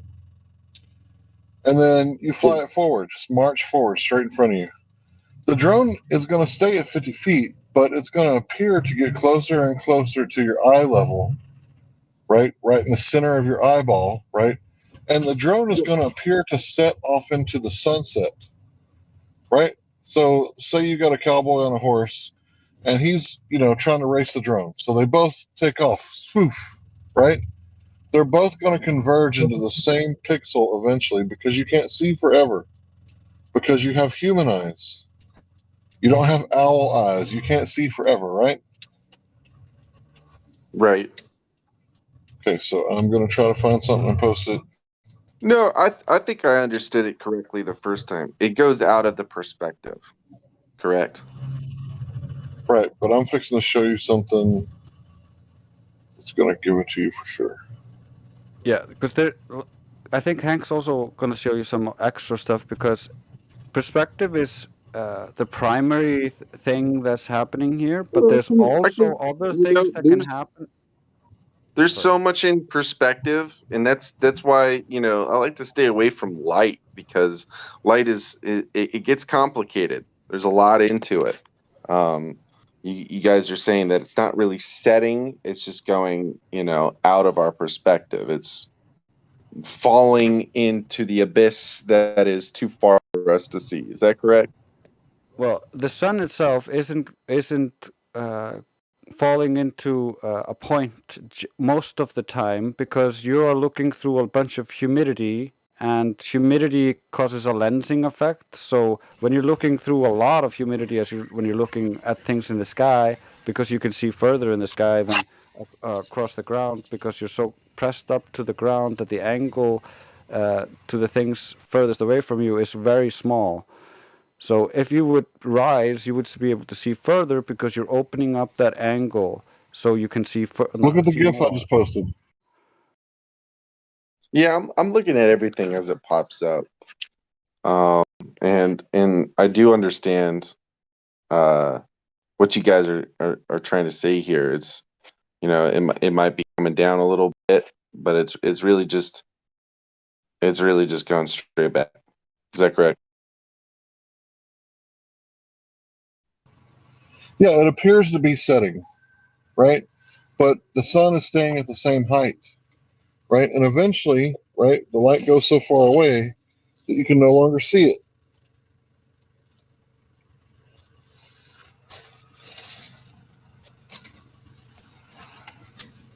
Yeah, if that's how it works, that I can't really argue that. Versus, I mean, we'd have to go into a whole bunch of other celestial things like seasons and see if you guys can actually show me a model of everything working together, and then No, that would be really cool to see. actually, we don't have to provide that because we are not here to give you a replacement cosmology to believe in. We just falsified our previous cosmology, the cult we were all raised in. So we don't have to create a new cult and make up some stuff. We can just show reality for what it is and just figure out the rest when we come to it. Okay, so we're just starting out here. I get it. Yeah, if I tell my little brother, hey, look, Santa's not real, and he turns to me and says, well, you have to replace the Santa with something else. Like, it doesn't quite work like that. You don't have to give him another version. It's a bad example. It's me. I'm Santa Claus.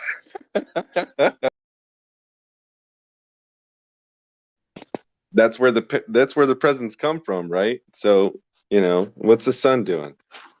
And I think we should do, a lot more tests with this, and, find a billionaire in the group, buy some you know, telestial and celestial finding objects, someone who is a firm believer and won't be corrupted by the bullshit NASA, right? And go out there and have some factual proof and change the census, you know? Well, we have plenty of that. There's no lack of empirical proof. It's just most people don't want to look at it and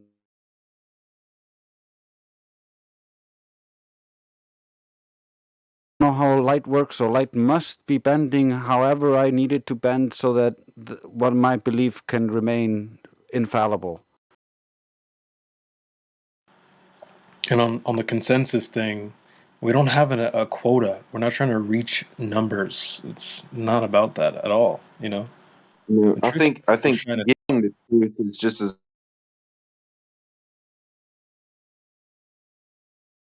going back to the human nature thing. We want to share ideas. That's how we progress as a species, And honestly, it all begs the real question is, why are we being lied to? And the truth will set you free, right?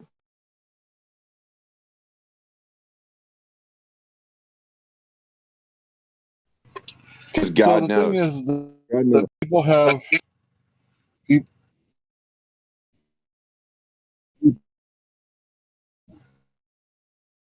people having come from a godless Big Bang, and gravity makes space balls, and that's what we live on, is a space ball. Then basically humans or the state become your god, right? So if the state has 2 microphones and 2 cameras on every device, they're all knowing, all present, and all powerful, right? But if you know that you come from a creator, then you have God-given rights that nobody could take away from you.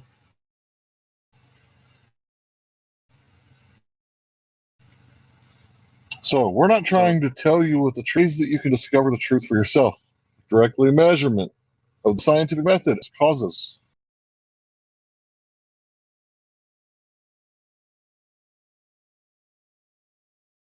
Yeah, Hank roboted a little bit, but he was essentially saying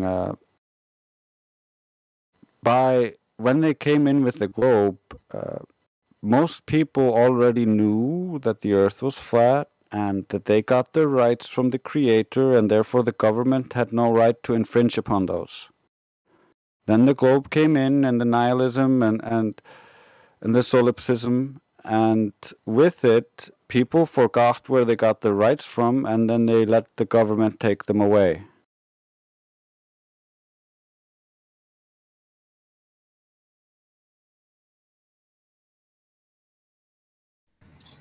I apologize. I didn't realize I was roboting.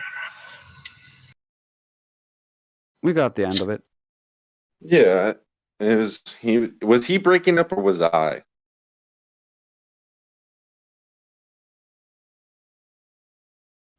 Someone I feel was. like, yeah, I felt like I was missing It was what probably he me. was saying.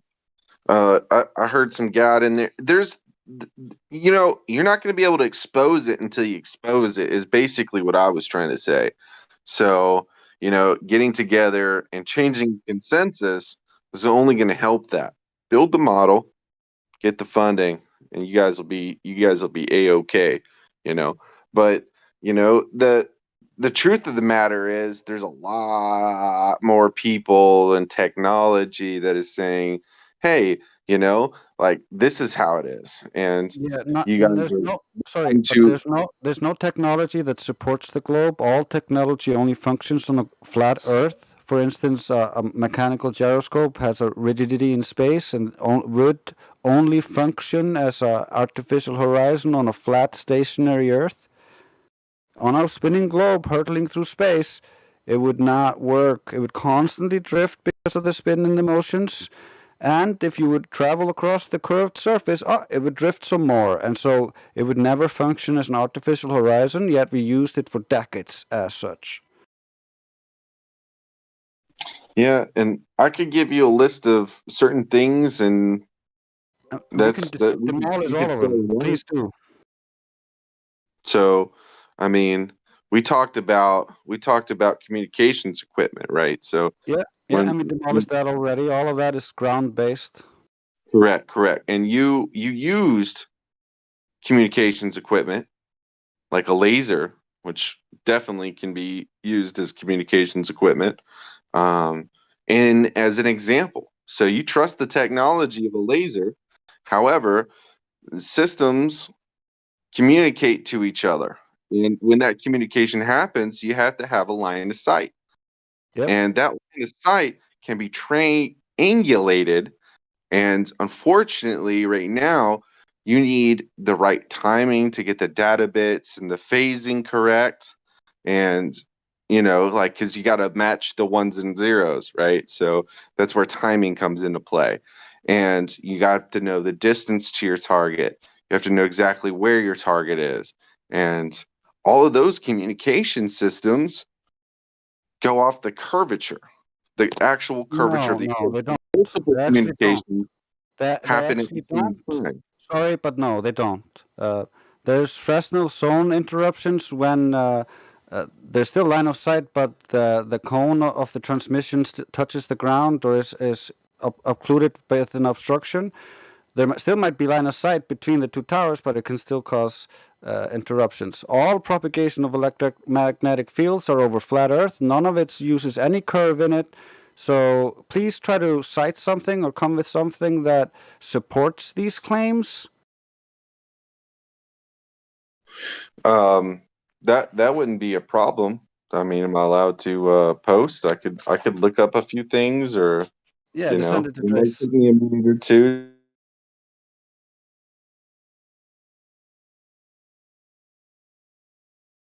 We send electromagnetic signals, what would constitute around the globe, or over half the globes, with Marconi. So that doesn't work on a globe. It only works on a flat Earth. Are you feeling familiar with any type of like satellite access request, or any type of like, you know, thing of that nature? No, it's not my specialty.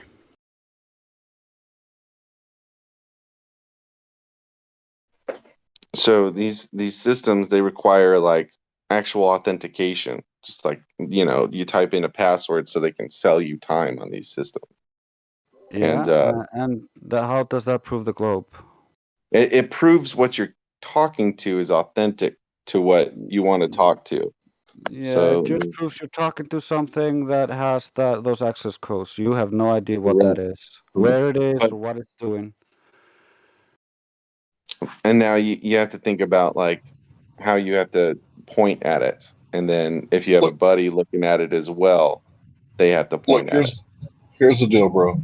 Back in like 2015, 2016, they started this Google Loon program, right? Where they were going to take internet and put it in rural areas.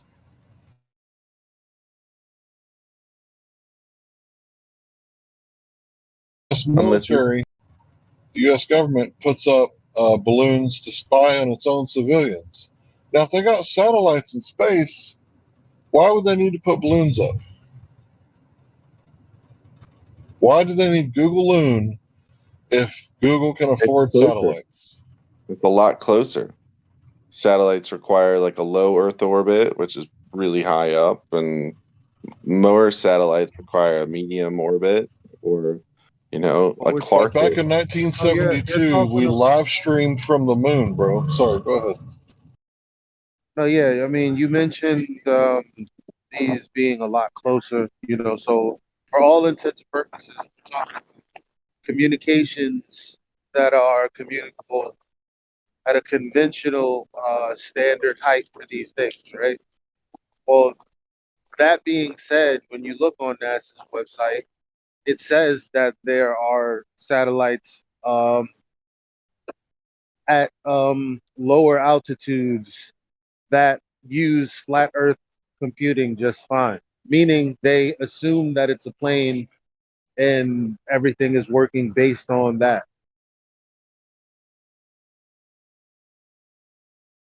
You talking about the NASA document?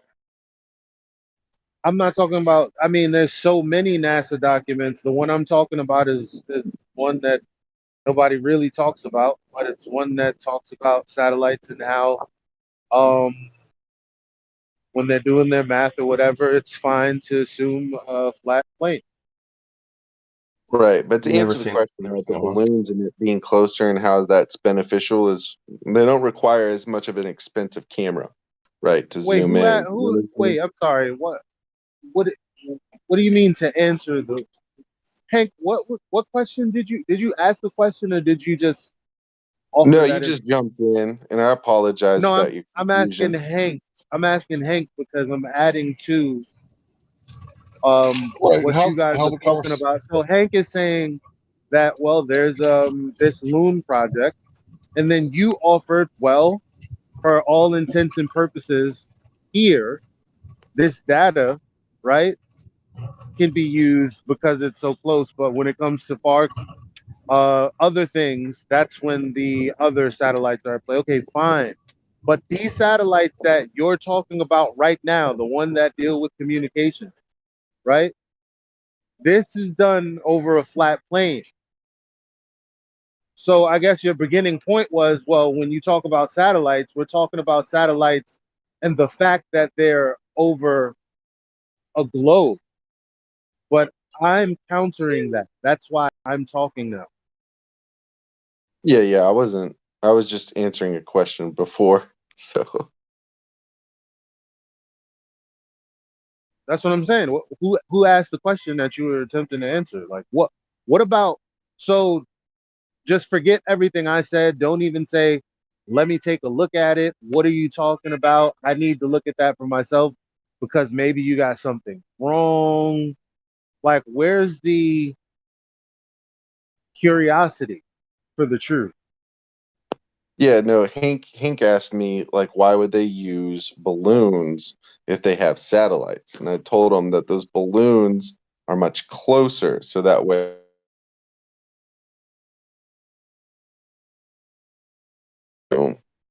Yeah. So that having been answered, okay.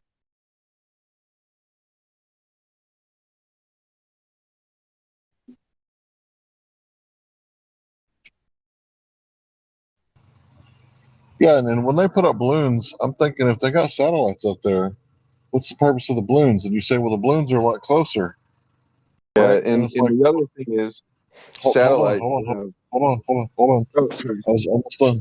Yeah. So if the balloons are a lot closer, then the satellites would be able to use equipment that's meant to be used from far away. Correct. Now, that also brings in latency. So things that are farther away is going to have more distance to travel, causing more time. And things that are closer, you get faster service. But the con of that is the things that are farther away can offer more services to more surrounding areas. Does that make sense? They seem more further away, just not as fast and not the same quality. And you could put more expensive stuff to really see what you're doing in the bedroom. You see what I'm saying?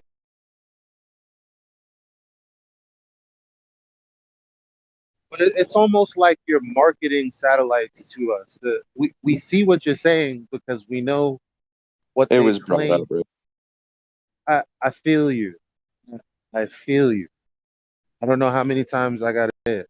I feel you. Okay.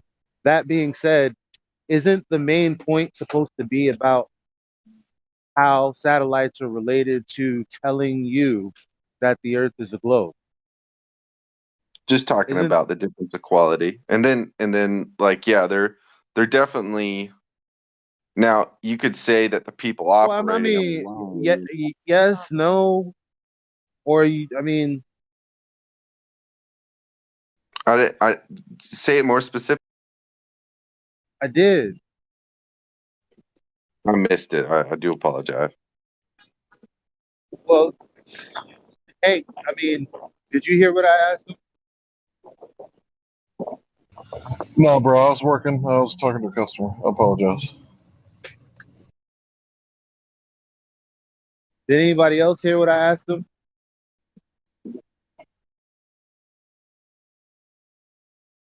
Let me be the bad guy, man. This guy's Guess not. I asked you how. I said, isn't the purpose of us talking about satellites for you to communicate how these satellites prove for you that it's a globe? Like you're supposed to be making that link, not giving us a satellite commercial. oh yeah. So the timing and the how it works on a globe. So what I was trying to say was you have to do an authentication, right? You got to sign into these systems, right? And you have one person who's, communicating in North America. He has, he's looking at the antenna. It's a line of sight system, right? So the calculations of where to point it, and most of them are manually done. Like you have to literally crank it exactly to the angle to where the satellite is based off the data that you're given from that access point, right? And you see the carrier and you go. And then your buddy out in South America, he does the same thing. And he sees that the antenna is in a completely different space. Why is that? Well, because it's calculated off a globe measurement, right? No. Or it's a lie, right? How is it calculated off a globe measurement? Show me that math. I'd have to pull up like a satellite finder app, and I don't really. I mean, look at any engineering textbook on this subject matter. Be right there. I promise you.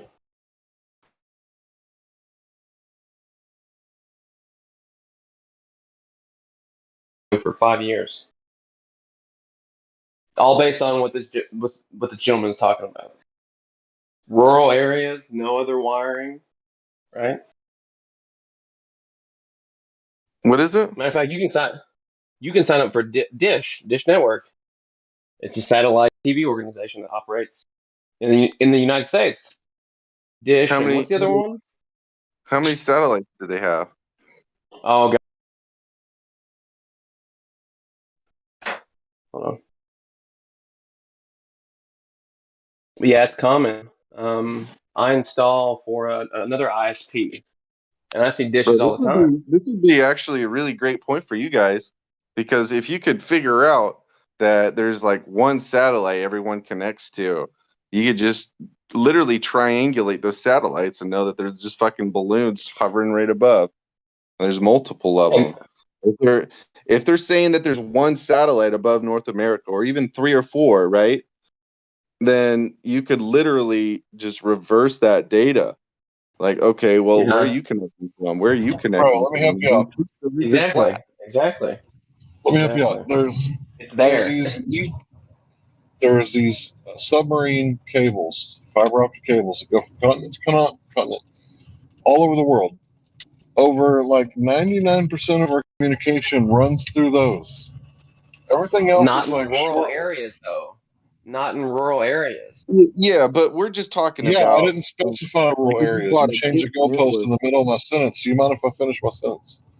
So what I'm pointing out is that all they have to do is beam television stations at like a 45-degree angle.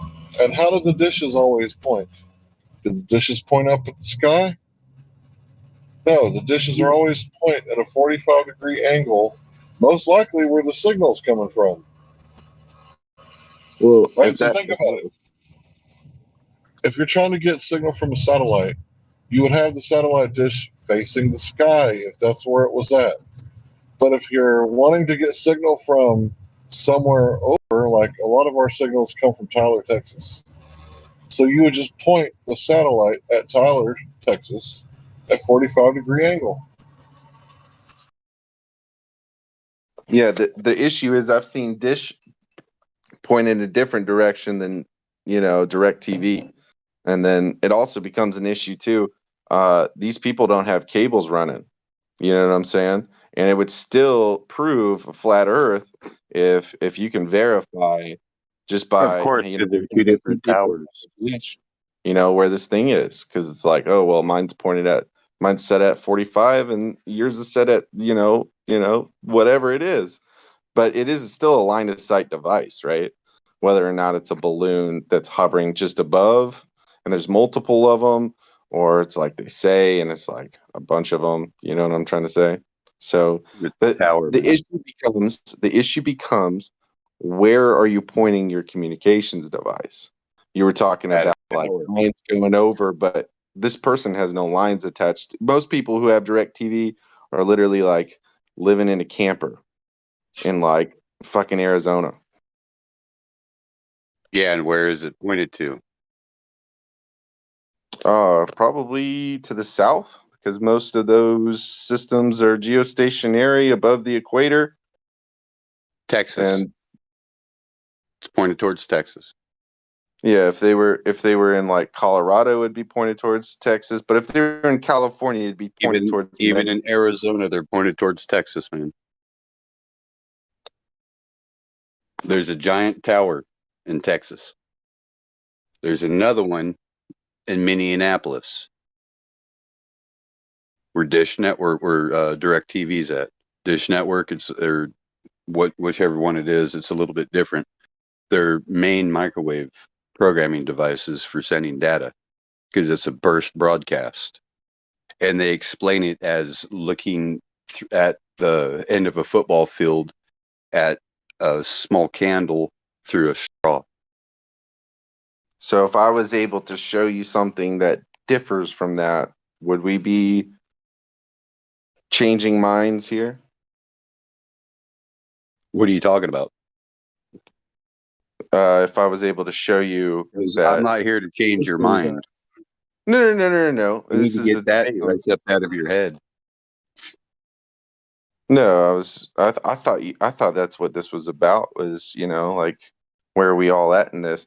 But I'm that not here my to point convert remains the you. same. If I was able to show you that might not be true, would that matter? Hey, if we converted you just by talking to you, then we failed. Yeah, We don't want here's the converts. thing. Here's the thing, right?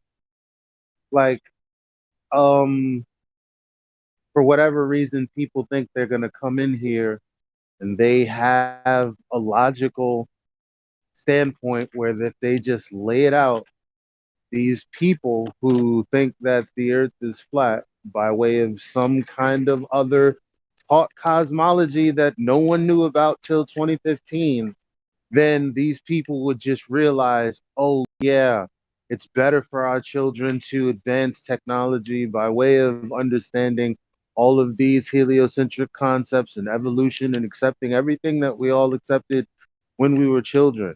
Well, The problem is you're not going to show us something other than the thing that we're here for, which is proof that all of this is actually real, stemming from the measurement of Earth curvature, right? So that's what someone would have to come in and do for me or for us to change our mind. When it comes to talking to other people, like say you're the person in the position where you came here, this place is a resource for you. We're actually just here to give you information that you may or may not have seen, may or may not have given a critical eye to, so that you go off on your journey and answer as many questions as you can. Questions that come from your own curiosity about what you've been taught. That's I the hope reason this place I is hope here. I do the same thing for you guys, and I really appreciate the help here, guys, and the understanding.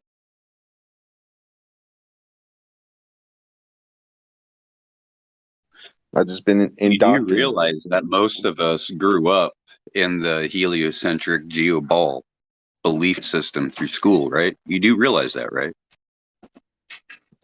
And I heard also that you guys aren't giving out blue pills either.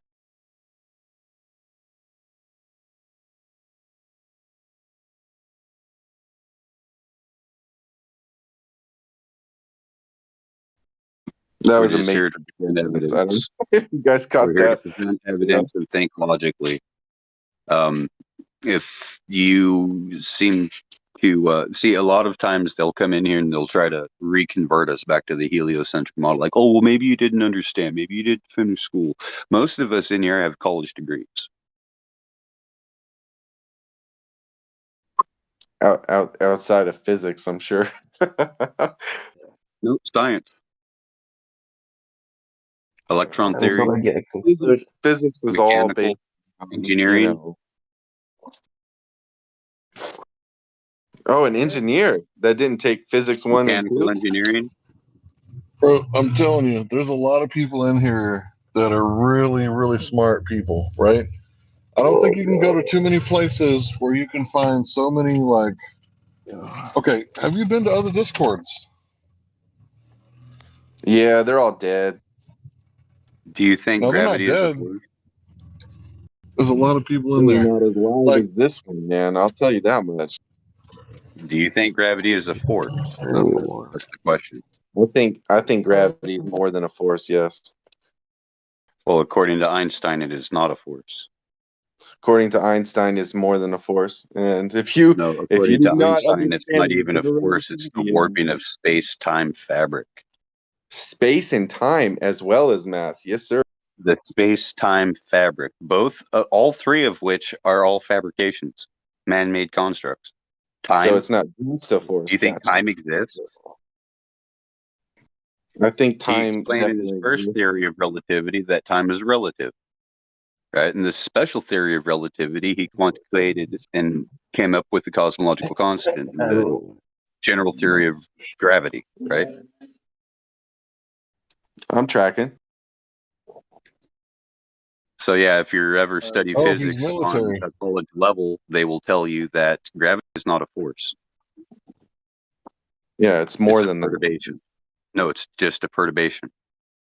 Well, Even though when you try to do any kind of graphical overlay for Einsteinian gravity and Einsteinian physics, you have a three-body issue. the issue with it all is that it's you can't throw that It doesn't work. at the Neither globe forms of because gravity it's a works theory. is the problem. Yeah, because It's did you theoretical. ever hear about That's the quantum main problem. gravity? Have you heard of quantum gravity? Because that's the new thrill. Quantum gravity and general Yeah, I relativity don't believe in that. I don't smash believe in each the other, quantum. dude. They smash I each don't other believe in the apart. quantum. They thought light was a particle, but light is really an electromagnetic wave. No, It that's the behaves as a problem. particle, but That's it's the not a problem. particle. I don't know about all that either. Like Why is it it doing goes that? into religion at that point because no one really knows, and it becomes a belief structure. And if you attack someone on a belief structure, we do know, right? We have. I'm not going to say empirical because that's another hate crime right here. So we have proof. There is a study and an actual physical test that you can do to prove that mass does attract mass, and they use this to determine the diameter of the Earth, right? Show me. I mean, I can show you a video of it. I can show you create the experiment. You know, do you want me to put you guys on live stream, or I don't have experiment Yeah, for you what? said there's an experiment. So hold on. You said there's an experiment. I want the independent, dependent control variables right now. They If do you're it talking in about physics. natural science. They do it in You're talking physics. about natural science. I need the Experiment. hypothesis. Cavendish. I need the hypothesis. All right. Okay, so what is his naturally observed phenomenon? I will look it up so I do not slay anything here. Okay. And we will be right on track.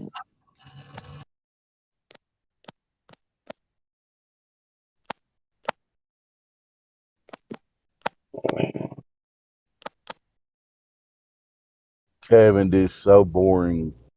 Yeah, I know. So it was actually done in 1797. That's cool. Let me just try and read through this really quick. Experiment to measure the force of gravity It's not an between experiment. Don't worry. Right? It's not a scientific experiment, sir.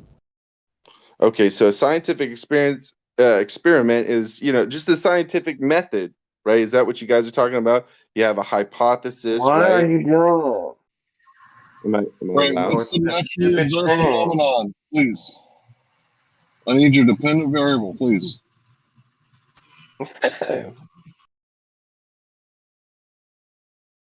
Okay, what else do you need? Because I've been asked a bunch of things. Give me a list. Independent, dependent, and control variables. All right, give me a second. I'll get you that information. These are all parts It's of just a simple hypothesis. It's a or these hypothesis true test. scientific experiment to prove a hypothesis. Yeah.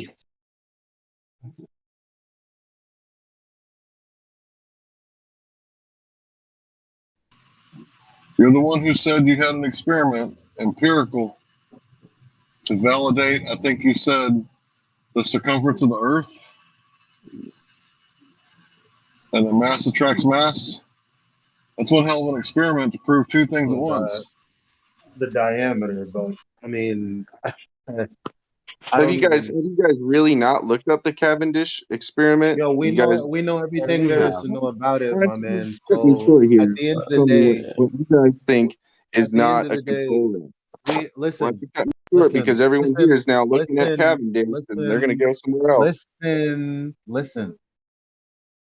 Of course, we've heard of it. You said, because you brought it up, right? Let's not all freak out here. Holy smokes. You said this is an experiment. You invoked it. All Hank did was ask you for pertinent information. That's it. Either you have it or you know it doesn't exist, and we move on.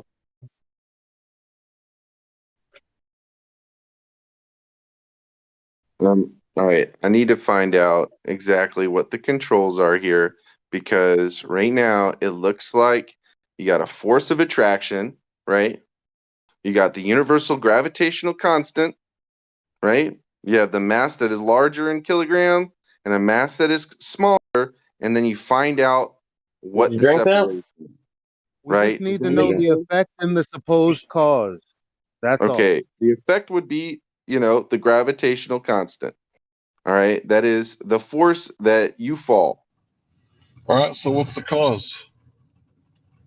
The cause would be the attraction between the two, the larger and the smaller. So how do you manipulate that? How do you turn that on and off? I wouldn't assume there's a button. It's just one is bigger and one is smaller, and then the mass is attracting each other. I don't understand. So it's In a always scientific happening. experiment, right, you have to manipulate the independent variable, the cause.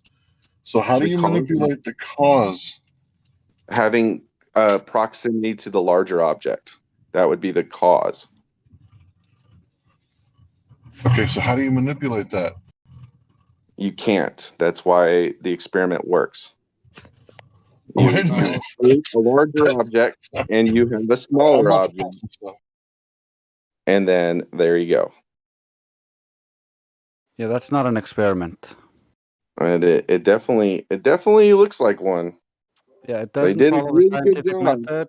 It doesn't follow the scientific method. It does no naturally observed phenomenon. It doesn't have a viable independent variable. It doesn't have a viable dependent variable, and it doesn't have any control variables. So it's not a viable experiment. The issue is it's done in college all the time with physics students. Yeah. The kids get lied to using this scientific experiment, this pseudoscience, and how is that a good thing? Is gravity physical? I still don't Well, understand how you guys here's the are carrying this reason. book. Here's the reason that here's why it's flawed, right? Because in a scientific experiment, you have a hypothesis that you're testing. The hypothesis is going to suppose what the cause of some effect that you've come across. That's what it's for, establishing what the cause of that thing is. Okay. Correct. So what you're talking about, right? Because you said here is an experiment that proves gravity. So in this experimental setup that I've created, we're going to use what I assume is gravity to prove that gravity exists.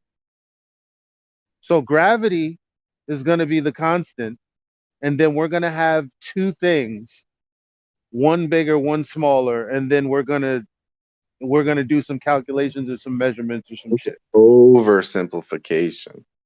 No, it's not that it's an in this simplified explanation right here, I'm explaining why it's not a viable hypothesis.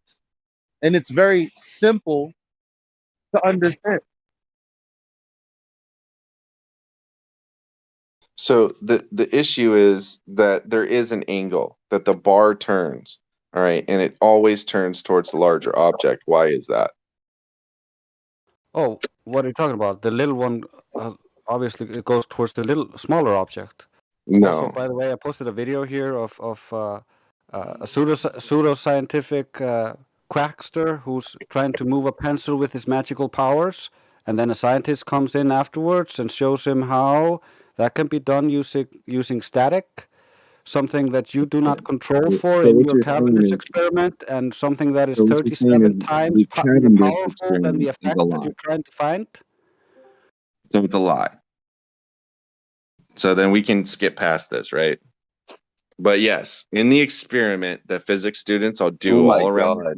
it always gravitates towards the larger object.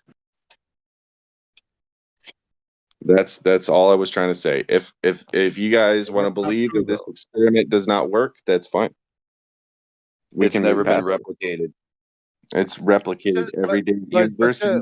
But I give you more. I give you more intelligence than that, right? Because not one of us said, "Here's a valid experiment in which we think something doesn't work." Because first of all, in an experiment, if something didn't work, it'd be apparent. We'd be able to say, "Hey, this doesn't work." I mean, that's a level of elementary I can't fathom.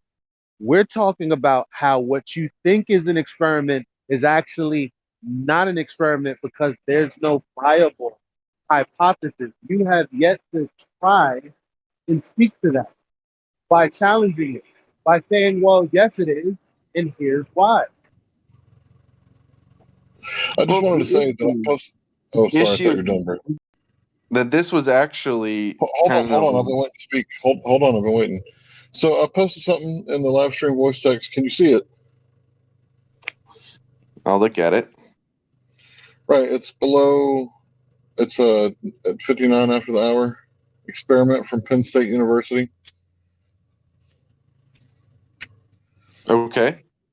All right, so there should be 3 category of variables in every experiment: dependent, independent, and controlled. Right? That's the 3 things that I asked you for when you said the words experiment.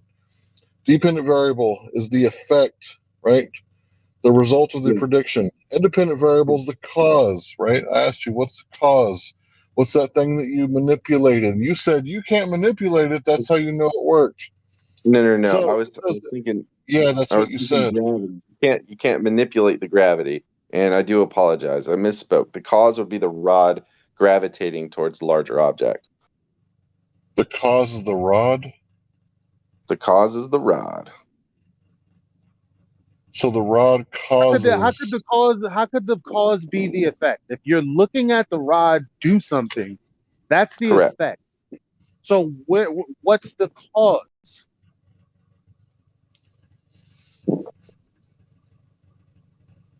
Oh, so are you talking about gravity or are you talking about the rod? The experiment. Yes. What's the So cause? it's either all right, in this predicament, right? So you add a bigger object and a smaller object and a rod in between. All right. That is the experiment. All right. So that is the variable would be to have two similar weighted objects and have no change, right? But once you add in a bigger object, then you have change, right? So Well, you see the rod you just added gravitate towards the you added larger just object. you added no gravity. You just added more static.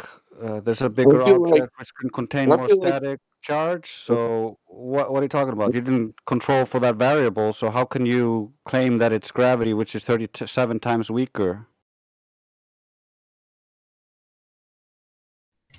Okay, let me go over the scientific method for you, new guy. Okay, so first thing you need is a natural phenomenon. Observe a natural phenomenon. So a caveman sees water boiling in a hot spring, right? He has a hypothesis. Maybe it's the heat that's causing the water to boil.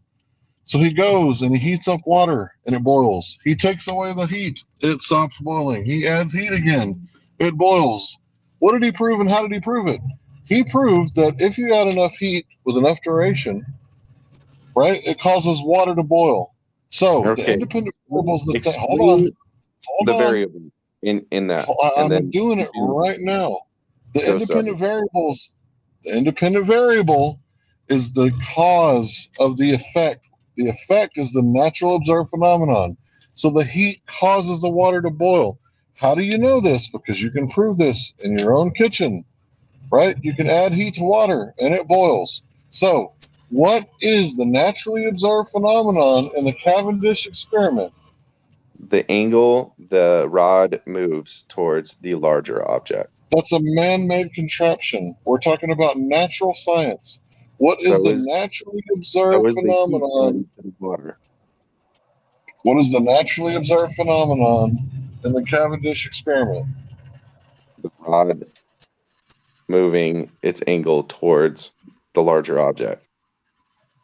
That's not something you observe in nature. That's a man-made contraption. Well, then we're on So the same you know page. what It's a caused? lie. Hold on. It doesn't Hold on. exist. You know what? Hold on, bro. You know what caused that to happen?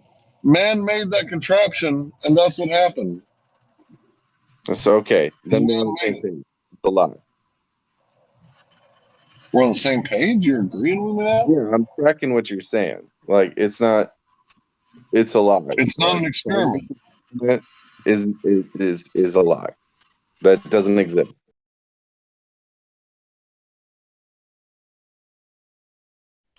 Am I wrong? Let me show you a little bit. Here's a natural phenomenon. I observe objects like feather and heat and apples and stuff drop in air, but then I notice like helium balloons and other random stuff goes up, or like for instance, steam goes up. For instance, when we're boiling, or from a or you geyser float is on one of the water natural. with a lot of salt in it. Yeah, I gotcha. Yeah, and the hypothesis here would be the medium in which they exist must be the cause of their various behaviors. So remove the influence of the medium of the atmospheric gases by placing all objects in a vacuum chamber. You don't actually remove them, you just lower the density of the medium by removing the quantity of gas. So the null prediction here would be if the medium of the air is removed and there is zero effect on the behavior of the objects, then the null would be proven. If we validate this, all objects if all objects fall to the ground, then the cause of their behaviors was the density of the medium. We would validate it if that would happen. And so when we try this and we suck the air out, we notice that things fall in a vacuum. So that seems to confirm it. We can test this again by inversely. Instead of removing density from the medium, we can change the density of the medium and make it more dense by, for instance, putting water in there. And then we notice that, oh, the things that used to fall now some of them float, they rise. And so we try it more, and we make the medium even more dense, and we put it in mercury, and oh my God, this steel anvil is just floating. So we have just scientifically validated gravity it's for about the density. fall and the rise to just be due to relative density differences. And this is called specific gravity. Okay. No, I get what you're saying. That makes more sense than what I fucking heard.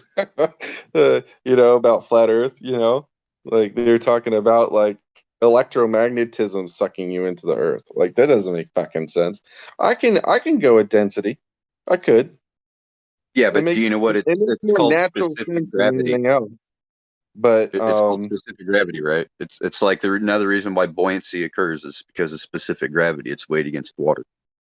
I can float with that. Yeah. Yeah, you literally can. I can float with it. I mean, The funny thing is Yeah, you after build a you ship go on over that. it doesn't help that this Cavendish experiment is around. We got to get one of those kits. I think you can get them for a couple $100. Build it So yourself, the funny maybe. thing is, can I be heard? You can be heard. Thank you. So the funny thing is that after you explain this to people about specific gravity and that it's testable, the first thing they say is, well, you need gravity in order for buoyancy to work. No, specific gravity is talking about relative density. Just because someone says that, oh, you need gravity for buoyancy to work, the very first thing you should say after that is prove it.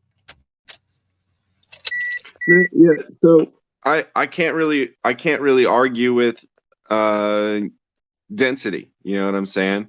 Bringing us to the Earth. You can Like all I can say is, oh, what about Space Force and all this other bullshit? Like what about space? Like why do we see the same stars? Why do we see stars in the southern hemisphere and not just the northern hemisphere? Things like that. If you Like fill an aquarium with sulfur hexafluoride gas and float on top, you can float on top of it an tinfoil boat, and it will float like it's on water, but floating on gas, on air. Crazy, huh?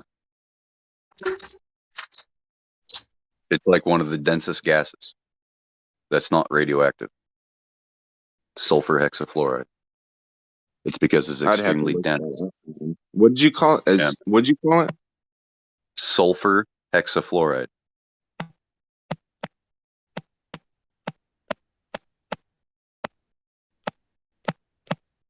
And it doesn't just stick to the ground, or it does? It sinks to the ground because it's heavier than all the other gases. Oh yeah. I totally agree with that. That's Any glober should agree with that. Yeah, but the problem is second law of thermodynamics is still in effect, and you cannot just store sulfur hexafluoride in a bucket because the gas will still diffuse into the air and escape the bucket. Yeah, everything. Yeah, no glober can deny really that density is a factor. You know what I'm saying? At the most, like, yeah. and if they can only then you shouldn't be talking to them, right? I think you can only float that aluminum boat for like 2 minutes or something like that before it just osmosis just happens and it gets diffused, and oxygen and the nitrogen stuff in the air, the void. Yeah, density definitely has a factor. Absolutely. But it's the same thing with like dry ice. Carbon dioxide is heavier than air, right? But yet when you're doing a dry ice thing, you see it going up a little bit and then sinking, right? It's because of thermodynamics.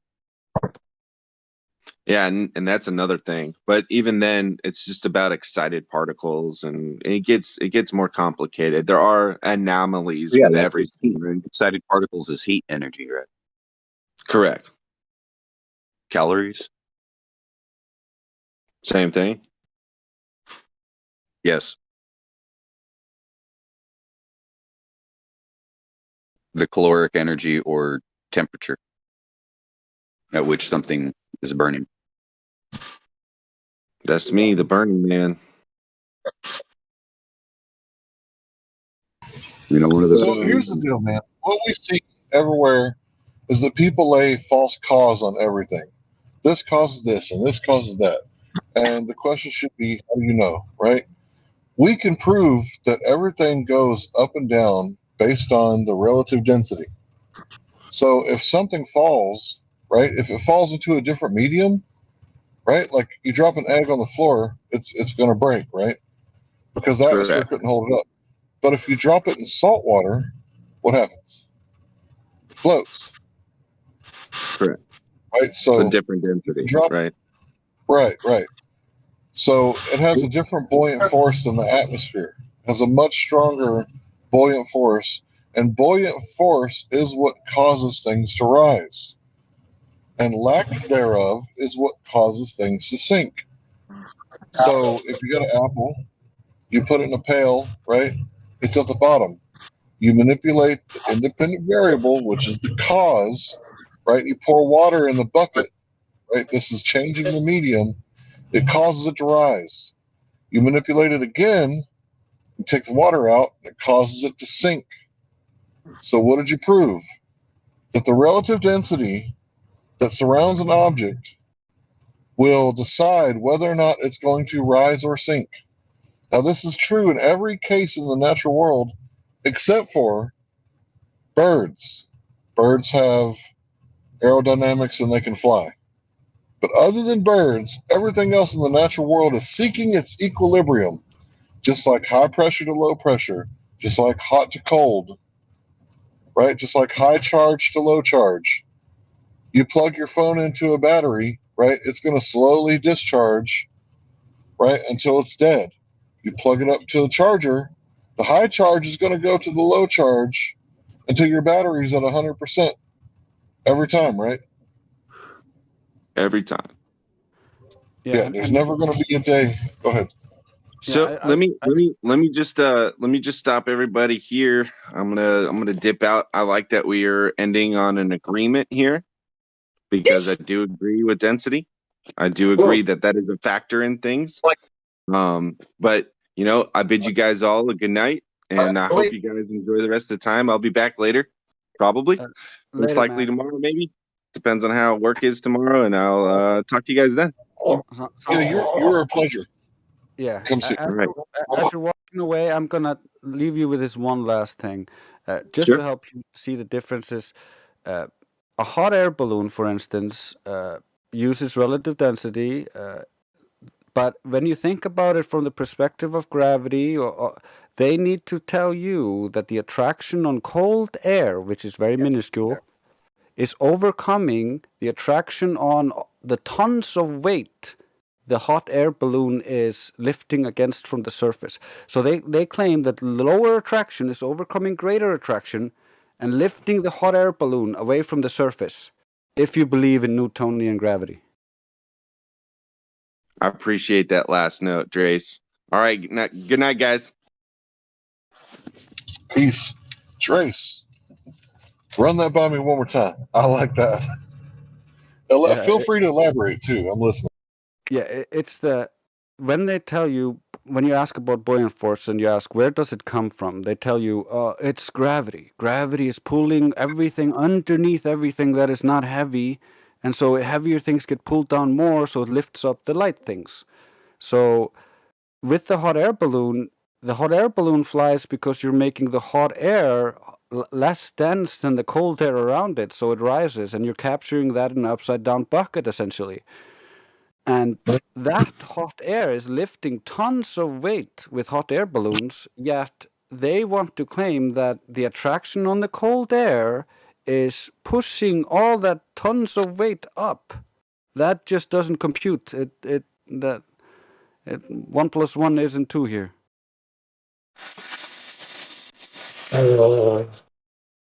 Excellent.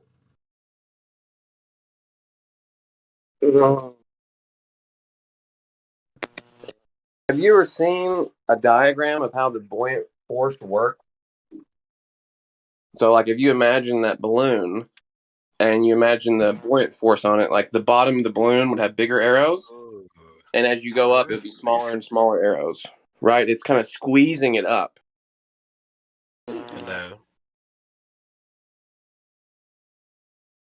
Hello? Oh, hey 50, how you doing? What up, dog? You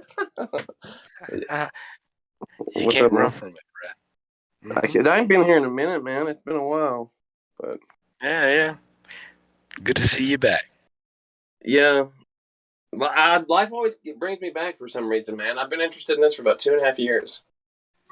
I've been fucking around with y'all for that long. I proved Nathan Oakley was bitching about Nobody independent. cares about Nathan Oakley. Do what? Nobody cares about Nathan Oakley. Well, I'm just Yeah, saying. I'm this just is saying not. what This is not. originally This got is me. not. This is not your platform to bitch about other people. I'm just detailing my history with flat Earth. I got interested in it, 2.5 years ago. That's basically it, all right? He's got that call-in show.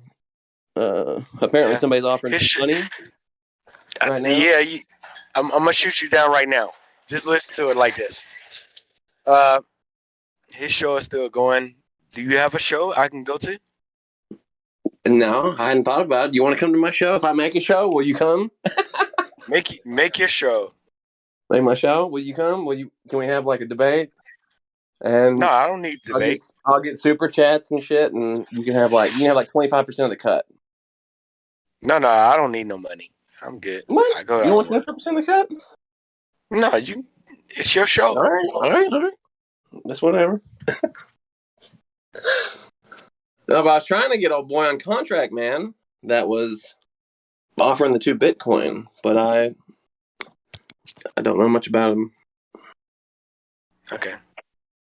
Oh, super duper. Hey, what's the makeup of the ground that we live on?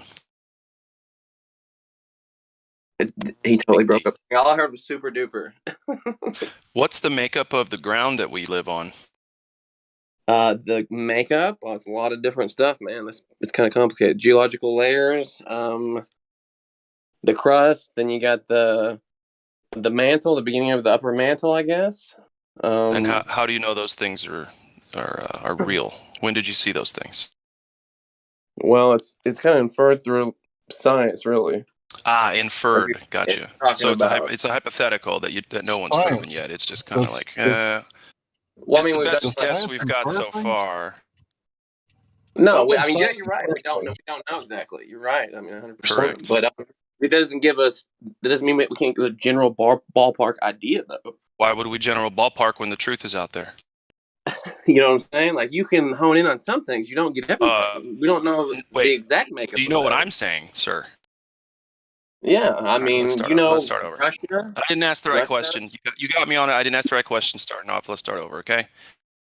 You know what I'm saying? Is the Earth flat or a globe? What does it measure? A globe. It's a globe, definitely, in my opinion.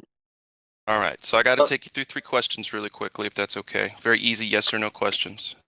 Sure. Does that work for you? Is that okay? It's not gotcha questions. It's not, oh, look how stupid he is. If you're honest with yourself, you and I will have the same answers. So, first question is, do you know of any time in history when anyone has directly, physically measured the curvature of the Earth? It's done all the time. It's done every day. Who did it, when, and how? Who did it, when, and how? I have the details, but in terms of the systems that we work with, I'm an ISP engineer, and we build our systems. That has nearly nothing to do with anything. So, what do you mean? Try again. You heard of the rate horizon? Please stay focused. Thank you. So, curvature, who measured it, when did they do it, and how did they do it, please?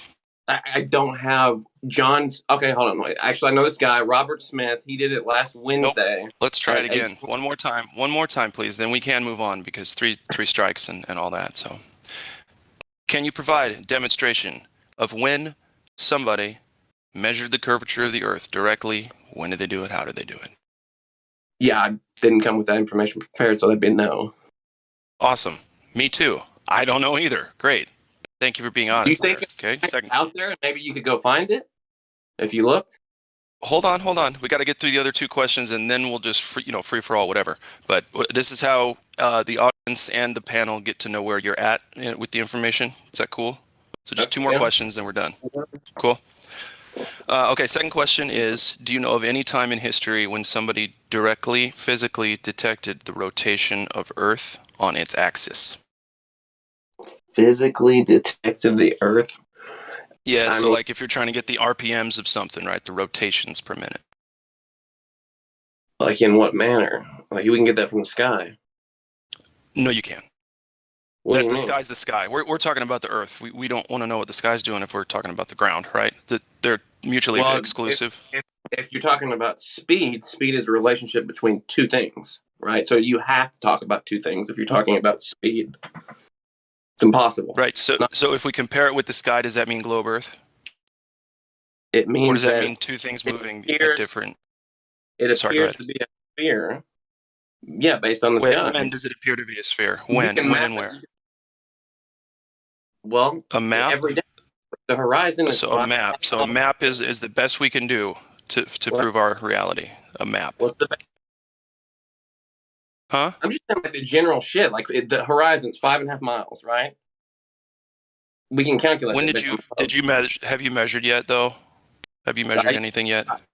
I mean, I can tell you, not measured, but I have personal experience with it. I used to be a lifeguard, and I used to swim out past the beach, and I would see the buoys disappear from about a half mile to a mile. Have you ever heard of light extinction and disappearing with distance perspective? That's really all it is.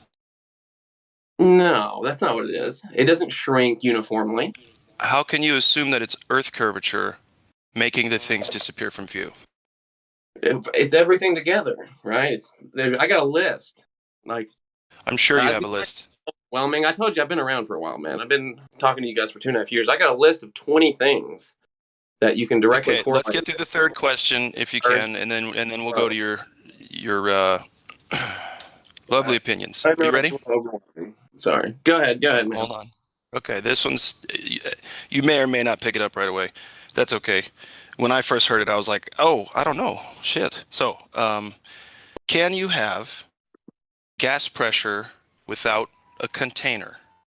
In physics, can there be gas pressure without containment?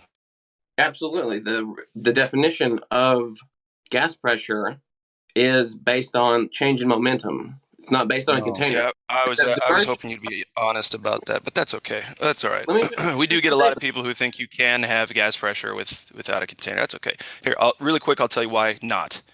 Because the necessary antecedent to any kind of pressure, including a gradient, is first a container. You can't have a steak without first having a cow.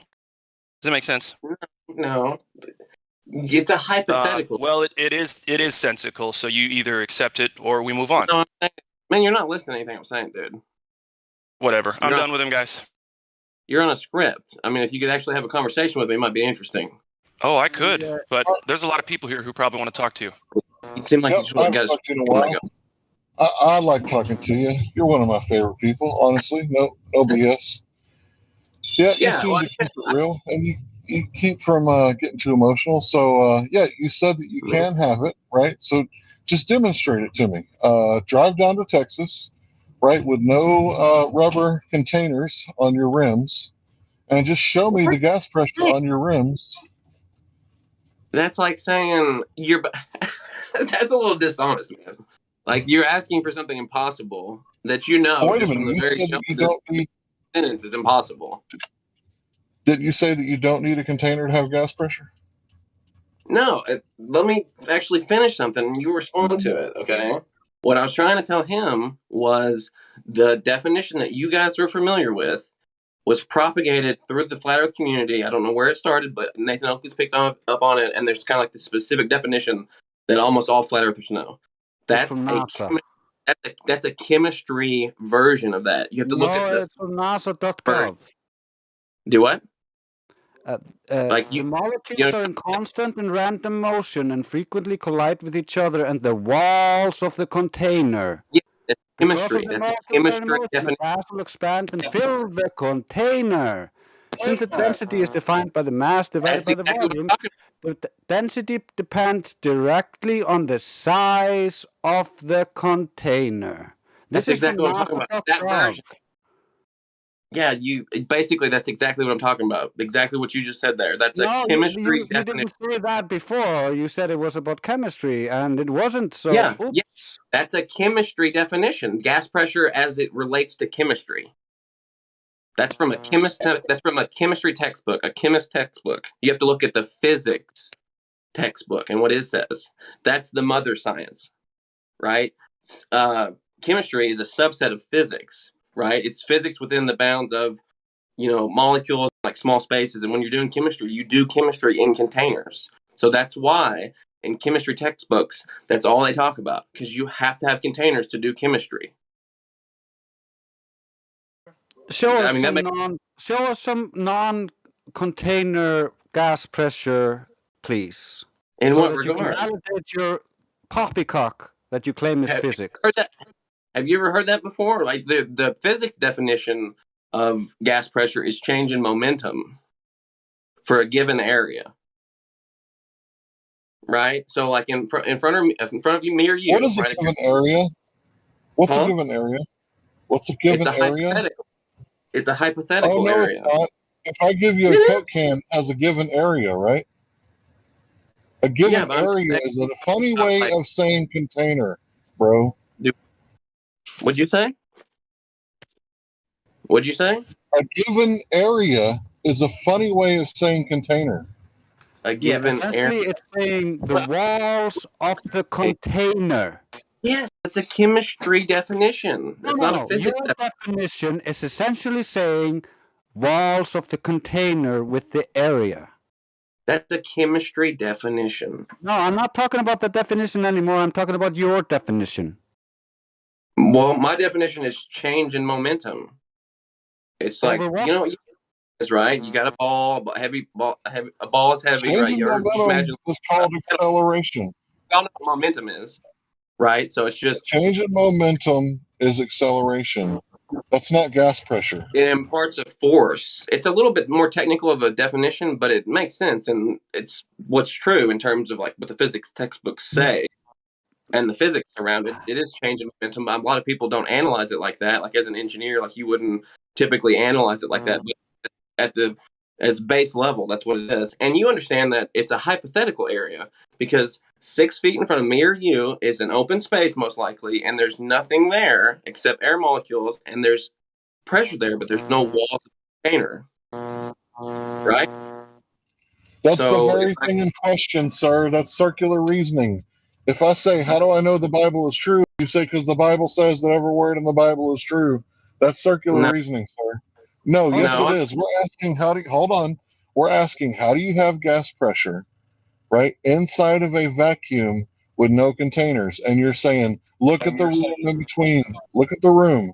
Look at the room. That's the very thing in question, sir. You can't use the very thing in question to prove the thing in question. Well, I mean, I'm just kind of analyzing it. If you want to talk about like bigger picture, air has weight, and that's how it's kept down. Right? Just like everything else you witness in life. How much does hot air weigh? How much does hot air weigh? How much does hot air weigh? Hot air weigh? Yeah, how much does hot air weigh? You said air has weight. Airway? I think it's about 1.2 grams per meter cubed. That's the density of it. Well, that's what hot air weighs. Well, would be actually that's the mass of kilogram of air. So if I get a propane torch and I heat up some air, right above the scale in my bathroom, how much is it going to weigh? Well, about roughly 1.2 kilograms per meter cube, whatever that converts to. If you're talking about like compressed air, like we can do that. We can compress air, put it in a bottle, put it on a scale, weigh it. That's something we can do. Yeah, you need a container for that. Just because the process that doesn't take away the weight from the air. You're telling me that you believe that process of putting it in the bottle gives it weight, and then whenever you take it out of the container, it doesn't have weight. Is that what you're saying? That doesn't make any sense, man. I think you got to admit that. Right? Does that make sense? Like, you put it in the No, it doesn't, bottle. because it's strawmanning people. Well, All you're doing when you compress air into a container is you're increasing the density of the air inside that container. So now there's yeah. more dense air inside that container compared to outside of it. So what, you don't expect the relative density to function anymore? No, I mean, in terms of like, if you're talking about relative density interacting with that container, it'd be at the walls of it. It wouldn't be interacting with anything inside of it. So I don't see anything within your explanation that would. So helium balloons should not rise because it's lighter on the inside. What, are you retarded? Oh, you have. That's what I was trying to say earlier. Like, I don't know if you've ever seen a picture of what the buoyant force looks like. I had trouble understanding this recently, and it's kind of interesting to see. Like, the buoyant force, like I said, it's like a squeezing. Like, if you drew arrows on a balloon, you'd have bigger arrows at the top. Those arrows don't exist in Smaller and smaller. reality. Those The arrows fuck are you just talking about imaginary. squeezing buoyancy? Okay? Do what? Y'all are talking at the same time. I mean, I could post it. I don't know if I can post pictures. But, man. Y'all, come on, guys. Y'all got more than this. Y'all been doing this shit for how long? I'm sorry. So you tried to get me on a straw man, right? Something I never No. claimed. And I was What? talking to a customer. A straw man. I was trying to have a conversation. Yeah, you did. Hold on. Yeah, I heard you, bro. Yeah, you said, "Are you saying this?" It was a clarifying question, and then I couldn't Try answer. harder, Big D.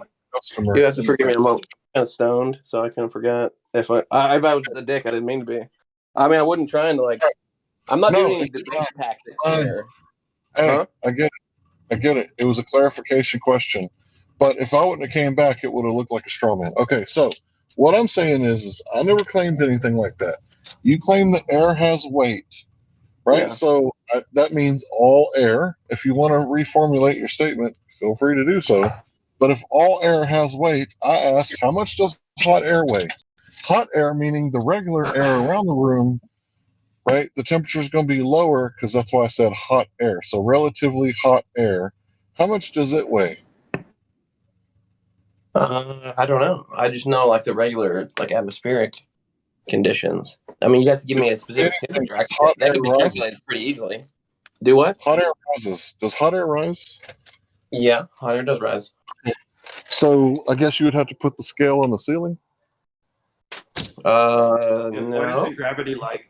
Why doesn't gravity like hot air? It's like, no, I don't want to hang with that. Well, I mean, there's relationships. You know what I'm saying? Sometimes they get mad at each other. I gotta do take know into account the reason. Do you know the reason? Do you know the reason? Big D starts with a D. Density. Density. Yeah. Go ahead, Hank. Yeah, I mean, what's the guy who was in the tub? Like Archimedes' principle, I right? interrupted. I need to quit it. Go ahead, Hank. No, you're good. You got that squeezing action going on, and that's proportional to G. The buoyant force is rho VG, I think. Right? That's how you calculate how much basically lift that you can get for balloons or different objects like that, right? You saw, what's his name, David Blaine, right? They had to do all these calculations of what the buoyant force was going to be and how many balloons he needed to get up. You know what I'm saying? So let me see. Let me get this straight. If I presuppose something and then I base calculations upon that presupposition and feigned conclusion without evidence, is that okay? I can do that. That's fine. Well, the evidence would be the proof is in the pudding, right? If I tell you David Blaine needs 26 Hold on. balloons. Are you trying to use it's the necessary antecedent? Is that what you're trying to say? No, I'm saying like we build shit with it, like engineering, right? You build systems based on this. Hey, stop. We're not talking about systems. We're talking about what shape is the ground. Well, if you're talking about the buoyant force and David Blaine and how engineers operate, Who brought up David Blaine, brother? Any area of Why your life. would I ever talk about David Blaine in here? What are you doing? Because we're talking about the buoyant force, man. You didn't see that shit? That was dope as fuck. He went and like what? Oh, man, it's magic. See, you like magic. That's why you believe the globe. No, I was just telling you the physics behind it, man. So, I oh, don't think you it's help set magic. up the experiments and the tricks, the magic tricks. You know all I the mean, that's physics not behind it. convincing to you. Crazy. That's not convincing to you that like Convincing? I I'm can not trying to say get convinced. I want to learn. I don't want to be convinced of a fucking thing. I want to be able to you don't test. want to be convinced by the evidence. If I want there's to be able evidence, to test. yeah. Well, Evidence If I can't is you're test right. it, Hey, hold on, guys. Hold on. then it's He's right. not The proof is in the science. pudding. The proof is in the If I pudding. So can't when I go test out and I it, try to make pudding, right? I try to make curved ass pudding out there, but it measures flat. So I don't know about that. Bullshit. Ain't yeah. not So one of y'all went proof outside and is in the measured no pudding, flat. whether I'm making Don't bread give or me bread that. pudding, right? Why is that? You Why don't is know that, if I'm that now making you're bread or just bread assuming pudding shit? Why would we until be I. dishonest about that? There's so much other evidence that goes against the globe. Why would we need to be dishonest about any of that shit? Dude, I've been around for a while. I've never heard anything that made me just like was like, actually, you know, I take it back.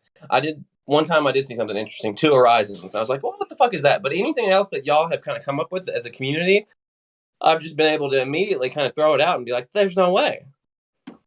And that's your evidence. There's no way. Are you kidding me? I would be impressed if you had something that made me kind of go, huh?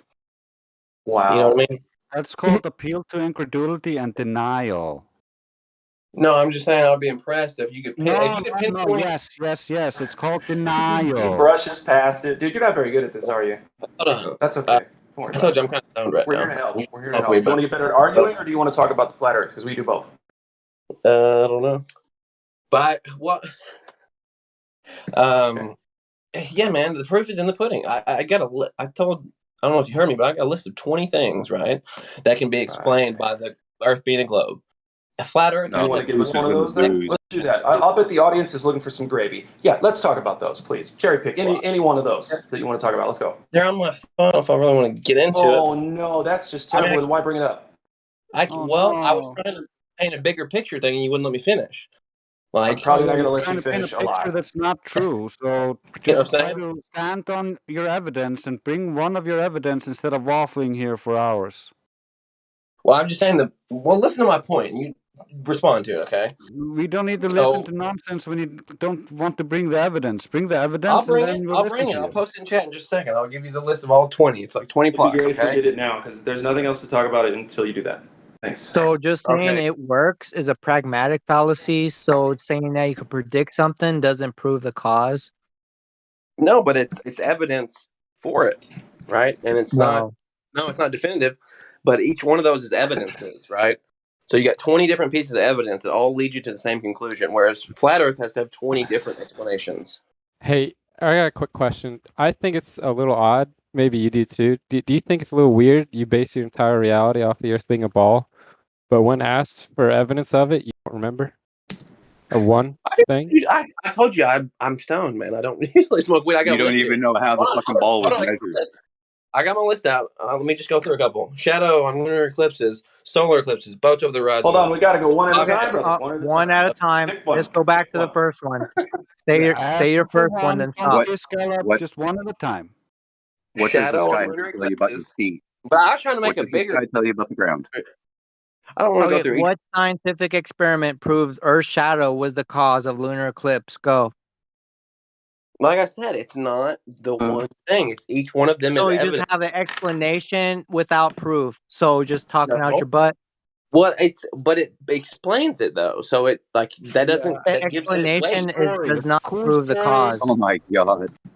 Like if I told you, it, man. Okay, now let's move on to number 2 because number 1 was already trash. Go on. Shadow lunar eclipses. Okay, that's trash, but it makes the perfect, kind of. No experiment proving the cause. Next. Solar eclipses. No experiment proving the cause. Next. Evidence. Boats over the horizon. Perfectly explained. So you have geometry. Hold on. If you're saying boats are going over the horizon, that the horizon is physical and geometric, where'd you get the radius from? But we already know that the horizon's an optical apparent location. So you don't even have a geometric horizon to claim curvature in the first instant. Sorry. Yeah. For I just posted 3 GIFs, for instance, of boats that have appeared to go over the horizon, but then we zoom in and we can see through what you thought was Earth curves. So we just proved you wrong. No, I've never seen that Yeah, before. yeah. We I prove might you fake it. wrong. Saying I no don't doesn't think that. change that fact. I believe that's a fake What about video. a flat table? What about a flat table and a coin at the end, or a boat at the end of it, and it's a flat table? Huh? What about that? What about what? A coin at the end of a flat table? Is that what you're talking about? Are you talking about that video? There's a video of a coin at the end of a flat table. Somebody's got like the lens kind of out. Okay, so is the horizon physical or apparent? It's a physical location. You can go there, but Okay, look at the last GIF I it's a posted that the concept. horizon is moving with the weather. So is your ball inflating and deflating, or is the horizon optical? It's refraction. It's physical and Okay, optical. so it's not. Wait, what? You're talking out both sides of your mouth, dude. So it's either No, what are you talking refracted about? or it's physical. Which one? We live in a physical world. Light travels through the physical medium of the air and the world we exist in and bounces off of that medium and goes into your eye. So it's a physical phenomenon that's happening that is perceived by you optically. You're not answering his question. Is it optical What or the fuck physical? that got to do One with or the the question? other. He just said It's a both combination. because now that's violating the law of non-contradiction. No, it's And he not. said you In could what actually way? go to the horizon. Of non-contradiction. You have He been said he proven could go now to to the be horizon. fallacious in all of your counters, Big D. You are What? self-contradictory and you are appealed to How is that incredulity. self? So you have not done very well so far. Do you think you have done well? Yeah, I think I've done pretty well. Well, I Lil got D, much more. can I be a married I'm sure bachelor? Do that both of those work? y'all's objection. Both of the do what? Can I be a married bachelor? Can you be a married bachelor? No, but those It's things are impossible to So be it a can't be married both bachelor. then, Lil D. So what? since the horizon is Optical not physical, you're lost optics that is point. So a go on the next one. optics is a branch of physics. It's contained within Okay, hold on. You said you had a list, so we already got rid of that first three. So go your Yeah, I'm fourth spending one. too much time on it anyway. You're What's gonna the next deny one? me that optics So now you is what? What do you want us to say? You already agree that That's the not proof of horizon is anything. optical. So you don't have a leading edge of a sphere, geometric horizon to claim curvature that boats are going over. Next. What? If you can visit the horizon, where are the road signs for it, buddy? I'm serious. We can't Depends on go where you're to at. a place that only happens in your head. Yeah, you can. You can make the right on that boy. blue over there. You see it? It's on the horizon. Then you can go The there. horizon is not physical. It is in your head because of perspective, because you have limits to your sight. Could somebody place a flag right where the horizon is? Yeah, you could do that. I could have my buddy, right? I could say, "Hey, keep running." But Like, wouldn't there be a horizon past that point, though? would there be a horizon past that? No, it's basically it's a So concept. look in the voice text. Look in the voice text, dude. The horizon moves with the weather. So I already asked you, is your ball inflating and deflating? No, the physics is changing. Okay, of so the it's not optical, physical. the physics of the Oh, you already optical lost that medium. point. Move on to the next one. Okay, I'll move on to the next one because this is kind of the bigger picture. Both of the obstruction of other objects, right? Like buildings, mountains, right? It's kind of the same thing. And okay, the next one is typical horizon distances are what we calculate them to be based on globe geometry. Black Swan. Right. Okay. Well, that's like me giving you a picture of my girlfriend after I punched her in the face. No, And we tell can you how give pretty you my black girlfriend swans is. all day long, every day until you leave, dude. Well, hold on. I'll be real with you, man. That's a black swan fallacy. Like the actual textbook. Like if you go look up black swan fallacy, that kind of reasoning used in the black swan, right, is a textbook You black don't swan fallacy. have geometry to claim Hold on, what listen you're to me. trying to claim. Actually, it is not. Actually, swan. you need to find the single white swan. You are here claiming there are What? white The white swans swans and everywhere. only What are you white talking about? swans. We have Well, white nothing swans but are pictures everywhere. of black swans, and you cannot provide a single valid evidence to support your white swan theory. White swans are everywhere. That's why you call it the black swan. But Because white swans are everywhere. Because it's like an anomaly.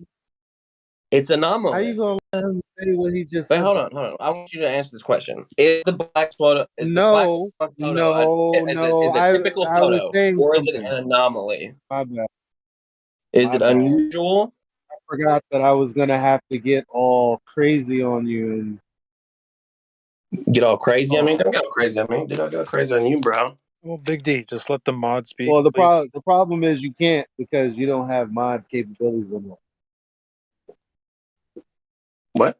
So what I was asking everyone else is how you gonna let him say that the logic behind the black swan is flawed without having him explain what he means? Like, I mean, here's the slam dunk. I mean, it's been here for a while, but I mean, Yeah, I was trying to explain it. Do you want to hear it? Is that what you're saying? You want to Yeah, hear why it? don't you explain how the no, logic is faulty? Okay.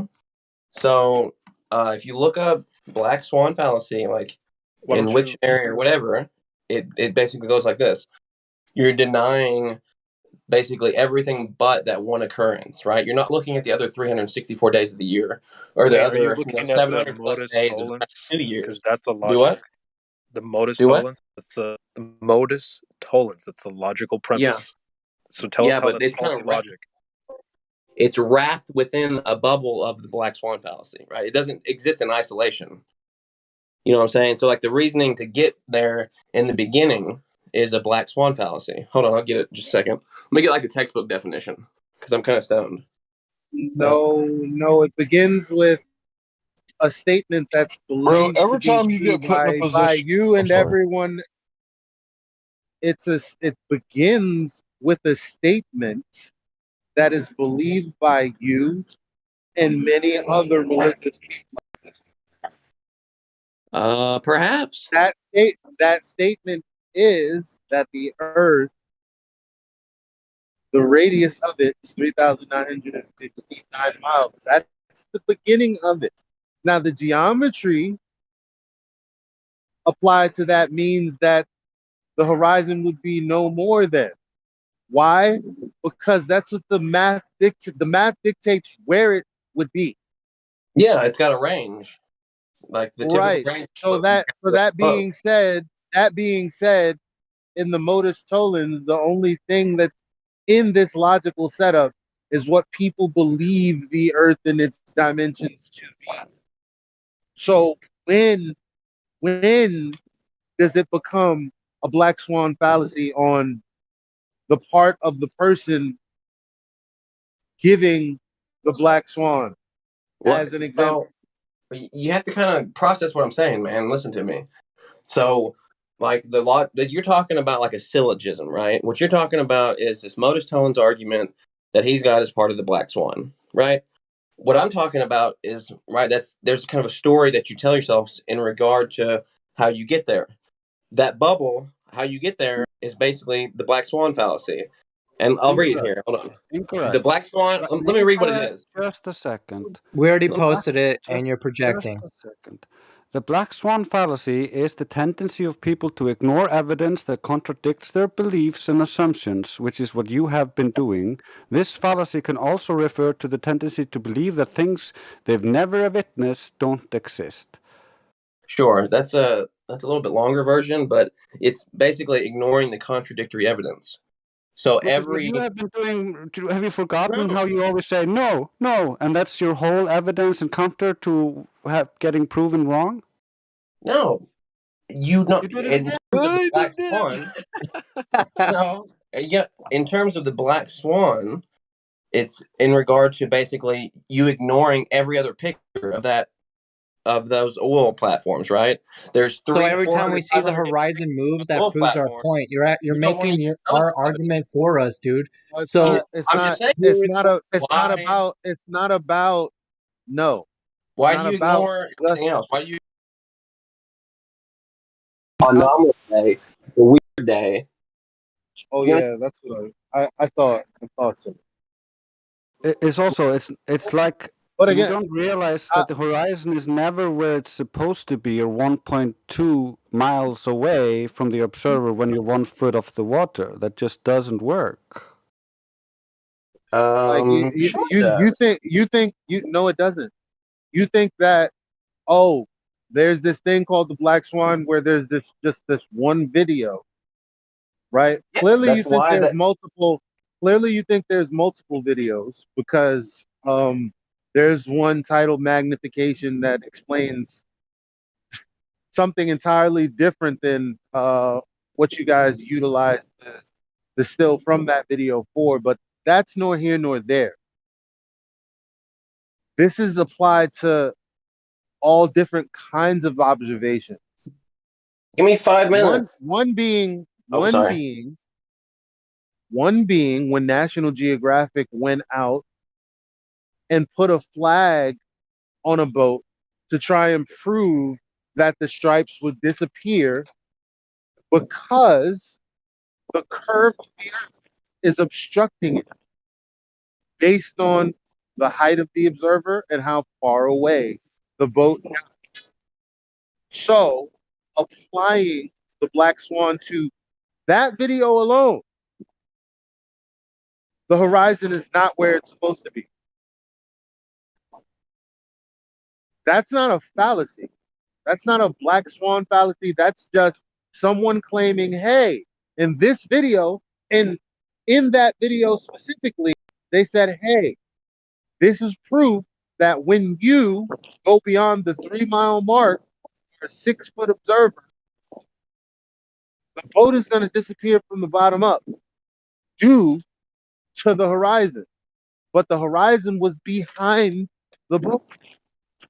Yeah, it's an anomalous picture. It's not No, it's not an indicative. anomaly. It's not just an anomaly anomaly anymore. Anomalous? Because it was Yeah, an for sure. anomaly. It was an anomaly that you were trying to say, well, it's just the black swan fallacy because we were talking about the oil rigs. I'm saying actually, no. There are other examples, specifically the one that I just brought up, and now you're like, yeah, they're anomaly. No, the horizon is never where it's predicted to be. Not even in the video. Know that. Not even in the one that. Well, show me when it does, because not one globe earther has ever been able to do that. Yep. Have you ever So been like there's deep not sea one of you. fishing or Large Lake? Like it disappears quick. The horizon is very close. Like if you're on a boat, like if you, I went Now fishing, listen, deep sea fishing, and it took like listen. Check 10 this out. minutes Check for this the out. Check this whole out. damn Check this out. continent to disappear. Check this out. No, I don't have your experience. What we do have is a method. You know it. I know it. Okay, for a specific observer height, if we live on a globe Earth, then anything beyond those restrictions cannot be seen. That is it. That's the short and simple of it. So now, when I ask you to provide me when this was ever predictable mathematically, you're giving me a story about how I'm XYZ. just saying it's close, man. I don't care about your story, how close you thought it was. We're talking about math. We're talking about Okay. measurements. We're talking about actual things. Yeah. Do you have when Yeah. someone predicted? So give me, don't tell me a story. Give me a moment in time when someone predicted where the horizon would be, and then they used the math and the method, and lo and behold, there it was. Just put it in the chat. Anytime you are sailing and coming Just go back to ahead the and shore, put it in the No, chat. like it's yeah, not.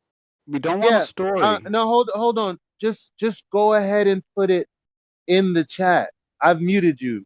Just go ahead and put it in the chat, right? Because if this is predictable and these accounts exist, people are like, oh, look, here's the math, there's the horizon, there's where the thing in question, the boat, the whatever, is disappearing bottom up because of the obstruction based on the math that I've scribbled on this paper.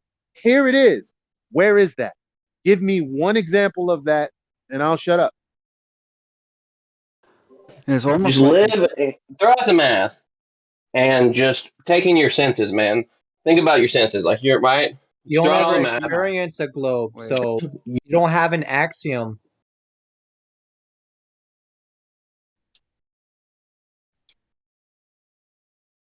Right? I How are went you deep going to sea fishing. measure? You can see the Right. shore. You can see the shore disappear in 15 minutes. 10 minutes after that, the lighthouse or the base of the lighthouse disappears. 20 minutes after that, the lighthouse disappears. It all just plays perfectly into the Earth being a sphere. If you travel on the edge of the oceans and the continents, How'd Except your for you eyes got that determine the distance? there's Yeah, atmosphere. like it's also I he mean, just if it told was us a he just told us to ignore all the math, so he just yeah, ignore assumes the all math, these man. things. Can you? Stop talking over me. He just assumed all of the math because he doesn't want to do the math, but he doesn't realize that for 6 years the Globers have been coming in here and telling us that, or sorry, actually it's more like 3 years now, because before they were telling us that the horizon was a geometrical sphere edge, and after they kept telling us that you cannot see the geometric sphere edge ever because it's always refracted. Exists in a physical medium that's called the atmosphere. So there's no way for it to get from Hold A on. to B without Atmosphere. refraction. So you have a sphere-shaped container. So you can't Correct. say atmosphere. Oh, you know what I mean. Quit being pedantic. Give me a break. That being goofy. So hold on. You don't even have air to refract in your globe model. So where are you What? getting the air from? You do? What are you You have an saying? I don't have open air in the system globe adjacent model? to a vacuum. You don't have any air, bro. There is air in the globe model. I don't know what else to say, but that's false. So how did it get pressurized if it's not in a container? It has weight. Yeah, that still regards a container. In Density what and way? buoyancy in a container. Density and buoyancy. Can I go back to how he determined the Yeah, distance sorry. Go ahead. from the? Go I ahead. want to go back. You said you were going to use your senses to determine the distance. Of How the would you Earth. determine a measurement of distance from A to B just using your senses? Well, you could get like a device like a string or a What? ruler, Well, a that's not my string senses or though. a ruler. Nah, I'm And you bringing have to other things what? in there.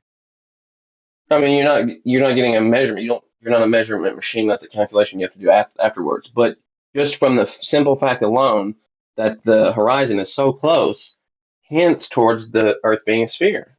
Like that's Right. exactly what you would see if the Earth was a sphere, No, right? I'm getting at the distances, right? Because you're saying you're seeing things disappear. Well, at the rate that Yeah. they're disappearing, how did you know the distance? How did you Well, I mean, you'd be calculated. Like you'd have to do some kind of survey or something like that. But I'm just saying you don't even have to go that far. Like if you ever travel on the coast or go deep why sea would I throw fishing that or information on a out? large lake, Hold on. do what? Why would I throw that information out? If that thing I'm observing is disappearing at a distance that can't happen, why would I then throw that information out?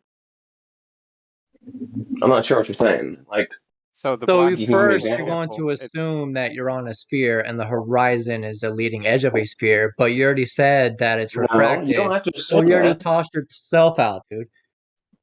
I'm just saying you have that hints at the Earth being a sphere because it's Because you can't see if you look at forever? Are you calculate, serious? it's basically well, it's just trigonometry, right? If you draw out like a human being on a flat surface and do some trig, you can see about how far So you in should see and things like orthographic that. view, ignoring perspective, hijacking perspective. What?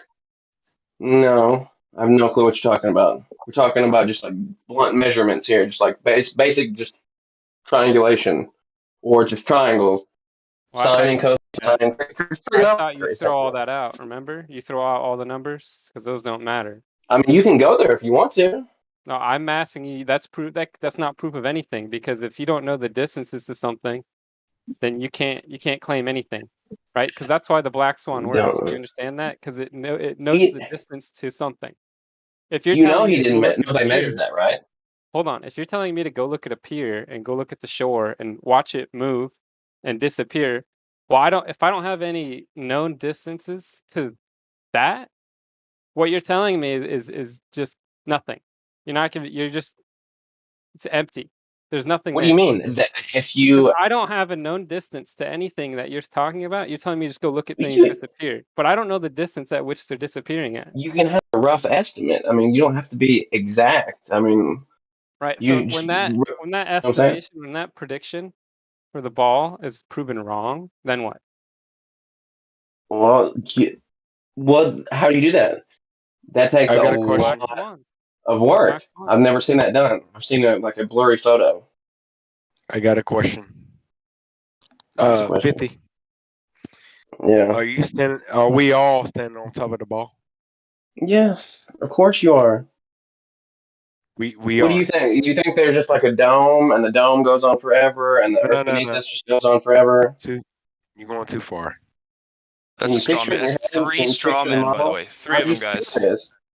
Yeah, I'm asking a question. It's not a straw man. I asked a question. I'll No, finish you you didn't said ask a 50. question. You said you think this, I that, said, and is the that other. what You're you telling us believe? what we I think. said, is that what you believe? I'm just letting you know. Please realize you're trying to tell us what we think. Thanks.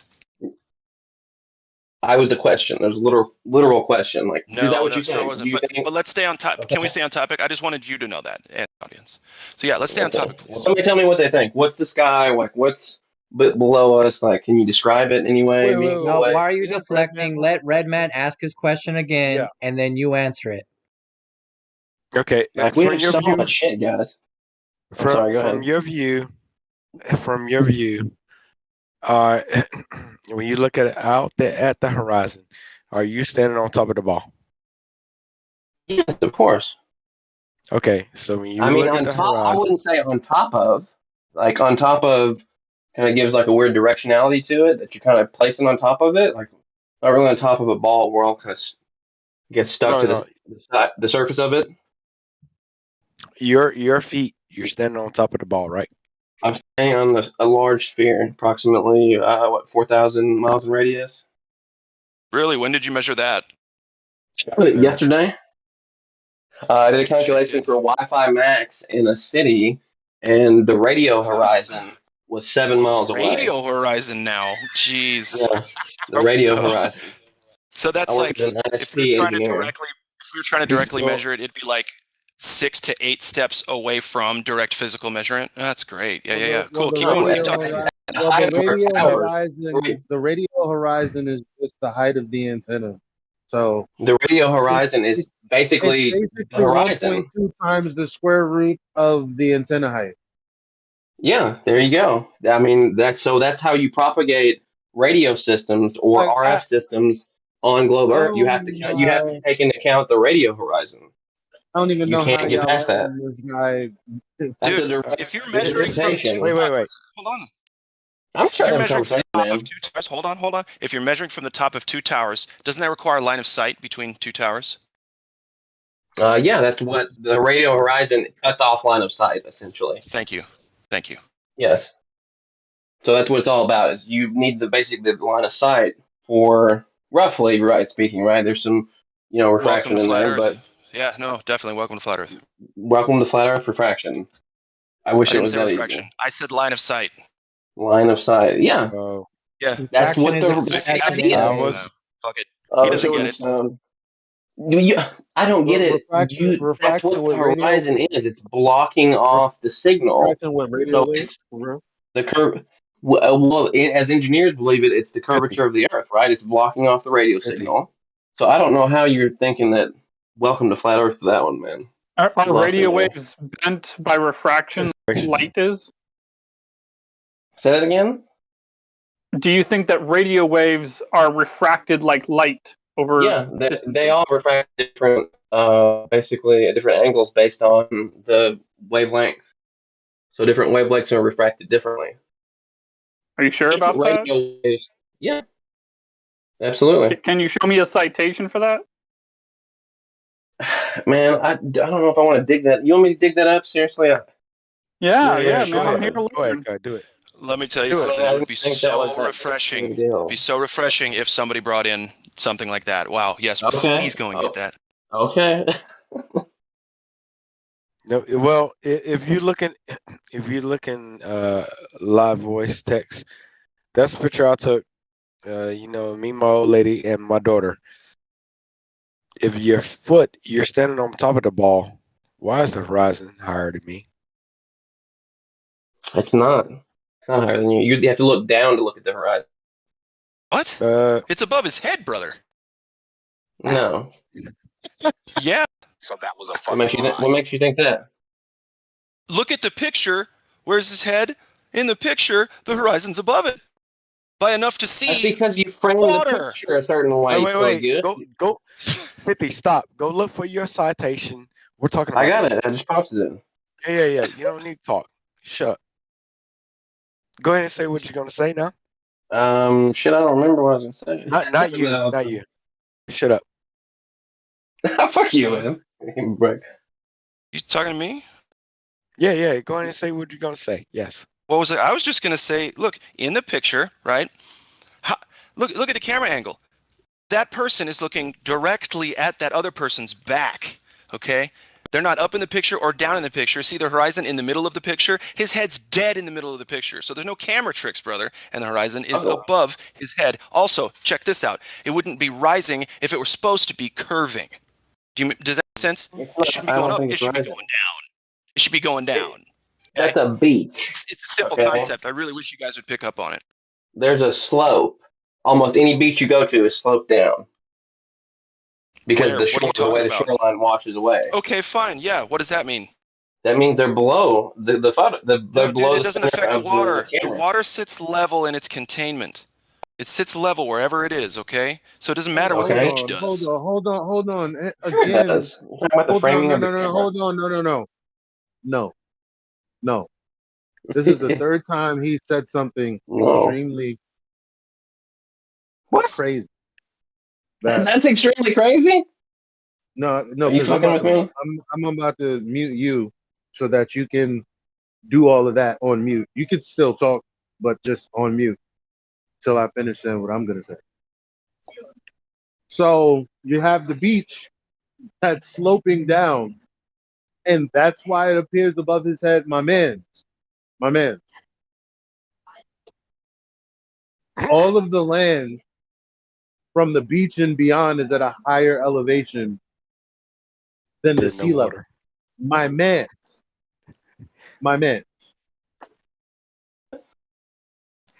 I love this photo. Wait. It's a good photo. How you don't know that?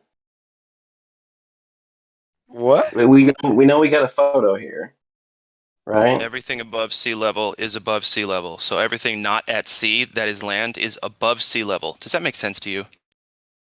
Above sea level, sure, right? Yeah, But you yes. have to look down and look at the horizon. Everything that you can step on that's not drenched in water, right? Ocean water, everything that's land is above sea level. Correct. By definition. But it's I won't go into that. What else would you like to use other than definitions of words? You got something else you want to use? Yeah, I mean, go get your trash, man. Go get your trash. You're supposed to be looking for the citation. I got the citation. I put it in chat. You guys didn't know that? I'm not trying to be a dick. I just thought that was kind of common knowledge. Sorry, no, I didn't see it. Let me look. I mean, I guess not. I get it. Y'all do like physics type stuff. Y'all are Stop talking for a minute. That's not a citation. That is just a reference. I read through your reference. It had no mention of what you were trying to cite. It varies with wavelength linearly because different wavelengths interfere to different extents with the atoms of the medium. Of your claim, dude. I mean, you want me to get like Britannica? EDU site? That's it. I was talking about the refraction of visible light, so it didn't cite what you were trying to cite. That's not what I didn't say visible light. I said different wavelengths. Light is kind of used within physics to describe any RF wave, or just like it's thrown around kind of haphazardly. Like the electromagnetic spectrum, right? You've got RF, you've got X-ray, you've got light. It's all the same thing. It's a version of the same thing. You just interpret the text in between what's actually written in the text. Gotcha. No, I read it directly. I got another picture for you. Cite it. It's so funny. Well, I got a RDI one. Here we go. What do you want? What kind of source do you want? A .edu source? Because I'm that not was a asking for a source. specific source. I just want a citation for your trash. It's not trash. It's just basically a quote from a physics textbook. No, I just want citation for the gobbledygook that's coming out of your mouth instead of just Gobbledygook? asking Does that people make to sense? believe you. Okay. I posted one, but I'll get another one. It didn't have any, and it wasn't a citation. Let me teach you a little bit. A citation is a quote from the reference with the reference posted with You it. want in like some? Are we talking about formatting? You want, like, is this grade school? You want me to format it? A citation and a reference are two different things. You just don't know the Well, difference. bro, It's I'm okay. not doing like. I forgive you. Just try to do it right This next time. isn't homework. Like, you're not my teacher. I gave you a Yeah, I'm source. not trying to give you homework. We're just trying to be specific here, and you're not giving us what we asked for. We're trying to reverse the damage your teachers did. Well, the teachers taught me engineering, and currently I'm working as an ISP engineer, and we take into account. Yep. Are you doing it in radio water horizon. or You know, on land? it's funny. It's really funny how the last guy, right? He was saying that, oh, you guys got engineers that has nothing to do with science, and then this guy's saying he's an engineer, so he's highly educated. See, it's always whatever Well, I mean, whatever's you needed at the time. teach. I'm not saying I'm Hold highly. on, I bro. never I said was I in was the highly middle of a educated. sentence. I hadn't said I didn't anything in say I was 30 highly minutes, bro. educated. I haven't said anything in 30 minutes, bro. So, like I was saying, it's always whatever they need to say at the time that they need to say it. They can cite sources that doesn't have anything to do with what we're talking about. They can change the subject. They can call a moon that's glowing red. They can call that a shadow, even though it's glowing red. They can do whatever they need to do, right? And it's just like everybody's let them get away with it for so long. And now that people are asking questions, they're like, you have the audacity to ask me a question? I'm an engineer. How dare you? No, I mean, it's just kind of. I mean, it's got some meat to its bones, man. Engineering takes physics and builds real world objects, and the whole systems are based on these physics that we're talking about that you kind of want to poo poo. You don't want to talk about, or you deny. So, appealing to your credentials, do you have a measurement of curvature? Because that's not going to change your education level. Do I what? Do you have a direct measurement of spherical geometry that you're claiming a radius of 39? I do. Right. Just tell us who and the method. Okay, it was me. It's using LiDAR and a Geostation 71 doing a site survey when I used to work for a civil engineering firm. And we had to basically get the area of a large piece of land. There's That is a cool Wikipedia. story. Ooh, and Wikipedia. Jesus Christ. Wait. Don't mess with me, man. I've been I'll around. post another picture. Y'all just killing me. Why y'all keeping this up, man? Y'all gotta drop the flat earth thing eventually. Come on, guys. No. There's just so much. There's so much stuff. Look at this picture. So how much are you getting paid to be here right now? I want to know because I might be switching sides soon, Big D. You want to slide into my DMs, talk about that, huh? How much you getting paid? What's that Skrilla number, bro? What's that Bitcoin doing, huh? I wish, Shoot, man. bud. Oh, come on now. I wish, dude. No, I'm an engineering school dropout. Okay, I'll be honest with you. Not an engineering school. I'm not an engineer. I'm an engineering school dropout. So I'm not trying to be all hoity-toity. I just, it's got some chops, man. But I am an ISP. I do work for ISP. What did you measure, my friend? Was that was actually a true story because I was working for a civil engineering firm while I was in engineering school. Oh my gosh! So Right. What did you measure? A site, basically a large piece of land. Yeah, a work site. You know what I'm gonna do? I'm gonna help you beg the question, and appeal to some. Let's see. Appeal to cool stories, right? To secondhand information. Yeah, that sounds good.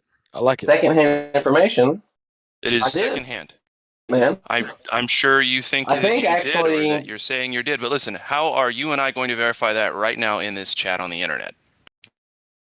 Yeah, well, I'm not going to show you the company I used to work for. Okay. I can tell you that on Nathan's Oakley show, they were messing with I me one don't care day nothing I when about I don't was that on care dude. about site, Nathan and Oakley. Bro, they saw that I was Sorry, you on can't site talk about him here at because Nathan a Oakley's location. opinion on anything doesn't matter Oh, I can't. for anything because this is not a Nathan Oakley show. You No, I got was it. witness on his show. That's fine, oh and my gosh. he runs a tight ship. But we're not talking about Nathan Oakley. We're talking about the Earth. I Did you know, but I'm just at saying least it's follow me on document site. this thing? This alleged measurement of yours? Did you at least document it? With my engineer, the engineering firm I was working for did. So you Okay. already said that you're I not mean, that's willing part to of the provide process. that. So is there something you can give me? I can't Because give I you asked you documents from the directly engineering firm. for, bro, Are you I telling me you asked don't think that you. exists? Oh my god. You This don't think this is why I that brought my own. engineers go to Okay. sites Wait. and survey? 50. Yeah, Look at the Redman, I like picture. that last one too. Yeah. Do you see that picture? Me? Big D, yeah, it's the last No. picture that Redman posted in the voice text. Check that out. Yeah. Of the beach? Yeah. The Yeah. beach is sloping down. Do you think the water's higher than the beach? Is what higher than the beach? The water. The water higher Oh. than the beach? No. I mean, waves part of it is, I guess, the waves, but like most of it, What? no. I mean, you got waves, so that's hard to say. Yeah, yeah. I tell you this, a little bit of hint. If you look at the pier itself, and yet the water in the background is still higher than what the beach is, right?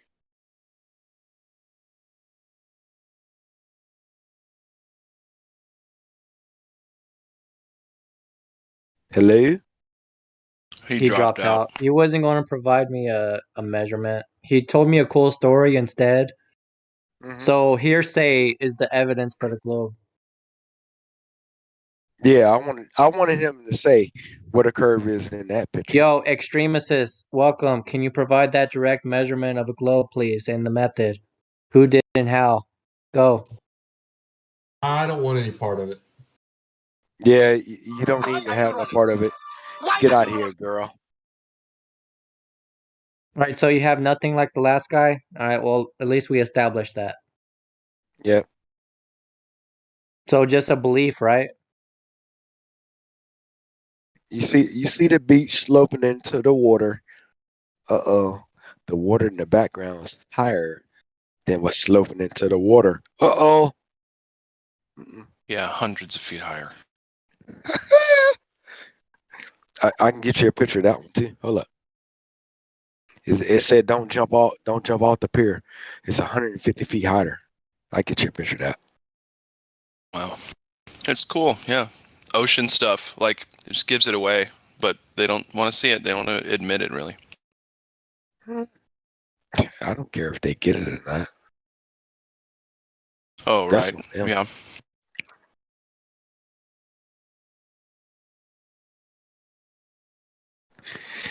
Where you at? Oh. Is that the picture? Yeah, it's right there.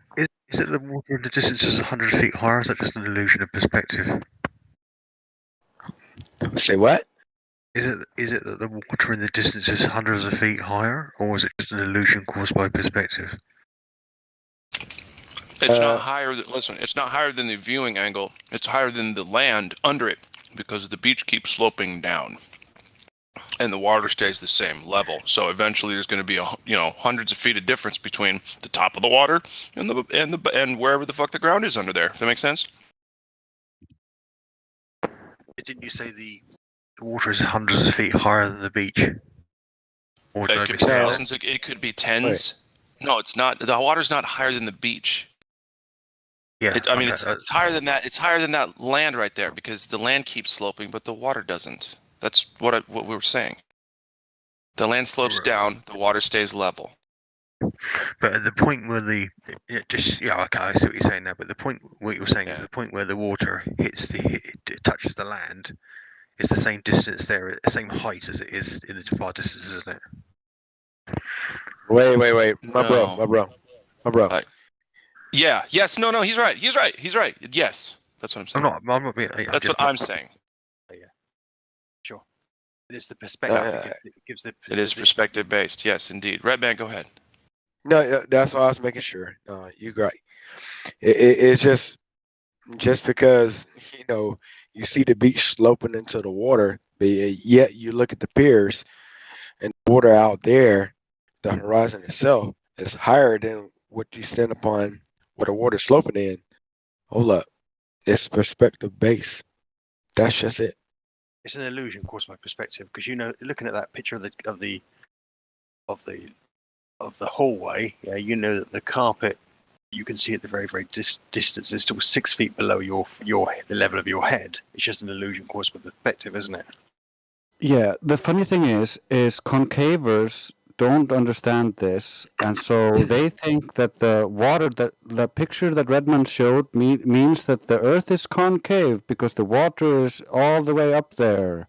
So if you would take a concaver, blindfold him, and put him into a tunnel, he would be stuck inside the tunnel because in both directions he looks, the tunnel's coming together into a point and there's no escape. Thank you, Roger. Have you been through the 3 points yet, Paza? Yeah, I've been here a long time. Oh, okay. And as I said countless times before, trying to measure the Earth curvature on the ground is pointless. Yeah, because it has never been done, so there's no curve. No curves. And if we're going to go with the official narrative, there has to be a curve. So if we can't find the curve and the narrative says there is one, who's wrong?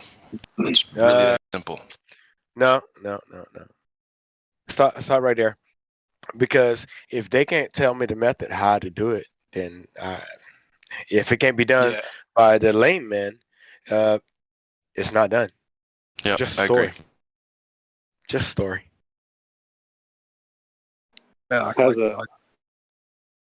I've never really understood the logic of, we want to measure the surface of a floor in my house. Let's fly a drone in the backyard. Like, what kind of logic is that?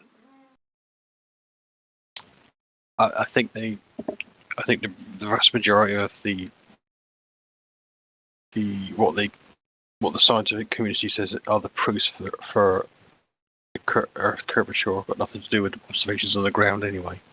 They're either looking at the sky, looking at the night sky, or they're based on the fact that they're observing it from space. Yeah, but there is no space. Sorry, guy. Well, I'm saying, yeah, if you're making that presumption, then that's fair enough. There is no. Yeah. Are you going there or me? Where you go? Okay, well, I'm not going. So, is it gonna be you? Well, there's space. I've never. Yeah. Puzzle, The space between me and your ears. Yeah.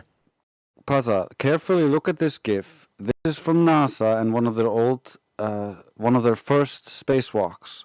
Look at this and the globe, and it's crazy rotations. This is claymation. This man is claymation. I've got no idea what that is. NASA in the beginning used claymation. This is so obvious when you look at it. Just watch this GIF for a bit, and then it's obvious. I can't tell whether that's claymation or it's a real person from the frame rate of that picture. Yeah. Cool.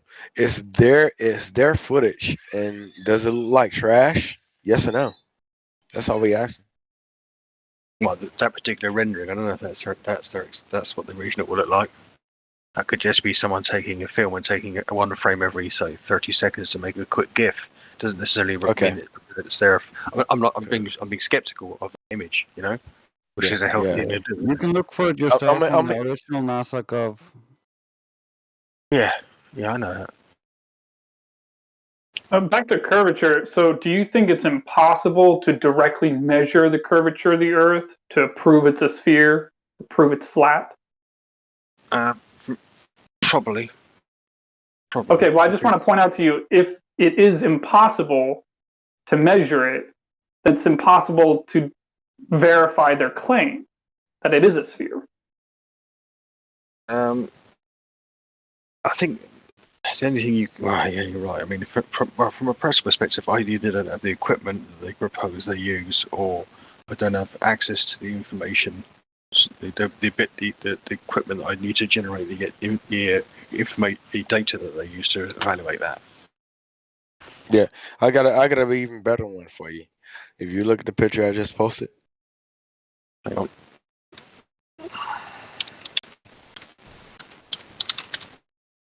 Sorry, my machine. Man, I was gonna say before you get into that,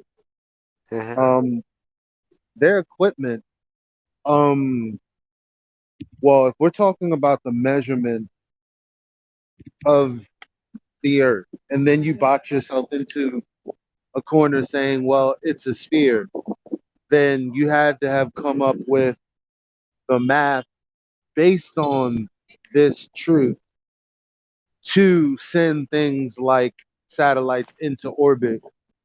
And then after that, and only after that, do you have satellites supposedly relaying information, data to you that the layman person wouldn't have. Other than that, I don't know what other equipment you could use to determine that it's a moon.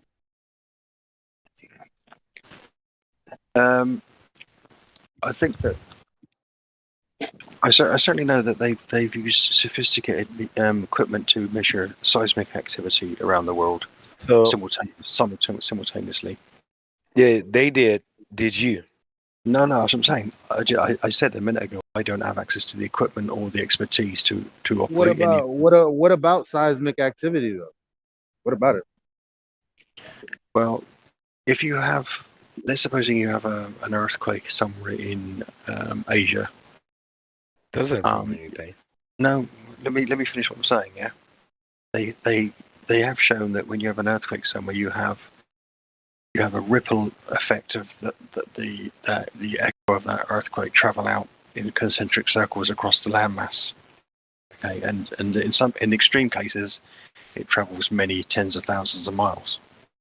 In other words, they can sense if there's an earthquake in one place in the world, this is what they're suggesting, is that with sophisticated enough equipment, you can measure the tremor of that at some point, like a sound wave passing out through the ground. Okay. Yeah, it's like you know when I lay in my bed, I lay a hard fart, and my old lady feel the rumble of my fart. Cool. No, that great analogy. So great. So trust the other man of what he's doing. You got the equipment? Yes or no? No, I just said to you, I don't have access to the equipment or the level of sophistication of the equipment. So earthquakes, right? So you're not detecting the Earth rotating or orbiting or anything, right? So you got this sensitive equipment, and you're not picking up the Earth moving at thousands and millions of miles per hour. No, but it's not a question of detecting the movement of the Earth at all. Also, by the way, they have models and imaginary theories on how it travels through the globe, and that doesn't prove that it is traveling through the globe. That's a begging the question fallacy, especially since the waves don't travel in curved lines. They actually bounce up and down. I know, but the point I was going to make was that I think they measured some earthquakes somewhere in. Oh, it was now. It was somewhere in. Yeah, you're about to put me asleep right now. Thank you. Okay, I'll stop then. I don't want to put you asleep. Yeah, because it's a story. I like, you telling me a bedtime story. Thank you. The problem with this is it's correlation, not causation. You can't actually prove that the ball is the cause of this propagation. So you it's just like I farted, therefore the Earth is a ball. That's not valid.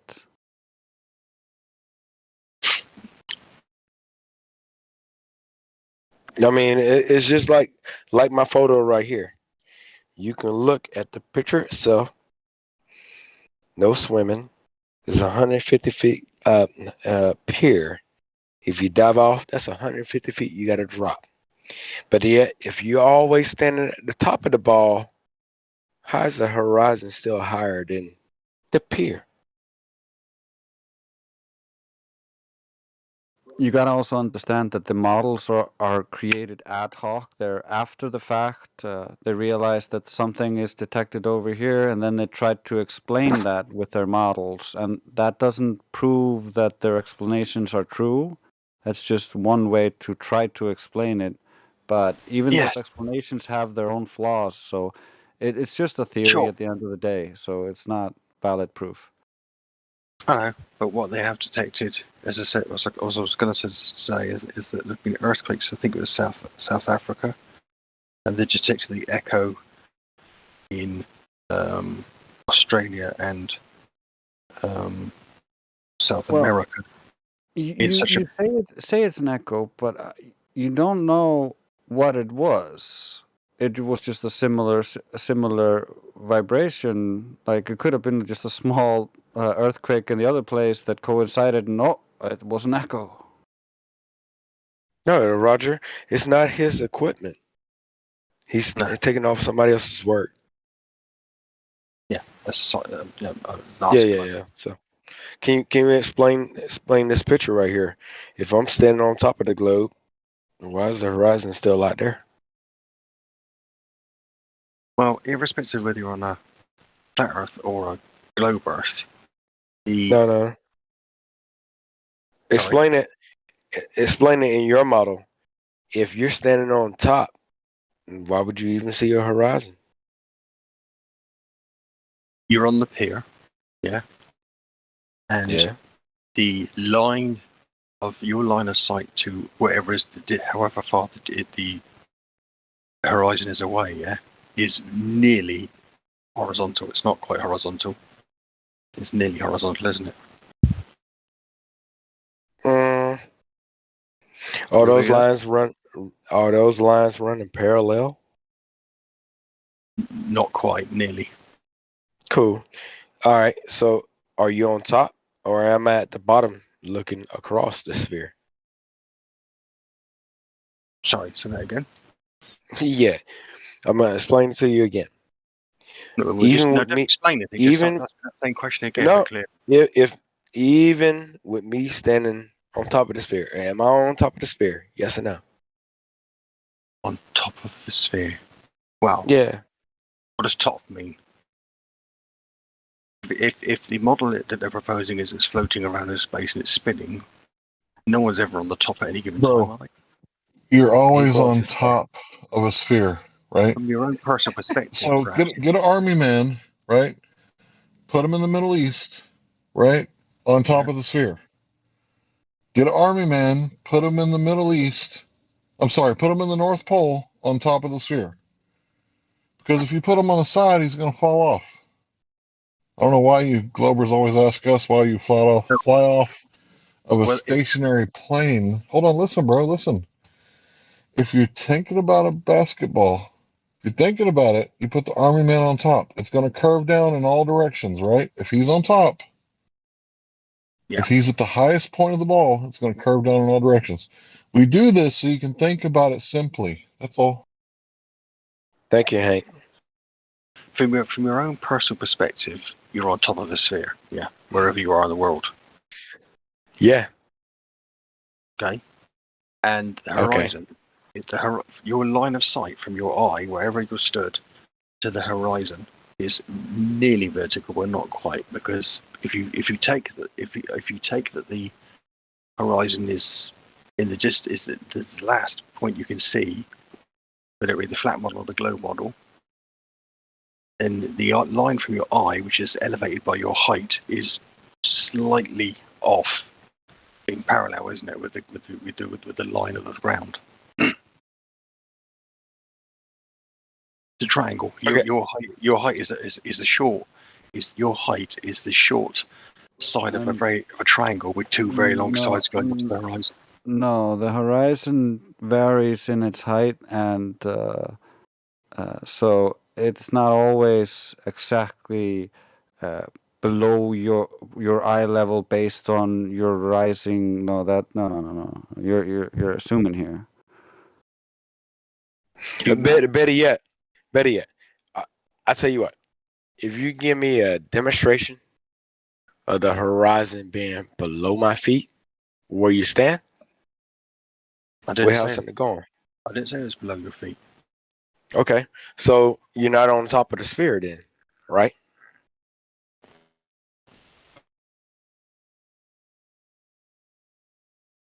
I don't follow the logic of what you're saying. Okay, so if you're standing on the beach, and Yep. if everything is dropping away from you, when you Yes. look at the ocean, it appears that the ocean is rising up.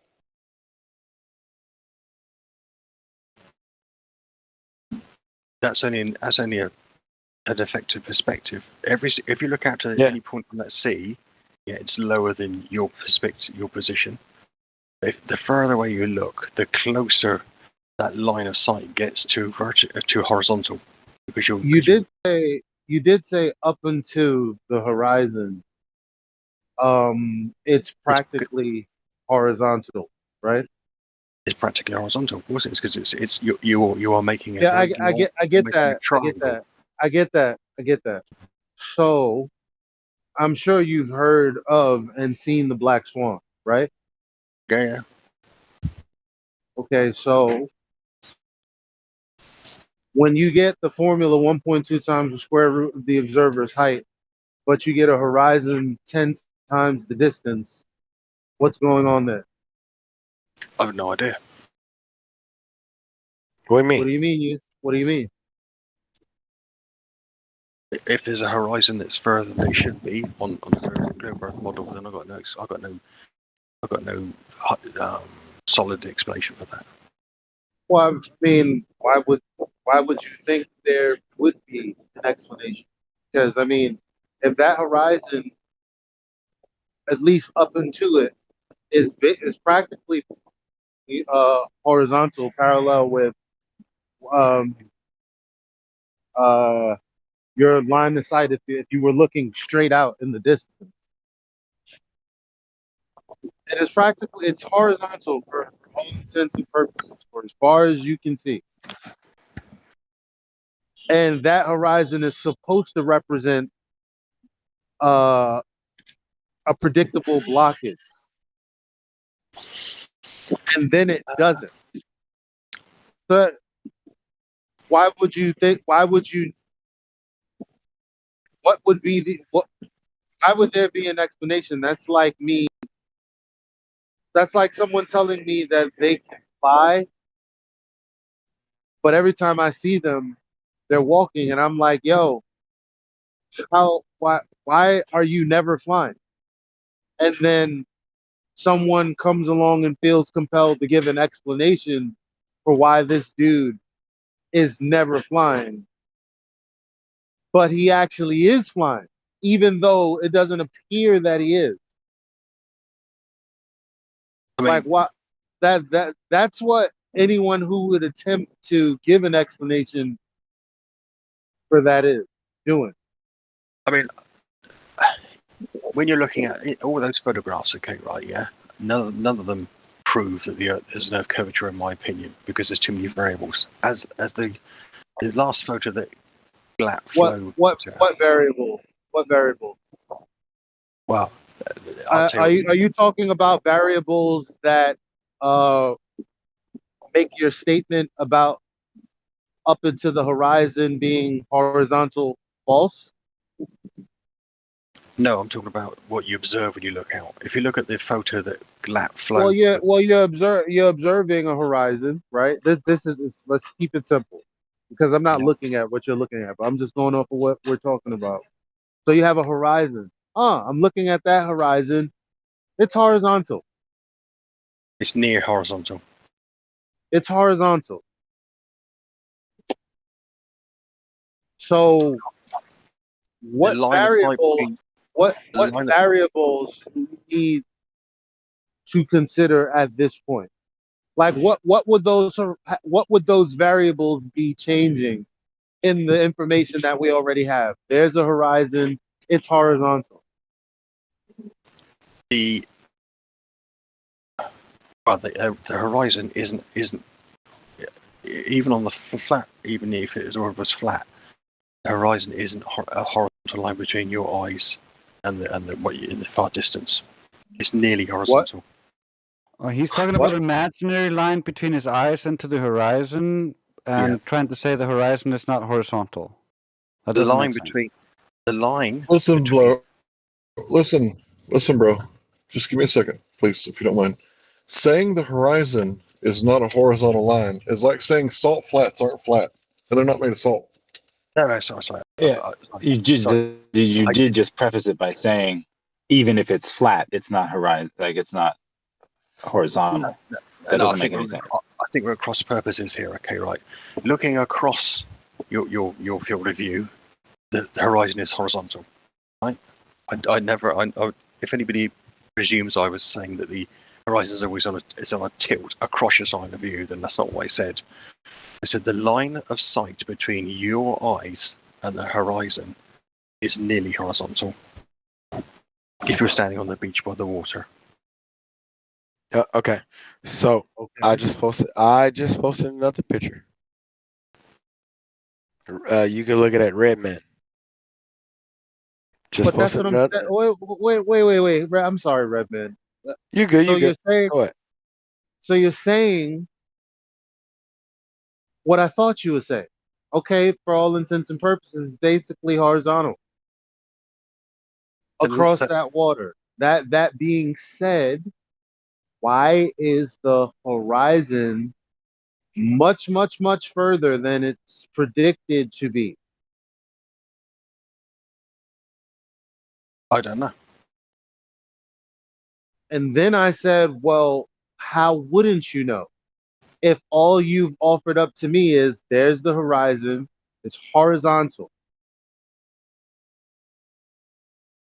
Sorry, from you to there, damn near.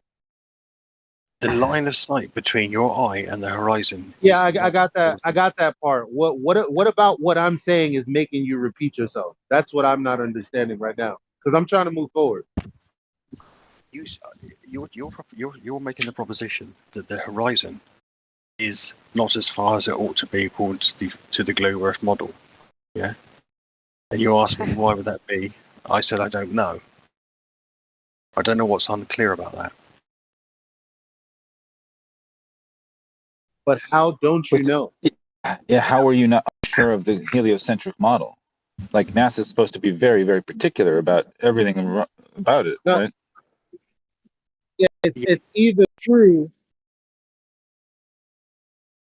Yeah, but Sorry, I'm not an either a expert. true. It's either a true statement that the horizon is 1.2 times the square root of the observer's height in feet because we assume that we live on a sphere with a radius of 3,959 miles, or that can't possibly be the case because the results don't follow.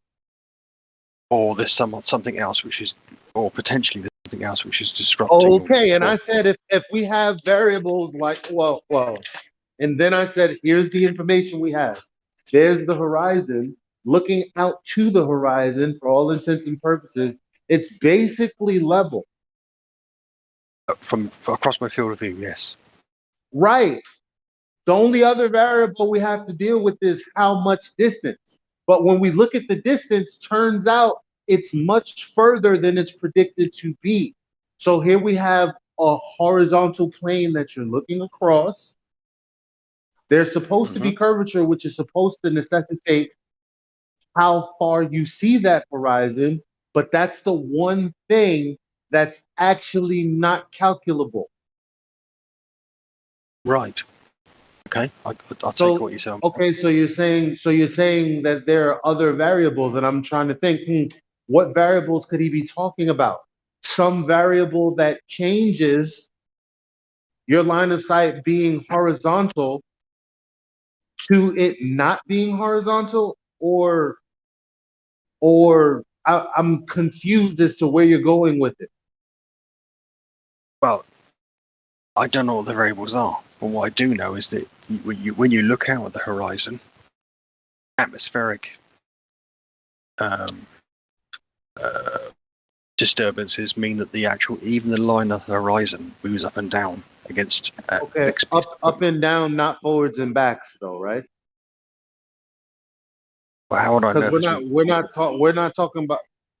Well, it's supposed to be predicted to be at a specific location. If it's not at that location, it's either before that location or it's beyond that location. But how So do you this measure? would, How do you measure the location? Looking out at sea, how do you measure the location of the horizon? there are things like shipping lanes, for instance. So you have shipping lanes, and these shipping lanes, we know how far those boats in the harbor are, right? Or out of the harbor, whatever the case. We know that Yeah, because of the built infrastructure that they've laid, and now we can track where ships are, what ships are what. So that's not really in question, is it? So if you have a shipping lane that's at a specific distance, and you're like, okay, well, let's play a little bit with the geometry of the Earth, and then you're like, wait a minute. According to this calculator, I'm not supposed to be seeing this thing. What I'm looking at is supposed to be obstructed by the horizon, but the horizon is behind the thing that's supposed to be obstructed at that I got an distance. explanation. I got an explanation. May I? Eli, do you mind? Well, because he's talking about up and down, and now he's questioning me about distance, and I'm like, obviously, with the example I just He gave. already made a statement that welcomes him to flat Earth. By the way, he already said, yeah. If the distance to the horizon is measured by when things start disappearing over it, yeah. Then if you look at the that's not no. I can't finish this sentence. Because who said that? How do you determine what the distance to the horizon is? I just told you. The distance to the horizon is determined for globe Earth zealot, right? Determined by the formula 1.2 times the square root of the observer's height. Given that the Earth is a sphere with a radius of 3,959 miles. So you just asked what dictates the distance to the horizon. Because what I said was just now, that was the answer to that question that you asked. But I'm talking about what we were talking about before that, which you said, well, how do you know the distance to something? And I said, well, for example, you could use a shipping lane.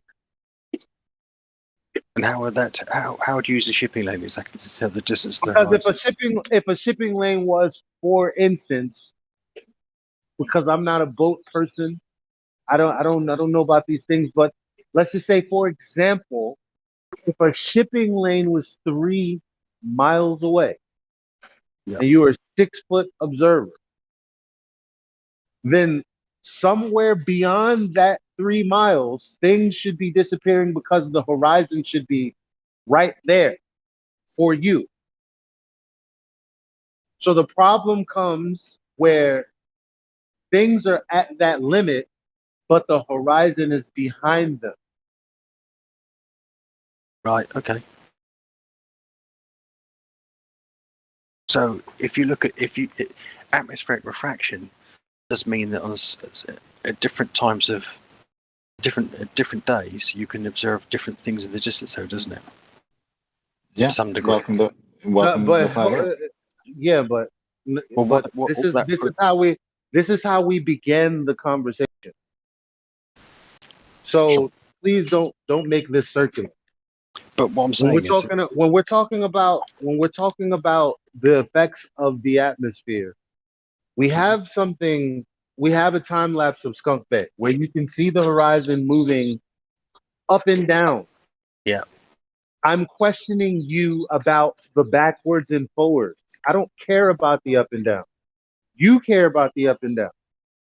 I'm asking you questions related to why it would be further, and you're not answering me. If you The look at only that, thing you said was I don't know. But what you're trying to give me now has no relation to what I'm talking about. So I don't know why you're trying to give it to me. what am I trying to give to you now? I haven't said anything. You won't let me finish a sentence. Well, you're talking about the atmosphere moving it up and down, and I'm talking about backwards and forwards. Well, can I say something? Well, can you acknowledge that the horizon moving up and down because of the atmosphere has nothing to do with it moving backwards and forwards? No, but can I say something on top of that as an amendment to that? Oh wow. No. Oh, okay. Why not? Go ahead. Why not? Okay. If you look on the text feed, there's that picture of atmospheric refraction with the two lines, yeah, showing there must be I can see boats and I can see a distant town or some sort of settlement on there, or water's edge somewhere. Can you see that one that Glat Flow puts up? Yeah. No, it's not. Now, if the refraction error is not just causing the whole image to move up and down, it's also revealing information on the buildings to different levels at different times. So whatever refraction is doing there, it's not just lifting everything in the far distance up and down as one wholesale unchanging image. It's actually. I don't know what you're trying to say, dude. No idea what you're saying. Yeah, because I'm looking for the photo Just of mumbling. what he's talking about. I'm listening to every word you're saying, and I can't keep track of what you're saying. I do understand what he's saying. Okay. Yeah, can he post it? But it's annoying because it has nothing to. So you have a line moving up and down.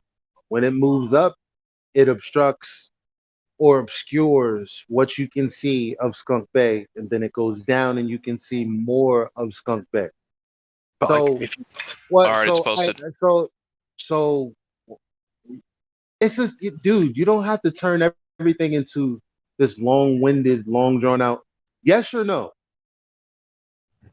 When that line moves, at some points when that line is No, high. I mean yes or no. Did I Yes. get what Yeah. you were saying, or did I not get what you were saying? Because I have a point. Oh, okay. I don't think you got what I said. So when the line moves down, it obstructs less of the things in the background. That's not what you were saying? Looking at that image, the line Because is. you said it reveals more information why am I speaking Chinese? Yes or no? Did I say what you were trying to say? I don't think you did. No. It's not just a question of the horizon.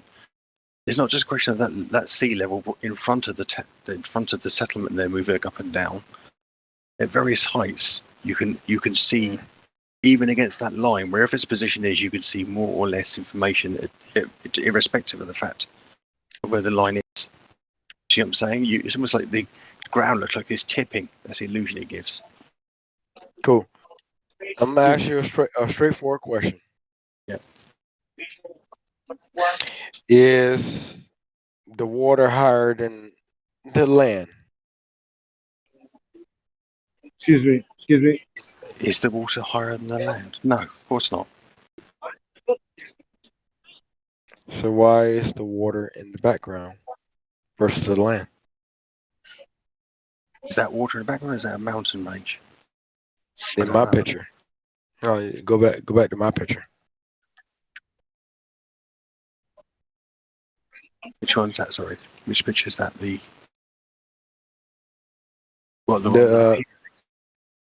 Huh? Which picture are we talking about now? Just repost it if you can. Boat. Just repost it if you can. I got you. Sorry, I just. Are you good? Repost it. Bam. Bam. Hold up. Yeah. Thank you, ma'am.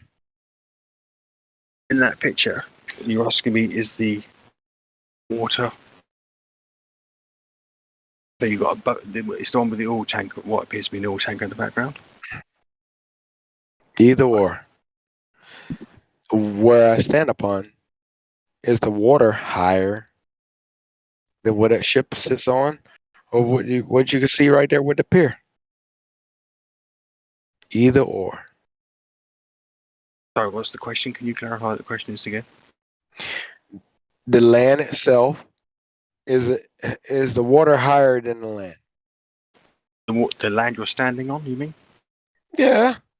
No. Then why is it higher in the picture? That's the effective perspective.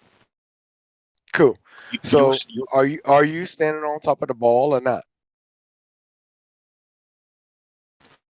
If you're stood on a globe, and it's a big enough globe, you won't be able to discern the difference between the distance you could see. Meaning This is why I asked you. Are we standing on top of the globe for everybody? Are we standing on the top of the globe for everybody? What does that mean? Yeah. Your own perspective. But your own perspective, as far as you're concerned, if you were stood, the basic, what it boils down to, okay, right, and this is why I said you can't prove the globe from your own personal perspective, yeah. If you're stood on a flat plane and you look out to as far as your eyes can accurately assess where the plane goes, you have a horizon. If you stand on if you're stood on a huge globe, I mean a colossally huge globe, you'd still have a horizon, and you couldn't tell one way or the other whether you're on an infinitely flat plane or even a finitely flat plane that goes beyond your line of your accuracy of your eyesight, or you're stood on a globe of a colossal size. Because the tangent of what you could see in the distance would be indiscernible to you. No, but the problem is that ball would be unimaginably big, whereas the sphere we're told we live on is 3,959 miles in radius. And that means that the Earth curve should start at 1.2 miles if you just lower your head to 1 foot. So we don't see that. We see much further. So it doesn't work. The globe doesn't work. Yep. Thank you, Roger. You would still see a horizon that's a long way away. Yeah. You're trying to explain it. You're trying to massage it, make it right, mill it. Well, make the dough out of it. It ain't working. Let me ask you a question then, okay? If you've got a triangle, okay, and it's got two, let's suppose in the horizon as on the globe model is, I don't know what is a triangle? What is a triangle? Yes. A triangle is a geometric shape that has three sides of straight lines. Cool. We're working good there. Go ahead. Can we just presume that we all know the basic 2D geometric shapes? Yeah, we've all got to have adequate. I don't need those sort of qualifying questions to ask me what a triangle is. I'm making sure. People like to bend stuff. No. So imagine let's supposing that the globe model says the horizon is 20 miles away. I don't know what the number is. I don't care at this point. Right. So imagine you've got a triangle with two sides that are 20 miles long and one side that's 6 feet long. Yeah. Right. What's the angle? Okay. What's the angle of it in the triangle that's opposite the side that's 6 feet long? Okay. Post me a picture so I can see what you're talking about. I'm working with you, guy. Okay. That angle is too small for the human eye to perceive. That's why when we have greater and greater optics, we can see further and further and further, proving that there's no Earth curve blocking the view.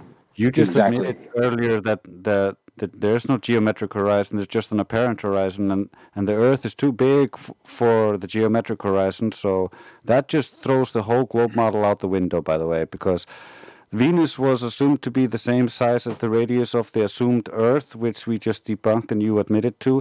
And from there, they got the distances to the sun and all of the other sizes of all the other planets in the solar system and all the other stars and all this other junk. So, good luck. No, I asked one simple question. Okay, and you went on a diatribe. So, go back to what I was saying. Okay. Post your picture. You want to show you a picture of a triangle? Yeah, well, I but can't the do it point to is- scale tonight. No, but you're saying that the human eye, we can see 20 miles away at ground level? Like we could resolve that? What optic could do that? I mean, you'd have to like have a super zoom telescope. Yeah, it doesn't matter whether you look through a telescope or your eye. The horizon is 20 miles away. Yeah. But we're talking about perspective. We're talking about perspective, right? It can be 20 miles away, but if I'm only 1 foot off the ground, my optics are not going to resolve 20 miles away, right? Due to perspective, as you claimed. But that's because everything. Yes, but the point is that when I'm making a point with regards to these pictures. Yeah, is that your line of sight from your eye to the horizon is not quite horizontally. It's off by the equivalent of that angle we're talking about. Right. Yeah, it's angular resolution, and the further away it is, the smaller that number gets, and the more thus you're able to resolve, which is what's called the vanishing point. But the problem is that what they've done is they've taken the vanishing point and called that Earth's curvature. It's also, by the way, you're assuming when you're saying that there's this drop from your eyes to the horizon there when you're standing on the beach, is that that actually happens. But that actually varies, and it's still at eye level, which doesn't help the globe. What do you mean? What's still at eye level? What's at eye level? Horizon. No, it's not at eye level. It's slightly yes, it off. is. It's still at eye level. Just because it's a fraction off of being centered at eye level compared to a level, that doesn't make it not eye level. Okay. It's a fraction off, but it is still on. Is that what you're saying? It can be a fraction off, but it's still at your eye level. It's still at your pupil level. Because if it wasn't, then it would look like the water was going down away from you, not up to, like when he asked you if the ground is higher than the water, or the water's higher than the ground. Because in the picture it looks like the water goes up, but you said that's due to perspective, which is correct. Does this make sense? Yeah, the water's not going. Obviously, the altitude, altitude of the water is not changing. It's an illusion caused by perspective. Yeah, there's not 6 feet of drop. There's just a tiny fraction because of the air and the light has to go through, and you're closer to the ground, so that's gonna appear at the bottom of your perspective. Yes, but when I look out myself at distance, I can't tell whether I'm looking at. I can't tell whether I'm on a flat plane. Yeah. That's an appeal to Yes, no, that's exactly the point. You can't tell whether it's curved or a flat plane because it's so large, apparently, and that's the point. Is what they've done. They've hijacked perspective and the vanishing point, and claimed that because it's disappearing due to your perspective and your vanishing point of the optics, no, that's actually Earth curvature. Does that make sense? That's what they said. Well, what I said earlier on, and I put it on the feed earlier on, is that trying to make a personal observation of the Earth curvature on the ground is a pointless exercise. Well, then tell that to NASA and the director of NASA when they say boats going over the horizon is proof of Earth curvature. That's the head of NASA saying that. Bill Nye, the science guy, saying that. So tell them that that's a futile exercise. Don't tell us. We already know that.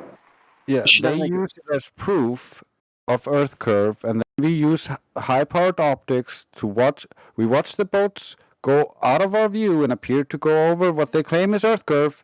Then we take up the optics and we look, and we see the boat again. We can see through what they claimed was Earth curve, just with optics.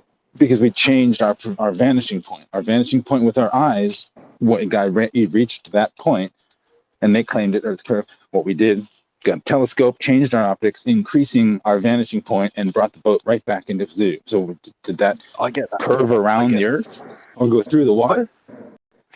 I get that. Well, that's if it disappears out of your view with your human eye, that's because there's a resolution to your human eye. When you zoom up with the camera, no curve.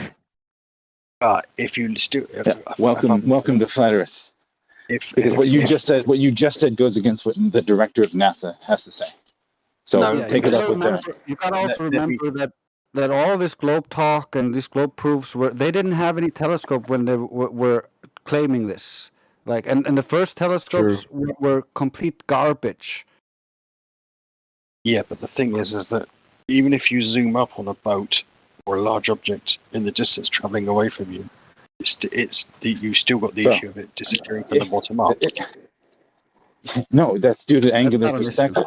That's due to angular resolution, because the increase in angle is going to be at the bottom where there's the most obstruction, which is the ground. So it's just perspective again. Okay, and again, you're taking this up with NASA, not us, right? Tell them that they are wrong. Does that make? Do you realize the magnitude of what you're saying right now? Things disappearing from the bottom up doesn't break anything. Okay, so wait, what did he just say? Do things disappearing bottom up doesn't what? Break anything that they're suggesting about their model. Yeah. Oh, wait. You just said though. I'm sorry. Didn't he just say? Am I breaking up? No, you good. You good. Sorry.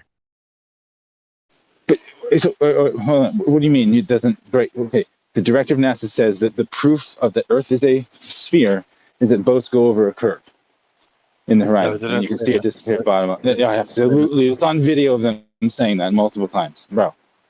Virtually everywhere I've ever heard, they usually what is stated, as far as I can recall, is that it confirms the Earth's curve. It doesn't prove it. So, no, well, no, that's what we're asking for. No, they call it proof. Like when people are asked, that's what they say. And again, that's just confirmation bias if that's the case, because what you just said is that when things go into the vanishing point, they disappear bottom up, right? So what they did is they got confirmation that the same observation will happen with two different explanations as to how and why. And what they've done is teach one in school by mandatory curriculum through all schools and textbooks, and discounted the other one. Well, the fact is that if you're on a flat plane and something travels away from you, there's no rational explanation why it disappears. Yeah, absolutely. That's absolutely not, because angular resolution, the most angular resolution is at the bottom where the most obstruction is, which is the ground. That doesn't make any sense. What are you talking? So, all right, if I'm Fuzzy, what? I got a good one for him. Go for it. Not to cut you off. Can I say one thing and then I'll go on mute?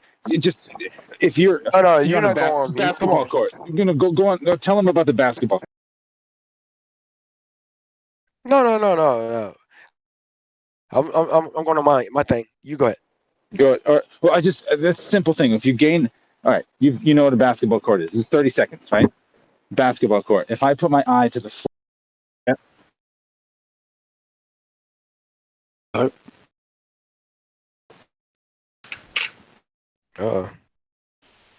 Oh, sorry. So, am I gonna? So, if I'm at the basketball court, right?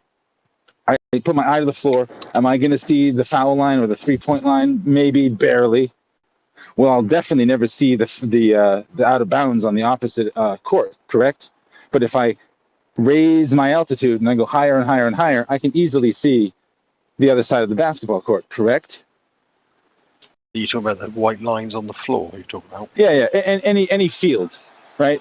If I put my eyes right at the base, like at the grass of the field or the court, I can barely see the stuff in front of me, but the higher up I go, I can see the entire court, correct? Yeah, okay. So the only thing that changed is my angle from the far end of the court down to the bottom. The higher I go, there's less obstruction of the floor to obstruct my vision. Does that make sense? By your own perspective. You said perspective obstructs things, right? What you're saying is that something which is two-dimensionally painted onto the plane, the flat plane, can't be viewed when you look at the flat plane. Even if you put a cone or like a little small, something there, but when you put your eye at the floor, you're not going to see that. You're not going to see. You might not even see a basketball on the other side of the court when your eyeball is on the floor. You say you wouldn't, or you might not. Well, no, well, here's the thing. If I put my eyeball there, I wouldn't see it. But if I were able to zoom in, I could easily see it because there's nothing obstruction. There's nothing obstructing it. I can zoom in because I'm changing my optics, I'm changing my angular resolution, and I'm changing my vanishing point. I'd like to see an experiment. Do you get that? Do you see what I'm saying? No, I don't think that's true.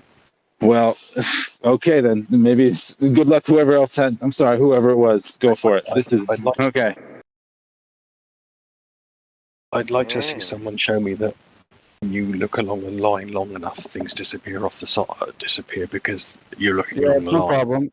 Have you seen Life is Short videos? Or just at railroad tracks. I'm sorry. Railroad tracks. Railway tracks. Life is, for instance, Life is Short tested this because we debunked the curve using optics. So what he did was he went and got an iPhone with a very small aperture, and he got himself the big P900. And then he found himself a long, flat hallway, put a flashlight on the floor, and then walked away. This is something you can test for yourself, and many of us have tested. And so as you walk away from it, and then get to the other end of the hallway, you put your iPhone camera first, as close to the ground as possible, and you look through that camera. And then you're like, oh, I can't see the light, so you raise it up a little bit, raise it up, oh, you see it now. And then you look through the other camera, and you place it on the ground, and you're like, I see the light the whole time. I see the light the whole time.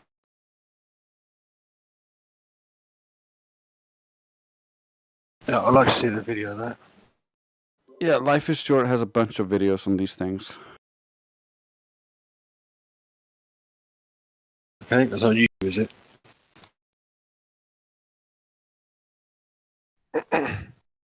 Is it just life is short, all one word, is it? I'll take it. I posted a link to one of his videos. This is a really good one of my favorites. He breaks down all of the math and compares it to the globe and all this good stuff. Okay, that's what I'll do. It's quite late here, so I'll go look at these and come back. Is that okay? Of course.